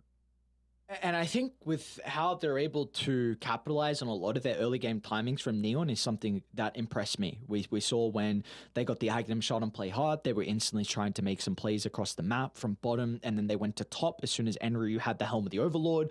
We were kind of asking the question, like, how are they going to look to use that vision? They took a successful team fight that then were able to take the Tier 1 tower. So then they were able to then get Roshan, the first Rosh, and then off the back of that, they got all the T2 towers. It was such an incredible game with how Neon were just able to play very, very methodically. Like, it was a close game for quite some time. Atlantis, even for a majority of that game, like, held a couple thousand net worth lead, but it felt like Neon really executed them, and their movements across the map was something I would expect of a Tier 1 caliber team.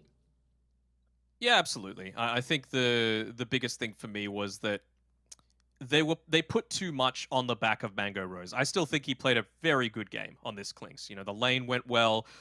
All of the lanes went well, to be honest. It was, 5-0 to be able to start this game out. He had a crazy amount of farm. He was on point with a lot of these burning barrages, but like we saw towards the end of it, Neon got a lot better at just playing a little bit more split, making sure that those burning barrages weren't taking out multiple units, which meant that you could get those heals off from the Chen. It means that you don't instantly die in just one big wombo combo, and unfortunately it was just a little bit too much. I think they just need to simplify things on Atlantis. You and I were wanting the Kunkka to come out. It really felt like it would have been able to come online that little bit sooner than the Mars did and deal with this death ball that was just too much that Neon had at their disposal. So game one's in the books. Neon take it out. A lot of confidence to build off of, but we've still got a second and maybe even a third game to come. Yeah, that's the beautiful thing here with our best of threes. Of course, it's an elimination series as well, but Neon, they are in the driver's seat for our second last series of the night. Can they continue with this momentum into game two? We'll find out after the break.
Esports is what we live and breathe. For us, it's more than a game. It's a reality where a group of letters can mean everything. Where runes are collected and Aegis can only be won in battle. Where centaurs can give you a ride. Where the true heroes are those in front of the screen. GG Bet. This is real.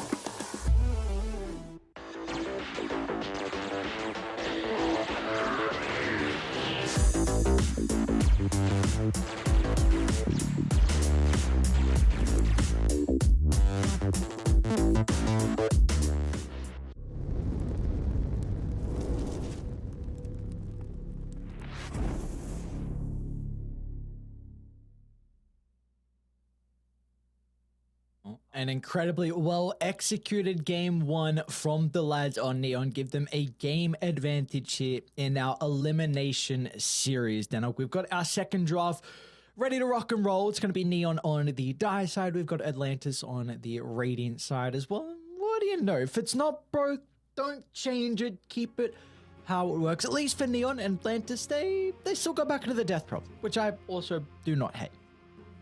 Nope, don't hate that at all. I want to see them do something else to be able to address this eventual death ball. They're banning out the Batrider as well as the Beastmaster. I believe it was the Enigma last time. That was the other first phase ban. They still got to deal with it. I want to see a whole lot more targeting towards Enryu. And it's not like his pick was protected all that much either, right? So just really punish him in the laning phase. That's what I want to see come through here for Atlantis. Don't get me wrong, I'm still also not the biggest fan of this like Chen Earthshaker first phase, but if Neon are able to get away with it, which they definitely did in last game, and if they feel it's strong enough with how they're able to play with it, I think they did a pretty solid game on the Earthshaker. There were a couple of occasions we didn't see the Echo maybe come out fast, but I think his stuns overall were incredible and his fissure placement. So, and like you said, just Neon played well with this death ball, so now they don't have the Beastmaster to fall back on. And I think from what we saw in the last game, I'm really expecting them just to go into Enryu's here at the 15th again. Like, I feel like they are going to put a lot more emphasis on just making sure Fortune Soul has the overall last pick and really looking to secure his game. I wonder why they're going into old mate Tusky Dusky with this response here as opposed to the Tiny. I don't think Ayad played that much of a bad game, but you know, Tusk doesn't really do that much to be able to deal with Chen creeps, right? I guess you could have a little bit more movement speed to reliably just like punch him down in the jungle and make sure that he's not involved at all in the laning stage, but other than that, I'm not really seeing it all that much. Ooh, what do you think? Oh no. I mean, it's pretty good. I'll have to give you that. Atlantis do like their Tusk. We've even seen them flex it into the dreaded position 3 Tusk in their DPC, but Ayad does play a very mean Tusk as well. So going back into some of their comfort, maybe they felt like his Tiny was not up to par of what they were needing. So Tusk will help be able to maybe enable Roshan a little bit easier with the Exo. Definitely gives you a save, but doesn't help versus the Death Ball. So we'll see. Ooh. Actually end up picking up Edward Nigma for themselves. Wonder where this is going to go. You know, like we were saying before, Atlantis, one of those teams that really like to flex the Death Prophet in particular, but I really do feel like this Enigma might need to also move around. I mean, they've still got plenty of options left in the pool. They're going to have the last pick of this coming phase on Neon, so unless they pick up like a Bristleback for themselves now, I'm just going to just bristle. Yeah, just bristle into this. Why not? You can still consider a Morphling. It's a very, very good Morphling game, and they obviously really like this Earthshaker Morph combo, even though they don't go into the Scepter. Oh yeah, okay, very good call. Bristleback You just is going. So many people get hung up, and I know you know this, but for people that haven't watched our hundreds and hundreds of hours of casting, you gotta crush Enigma in the lane. That is how you beat this hero. And you can pick Rubik and it's solid enough, and you know, a lot of people pick like Treant and Warlock as this uninterruptible, unstoppable rather way to stop the Black Hole. Just make Black Hole not even a factor because of how hard you beat it in the lane. That's Enigma's biggest strength, to be perfectly honest. The thing is now, though, you've picked a Bristleback into a Tusk Death Prophet, which have the potential of just running you down in the early stages. They've both got decent enough armor, and if you... But is this... What is this now? Is this a mid DP with an off-lane Enigma and a 4 Tusk? I'm not feeling super confident with this. Yeah, I think that's where they're going to try and set the lanes up for Atlantis. I mean, it's looking like it's something... It's going to be very difficult for them to deal with the Bristleback. You're mentioning the lane versus the Enigma. You've got the Chen to buff him up as well. And it also means that the Chen can rotate into the jungle. Like, Bristle will be able to 1v2 that lane, which means Seth then can maybe find an early mechanism, which can help out with their snowball if they go down that route, depending on the hero that is picked up from Enryu, because we are looking for the offlaner. I guess we should maybe look at Atlantis' carry, because they do have the 23rd pick.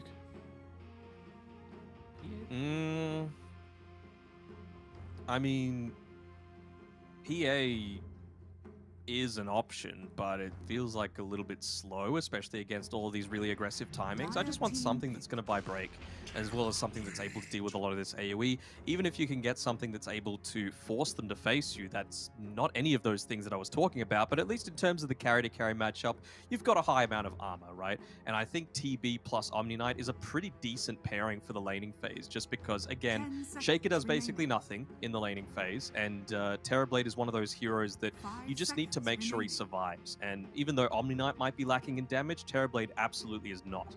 So just get up to level 3. TB with his relatively low HP pool means that a purification, even just at level 2, is going to heal basically a quarter of his HP. I really like the TB Omni Knight pairing. Do you Brewmaster into this? I feel like you do. Oh, it's actually it's a very good brew game. Holy. It's a pretty bad pairing with the Earthshaker, but in terms of the game impact, it's pretty amazing. Oh, very good call. Come on. Lucky I didn't say mine. I was going to say, what's the potential of a Darkseer getting picked up? I thought that was something they could consider. I like the brew call a lot with how you're able to deal with the Terrorblade illusions, the Omni Knight. It does get rid of TB illusions, right? Does a very high amount of damage to them, okay, yes. Never mind. But yeah, like you said, the Dispel versus the Omni, being able to just cycle in the Death Prophet is also one of the more important things. And Enryu has a mean Brewmaster, but you raise the concerns on how this lane is going to fare, and I think it'll be okay, because can't you just, as soon as metas pop, you just fissure and Enryu will just reposition, and whenever's metas on cooldown, I haven't seen the Omni Knight enough to know how he's going to be able to zone out the Brewmaster, but I feel like Enryu should still be able to get experience even with Play Hard putting a lot of emphasis on rotating, because Play Hard will need to. Like, you need to help out Avatar mode mid. This is a hero that needs water runes. He's going to need power runes as well to be able to lane to the DP, because I would say it's a little bit more favored to the Death Prophet. I mean, you say he needs to rotate, but I really don't think he can. You know, the Shaker's job in here in the lane isn't to go for kills. It's just, like you mentioned, to make sure that Fissure is on point to stop the metamorphosis timings and enabling the gap close to happen. What I'd be looking to do is just play around being able to make pulls happen, because Omni Knight really isn't one of those heroes. Like, I want to see Play Hard go Windlace or Boots of Speed, because Omni Knight doesn't have a stun, and he also doesn't have a slow outside of the Hammer of Purity. So that's lasts not long at all. Earthshaker's always going to be able to outrun you and get these pulls off. They're playing on the Dire side, so they could just pull it behind the tower, and then suddenly this Omni TB lane, which is pretty scary, suddenly isn't anymore, and you're just able to get those early levels onto Enryu, and then maybe once you've done that pull, then you can rotate, because you know that the Brewmaster isn't going to die if he's farming behind the Tier 1 tower. How concerned are we here with Atlantis' draft? I'm pretty concerned. Yeah, I'm going to say that, and they're just going to absolutely stomp them. But I think I see a bunch of holes that need to be addressed, right? I feel like this Enigma lane is going to go pretty horribly. Although, I wonder if they might try and change up the lanes a little bit here. We can already see WS positioning himself down towards the bottom side of the map. So maybe they're just going for this complete lane switch, realizing that, well, Enigma into Bristle is probably one of the worst situations that you've got yourself in, so why not try and change it up? Okay. They've got the observer placed down. They don't get a glimpse of WS because even though he didn't connect through, he was under the cover of the smoke. Now they'll see him though. They know that the Enigma's playing down towards the bottom side and it's being pinged out. So yeah, look at that. Bristleback, Fortune Soul. He's just like, okay, I'm not going to run towards the top side of the map with the rest of the boys. I'm just going to stay around here for now. See what gets revealed on the back of this observer 30 ward. seconds to battle.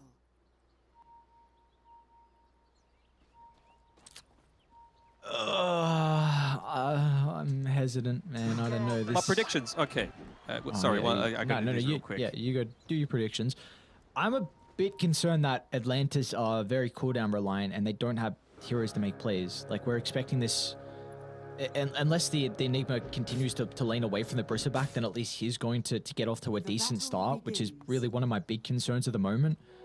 But I just feel like Neon don't really need a whole lot. Like, you've got an Ember Spirit who's playing into a very free game. Like, I do think the DP lane might be a little bit DP favored, very slightly.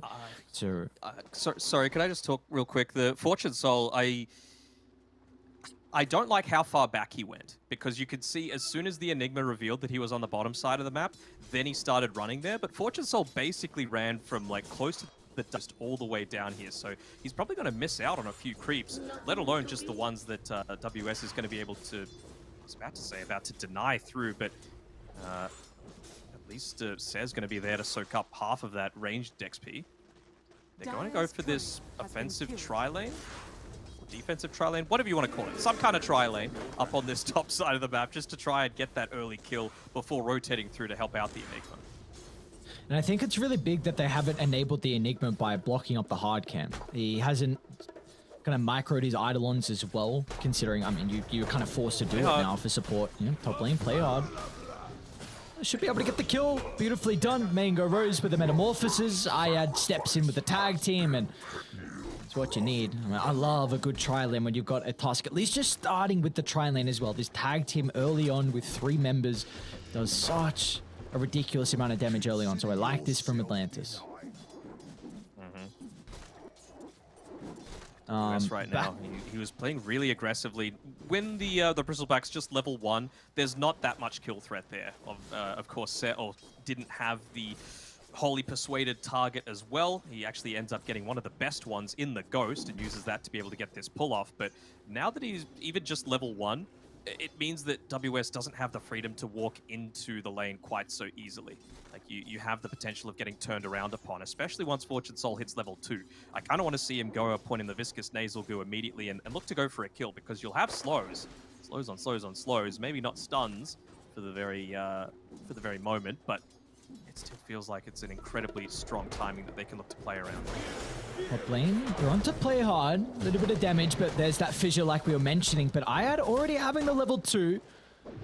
Trying to play with the shards, but play hard will be able to cut his way through. We do see both side lanes with the hard camp being open, they're able to kind of manipulate the creep wave. So Mango Rose is going to free farm up top, which means that the Brewmaster can really only look to just soak some experience. And bottom lane, we've already mentioned Fortune Soul with having the lane back towards his side. That means he's going to have a great time versus WS. So now it's up to mid and how we can see the supports look to try and manipulate this lane as well.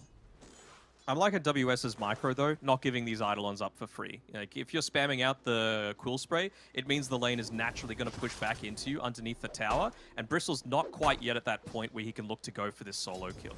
He's actually got a few of the Quill Sprays stacked up onto him already, but as long as WS backs off, I say he's not in a position to die. He's got to be a little bit careful, though. 10 stick charges. Actually ends up feeding a few of those Eidolons away. So never mind WS, cast a curse coming through, and then you immediately do the opposite of what I'm commending you for. Eventually the TP does, or the rotation, not even a TP, come down from Ayad, making sure that Seth isn't just able to continue farming up. He's got more net worth than his Brewmaster right now, and he's looking to try and put a stop to that. But TP's had a good start. That's what you want. Mango Rose, obviously, in terms of carry-to-carry matchup against the Bristleback, feels pretty solid.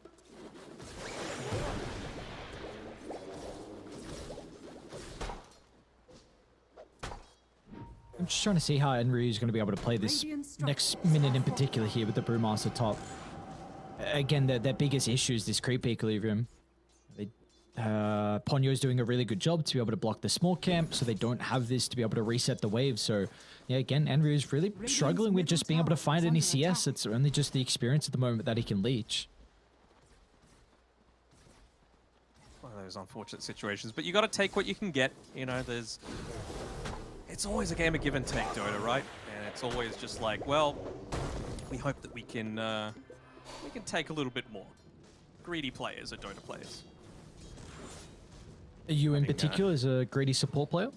Never. I've supported you. You know this. I am very selfless. Oh, yeah, like you yoinked a couple of my kills. That's right. I remember.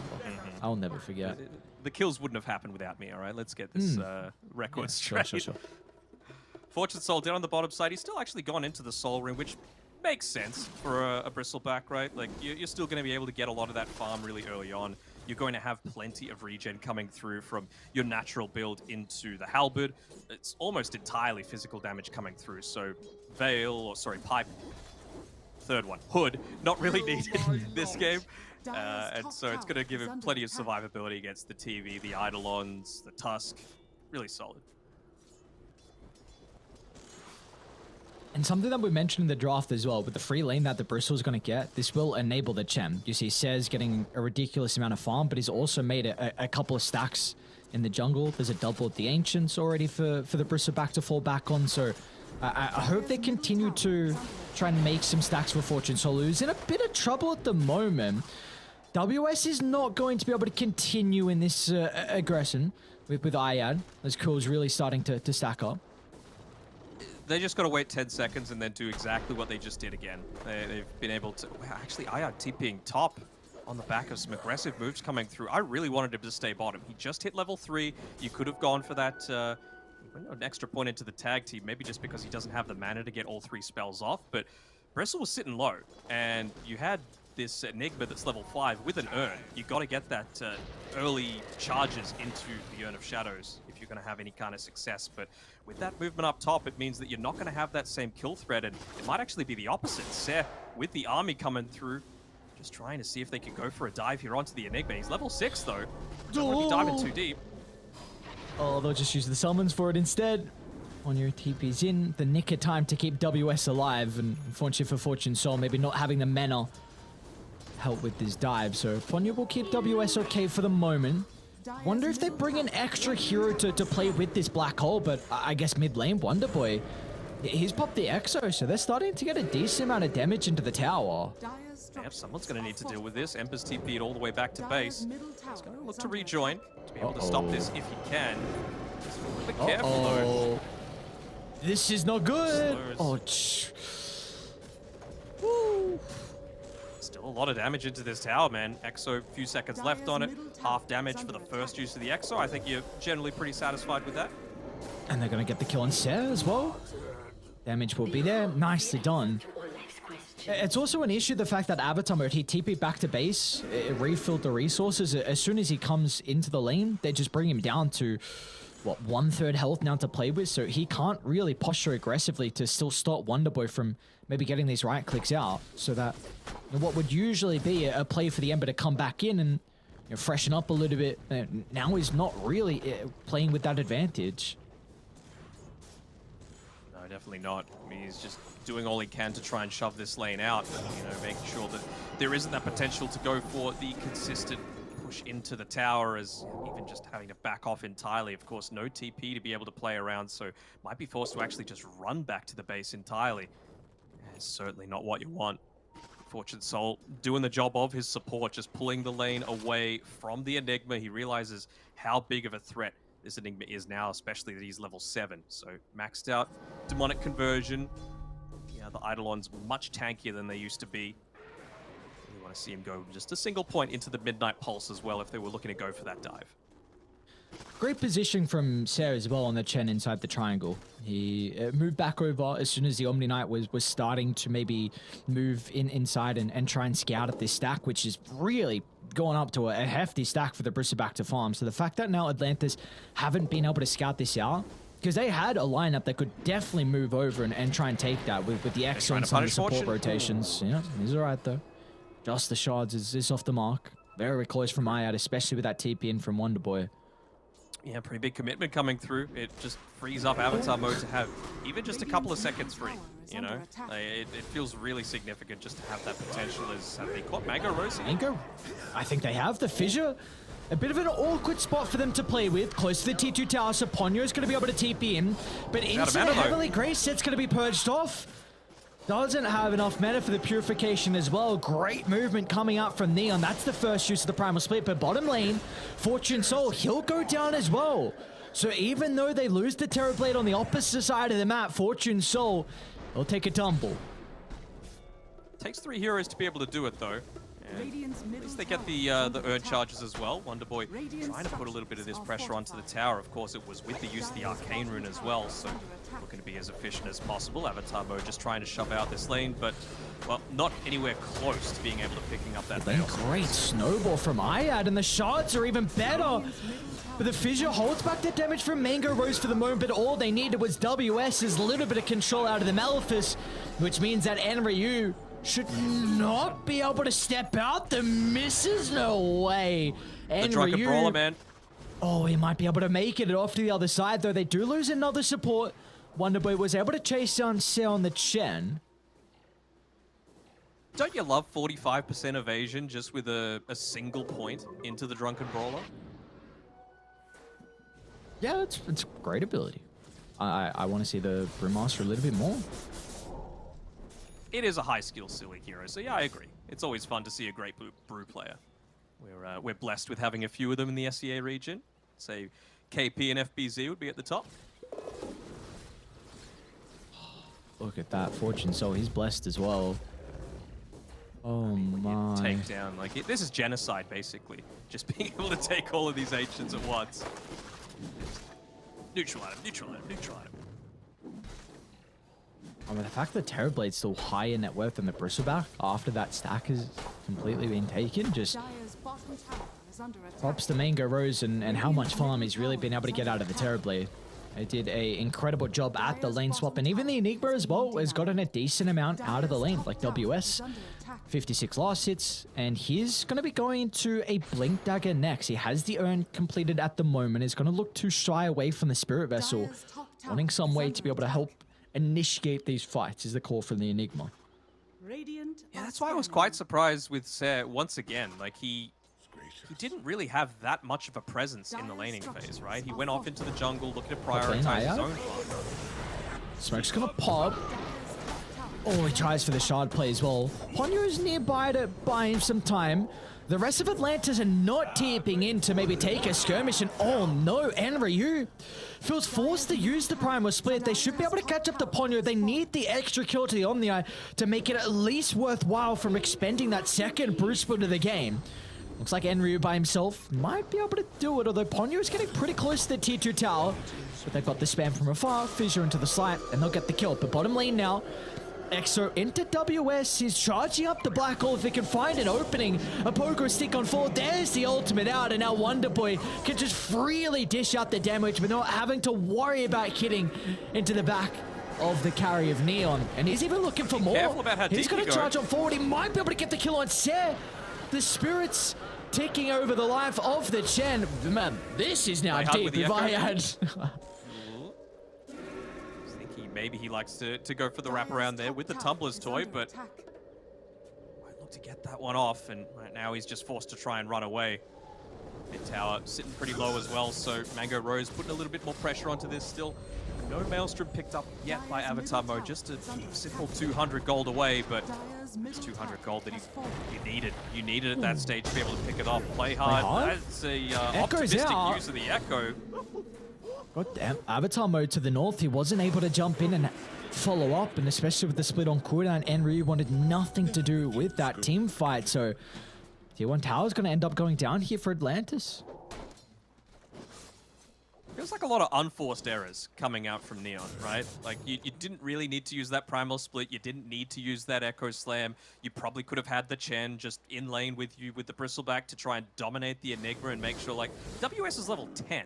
That's pretty significant considering, like, Bristle is a hard counter to the Enigma, and he was solo for the majority of that laning stage. With a Chen and a Bristleback, one of the strongest laning combinations that exist in Dota right now. So for him to get away with this with no deaths, level 10, it's kind of nuts. And he's got a Midas. And he's got room to make some incredible plays as the game goes on, because they do not have answers to the BKB black hole. Like, you tried to answer him in the lane, but they just weren't able to execute the lane that really should dominate the Enigma. And now he's going to prove to be a big issue as this game goes on. Jin have nothing, hey. Really just needs to be on, like, set, for example, to get the right back or something. Radiant's bottom tower has fallen. Like, that's your counter to the black hole. Just try and survive through it.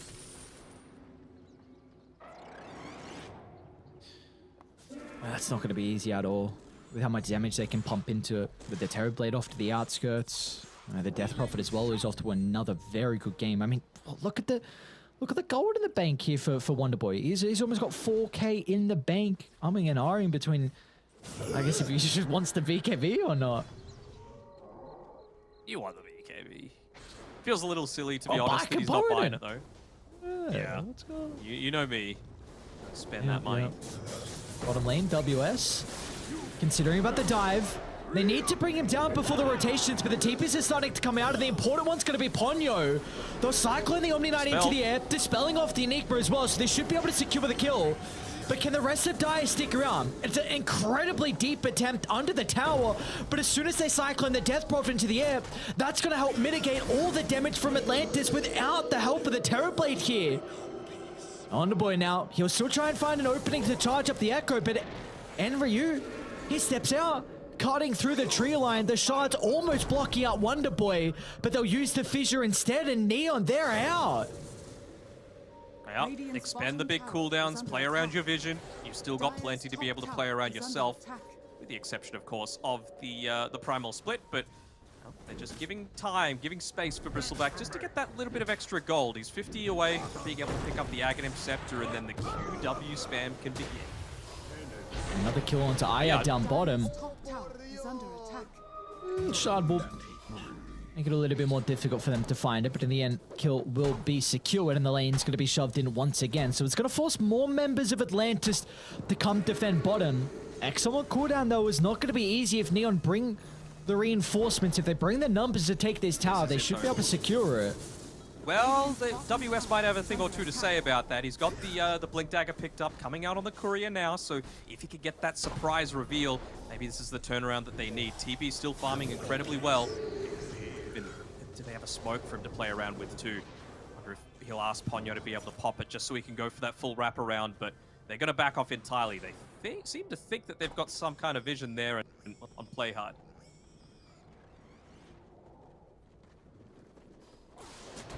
We do see at the moment with everything that's going on across the map, Mango Rose is free farming on the Terrorblade. Top of the net worth.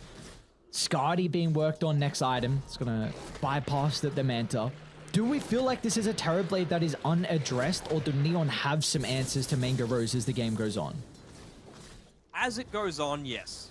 For right now, no. Like, you've got the Bristleback sure with the Aghanim Scepter, but they're actually going to back off. Really, just not seeing the Enigma makes them feel so scared. He's going to reveal on the lane and he'll show that he's got the Blink Dagger in time.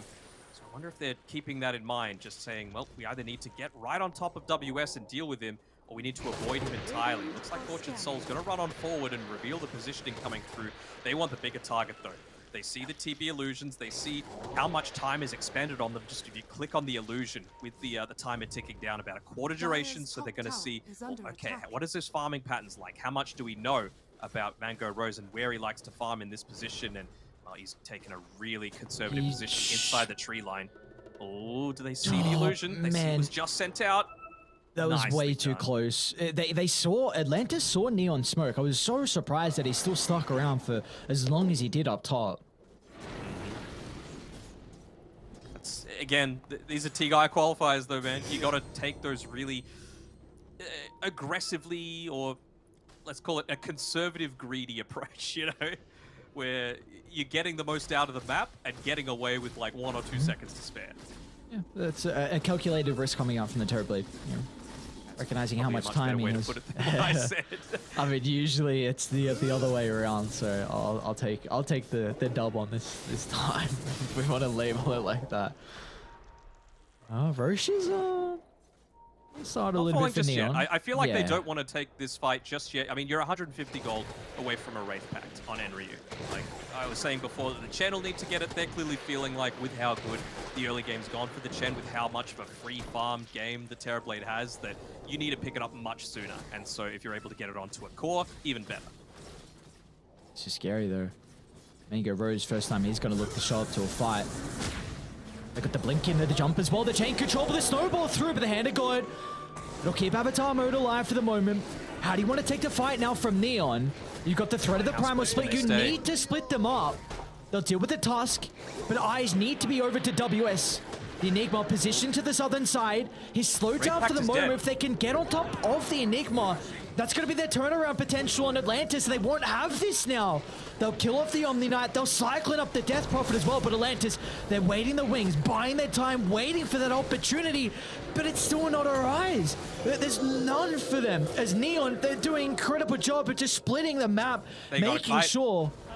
And they do just that. They kite the Exo, they kite the BKB along with the meta. That's perfect from Neon. They do everything they need to do versus an Enigma. They make sure that no opportunity arose for him to jump in.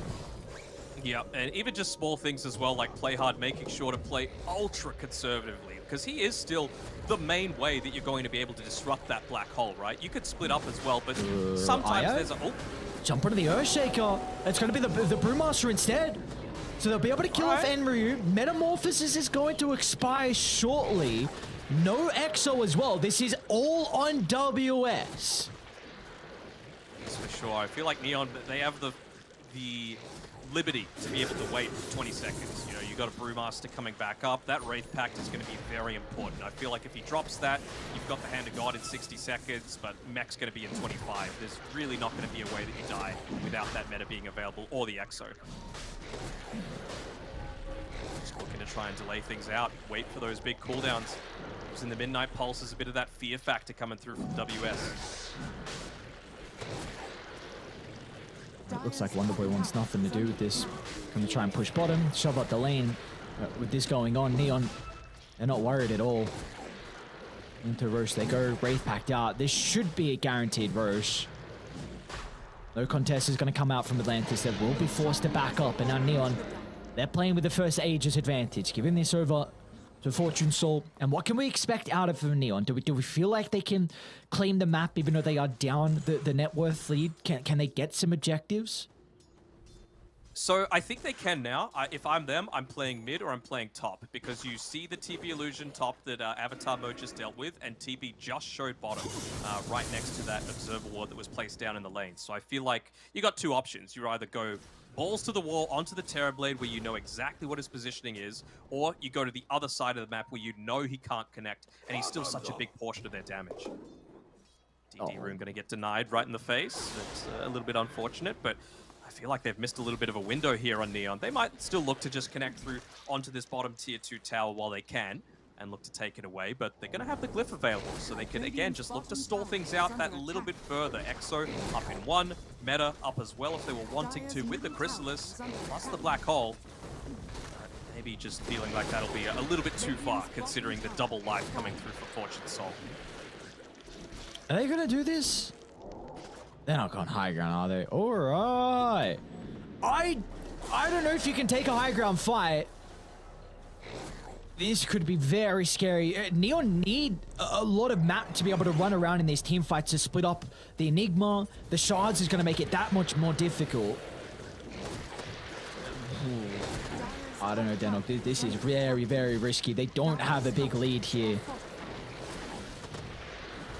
Seems to me like the call is from Atlantis, just stay out on the map for as long as you can. Try and push things out, try and force them back. I mean, they've taken a tier 2 tower in response to this, despite being without an Aegis. Like, TB is farming, DP is pushing. Maybe now the TB is going to come back when he uses the Conjure Image to keep things pushed out. Not before taking the outpost, but yeah, it does feel like a little bit of a dangerous proposition to just be going up onto this high ground without any sort of information. with the BKB now. Fortune Soul feels a little bit more confident. Oh, they're going to jump in. Brizzer back. Facing the front. A boatload of damage onto him to start, but he's going to be healed up thanks to Ser. I think they're going to live to see another day on Atlantis. They did a really good job dropping the Midnight Pulse on one of the creep waves. It forced the Bristle back out. And before the next wave connected, they jumped him so he didn't have the health pool to be able to lead up the high ground again. So Neon, they recognize they can't try and butt their heads into Atlantis' base, and they need to smoke out on the map. And Ayad, here's their Find the target. supports. Get the snowball. Ponyo on the high ground as well. Nice blink. Very nicely done from Ayad. He's going to get out for the moment. He's going to be relying on the shards to get to the low ground, but unfortunately that's off the mark. So they will finally kill off the task, but look at what the Terrorblade's doing. Cutting top, trying to cut mid as well, but the illusions, Fortune, sorry, Mango Rose is just getting so much farm across the map. Even just WS on the bottom side, right? Staying in the trees for as much as time as he can, not revealing too much about his positioning. They're pinging out exactly where he is. Oh, And he's in that's how I should trouble. see him here. He's in a lot of trouble. WS, they're even going to poke on full player, drops a big Echo Slam, the damage racking up, and WS will go down. This should open up the Tier 2 tower. 40-second window here for Neon. It's up the tower. Looks like they might just look to try and reliably take this. Wonderboy is actually getting dived a little bit, but Fressy picked up Kaya inside, just going to make him a lot more reliable. Actually went for the Grip Swarm minus 2-second cooldown. Don't really see too many Death Prophets go that these days, considering how strong the Spirit Siphon is in the earlier stages of the game. Maybe they feel like they need it for the D push that we're going to see in the next couple of minutes. That's really the only thing I can think of. I mean, if you're going into that, I kind of want to see him... Jumping, Aya. Again, they're trying to hit from the front. They popped a meta. Oh, While no. Aegis is still up? Oh, that's Very, very odd choice. I mean, he had the Silver Edge. Maybe he thought he's got the area control to be able to take him down, but clearly not. So Neon, even though they'll feel sad of being not able to invade onto that high ground with the Aegis and claim something substantial, cooldown on the TB feels like it's enough. Smoke. You know, it's going to give them the time. You gotta go. You gotta smoke. Do they have one? They do. They've got one on Ayad. They've got good positioning in the lanes as well. They've even got a better Observe Ward kind of back in Neon's territory. No one has pathed their way underneath it just yet. They're not going to get anything out of the middle. Here. For WS, like he's putting himself on the front lines, kind of even walking dangerously close towards that that cliff to the right-hand side of the Roche pit. Could have, of course, been picked off with all of these items that Neon have been able to purchase for themselves during that Aegis timing. But doesn't for now. I feel like this is a game of many missed opportunities, though, for both teams. Being able to go onto high ground, a few misusages of these big cooldowns, potential Roche fights that could have happened, and to me, it feels like Atlantis are taking slight better advantage of this, despite the fact that their heroes, one-to-one, are countered quite effectively by Neon's lineup. Do we feel that in the late game, though? Because, again, there's going to be no answer to the Enigma late game. It feels like the Terrorblade matchup against the Bristleback is pretty decent. I feel You've like... still got the maybe... Brew, though. You've still got the Brew, which is going to deal a lot with a lot of this early aggression, right? Even just tossing the Flame Panda in onto wherever the Enigma's trying to come in for that AoE damage coming through, stopping the Blink from coming in. It's little plays like that that could turn these team fights, and well, we've been praising Enryu about his ability to carry a game. Even Oh, he's just going to split aggressively. A jump in from WS. There's the black hole, and now they've got plenty of damage.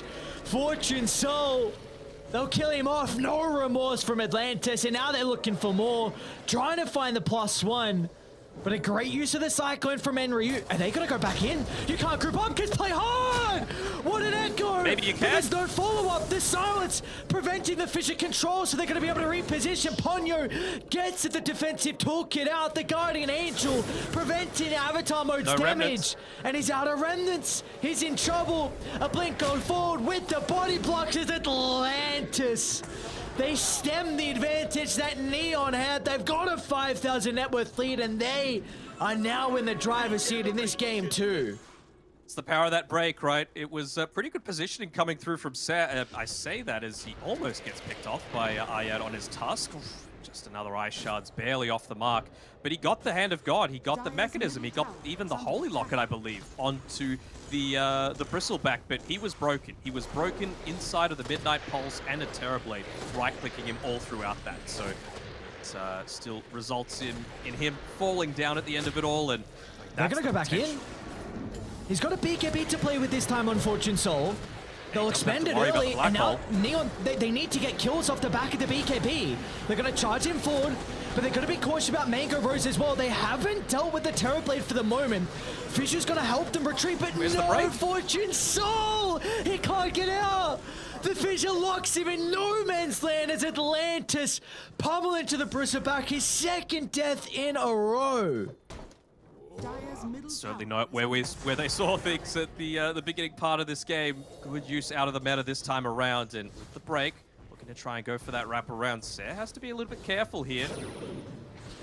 Try and take some of that real estate off the map. Just a minute left on the Roshan, so if you're able to take away that tier 2 mid, it means that now the most important resource, it feels like, is those buybacks, particularly for Neon.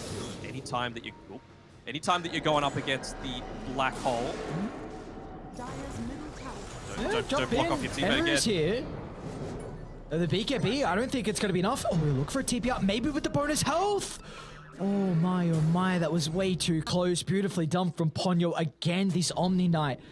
Back-to-back fights now. We're seeing if the Omni can get his abilities off. He's a key factor into Atlantis' success. For sure. Anything big coming through from Fortune Soul? This is going to be a pretty big timing for him, being able to pick up the AC. Even just the plate mail, to be honest, just so that you can withstand a little bit more of that damage coming through from the Terrorblade. Like, he's obviously going to have the Silver Edge to get rid of your Bristleback passive, but if you could just look to amp up your armor a little bit, maybe you survive that couple of seconds longer to enable you to get off look at this ward. They might just jump Fortune Soul again. If they just want to solo Black Hole him, Shards are going to lock him into a position. Beautiful control, and WS is in, but the instant answer. Play hard. He'll keep the Echo, stopping it in its tracks. An ult different ulti. And now Neon, do you want to reposition? How do you take the skirmish? Gotta kill the Enigma. And Exorcism's going to be committed. Another beautiful fissure. Play hard, just tearing Atlantis apart, one ability at a time. And now they're guarding the Death Prophet to perfection, avoiding her at all costs, trying to deal with the supporting cast. As Ponyo is taken down to the face of the earth. Wonderboy will escape it. Mango Rose? Mango Rose? He's tucked in the tree line. Mango Rose. Cautious, my friend. Don't let him. No, they're going to see the illusion. Don't show your illusion. They're going to see him. He's going to pop out. Are they going in? Mango Rose, he's going in. He wants kills instead. Screw playing defensive. Let's get blood. Let's get kills. He's got the BKB, Sunder to play with, and the rest of the reinforcements. So Mango Rose, that was just a bait. He sprung out of the trees. They weren't ready for it, but all they got was the Chen. Again, another heavy investment out of the Terrorblade. It's not going to result in too much gain either. Heavy investment for not much gain. Sounds like my stocks history, but coming through with the Metamorphosis, still half duration, and the Roshan is up, the second one. They're just not going to have the damage to be able to deal with this. Even the Exorcism not being available, of course, with playing on the Radiant side with a Tusk. That's really what you're looking to prioritize any time you've got the option to do so, but you've got a Bristleback. He's level 18. He's got that Warpath maxed out, getting closer and closer to finish up that big timing that I was talking about in the AC. Only 100 or so gold away. Get that, plus the Aegis, then suddenly it's actually Neon that are back into the driver's seat. I feel like we're just seeing what can happen in fights if particular heroes have a free engagement. I think that fight in particular was Enry with how much he was able to do. And you mentioned before that Brewmaster is really this key factor for Neon. Like, Enry has to do so much for them to be able to excel in fights. And we saw that in the previous fight, but can he do it again for this Roche fight? I don't know if there even will be a fight. There's no Black Hole, there's no Exo, there's no meta. What can they do? They've got no vision yet as well on Atlantis. Just getting removed away, and they're just going to have to sit back and watch as this happens in front of them. WS, they see the Enigma. It's a big pickoff. He's got a BKB. You can think about a TP. Just look to blink out instead. But that is, again, a BKB expender for WS. So now you don't have to worry about the BKB black hole for at least 75 seconds. So now it's just about changing your priorities on Neon. The audible call is just going to be, all right, play hard. We don't need your Echo Slam this fight. Just make sure that you never get caught with that black hole, and we're good. You know, you're always going to be able to get that cancel off. You're the easiest one to be able to do so with your great range that you've got. He's picked up the Aether Lens. He's still a fair ways away from level 20 for the extra fissure range, but he's still having such a big influence on all these team fights. Another interesting item is Avatar Mode. Kind of a pipe dream, honestly, with this Bash sub, but I mean, you would hope that Enryu doesn't finish up his build here with the AC as well, considering you would hope so. So going one, but you know, this is a stressful situation. This is TI on the line. See what Atlantis can do. They defended their high ground incredibly well last stages. Can they do it again though? Mango Rose is out with the break, but as soon as they see the Primal split, it's going to force Atlantis back. The Cyclone Pen is the most important one as well. Now it feels like he can Guardian Angel pretty reliably. He looks to commit with this. Fortune Soul. We're going to see that. Jump in, break is out, but again, a beautiful fissure. And the Shards is just shy. We're seeing play hard. I mean, there's fissures. Yeah, they're just off the mark here to keep the Brisser back in a position where they can start to beat into him. Well, there is a win condition that's going to reveal itself soon enough, and that's going to be on Ayat, the Tusk, the Aghanim's Scepter coming through. But he's still a little bit away. You know, he's a bit over 2 components into it. This is the way you beat it, right? Especially with these lineups where only one person wants to be revealing with the push. They're just going to be the ones. They're going to jump in. They know no one's behind the Bristleback. They kill the first life, and now they can black hole for the second life. He's got BKB ready. WS, he's in, but they get the bash. No way. No way. They got lucky enough. And now Fortune Soul is going to be okay, but it's going to be cautious because Mango Rose on the meta. He's a threat that they need to respect, but the rest of the team are crumbling behind the Terrorblade as Play Hard is in over the top. The Echo into the fissure. Mango Rose needs a Sunder target, and he'll find it. But can they kite the TB? The Scotty's proving to be an issue for the moment. The Chen will not be able to reposition, but Neon... They're running back in? They can consider about going back in. Another good fissure. To reset as Avatar Mode trying to see an opening. They won't be able to cancel the TB, but hang on. They left Mango Rose, guys. The Terrorblade, he needs assistance. It's just Ponyo nearby, but the meta's going to expire shortly. Where's the damage going to come out as soon as he loses the Metamorphosis? One more Remnant, and the Ember's okay. And now Atlantis, you are stuck in the middle of the fight with no way to escape. And instead, they'll just leave the Terrorblade, trying to deal with the supporting cast, moving to the Omni Knight instead. Now you can turn your attention back to Mango Rose. Operation Keep the Terrorblade Alive, so Ponyo is going to look to buy back, doing whatever he can. The consistent sustain is still proving to be an issue, and he actually might live. And what is this madman doing? Mango Rose is running back in. Oh, no cares in the world. They'll see him coming through, though. Game. They see him coming through. They see it was underneath that Observer and Sentry Ward, but they're going to have to back off entirely. I mean, this is what I was talking about in terms of the good carry-to-carry matchup. Yes, you've got great ways to deal with the TB illusions, with the Brewmaster, and, I mean, can we just talk on that point as well, with the Lucky Bash coming through from Avatar Mode, with the Sleight of Fist just... Not even just the fact that you got the bash during the Sleight of Fist, but you got it onto the perfect target that was needed to be able to turn that one around. I mean, good God, Gaben is smiling on Neon today. I am not an Ember player, so I'm not sure at all, but can you slight an Abyssal through that from afar? Like, is he... I'm going to say yes. You think I'm an Ember player? You know I'm a support, mate. As a analyst, you should know everything. Yes, I completely agree. What an absolute trash can. Well, oh my God. Honestly, before I was going to say, I feel like Ember needs 25. Like, he actually needs these 2 Sleight of Fist charges to at least have a second opportunity to maybe find the bash, but Just bash forehead. Just bash. Just bash. Thank you. Gave him easy %. He's got Spell-Prism as a potential, so now more slides. Not even just that. I mean, this hero thrives with a Spell-Prism. Avatar mode 8, 1, and 8 on the Ember Spirit. What a performance he has had so far for Neon, but what a neck-and-neck game we have. An elimination series. Atlantis 1 game away of being eliminated from their TI qualifier run. I want something else to say about it. You've got the Refresher now available on the Enigma. Looks like he's going to have enough mana to be able to cast it as well. That has been the case a bunch of times where we see, you know, these Mars, these Doomed players where they're like, you know what, I'm going to have a Refresher in my BKB and all these other items without a Soul Ring. I'm not sure if you actually have the damage to be able to pull it off. Enigma, he does. He's got the Arcane Boots picked up, so he's going to have plenty towards it. Tusk as well closing in on that Aghanim Scepter, only 600 or so gold away.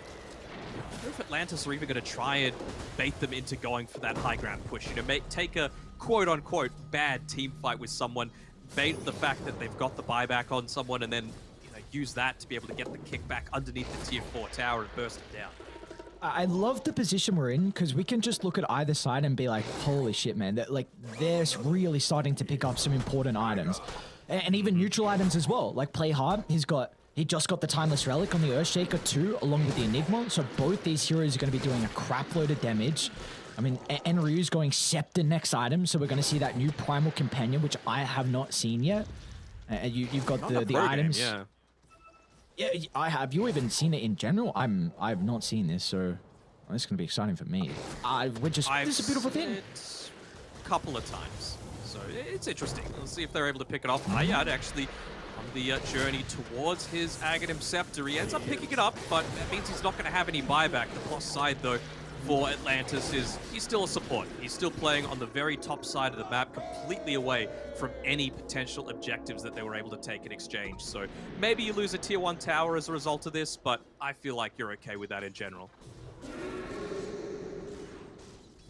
All eyes now, and for both teams, you need to be talking about how this next Roche fight is going to occur, what the best scenario is, because we're looking with Roche potentially spawning in the next 30 seconds. So top lane is where everyone is going to be looking at how they can set their wards up, their sentries, how you can get top lane shoved in. Honestly, all lanes, because for Dire, if you have bottom lane completely shoved in, which they have the capability to do so because you do have this barracks advantage, then it could force Atlantis to come back and defend. And as soon as they break their formation, the Neon can pounce. They can invade into the triangle, they can consider about taking Roche. So Neon have a slight advantage with this next Roche coming up shortly, just thanks to the objectives. Don't you like some of these unorthodox item builds that they're going for? I'm going to have to speak quick because there's a smoke coming through from Atlantis. But even just things like the Chen going the Wind Waker is the quick buy to be a response to that black hole in case, you don't get the lucky bash through on the Ember Spirit. He's only 1 level away from 25 as well for those double Sleight of Fist charges. He's got the Abyssal Blade finished up. But there's another one of those items as well. The Scythe of Ice coming through from Wonder Boy. Onto Enryu! No, you need this hero! Oh, no, and they've got a DD and an Arcane. These are some of the best runes for Atlantis to play with now. You've got to keep one of those Eidolons inside the Roche pit, surely. Just spawned. He'll eventually end up sending them back, or won't he? Never refuse. They're kind of indecisive here. And the first team that has that bit of information is Neon. They know that it's up because of the Sated Tormentor. And, I mean, if Atlantis aren't taking it, it means that they're positioning themselves aggressively. So Neon, wisely enough, backing up inside the safety of their own base. It's going to cost Atlantis a smoke as well that probably isn't going to result in too much of anything. So they've been able to withstand with not too significant casualties. It's actually the range barracks at bottom side that's going to force a movement back from WS here on the Enigma, and will that cause them to immediately look to go for some kind of smoke play? Even Ember Spirit just coming out into this lane saying, group up, we want to smoke right now. Punish the fact that Enigma's not there. We know that the Roshan is up. Let's go. Let's do this immediately. We've got the outnumber. Yeah, you got to get map control now. Like you said, you see the Enigma down bottom, so instantly Neon, they need to get control of the pit. Drop wards, drop everything possible to try and enable this fight. They're going to see Ponyo. It's a big kill if they can find it, but the Fissure, we haven't seen enough from Play Hard. He's had a pretty good game so far. And now with the kickback. There's a reveal of the Scepter. They get the break, and now the Bristleback's in trouble. Where's the assistance? Heal's coming through thanks to Champ, but the Fear! No way! They'll kill off Fortune Soul. He's got a buyback. They won't have the Chen, though. Simultaneously, WS, he did have to expend a BKB. So he will... Oh, it's really awkward now on what the Enigma does with this first black hole.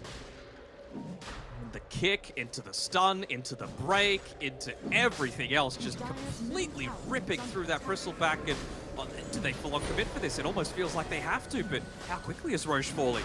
It's already less than half HP. They're not going to be able to get there in time. So this is a huge buyback expended for no gain for Fortune Soul. Ayad, they're going to jump the toss to the northern side. Echo even dropped from Play Hard. Looking to secure with a killer. Get out! Oh, WS. Oh, no. Off to the right side, though. Mango Rose is on the bristleback, but he's going to be able to reposition. Fortune Soul's okay. Stepping out of the right side, but meanwhile, and the other skirmish going on, and Ryu's in a little bit of trouble. The goddamn Oak is still told him to get some distance, and the air disc will be forced to be activated.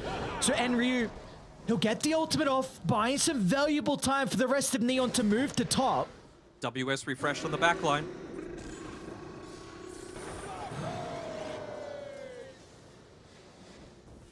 Just trying to keep this lane pushing as much as possible. Keep them, well, it's not like they have the potential really to push into you, right? I mean, look at the difference in net worth between the Terrorblade and the Bristleback. This is what we were talking about in terms of strong carry-to-carry matchups. You don't see one more clear-cut than this. And they, without a doubt, have a potential to kill the Bristleback instantly again. As Wonder Boy jump onto the Ember with the ward on the high ground. Scouting out Avatar Mode's position, but the rest of the team are too late to follow up. They are incredibly disconnected because down to the south, Ayad is going to kick Play Hard back into the river where the rest of Atlantis are just waiting. This Aghanim Scepter from the Tusk proving to be a big issue, and Neon have no answers. None at all. I mean, win probability starting to go a lot stronger in Atlantis' favor, and for a good reason. I mean, they've hit all their timings that they could possibly need. The support's truly coming online now. Maybe not so much Ponyo, but his positioning has been the real standout for him. It's that high ground push. Echo Slam available. If popped, they are going to get the refresh, I suppose, but it's not really going to be anything that forces Mango Rose to back off entirely. He is just so tanky. Look at Ayad's positioning. If he sees 1 second mid open, he's going to go. This kick will be a guaranteed kill. He really wants to play hard if he can get it. Even might be worth sending one of those Eidolons a little bit more forward just to get the vision. Right now it's sitting behind the Terrorblade, but taking a full set of racks is going to be valuable enough. Tension into the second they go on Atlantis. The top, smoking behind Mango Rose to jump in from Enryu. Hanging on a night. Oh, they own this. That's important. Look at Ayad's position. Available on Ember. What can you do against this? Absolutely nothing. Through the back door, perhaps? Enryu's trying to step forward. They're going to see Ayad. He's going to be quick, though, to get the ultimate off before the Hex, and they find it out, but Play Hard! Echoes follow up, but it will not matter as the Brewmaster doesn't have an opportunity for the Primal Split. They'll kill off Enryu, and back throughout the lane, though, the Bristleback, he's completely isolated! You are indeed, my man! Black Hole into the Metamorphosis, but there's no follow-up without the break. They don't get the kill, but they can still chase him down afterwards. A dieback on Fortune Soul, and maybe the hopes of Neon taking this game too, evaporating with that death. How can they stem this? How can they hold this game? I don't think they can. They cannot at all. And, well, they're just going to push in onto these tier 4s, realizing they can't take bottom tier 2. Oh, again, the kickback. Another kickback. Dieback coming through from the Bristleback. No, sorry, from the Brewmaster. Bristle's still on the deck for 1.5 minutes. You just got to go. He's got to go for some kind of ballsy plays, man. He is the one with buyback that they've got at their disposal. Another round of the meta that you've got to go into. Yeah, extra 20-second duration onto it as well. They got the Hex. Wonder Boy. What an item pickup. What an item purchase from Wonder Boy. The Hex is giving them multiple options to find that initial stun. And now Play Hard's going to be kicked into the middle again. Ayad never misses. Radiant What a structures. Hasn't performance. missed a shard the entire game. Oh, the shot has been a bit off the mark, but his kicks in general, they're not off the mark. Atlantis, they'll tie the series. They will not go down without a fight. Radiant victory. Today are 2-1s today, Loki, and well, it is a nice little contrast to what we saw yesterday. 2-0s across the board.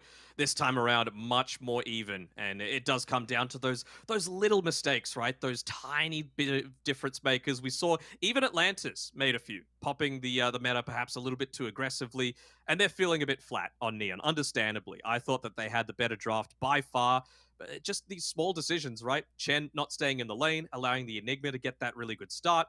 Going into the Midas, it just let him have too free of a game. And, well, even though the scoreboard and the kill spree says it differently, you got to give it to Ayad, right? In terms of the MVP. Like, Mango Rose, of course, he was able to just get an obscene amount of farm. Wonder Boy deathless, but it really was on the back of those Walrus kicks, isolating members of Neon, taking them away from the strong clump that they were playing around with Se, with Enryu being able to pop the primal split. As soon as that wasn't as much of a factor on the back of this Walrus kick, it just felt like Atlantis had that win condition that they needed. Yeah, I think there's definitely arguments to be made for Wonderboy getting MVP as well, because I think the Hex was another item along with the Scepter that had just as much value from them to get a couple of times that Hex onto the Brewmaster, because he's someone that needs a little bit of time to wind up the Primal Split. So just in general, a different performance out of Wonderboy. We saw the Death Prophet from him in game 1. We had a good performance on it early on, but struggled to be able to follow that up into the mid to late game in game 1. But game 2 was completely different. And Danog, what a goddamn series we have. Again, like you said, we're going to game 3. After day 1, it was all 2-0s.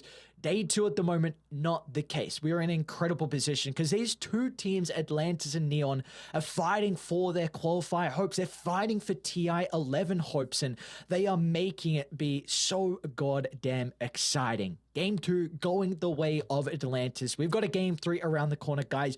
You don't want to miss it with how these two teams are facing off against each other. It's going to be an exciting one. We'll see you guys after the break.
Esports is what we live and breathe.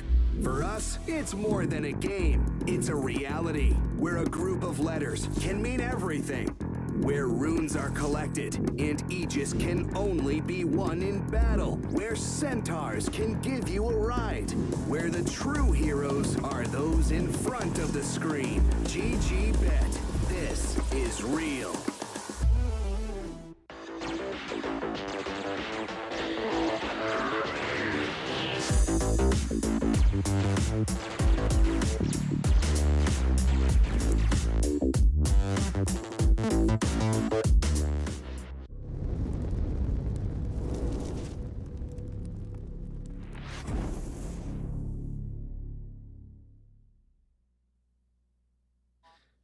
This elimination series is shaping up to have a incredible finish here in Game 3. Atlantis or Neon, one team will move on in their lower bracket run. Daniel, we've got the draft ready to rock and roll here for our final game with these two teams. It's, what do you know? Not a little bit has changed from both sides, and back to the same as well for in some other aspects. Yeah, I was mentioning this during last game's draft, where I feel like Rubik is a fine enough counter to the Enigma, at least until he picks up the Lincoln Sphere. Same sort of thing with the Trine and the Warlock. I'm very surprised, though, that they didn't go for, again, your position one. I guess you run the risk of having a situation happen like what happened that last game, right? Where a Bristleback is really good against the Enigma, but by picking it earlier than the enemy team, it means that they can just go one of the best heroes against the Bristleback in the Terrorblade. But I feel like if you picked it up then, you have these three potential bans that you could look to get rid of some of those really bad heroes. So clearly, they're just putting a lot of confidence into Ayad to be able to pop off on his Rubik. But it's a lot of stress to have to be able to play off of that, that's for sure. He does really like his Rubik, though. I mean, that's another hero that we saw a lot through Division 2 when Atlantis were playing. So we mentioned in the draft prior in draft 2 that he has an incredible Tusk, and that was a big reason of why they're able to win that game. And we'll now see if the Rubik is able to have a similar role as well as Neon into the Enchantress. If they can't get the Chen, they'll get a similar hero out of the Enchantress. I like the Enchantress much more than the Chen this game anyway, just because it's going to provide a lot more of that aggression. You know an Earthshaker is going to be passive. You know an Enigma is going to be passive. So if you can have someone like the Enchantress, specifically once she hits level 6, just walking on forward, tanking a lot of these ganks, farming aggressively. I mean, you saw Whitemon do it in the T1 series yesterday, right? Even was able to snipe a lot of couriers that were in delivering stuff to the rest of the team. Just picking up the pace of the gold injection coming through from the rest of the heroes just by throwing your body out there. And so I really want to see Seth look to emphasize that a little bit more with his play this time around on Neon, not just stay in the lane. They want the Terrorblade, huh? I don't know if I can particularly blame them, considering how well Mango Rose performed on the Terrorblade. Sure, but again, that was into a really solid matchup. Yep. Now Neon have that 5 priority. seconds remaining. I guess they were always going to, right? They would have had the choice, because they do have last pick on Neon, both for this phase as well as next. But what are they going to pick into this? Is it going to be a PL? Is it going to be... I mean, they could still like Zeus mid with their pick coming through. It still hasn't been banned out. Feel like you might be a bit greedy, a bit passive if you go down that route, though. From Atlantis, I'm trying to see what they look to pick up. I believe you're... Oh, you can go your 5 if you want to. If you also want to go your offlaner here, which you can because you got the 23rd pick, so nothing really to save. I think the Mars could be something you're considering. WS really likes his Mars. I think Mars TB is a great pairing. Same with the Death Prophet as well, so they can't escape. There can be some issues with maybe dealing with the Enchantress creep, but give me a I think it clockwork. does also on Atlantis. Okay, yeah, it looks like an incredible clock game. Yeah, if you want to pick your 5 up early on, with being able to deal with the Earthshaker, pierces the BKB Black Hole, deals with the Enchantress creep as well. That's a really good call. I like the clock this game a lot. It gives them vision as well, right? Just to allow DP to know when she can aggressively look to move herself forward. Also makes up for a lot of the weaknesses that Rubik has. Rubik never wants to go into a team fight first, and Clockwork's going to excel on that. Tusk is okay for that sort of role, but it's not quite as good at just consistently dealing with someone like the Earthshaker and getting that BKB pierce onto the Enigma. I suppose they've got the Rubik though, right? So they're going to be able to deal with this pretty reliably, and it's not even like it's only a good black hole stealing game. You've got Fisher, you've got Chronosphere. There's plenty of stuff that Ayad's going to be able to play around with this Rubik. Remaining. This is... Well, it's is it a Rubik now, actually? Like, could he play the Tusk, because he played a pretty good Tusk, in the safe lane with the Terrorblade? Because I feel like that almost has to be the lane. Yes, I 100% agree. I think TB and Tusk need to play together, no matter what. But then, does Rubik... I guess the 3 could be yet to come from Atlantis. It did feel like Wonder Boy has been the best Death Prophet player this series so far, so it might be the mid DP, and we've still got the position 3 yet to come from Atlantis. What could they look to go for? Maybe a Dawn? Okay. I wouldn't hate a Dawn coming through from Atlantis. Okay, yeah. With the, I guess, what the defensive factor versus the Black Hole and Chrono, is that something you're putting a lot of priority on? Sure. You can go in, even as the... You can go down different routes, right? Like, you can make sure that you've got the... I still feel like you need someone to go in first with, like, a Blink Dagger BKB.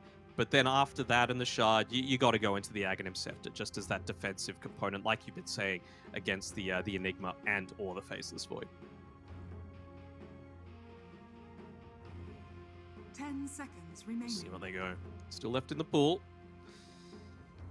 5 Feels like it'd be seconds pretty remaining. decent against the Faceless Void in lane as well. Maybe not so much the Enchantress. She could look to bully you out a little bit, but we'll see what they're comfortable with for WS here. What else? Could you Veno at all?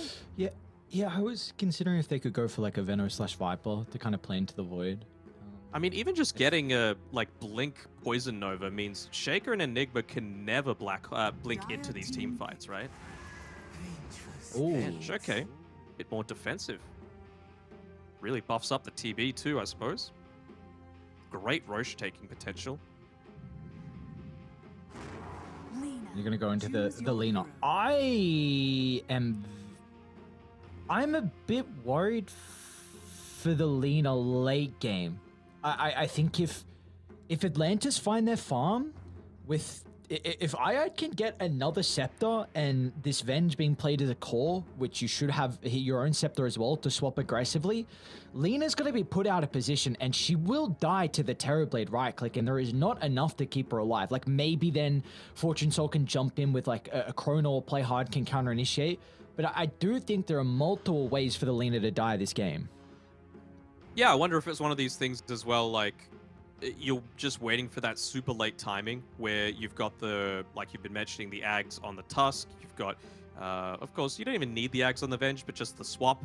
And just Terrorblade, he needs the Skadi, right? Because you can get a kick off, but if you're able to just, like, Shadowblade or BKB Shadowblade away, then Avatar mode's going to feel just fine. But if you've got that Skadi for the slow and able to follow it up with the additional little bit of lockdown coming through, it does make things a whole lot more difficult for sure.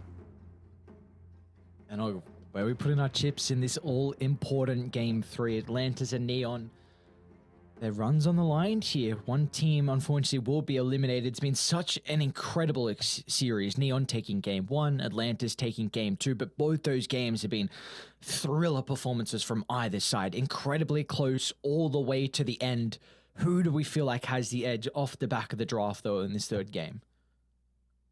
See, last game I was completely wrong with my prediction, but they didn't play it kind of how I wanted to, you know? Like, I made sure to type in chat. Hi, chat, by the way. You can't have a Bristle into an Enigma and then just leave the Enigma to not die for like 12 minutes in lane. It was kind of nuts. So a big part of this is going to be on the back of how they actually set up these lanes, how they play the lanes as well. This time around with the Terrorblade into the Enigma, it isn't quite as free of a time. So I feel like that's going to be a little bit more favored towards the Neon lineup, just with regards to being able to play with this Enigma. But I don't know, it really does go back and forth for me.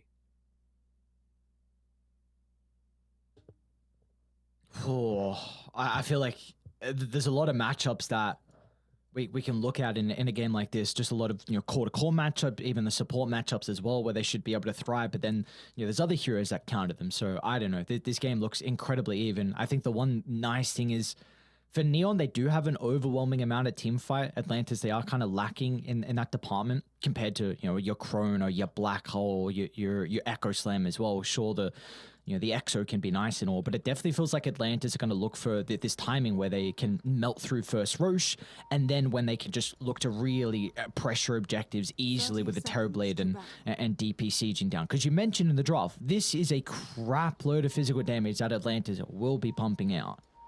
Mm-hmm. Now, I do have a question for you. Predictions close in 20 seconds. Number of Blink Daggers purchased by 25 minutes. I've said 3 to 4, but it could very easily be 0 to 2. Because you've got Tusk, you've got potentially Rubik, you've got Enigma, and you've got Earthshaker that all kind of want to do it. Oh, is that Fissure?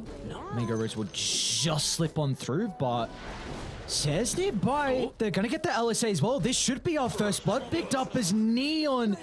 They gave it over to Avatar mode as well. What an incredible start for the Lean to have. This is almost bottle completed for the position 2. Yes, as I was saying, Neon are just going to take this game. There's actually no contest. It's going to be very, very easy for them to pick up this W. Yeah, all right.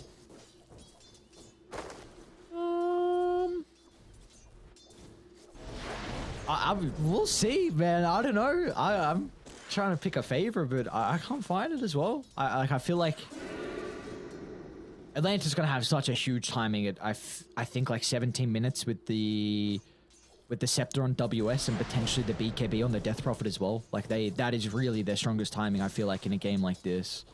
Depends on how well the lane goes, and you know, playing against an Enchantress is not the easiest time.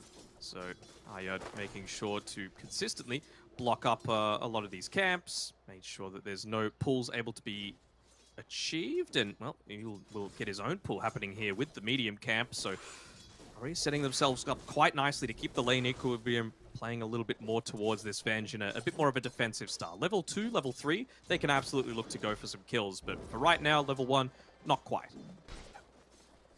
Like you mentioned, that pull is really going to be able to help out WS from finding his experience. They will drag the wave though, so they won't deny a whole lot against Fortune Soul. Take a look at how some of the other lanes are shaping up at the moment. You mentioned Wonderboy has looked incredible so far for the Death Prophet through the entire series. Avatar mode playing on a different hero as well on the Lina. And Lina should win this matchup. This is a hero that does not lose, I'd say like 98% of matchups. This hero is just an incredible laner. Yeah, you don't lose matchups like 1-to-1. The way you win the matchups is by rotations coming through from other lanes and looking to lock you down with the stuns, everything else along that. And I mean, you do have two heroes that are deep at being able to rotate in the Tusk and the Rubik, just for that little bit of a disjoint to be able to get some of that burst damage through. But I feel like Wonder Boy, you just need to get so close to be able to get off that Spirit Siphon that by the time you get in there, Lena's basically just taken half of your HP anyway, so it makes the Spirit Siphon not really that worth it. And you mentioned the potential for these heroes to be able to rotate. Did you feel like they will be free though? Like, are they playing in the lanes in particular, you know, the Earthshaker and the Tusk, are they playing in lanes where they can leave their cores to help out mid? Maybe going to try and bait out a use of the meta on this bottom side. Like, whenever you're playing a Terrorblade, you want to get maximum usage out of it, especially since they increase the bonus damage at level 1 to 30. Like, it's just way too valuable for harassment and bullying out of the lane to not do it. But Play Hard maybe might feel like he eventually needs to make this move anyway. And if they do that, then it's just a matter of Ponyo joining together with a TB, holding his lift to make sure that there's no TPs out, reflection into the meta, into a dead Enigma. But for now, Play Hard's going to stay around this bottom side of the map. Ponyo's doing a very good job as well, just being able to always scout out where the Earthshaker's playing to the left side of the tree line, just trying to block some pulls, stop him from finding an angle with the fissure, because if they do find the Eidolons, and once Enryu gets the Maleficus leveled up a little bit, then the Terrorblade will be vulnerable. Careful with his positioning on Ponyo. The thing you play around with this Enigma lane, especially if the enemy team doesn't have a way to clear those Eidolons, is this split timing. So he's level 3, 2 points in the Eidolons, you've got 6 of them, all dealing 28 damage. So quick mass, about 180 damage per right click. And you just don't want to be caught on the wrong side of the fissure, especially with someone like Rubik, who just doesn't have a way to be able to escape that. So all Play Hard can do is just put himself in between Ponyo and the lane. If Enryu's in a 1-to-1 matchup against the TB, he's going to be pretty satisfied, because TP cannot kill you one-on-one. Not at this stage, at least. Me too, Insania. It's a love-hate relationship though, isn't it? Yeah. If my team listens to me, I love it so much. So you're the one with the big brain. You're telling everyone what to do. Giving the calls, never wrong. Never. Never, I know ever. Do you say when you're wrong, though? You might know when you're wrong, sure. but if you make a okay. All right. I'll be like, I screwed up, sorry guys. That sort of thing. But it just doesn't happen all that often, so, you know, I can't remember last time. Just Top can't side, relate. Top lane, WS. WS. What, are you trying to copy me now? WS is about to go down. One more right click and they'll find it. Sand Fortune I could be the Soul, play-by-play, beautifully done. you watch me. Let's go. All right, I'll give you a fight this game. All right. I First big team don't- fight I'll take. All right. All right, let's see. I'm ready for it. The first team fight. Team fight, not Radiant's laning middle stage, tower team is fight. under attack. Okay. You'll see just how tongue-tied I can get. What are we expecting out of the... I'll hold that thought. Fortune Soul. No, it's going to be fine. Time walk out. WS won't continue to chase. What are we hoping Atlantis look to do with his first exorcism? Is Wonder Boy going to consider about going top? Do they want to bring some supports to play with the Death Prophet mid? You can't just pop it at will, right? Like, running into Alina at this stage is basically suicide. She's got crazy amounts of damage, especially... Why did they reduce Laguna Blade's mana cost? I know it was a little while ago, but it doesn't need to be 150 for 500 damage at level 6. It's just way too much. You need the Tusk and probably the Rubik to be able to back you off so that you're able to convert onto a kill into an objective. And I feel like they've got pretty reasonable potential to be able to do that, right? The Enchantress, Untouchable, really isn't going to be able to do that much against the Exorcism Spirits. It's not going to be able to do too much against a Tusk with, 2 points in tag team. It really takes a couple of solid right clicks, and then even the Ench goes down. And on side, it's a bit of a push forward. Radiant are scanning. This isn't a team fight. This isn't my fight. Yep. Oh, we do have a kill up top though into the Rubik, and WS, he's going to be chased down as well. Fortune Soul and Set off to a flying start at this top lane with a time walk back up. The Faceless Void will easily close the distance to secure the 4th kill for Neon off the back of the laning phase. It's kind of what you expect into Avengers, though, right? She is not the greatest laner. You've actually paired her together with, in my opinion, one of the best laners to be able to put together with her, just with all of that minus armor that you get from the Wave of Terror.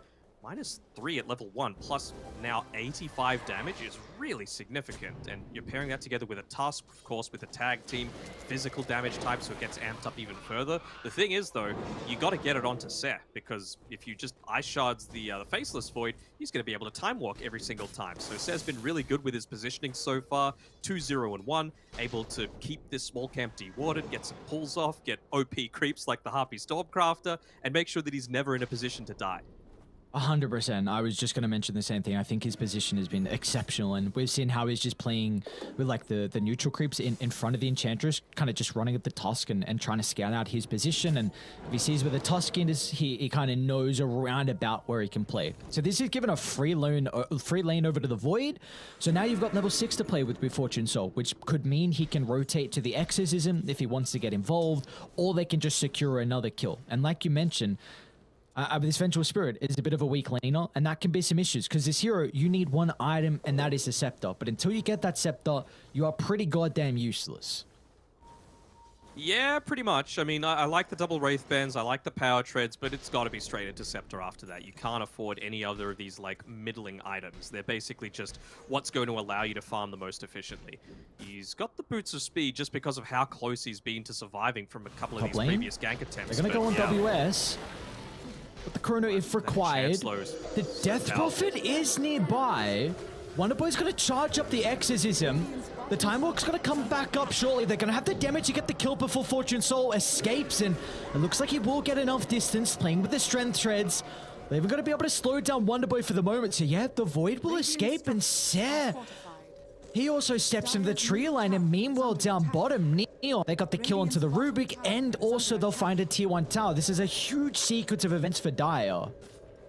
And they see that the meta was popped as well by Mango Rose. He tried to get a little bit of pressure onto that mid tower, but Alina coming there with double damage just pushes him out of the lane entirely. If he wanted to, he could have just gotten a few right clicks into that tower because of how pressured they are up on this top side, as well as knowing the fact that Wonderboy had just used that Exorcism previously, but he's just like, you know what, I'm Alina. I need to make sure that I get into my BKB so that I'm able to farm, so that I don't care quite so much against people like the Rubik, for example, so that I'm not getting Tusk stunned outside of the Walrus Punch. They are a very farm-intensive lineup, and Neon know that if it gets to the super late game, they can feel pretty confident in being able to take it. You know, all these great big team fighting heroes, Earthshaker, One mid lane with the River. The Enigma. Avatar mode, nice they dodge. do get the... Ayad's still going to try and juke to the north. Escape into the stair line, but Avatar mode and Set will be able to block off the path. Another kill for Neon, 6-0. And what a position to get the kill. Avatar mode's like, alright, I'll just go back and take the stack. Why not if I'm here? They're greedy boys, these cores, and this is a game where you can have two legitimate win conditions on Neon's side. Lina plus Faceless Void. Two heroes that are very farm intensive, are very greedy, but if you're winning the lanes as hard as they are, it doesn't matter all that much, right? You're just going to be able to synergize super well together once the Faceless Void does join in on a lot of these team fights with the damage inside the Chronosphere, and at least they've got the save through the swap on the Venge, but I kind of feel like Venge is going to be the first one targeted in a lot of these team fights. And it's just... especially pre-Ags. It's a concern on Atlantis, because I think, I'll hold that thought, because bottom lane play hard should be able to find the fissure block off, and he does, and Ryu, with more than enough Eidolons to help get the kill. Then this is really starting to get to a bad territory here for Atlantis, because late game, Neon, they've got the Cortical matchup with the Void and Lina, they dumps to the Terrorblade late game. Like, this is not easy for a TB to play. Atlantis need to run over this game, and with the lanes going as poorly as they have, it's going to be off the back of the swap kill potentially top. That's a great setup. Beautifully done for Atlantis. They'll get the kill into the Faceless Void, and they should be able to chase down Seh as well. So that is what Atlantis needs. A couple of cute plays that swap back into the instant stun, and now they can get a tier 1 tower as well. This will get the ball rolling. This will start to pick up some momentum for Radiant. Radiant structures are fortified. Do have Avatar mode though in the mid lane, trying to push this mid lane as much as possible. Fiery Soul is about to expire though, never mind. Maybe just a little bit of miss micro from Mango Rose there on his illusion, refreshes the 7 stacks that they've got. Actually be able to finish this claim, unless the Eidolons might be looking to do the work. Fortune Soul came back towards this lane as well. Maybe they're going to look to go for this super deep dive with the Chronosphere. They want a free kill if they can get it. Ponyo's a free kill, it looks like, down to the south. Very nicely done, though. Telekinesis sends him out. They will lose their tier 1 tower, but Fortune Soul finds an opening. A Chrono, the first one of the game, onto 2. The Black Hole as well. Why not chuck it out from Enryu? Just a nice little celebration for them to be able to step out, get the kill, and be rewarded with the tower along with it. Even just trying to force out a glyph, it really isn't the right time to be using it only 13 minutes into the game, but without doing that, Tier 2 tower's already lost about half of its HP. You're going to need to use it now for the full creep wave, surely. Bottom lane? They're just dying. Tower is under attack. It was a cute play from WS to swap back into the tower range, and I mean, T2 towers do hurt a crazy amount at 13 minutes in. So did he get the goal? No, well, it's going to get split into the tower getting the kill, but at least WS now might have a lane to play with. He's already got 1 component, almost enough gold for the second as well. Yeah, I suppose, but again, it really doesn't feel like you have the capability to fight unless you've got this exorcism, right? Rubik only just got the spell steal as well, so at least now you can look to play a little bit more. Enigma's going to need to be a little bit more mindful of the Rubik, so that makes it not quite as free of a team fight. He knew that previously Rubik was on the run, was only level 5 at the time.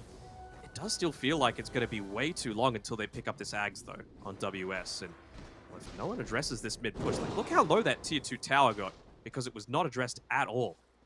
It's pretty devastating to lose this much map control this early into the game when you've got someone like the TB that needs to be farming relatively safely in areas of the jungle.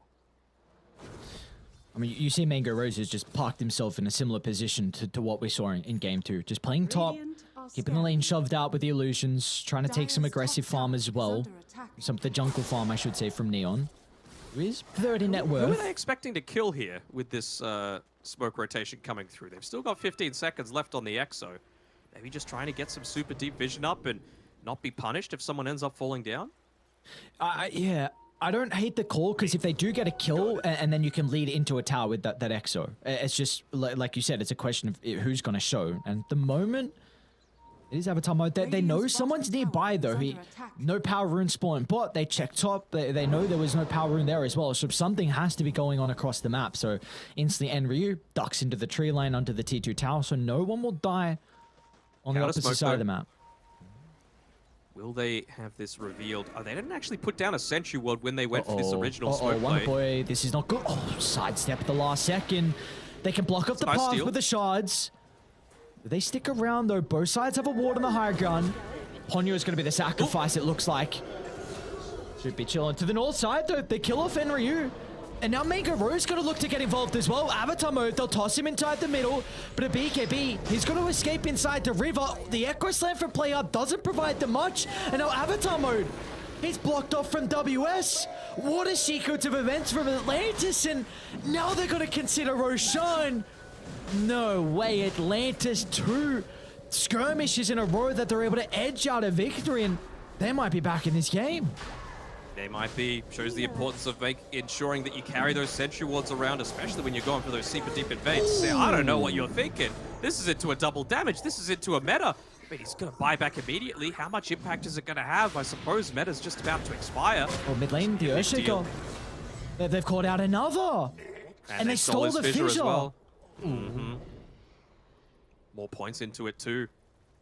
3 points there. Got the Faceless Void coming through, and Solo Chronosphere coming through. LSA as well from Avatar mode onto the right side. They kill off Wonder Boy. He's down for 30. Let's see if they can get Roshan off the back of this. They need to move fast. Would you go for an insane swap play here on WS? They might try it, but Enryu. Enryu. Oh! takey. Oh, takey? A little bit takey. Not enough, unfortunately. This should be Alright. extra cheeky. Oh, he's got the tumblers toy ready. Ooh, come on. You gotta face the pit, my brother. Run! Get out! Alright. Also, I'm very disappointed that you cast that last team fight. I just gotta... I'm sorry. Yep. I thought about it as well. Mm-hmm. It's a reflex, I understand. Dire's top tower. Alright, next one's mine then. Okay. And Ryu blinking forward very heavily just to make sure that that siege creep gets removed for all this push up top. But I mean, TB is farmed enough again on Mango Rose where he's able to just, even with his illusions, basically two-hit some of these maxed out Eidolons. Keeping the lane pushed in, forcing a little bit more defensive movement. It's not really like Neon need to go for any plays though, right? The 15 seconds left on the Echo Slam. Lena's ready to fight if she wanted to, but she'll look to pick up those boots of travel, wait for the Chronosphere still to come on Fortune Soul. Him having BKB is... it's kind of good, not amazing. I think the main thing for him is just being able to take a fight. Yeah. You take this one. Oh, and Ryu! Look at the jump here in the black hole! It's on to 2. You've got Avatar mode nearby as well.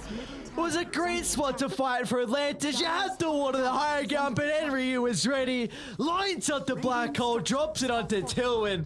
Now Neon, they can look to take a tier 2 tower. See, don't say I never do anything for you. I saw that black hole coming and I was like, I think Ares would like this. I appreciate it. It's the Oracle once again striking back. They get the tier 2 tower mid. They're able to take the outpost. Even, like I was saying before, more control being removed away from the Terrorblade. And yeah, just looking to wait for that Chronosphere. That's the thing about this lineup. They have enough damage potential just through this dual core lineup that was so successful that they don't actually need to use like the Chronosphere and the Echo Slam and the Black Hole all together in unison. Just one at a time is fine. So what a lot of people might say is a very, cooldown heavy lineup isn't actually so because of how just dominant both mid as well as the top lanes went for Neon. You see a perfect example of that. Black Hole's on cooldown, so Atlantis want to smoke, but you've got Chrono at the ready. And Neon, they are still in fighting shape. Smoke's gonna pop. They see WS and they see everyone.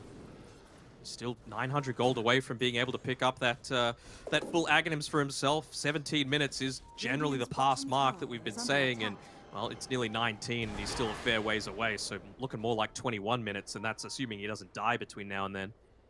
And meanwhile, bottom lane, Avatar mode is just pummeling to the tower. That's another free tier 2.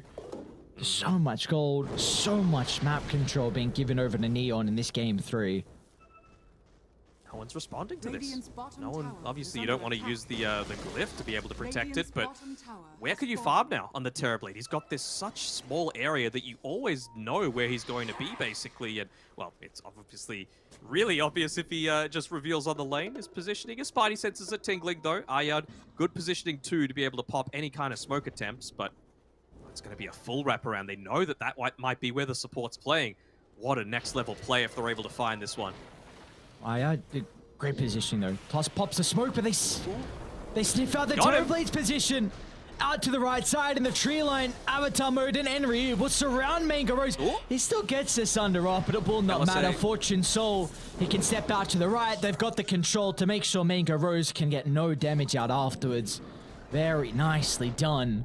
As Neon now off that kill, what map control do they want to get? They can consider about sending one person mid to shove the lane, and the rest can maybe stay top if they want to take the tier 1 tower. Yeah, Avatar mode is easily the best one to put mid. He's got the boots of travel available. You just take all of these top towers. Like, you've already lost 2 tier 2s so easily.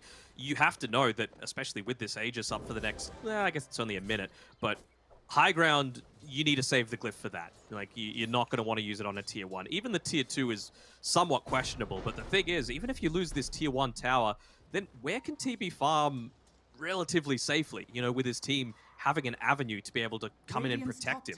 It almost feels like they need to be holding hands the entire time just to make sure that the TP doesn't die in a situation like we just saw. It is that 21 minutes that they're finally going to be able to pick up that Aghanim Scepter for the Venge. So Gone is the time where you're able to be greedy. You just got to be a little bit more selfless now. Play around the Terrorblade, Radiant's give top up your tower life for has him. fallen.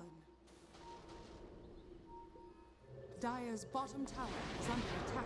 Let's see if they can go for this tower defense on Atlantis. Aegis, it's about to expire. It needs to be a swap into an instant telekinesis stun.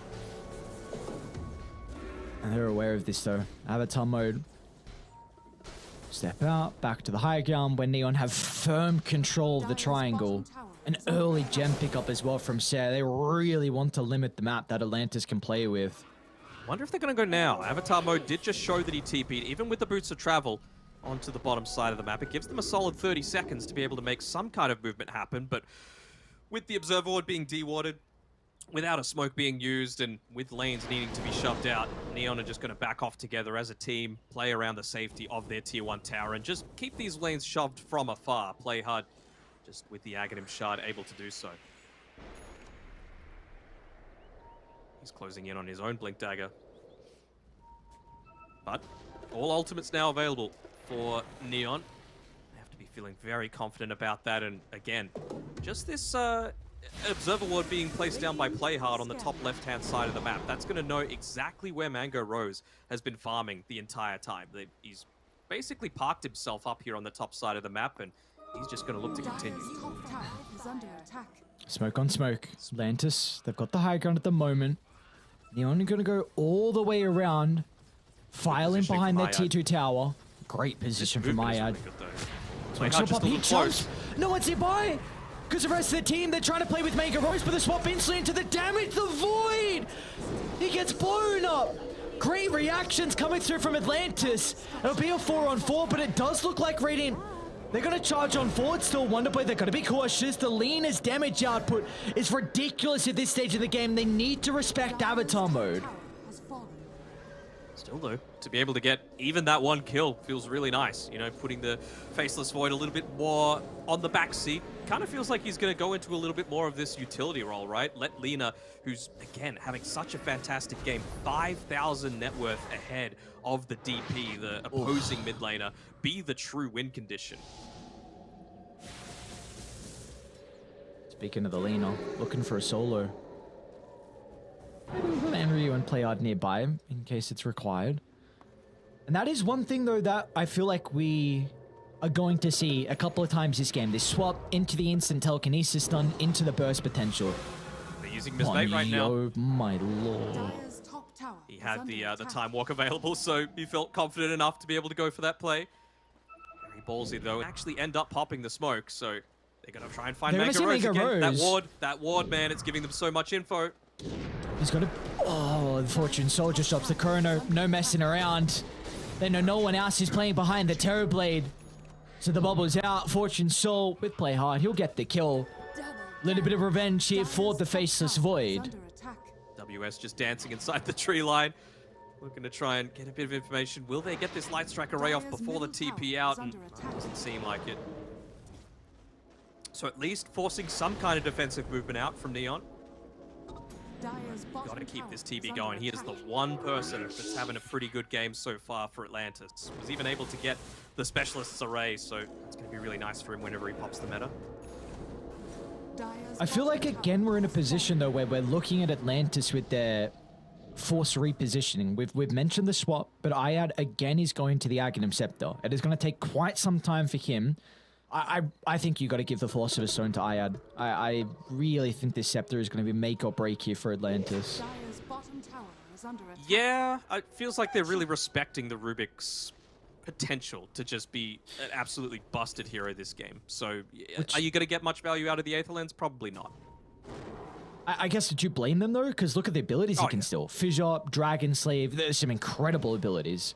Yeah, the LSA is great as well. You saw some of the Enigmas, so I don't blame them at all, but that means Ponyo has to come through in such a crazy game like it is. Set. The charge on fold. They'll get the easy kill, but still it's into a tier 1 tower, so at least they'll net themselves an objective off the back of that. Can That you was consider actually his Roche? dieback. It was his dieback, but it was so long ago that he's got buyback again. You could consider Roche for sure. I mean, you always want to have that second life when you're up against an Enigma, when you're up against a Faceless Void. So, and like I was saying before, Radiant side, Tusk, minus armor, even the Exorcism to be able to deal with it. Feels pretty damn solid, so even just placing up wards to be able to catch out any movements from Neon and perhaps, you know, find someone off to the side with a swap with the stun combinations coming through from Atlantis to burst them down one by one. It's very clear that they're going to take team fights in a very different manner. They are almost entirely single target focused, whereas Neon are complete opposite. They're trying to force fights into these choke points, these clumped up areas, whereas Atlantis, they much prefer the open field where they're able to go around the side and find that pickoff. See the space they're creating. Like Ponyo again with these stolen abilities.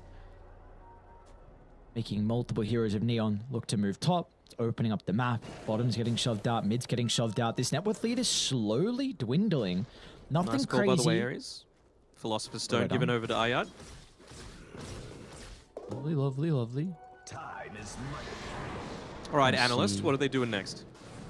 I don't believe you want to leave mid if you're raiding. You've got very good vision nearby. Honestly, they've got wards kind of in a line from Roche to the mid tier 1 tower to the triangle. Has been killed. You got to Where take the- a fight by where's your the vision. Tusk there? Sorry, what'd you say? I didn't. Dire's bottom Oh, tower no, I was is just under saying, like, attack. they know where the Tusk is because he got rid of the Lena's Courier. Luckily enough for them, he wasn't holding on to anything at the time. Getting very close towards that Lincoln's, though, on Avatar mode. He knows that that's what's going to really punish him, right?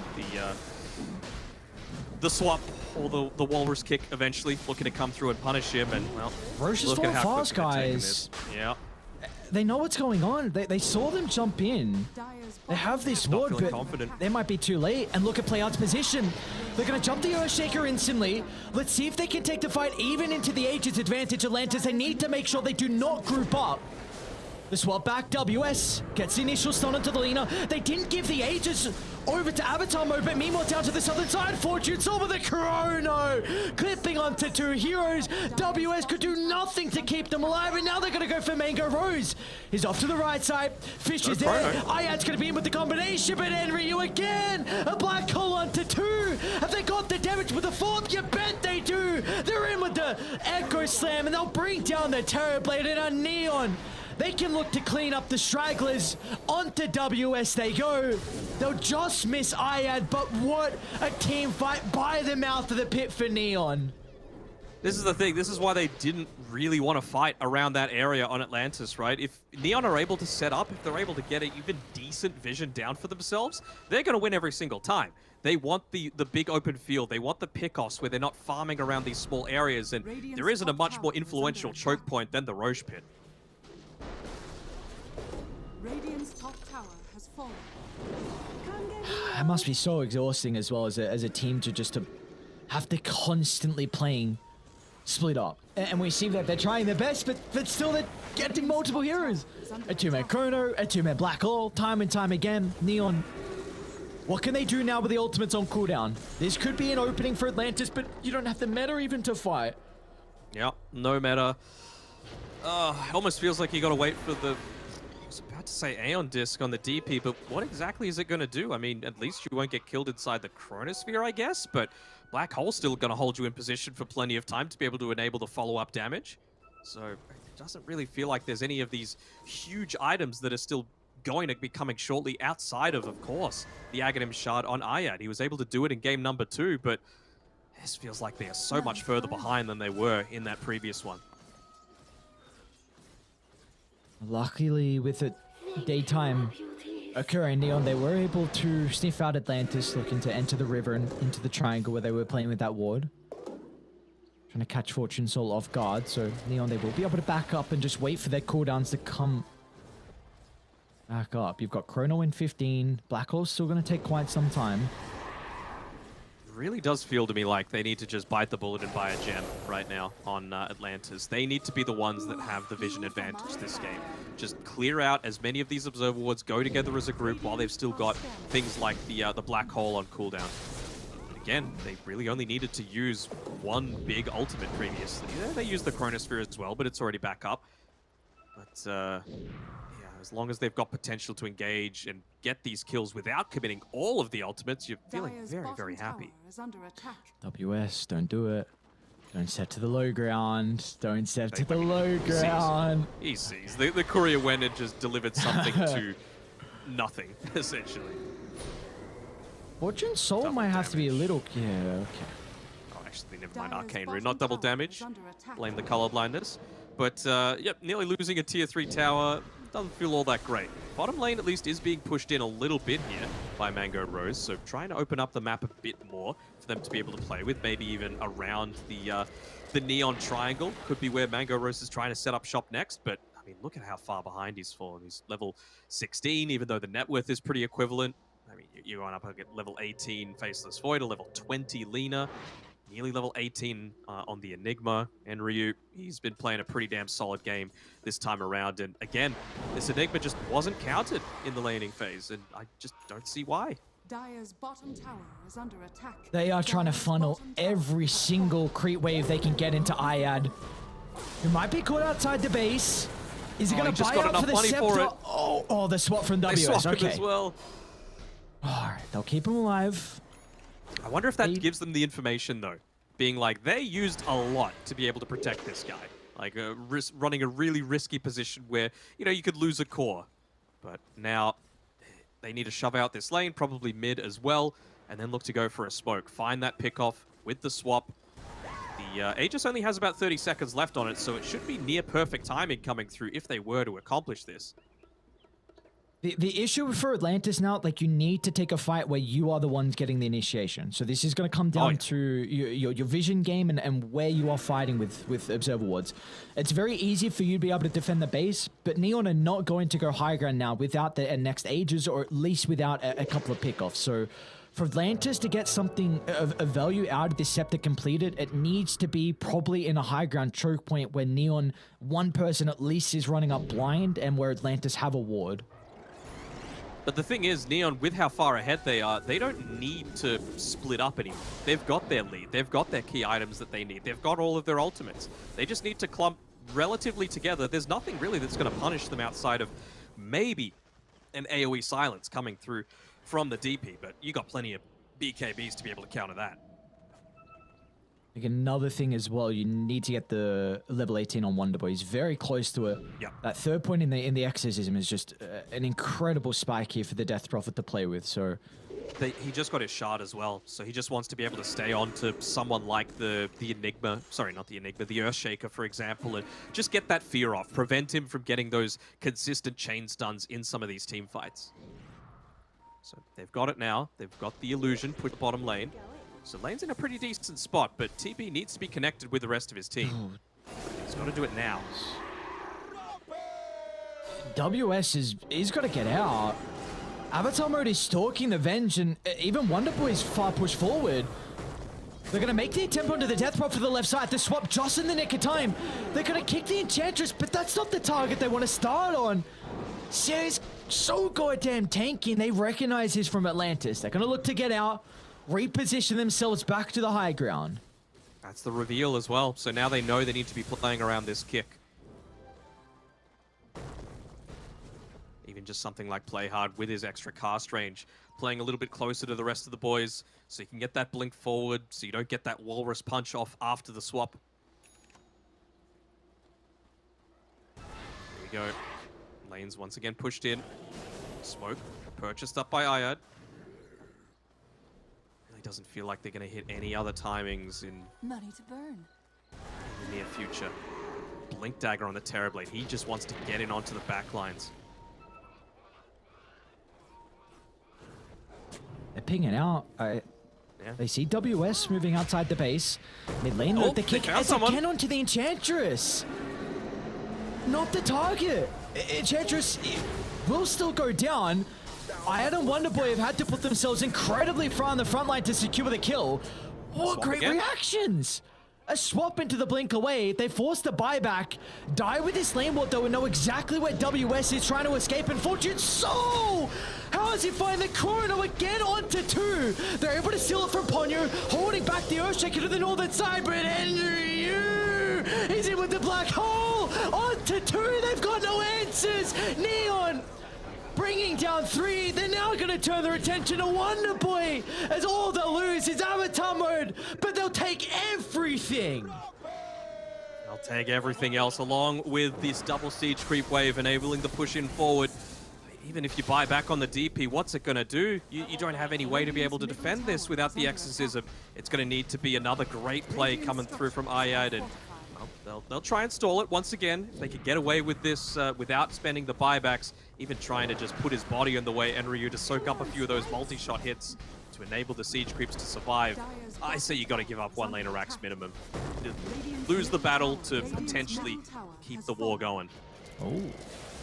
Actually won't even get the racks. Really respecting the fighting potential coming out, even with the meta being popped. But I suppose the other thing is that they see an even more important objective, which is Roshan. Wildwing Ripper scouts it out. It's got the Aghanim Scepter on it. Kind of feels to me like you might want to be giving that one over to the Lina. I know it's just going to provide you that way to be the consistent presence in a lot of these team fights, you know? Just wrap around onto the backside. You don't need to be playing behind everyone else. You can be playing a much more aggressive game, especially with that silver edge you've already got. Yeah, I like it. I think positioning is always important for the Lino. So to have this in the arsenal could be very beneficial. It does look like Fortune Soul's gonna eat the scepter. Yeah. Alright. Of course. So he's got greedy man. I mean, it can be useful for things. We've seen a couple of times where the Terrorblade's been able to get off the Sunder at, like, you know, barely any HP. So just time walk into him, get the guaranteed time lock, and maybe that's the extra, you know, half a second to a second that you need to be actually able to take him down. WS is getting scouted out with this cliff ward. Oh no, not like this. They're gonna get the illusion as well afterwards. Down for 70 seconds is the Venge, and this might be able to open up the high ground now for them. Yeah, potentially. They don't know that he doesn't have buyback, right? I mean, he just finished up getting the Aether Lens. Maybe they would have seen a few of the parts there, but yeah, it just got delivered at the very end. But you got to test it for sure. Aegis, you've got all these capabilities. What's the vision look like at the moment for Neon? Do they see the fact that the Tusk isn't actually in the base? He's gone back now. Avatar mode's still the one, but he's got Lincoln's. Their only play is a kick, I think, into telekinesis, and it has to be picture perfect here for Atlantis if they are going to hold this second set, and it looks like that's not the case. Radiant's middle barracks are under attack. Radiant structures are They've even just fortified. got the AC as well to help with a little bit more of this push, to help with some of the survivability against the Terrorblade. And look at this. This is the dual core lineup that I was talking about. These are two legitimate game winners. Even the Aghanim Scepter coming through from Ser, he's tired of it. He says, you know what, I want to carry this game too. Even has the Enchanted Quiver. What a madman. I have no idea why he's gone for this item, but sure. I mean, I imagine he. Pure damage against the Chibi. Okay. Okay. Needs that impetus maxed out though. Come on. Yeah, slacking a little bit here, Ser. What do you go next item then for the Enchantress? You're going for. I mean, you've already gone down this. Okay. Looks like that's the case. Dragonlance queued up. Imagine it's the pike afterwards. Radiant. They're under observer ward. Neon have a lot of information to play with. They see multiple heroes on Atlantis inside the bottom jungle. And they're going to look to smoke. This could potentially be the last fight here for Atlantis. Oh, no, you can't catch WS to be able to start this all, and they will. Oh, he's walking underneath the ward. WS, they're going to see him. Free pick off. No save for Chrono. And they'll get rid of the illusion as well, and now they're just going to charge on forward. Atlantis, they got to get out, but Fortune Soul, he'll drop the Chrono. A blast rig will do nothing. The Eontis only delaying the inevitable. As down it goes the Death Prophet, and they're already looking for more. Fortune Soul, he wants them to notice him in the tree line. How's the mid lane looking? Well, looks pretty pushed in to me, so they're just saying, you know what, we don't care about this bottom lane. You've got Ponyo trying to push it out, but he's got to get back to the base. This is the last bastion of safety that you've got to defend, and yeah, buyback has to be expended. Good kickback. He's got the Aegis. They'll get the first life, I believe, but Enryu, what a black hole to end the game and end the series potentially. Is it again? Hey. Enryu, the madman has done it multiple times, not once, not twice, not even 3 times. The The Black Holes has been exceptional. Neon have been exceptional in this game 3. A well-deserved victory, a well-deserved series victory. They will knock out Atlantis from the run in their TI-11 regional qualifiers. Neon will live to see another day. Even just some style points there from Seth, getting the Sproink with the double kill inside of the enemy fountain. It was just a really solid performance coming through from Neon. A little bit of like draft issues and somewhat from the laning, but this is very different from the Neon that we saw when we were casting the DPC. They are looking a lot more cohesive together, and it feels like maybe Play Hard is the one, the gel that's really going to bring them together. I wonder how many of the calls he's really taking on the back of him, because he's placing all the observer wards. He's providing a lot of the pings that we're seeing on the map as well. So many times we saw like he was the one to actually call out a lot of these scouting movements, and it's very clear that his experience is one of the key difference makers that might push them to be the new dark horse coming through, considering we've seen a few highly rated teams already go home. No Lil Gun, no Nigma C. Maybe it's Neon. I think the point you mentioned as well in regards to the vision and what PlayHub was able to provide them in that game with the wards, we saw it in game 1 as well with Enryu on the Beastmaster. Like since then, Atlantis felt the priority to ban that out. And it was a big reason why Neon were able to have success in game 1 and a big reason why they were able to success in game 3. Not only that, but the early gem pickup from Ser, I think it was like 21 minutes in where they picked the gem up for Neon. So just the read of this game that they had to be the one getting the jumps. If they gave Atlantis any opportunity to find that initiation, then maybe the game would have been a little bit difficult. But their capability just to stall out the map, find these items, make sure they're always fighting with their cooldowns, and you've got to say it as well. I mean, we said it multiple times throughout that game, but dude, I don't think I've seen so many two-man chronos, black holes. It was just incredible plays coming out from Enryu and Fortune Soul. I mean, you just basically gave them 3 winning lanes was the issue, right? Like I said it before, and I'll say it again. The drafts felt pretty even to me, but they just outplayed them. They outmaneuvered them. It was just much better macro play coming through from Neon Esports this time around, and it's something that's exclusive to Enigma specifically, but Enryu even more so. You cannot let him play these lane dominators and then have the free lane to be able to snowball. Like the win probability was 80% at 19 minutes because of how well 2 out of those 3 lanes had gone. And he was farming freely on the Enigma, getting all that solo experience once more. It's just way too much. So Atlantis, hopefully it's a lesson that they can learn from, but their TI journey is over. Yeah, unfortunate for them. But for Neon, they're starting to get in a bit of a groove here. The momentum is building. 1 series victory now under their belt. Like we mentioned, they played some pretty solid games versus RSG as well. So they're going to live to see another day. Hopefully they're able to, speak to Chuan, see what needs to be worked on. But like you said, this could be a team that could upset some of the opponents here in the Southeast Asian qualifiers, but we got 2 fresh teams ready and waiting for our last elimination series of the night. It's going to be Execration taking on Summit Gaming after the break. And Daniel, any closing comments, or we good to see how our next series shapes up?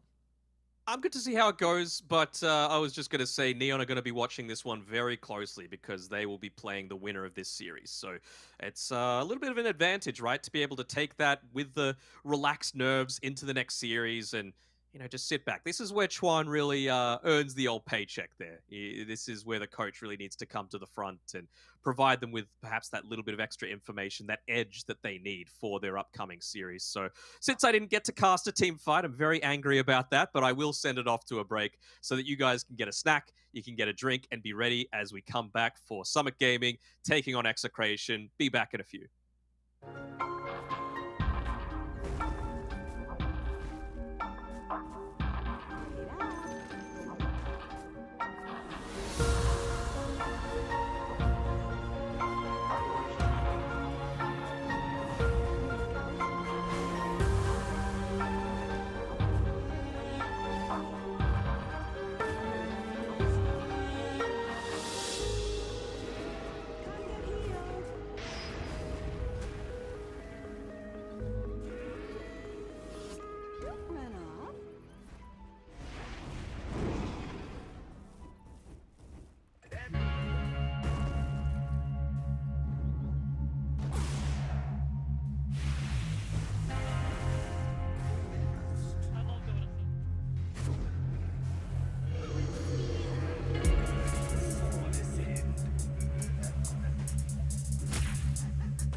Esports is what we live and breathe.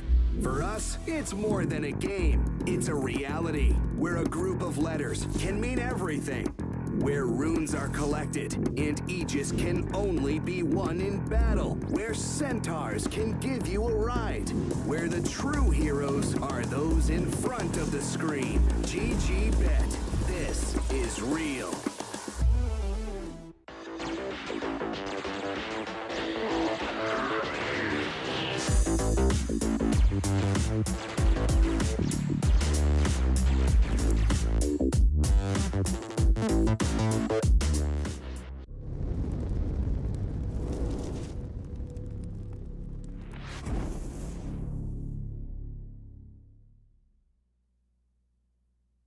We've had 3 incredible elimination series tonight. We've got one more to finish off for our entertainment. Execration taking on Summit Gaming. We get to take a quick look at the bracket before we get underway, Denog, with how it's all shaping up. Is there anything surprising to you so far? Not really. I think maybe Little Gun could have been expected to go a bit further. Nick Bassi as well, but they hadn't exactly looked super amazing with some of their performances. I think Neon performing a little bit above expectations. So yeah, it's more on that lower bracket. I guess it's round 2 that we're in at the moment. But after this game, we'll be done with top 6 and top 8 and into top 6. And it's with 2 teams that are pretty solid. You know, Summit Gaming, they finished 4th during the Div 2 DPC of Season 3. Execration, they finished at the very top. They made sure that they were able to get back on into Div 1, unless I'm remembering things incorrectly, but they look solid. They have the highest variance in my eyes of being a super strong team or not so great. And it's on the back of plays like Bob on his Bat Rider going for these super deep dives. But oddly enough, they first pick it when there's a Queen of Pain still in the pool. So pretty easy response pick here coming through from Summit Gaming and Mercury. That it is. They get a comfortable matchup. I feel like both sides are pretty happy though, because Execration with their follow-up with the Nyx Assassin at the 8th. This is a hero that I think is very undervalued at the moment. Like we see it is played when it's a nice counter pick, but I feel like it's due to be picked up a little bit more even when it's not into some really good matchups. I really think this hero has been buffed up multiple patches in a row now for him to be one of the best supports. Particularly with a Bat Rider, right? You just act as that roaming ward, that way to be able to find one of the key pickoffs, and that enables the Bat Rider to get the Blink Lasso or the drums plus Boots of Travel plus Windlace into Firefly and just dive in onto the Queen of Pain, grab her before she can react. Nyx Assassin's stunned to follow up after the lasso, and she's just going to die. So I like the fact that these 2 bans coming out from Execration are really going to protect the Bat Rider. Obviously, the Faceless Void with the time dilation really effective at stopping the consistent napalms coming through. Oftentimes, you're going to have multiple spells on cooldown, so that's really effective there. And of course, Omni Knight, one of, in my opinion, the best counters to the Bat Rider specifically. So I'm liking this so far from Execration. Another pretty good matchup. Going to get banned out as well with the Slark. That's rising in popularity, and they see the answer to the Bat Rider, so like, let's just get rid of it in the second phase. Make sure there's no shenanigans coming out for Summit. Do you think this was a bait with the Bat Rider pick? Like, I know it's pretty common knowledge that it could be flexed between the position 2 and the position 3, but do you think they were really wanting them to pick the Quap, just so that they could look to change this flex? Like I was saying before, Faceless Void, Omni Knight, Slark, they're specific counters for the safe lane against an off-lane Bat Rider. They're still going to be able to pick up a Juggernaut as like a pseudo counter to it with the spin, but now do you just bite the bullet and put the Bat Rider back mid, or do you double down on this and just say, look, early on the spin doesn't have the the shortest cooldown, so we could just look to try and win the lane in that way? How bad is this Bat Rider Quap matchup mid? Because I think, for my opinion, I think it's still very, very playable for the Bat Rider. I'd say maybe it's a slight advantage to the Queen of Pain, but I don't think it's enough for you to move the lane. The big difference comes from the fact that you've got a pretty significant right-click disadvantage. So Quap just out-CSs you and out-denies you. The kill threat might not be there, but Quap can actually just look to stand in the wave a little bit more consistently and use that extra right-click damage and the heal coming through from the Shadow Strike to be able to just dominate the lane. This is a hero that has been completely avoided from what we've seen. We didn't see it a lot in South America when we were casting. We haven't seen it so much in Southeast Asia through the first 2 days. So it's flexy for Execration. Tino can play the Razor. Palace has got a really good Razor as well. So does give them the capability to play it in multiple lanes. And I guess even both teams pick up a bit of an unconventional support. The Shadow Demons played from Execration and Summit. They go into the Witch Doctor as well. So we've got some interesting picks here, Dano. Remaining. Yeah, for sure. I mean, it was 5 seconds who remaining. was it? Not Shazam that was playing it previously. Was it Teehee? Teehee was playing the Witch Doctor and having pretty good success on it. And I think there's certainly value for it. Anytime that you've got someone that wants to go into the BKB, then as long as you get that Maledict off, it's really effective. You just want to try and dominate the lane early if possible. Like level 2 is the real timing that they're going to be looking to go for on Summit. Cask into Maledict into, well, hopefully a level 2 spin on the Juggernaut before the Razor is able to get that extra point into the static link. Dire team back. Looks like both sides at the moment have some pretty strong lanes. You're just mentioning the Jug Witch Doctor. We've spoken about the Queen of Pain as well, but for Execration, this Razor in particular is going to be really strong as well. I mean, that's one of the big advantages we've seen often in the first phase. You go Razor like plus a melee hero, and that lane does not lose often. So I feel like both sides early on are going to have a lot of action in the lanes. Pretty freaking good Bloodseeker game at the moment for Summit. It might make them a little bit too farm intensive, but I mean, against a Razor and a Bat Rider, it feels damn solid to me. You could even argue Execration can pick it up, honestly. Yeah, to a lesser extent. I mean, we're still not 100% sure of exactly where this Razor is going. Tino loves to play it in the off lane, and I feel like someone like the Shadow Demon, if it's played as a position 4, even if it's a 1 Razor and a 5 Shadow Demon, can just set up for such an easy static link. They are under the assumption that the Bat Rider is going to be pushed to the off lane with the Puck and the Lina getting banned out. So I guess maybe we can speak about some potential other options here for Bob to play into the Queen of Pain. I think Leshrac is kind of fine. Again, it's just another one of these heroes that likes to run at you. And I feel like even with that Bloodseeker option that I was giving before, it just, you don't care because they're only going to be able to rupture, for example, 1 person. So if you've got 3 heroes all fulfilling the same role, then you're good, right? You're able to pump out a lot of damage. You don't really care so much about the Witch Doctor at all once you get the BKB for yourself. I think it's certainly a possibility. Kind of fits Bob's playstyle as well, right? Team pick. It's going to be the Ursa route here for Execration. I guess they do not see the off lane for Summit, so Ursa's going to be able to do fine in a lot of the matchups. Yep. No Viper, no Veno, no Visage. Feels pretty solid to me. Any ranged heroes that they could still go for to be able to combat this Ursa from the off lane? Crush heroes. Beastmaster, it's not exactly ranged, but you can just look to put more points into the axes if you're just wanting to keep a little bit more of the distance there.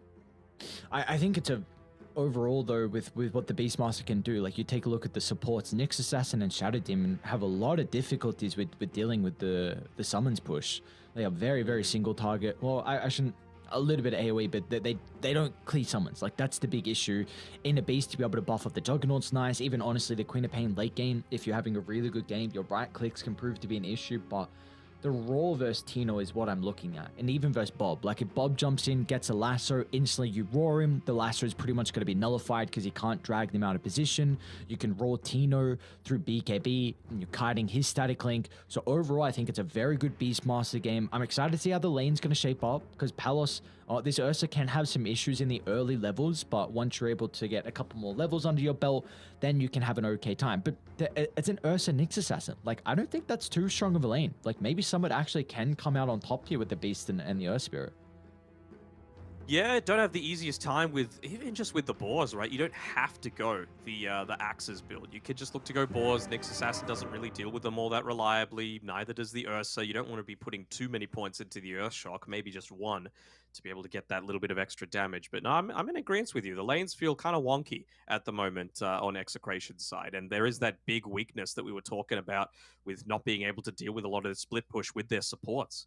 So even though you've got you know, really solid early-ish timings on Execration, playing on the Radiant side with an Ursa is always going to be nice to be able to lane up into this. It does feel a little bit weird.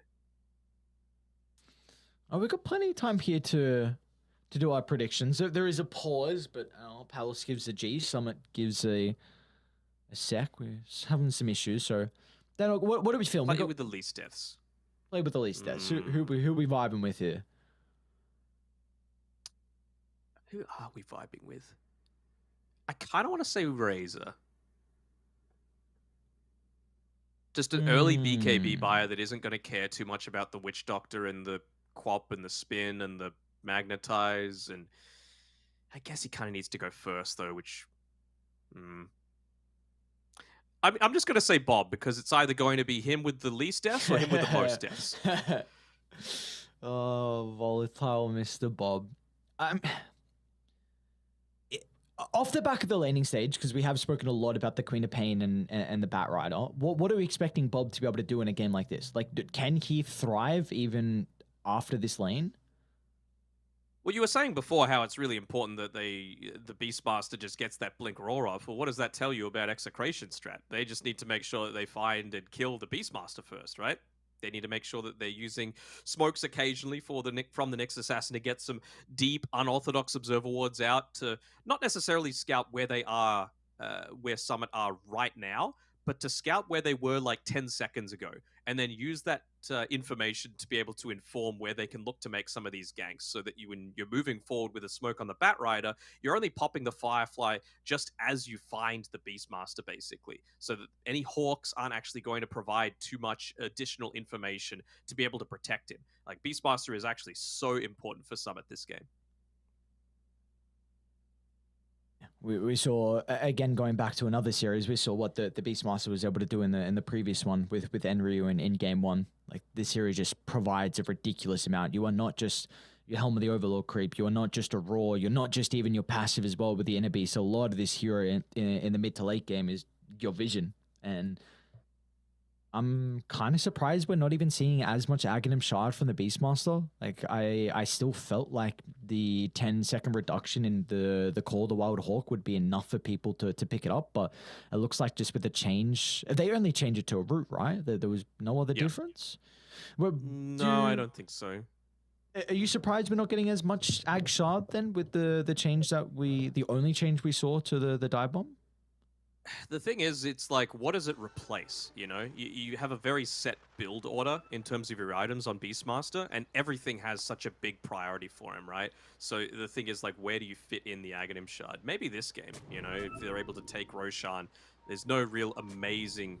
well, I guess Juggernaut really wants the Shard, but oftentimes he wants to pick it up before actually looking to take that Rosh. So we'll see. We'll see if they give a free one over to him, or if he'll eventually have to buy it after, like, 4 key items, I would say, on Crush. See the cool little mind games from Execration. Don't remember which support it was, but one support run straight down mid and kind of entered Summit's high ground, and then another member went to the right side and dropped the ward, so Summit thought that the ward was on the support. They dropped the sentry down as soon as the smoke popped, but unfortunately guessing incorrect. So Radiant, they will be playing with this ward, and it's going to give them a lot of information. They'll see Crush, they'll see CZY, so they will be ready to make plays accordingly. Vincenzo has been able to find him out a little bit here, but Palos not quite ready to go for any sort of kill attempt. He'll be content enough just to be able to pick up that bounty rune for himself, and the 3 heroes is enough to be able to bully away a little bit. Of course, this is what I was talking about up on that top side. Unknown Trezam, very important that they look to try and convert and get that first blood kill if possible. And of course, this is something that we haven't seen, and you and I are both pretty big fans of. The position for Shadow Demon, specifically on the Radiant side, where it's a little bit easier for you to walk back and get those easy stacks up onto a lot of these camps that we know a Bat Rider needs to take in order to snowball and get those early items that you need to be able to find and kill the Beastmaster reliably. Yeah, I'm still yet to cast the new Shadow Demon with the... What even is his W? Disseminate. Disseminate, okay. Disseminate. Interesting ability. What do you rate this? Do you feel like it's a nice new change to the Shadow Demon? It's kind of like you're just giving someone dispersion from the Spectre, you know, if you're using it on a friendly unit, you know? Which is interesting. Is it better than Soul Catcher? Because that was a very good ability to play versus the tanky heroes. Top lane, Trezam's in a bit of trouble. We'll be able to cut through the trees. Shanks wasn't able to position the illusions in a spot where they could block off Trezam. He's actually gone into the level 1 healing ward as well, just to not give up that first blood, and it's really going to slow down that timing that I was mentioning before, where they are going to want to try and go for a kill at level 2. Honestly, I haven't seen this in practice either, the Disseminate, so I'm going to be running this one as blind as you are. Okay.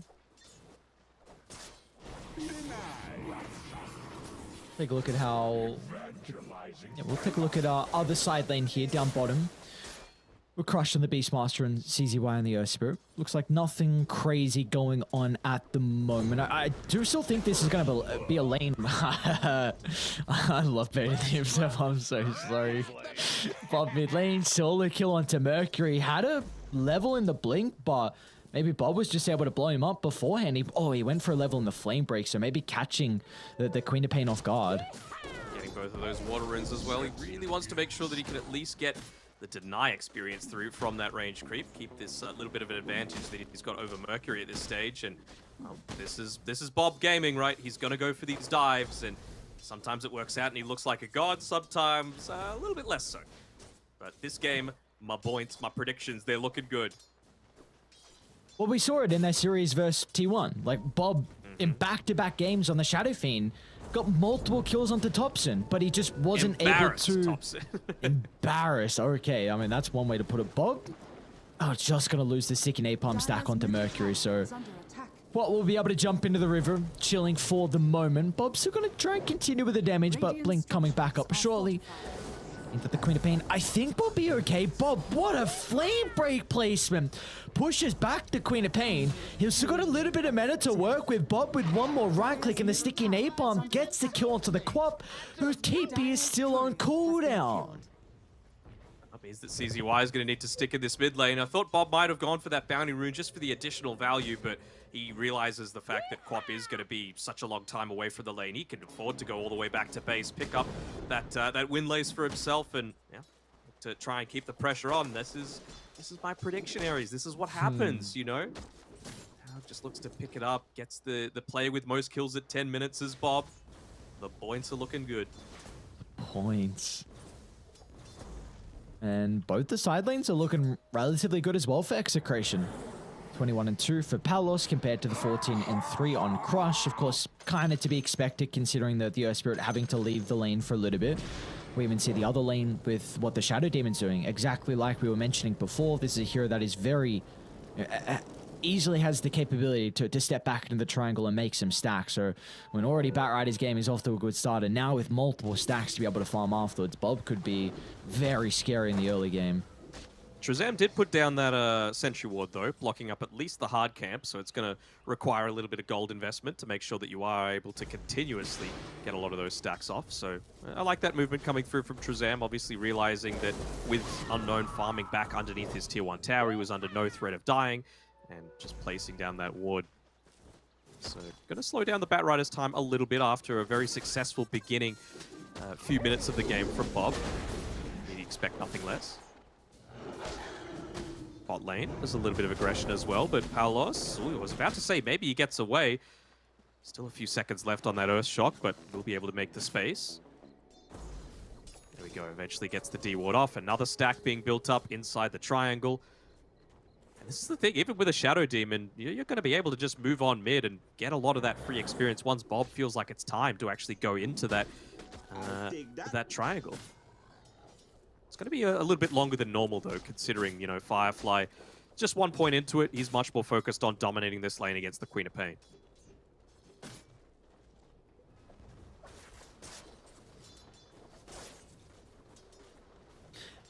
How are we expecting the Ursa to look to itemize in a game like this for Palos? He's off to hold that thought, yeah. Rolling from CZY. They don't have the boards to play with for the moment, so they're going to be relying on the axes, but it's only level 1 for Crush at the moment, so Palos is going to be able to reposition to the tower. He's got multiple one charges to play with, so Palos is still in fighting shape. Whose itemization were you asking about? Palos' itemization, like, because you seems like he's going to have a relatively free game with all the space that Bob can make. Speaking about Bob, he's got to level in the lasso, and he's going to use it at the last second.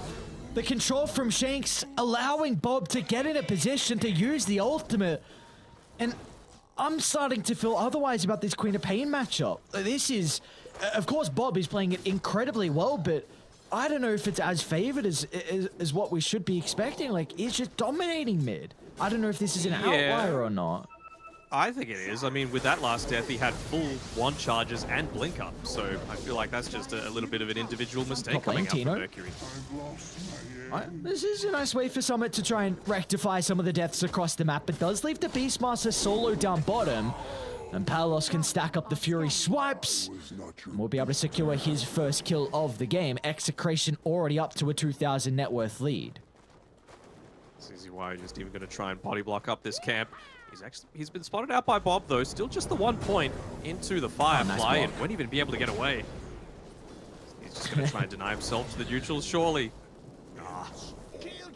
Just as good as a lot of these creeps is that kill. Extra 110 or so damage. Sorry, not damage, gold. Shanks? Oh, does he get the count? The bounce back? Oh, he's going to look for the deny. Oh, we got it. Nicely done. Even Mercury tried to move on over. So this is the time for the Queen of Pain, who's not getting farm. They will drop another Sentry download or try and slow down Bob's game. Dude, Palos is higher net worth than Bob. Oh, God. Meanwhile... Oh, no. Yeah. Doesn't feel that great, does it?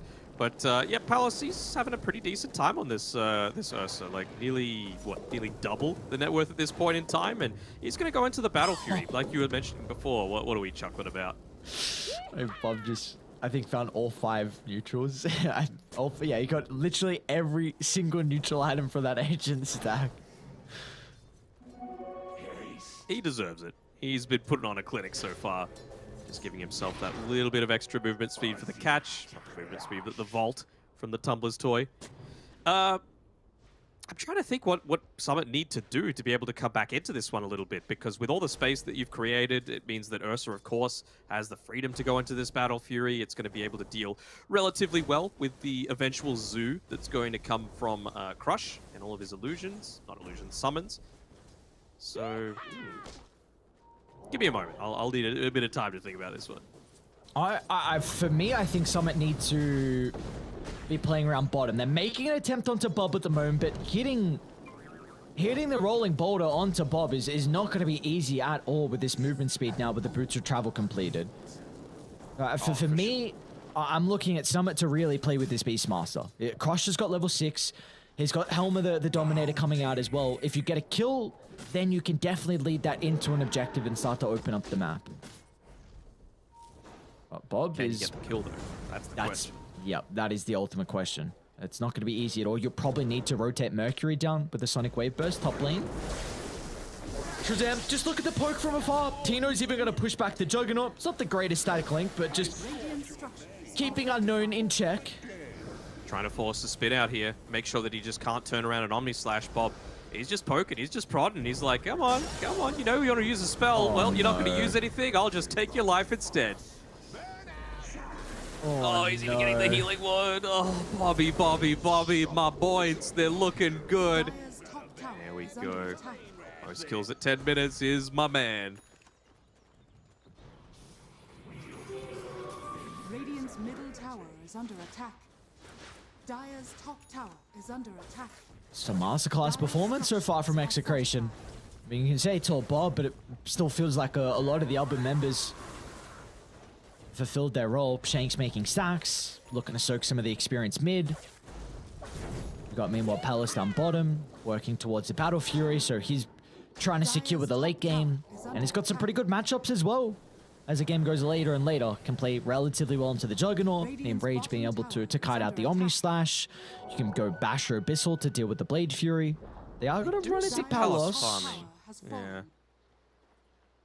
Might have gotten a little bit of information based off of how the Queen of Pain animation was going off with the Shadow Strike, but well, apparently not. And clearly they weren't interested in just making the rotation through with the Primal Roar. It was much more important to just open up this map a little bit more, allow Unknown some space to farm. He needs this this Maelstrom just to pick up his own farming pace, otherwise he's going to fall massively behind the Ursa. Radiant are scanning.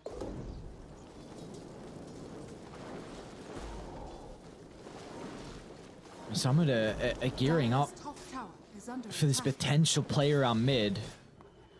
Got CZY, Trezam nearby as well, and even Crush is considering about entering. So again, a kill and they will do a lot of damage into the tower. But you see that they're kind of just dangling Shanks' life. Vincenzo hiding under Vendetta. They do have a sentry nearby, so they are well aware of Vincenzo's positioning. Dire are scanning. Even just the fact that he's moving back past the Roche pit. Scan being used just to make sure that Ursa isn't looking to be inside the Roche pit, and that's just credit to Palos, right? This is the sort of things that you can get out of the enemy team if you play effectively around the darkness of the map. Oftentimes, I'm a big advocate of keeping lanes pushed out because you get more out of a single creep wave than you do from a set of Ancients, but it's about the information that you're giving away. So there are certainly times to push when you're not fighting with the rest of your team, and there are times to stay in the jungle, and I feel like Palos is one of those carries that just does it so well, finds that balance. I must say, I'm incredibly impressed for Summit, even though they're down 6,000 gold, for them to make the call to take this tier 1 tower. Just, I'm recognizing that Execration do still have some issues with team fighting, even though they have such a big net worth lead. Nyx Assassin does not want a 5v5, nor does the Shadow Demon early on. So these two supports in particular, and Palace is going for a Battle Fury, so this is a hero that's going for a farming steroid instead of something to help in team fight. So I really like the call from Summit, something that's difficult to make when you are really far behind. It's something like that, but it's also like they kind of had to, you know? You had to make that risky play just to open up this map a little bit further, because now Unknown feels a lot safer with being able to farm on this bottom side. Dude, Shakes has made 13 stacks, man. Holy. Oh my god. How do you check that? It came up on stream, on Beam. Oh, well, we get a lasso on this bottom side, and I was saying that Unknown felt pretty safe down here, but apparently not. You've just got those boots of travel to be able to bypass any of the Observer Wards and Hawks that they've been placing inside of the Radiant jungle, and Bob, he is just toying with them right now. Tumble is toying with them. So maybe this is why you first picked the Bat Rider and you're okay in the playing into one counter in the Queen of Pain. Again, like he showed that this matchup, even though it is Queen of Pain favored, the Bat Rider can come out on top with some individual brilliance, and that's what we've seen so far from the Bat. And maybe Summit now need to be considering another way to address the hero in. Because Bob's gonna have a free game now. Like they have no way to deal with the lasso. If he lassos someone, they are dead. There's no hard dispel that you have no defensive support. So him off to an incredible start, going full stuff next is gonna make it that much more difficult. Pretty, I don't want to say an all-in play, but they just want to be able to pick up anything. Even Shanks would be a win at this point, and with that silence, is he gonna have to TP away? Hasn't used the Disseminate just yet, and they dropped the Magnetize for it as well, just to try and get something a little bit extra. Shanks off. Can he? Has he got his juking shoes on? Not quite. Across the map, multiple people are going down. A solo kill from Mercury? A pre-Orchid as well onto Tino? Meanwhile, the Witch Doctor goes down? Sorry, the Witch Doctor was helping out with Mercury, it looked like, to try and secure the kill. So, 2 kills for Summit. Alright. Not too bad.